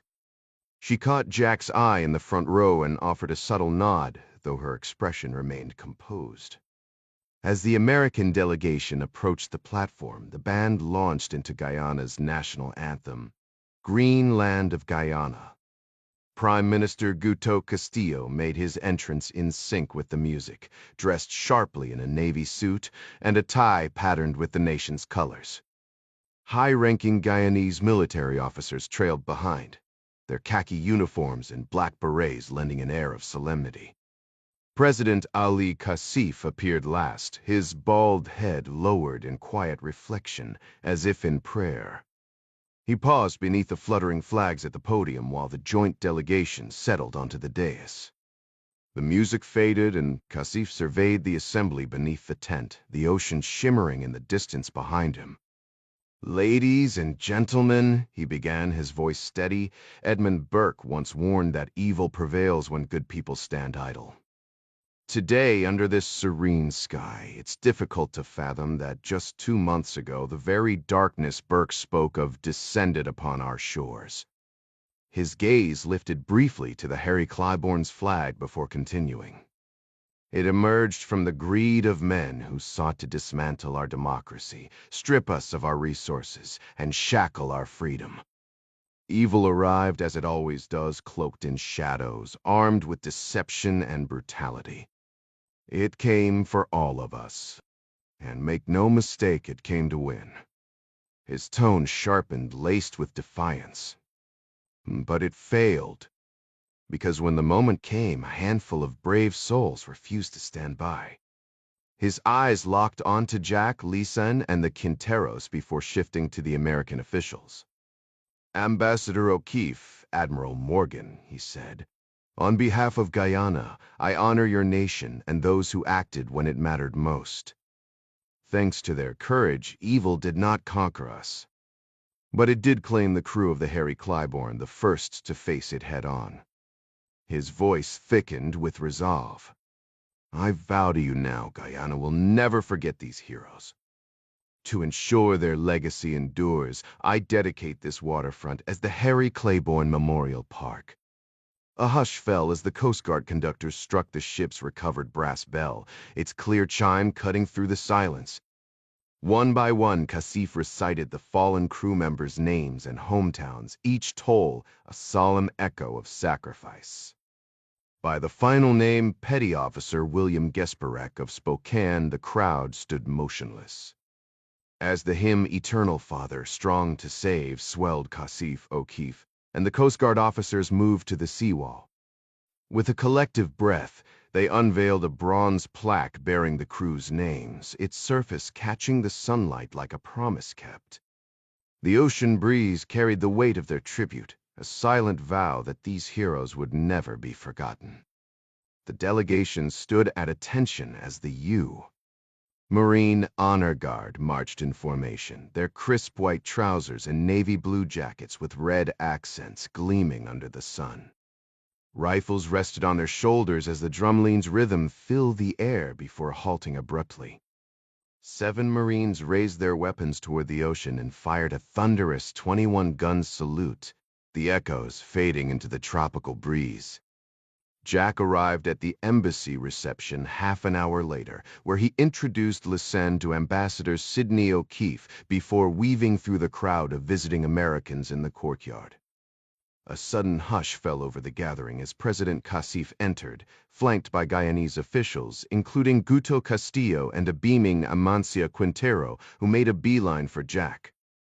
She clutched a bright yellow envelope, her grin infectious. "You look like you just won the lottery," Lisan remarked. Amancia's eyes sparkled. "Close enough. This is for Mr. Sabit. Jack Ryan, CEO of Athena Global Shipping."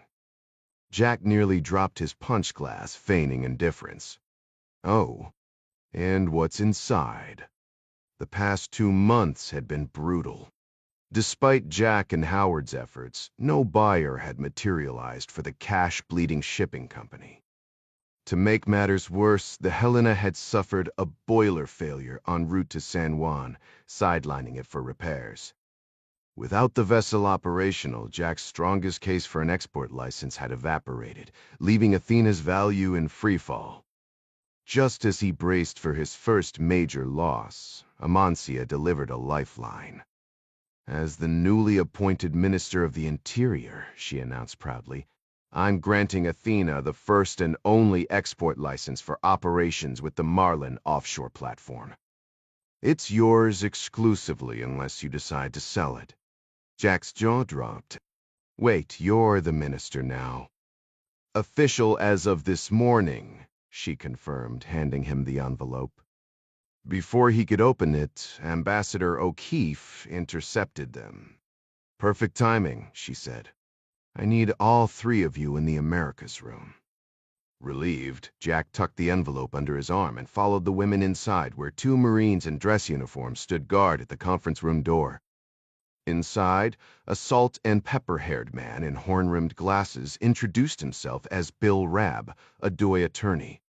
"If you'll all rise," O'Keefe requested, "President Kasif is joining us." The Guyanese leader entered with Castillo, taking seats opposite O'Keefe and Rabb. Jack, Amancia, and Lisan filled the remaining chairs. "Thank you for being here, Mr. President," O'Keefe began. "I know your schedule is packed." "The pleasure is mine," Kasif replied. Castillo, however, frowned. "I'm still unclear on the purpose of this meeting." O'Keefe nodded. Apologies for the ambiguity, Prime Minister. This is a sensitive matter. Let me introduce Bill Rabb from our Justice Department. Rabb stood shaking hands across the table before retrieving a letter from his folder. President Casif, he said, after reviewing evidence and securing an indictment, we're filing charges against co-conspirators in a criminal operation that Castillo cut in. Tabarón and Romero are dead. Their crimes were against Guyana, not the U. Rabb remained composed. This is connected, Prime Minister. The conversation took a darker turn as the Justice Department official laid out the charges. This involves a plot to assassinate 18U. Coast Guard personnel along with your former Interior Minister Alberto Quintero, among other offenses. Castillo's face twisted in disbelief. I don't follow, he snapped, glaring at President Casif. Mr. President, isn't this an outright breach of our sovereignty? Where legal system? When Casif remained silent, Castillo turned back to the American lawyer, his voice dripping with sarcasm. Mr. Rabb, with all due respect, those men were killed by Tiburanistas and Russians. Tabarón is gone. Are you seriously suggesting sanctions against Moscow now? Rabb didn't flinch. No, he said flatly, flipping a page in his file. This concerns the United States versus Augustus Bolivar Castillo. A federal indictment has been issued for Castillo's shot to his feet. Excuse me, he roared. You're accusing me of a crime. Casif held up a hand. Sit down, Guto. Let him finish. Castillo perched on the edge of his chair, jaw clenched as Rabb continued. A grand jury has reviewed evidence from the Guyanese Attorney General that... What evidence? The scan Sistu demanded. Rabb shrugged, reaching for a remote. You'll see it soon enough. Your lawyers will request it in discovery anyway. He pressed a button and a projector flickered to life, casting a grainy video onto the whiteboard. The footage showed Castillo, Romero, Tiburón, and Morozov huddled in a hotel room. The audio crackled as Morozov detailed his plans to seize Essequibo, while Romero casually mentioned silencing Suarez if needed. Tiburón ranted about the Americans, and then there it was, Castillo's own voice, urging caution. Keep me out of this. I'm with you, but for legitimacy, this has to be our last talk. Rabb paused the tape, freezing on Castillo's face. This is a lie. Castillo spat. He had personally destroyed every digital trace of Suarez's files after the coup. If you bring this to court, Rabb, you'll be laughed out of the room. And you, O'Keefe, this is a deep fake. A cheap trick. Rabb remained unfazed. It's real. These videos came from Suarez's investigation. Backups hidden by Quintero. We have the originals and witnesses who saw them recovered. Castillo's eyes darted around the room. He had played the hero, hadn't he? He'd stopped Romero. I ended the conspiracy. He insisted. I had to play along until the right moment.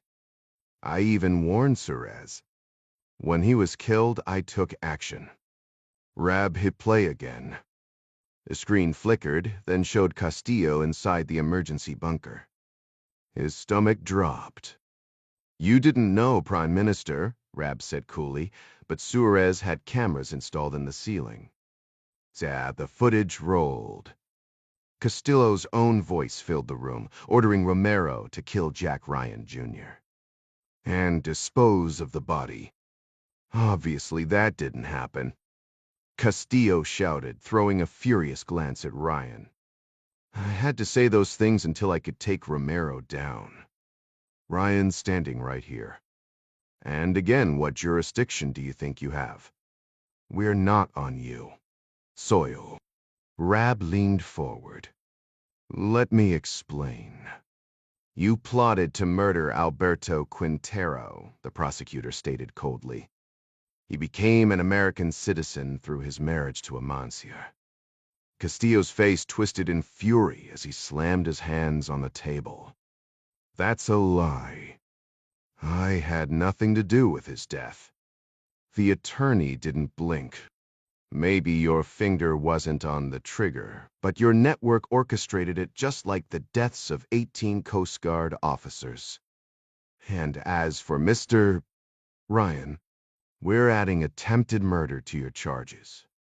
It's all laid out in the indictment.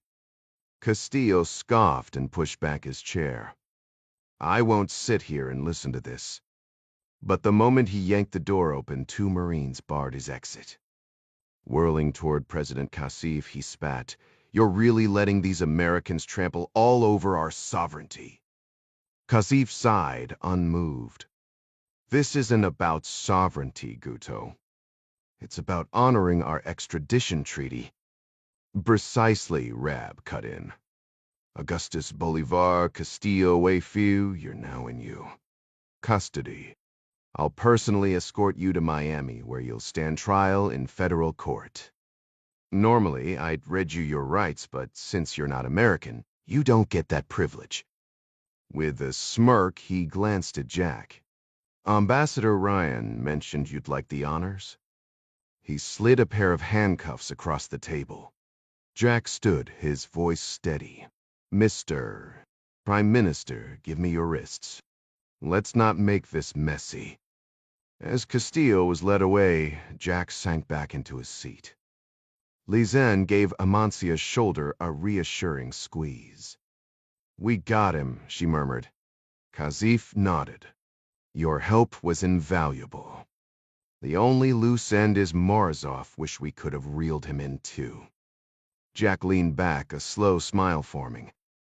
Don't worry, Mr. President.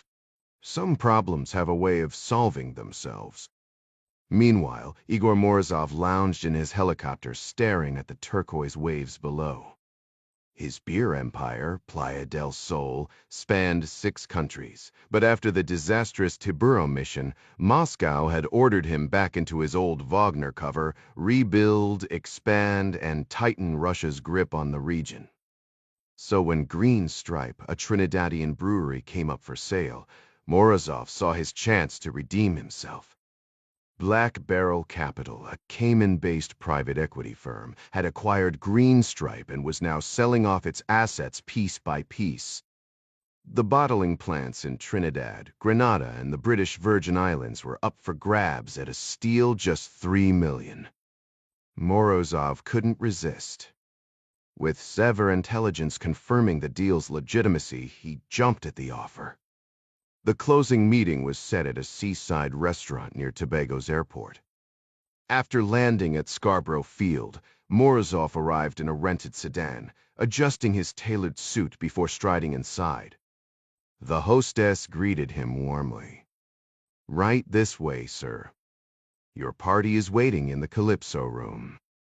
But when she led him to the private dining area, it was empty. They were just here, she stammered, flustered. Let me find them. In the meantime, would you like a Green Stripe to toast the deal? We have them chilled. Morozov's smile faltered. Something felt off. Then the kitchen door swung open, but it wasn't the hostess returning. Would you like me to grab you one? She asked. Absolutely, he replied, smoothing the napkin across his lap. Why not? Normally, he wasn't one for daytime drinks, but the prospect of expanding Playa del Sol's profits by a quarter had him feeling unusually cheerful. However, when the hostess returned, she wasn't holding the Green Stripe beer he'd expected. Instead, she ushered in John Clark and Domingo Chavez. Morozov's hand twitched toward the concealed Makarov in his jacket, but Clark was faster, leveling a silenced Sig Sauer at the Russian's head. Ding shut the door behind them, and to Morozov's surprise, the hostess, now clearly no ordinary server pat, searched him with practiced efficiency, confiscating his weapon. "He's clean," she told Clark. "Appreciate it, Mandy," the SEAL replied. Clark and Ding took their seats across the crisp linen tablecloth, their expressions unreadable. Morozov forced a thin smile. "Well played, Untersaudries. I genuinely believed Black Barrel was a legitimate firm. Didn't realize it was a CIA shell." "It's not," Clark corrected. The Russian quickly pivoted. "Regardless of how you deceived me, I came here to negotiate. The circumstances may have changed, but I still have a proposal." Clark let the silence stretch before responding. "Which is?" Morozov exhaled, steadying himself. "We're all professionals here. I'm offering my services, no payment necessary. Just let me continue my operations, and I'll share intel on Sev R and Wagner activities in the region. You'll save resources, and I'll even cut you in on Playa del Sol's profits." Clark rested the pistol's grip on the table, barrel still trained on him. "Not happening." "Just like that?" "Just like that." Morozov's smirk faltered. "May I ask why?" "For starters, you're a major. We've got assets far above your pay grade. You're not worth the risk." "I know when you're bluffing," Morozov shot back. Clark's gaze turned glacial. "No, you don't. Back in the Cold War, we respected the KGB, and they respected us. That's professionalism. You're just playing at it." "The Cold War ended decades ago," Morozov scoffed. "This is a new era gray warfare, no clear lines." "The line's still there," Clark countered. "And you crossed it when you handed Ding over to a psychopath. There's no coming back from that." Morozov studied his manicured nails, then tried another angle. "Fine. What if I help you take down Guto Castillo? Witness protection, and I'll deliver him to you." Clark and Ding shared a brief look. "Too late for deals," Clark said. "We're not interested." Morozov leaned forward. "Why not?" Clark's voice dripped with disdain. "You think you're some savvy businessman, but you're just a thug with a spreadsheet. Let me break it down for you in simple terms. Your death is far more valuable to us than your life." The Russian's face drained of color as he locked eyes with Clark. "That makes no sense. How did you even come to that conclusion?" Clark smirked, his tone dripping with cold amusement. "Consider this a message to the SAB play by the rules, or there are consequences. The silver lining: at least your remains will be recovered. I'll personally see to it. Maybe they'll ship you back to Moscow for a proper burial. Or maybe they'll leave you where you drop. Either way, the point gets across." Morozov exhaled sharply. "Understood." "Glad we're on the same page," Clark replied, casually passing his Sig Sauer to Ding. "Now, back to the matter at hand. Chavez, care to wrap things up?" Ding grinned, raising the suppressed pistol. "Absolutely." The shot was clean, precise, and final. Decades ago, Tom Clancy was just an insurance agent in Maryland with a deep love for military history. Before that, he studied English at Loyola University in Baltimore, harboring dreams of becoming a novelist.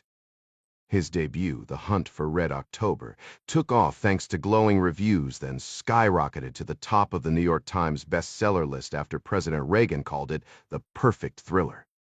From that moment, Clancy became synonymous with gripping authenticity, masterful storytelling, and edge-of-your-seat tension. He passed away in 2013, leaving behind a legacy of iconic espionage tales. Looking for your next page-turner? Find personalized recommendations and stay updated on this author's works. Sign up today.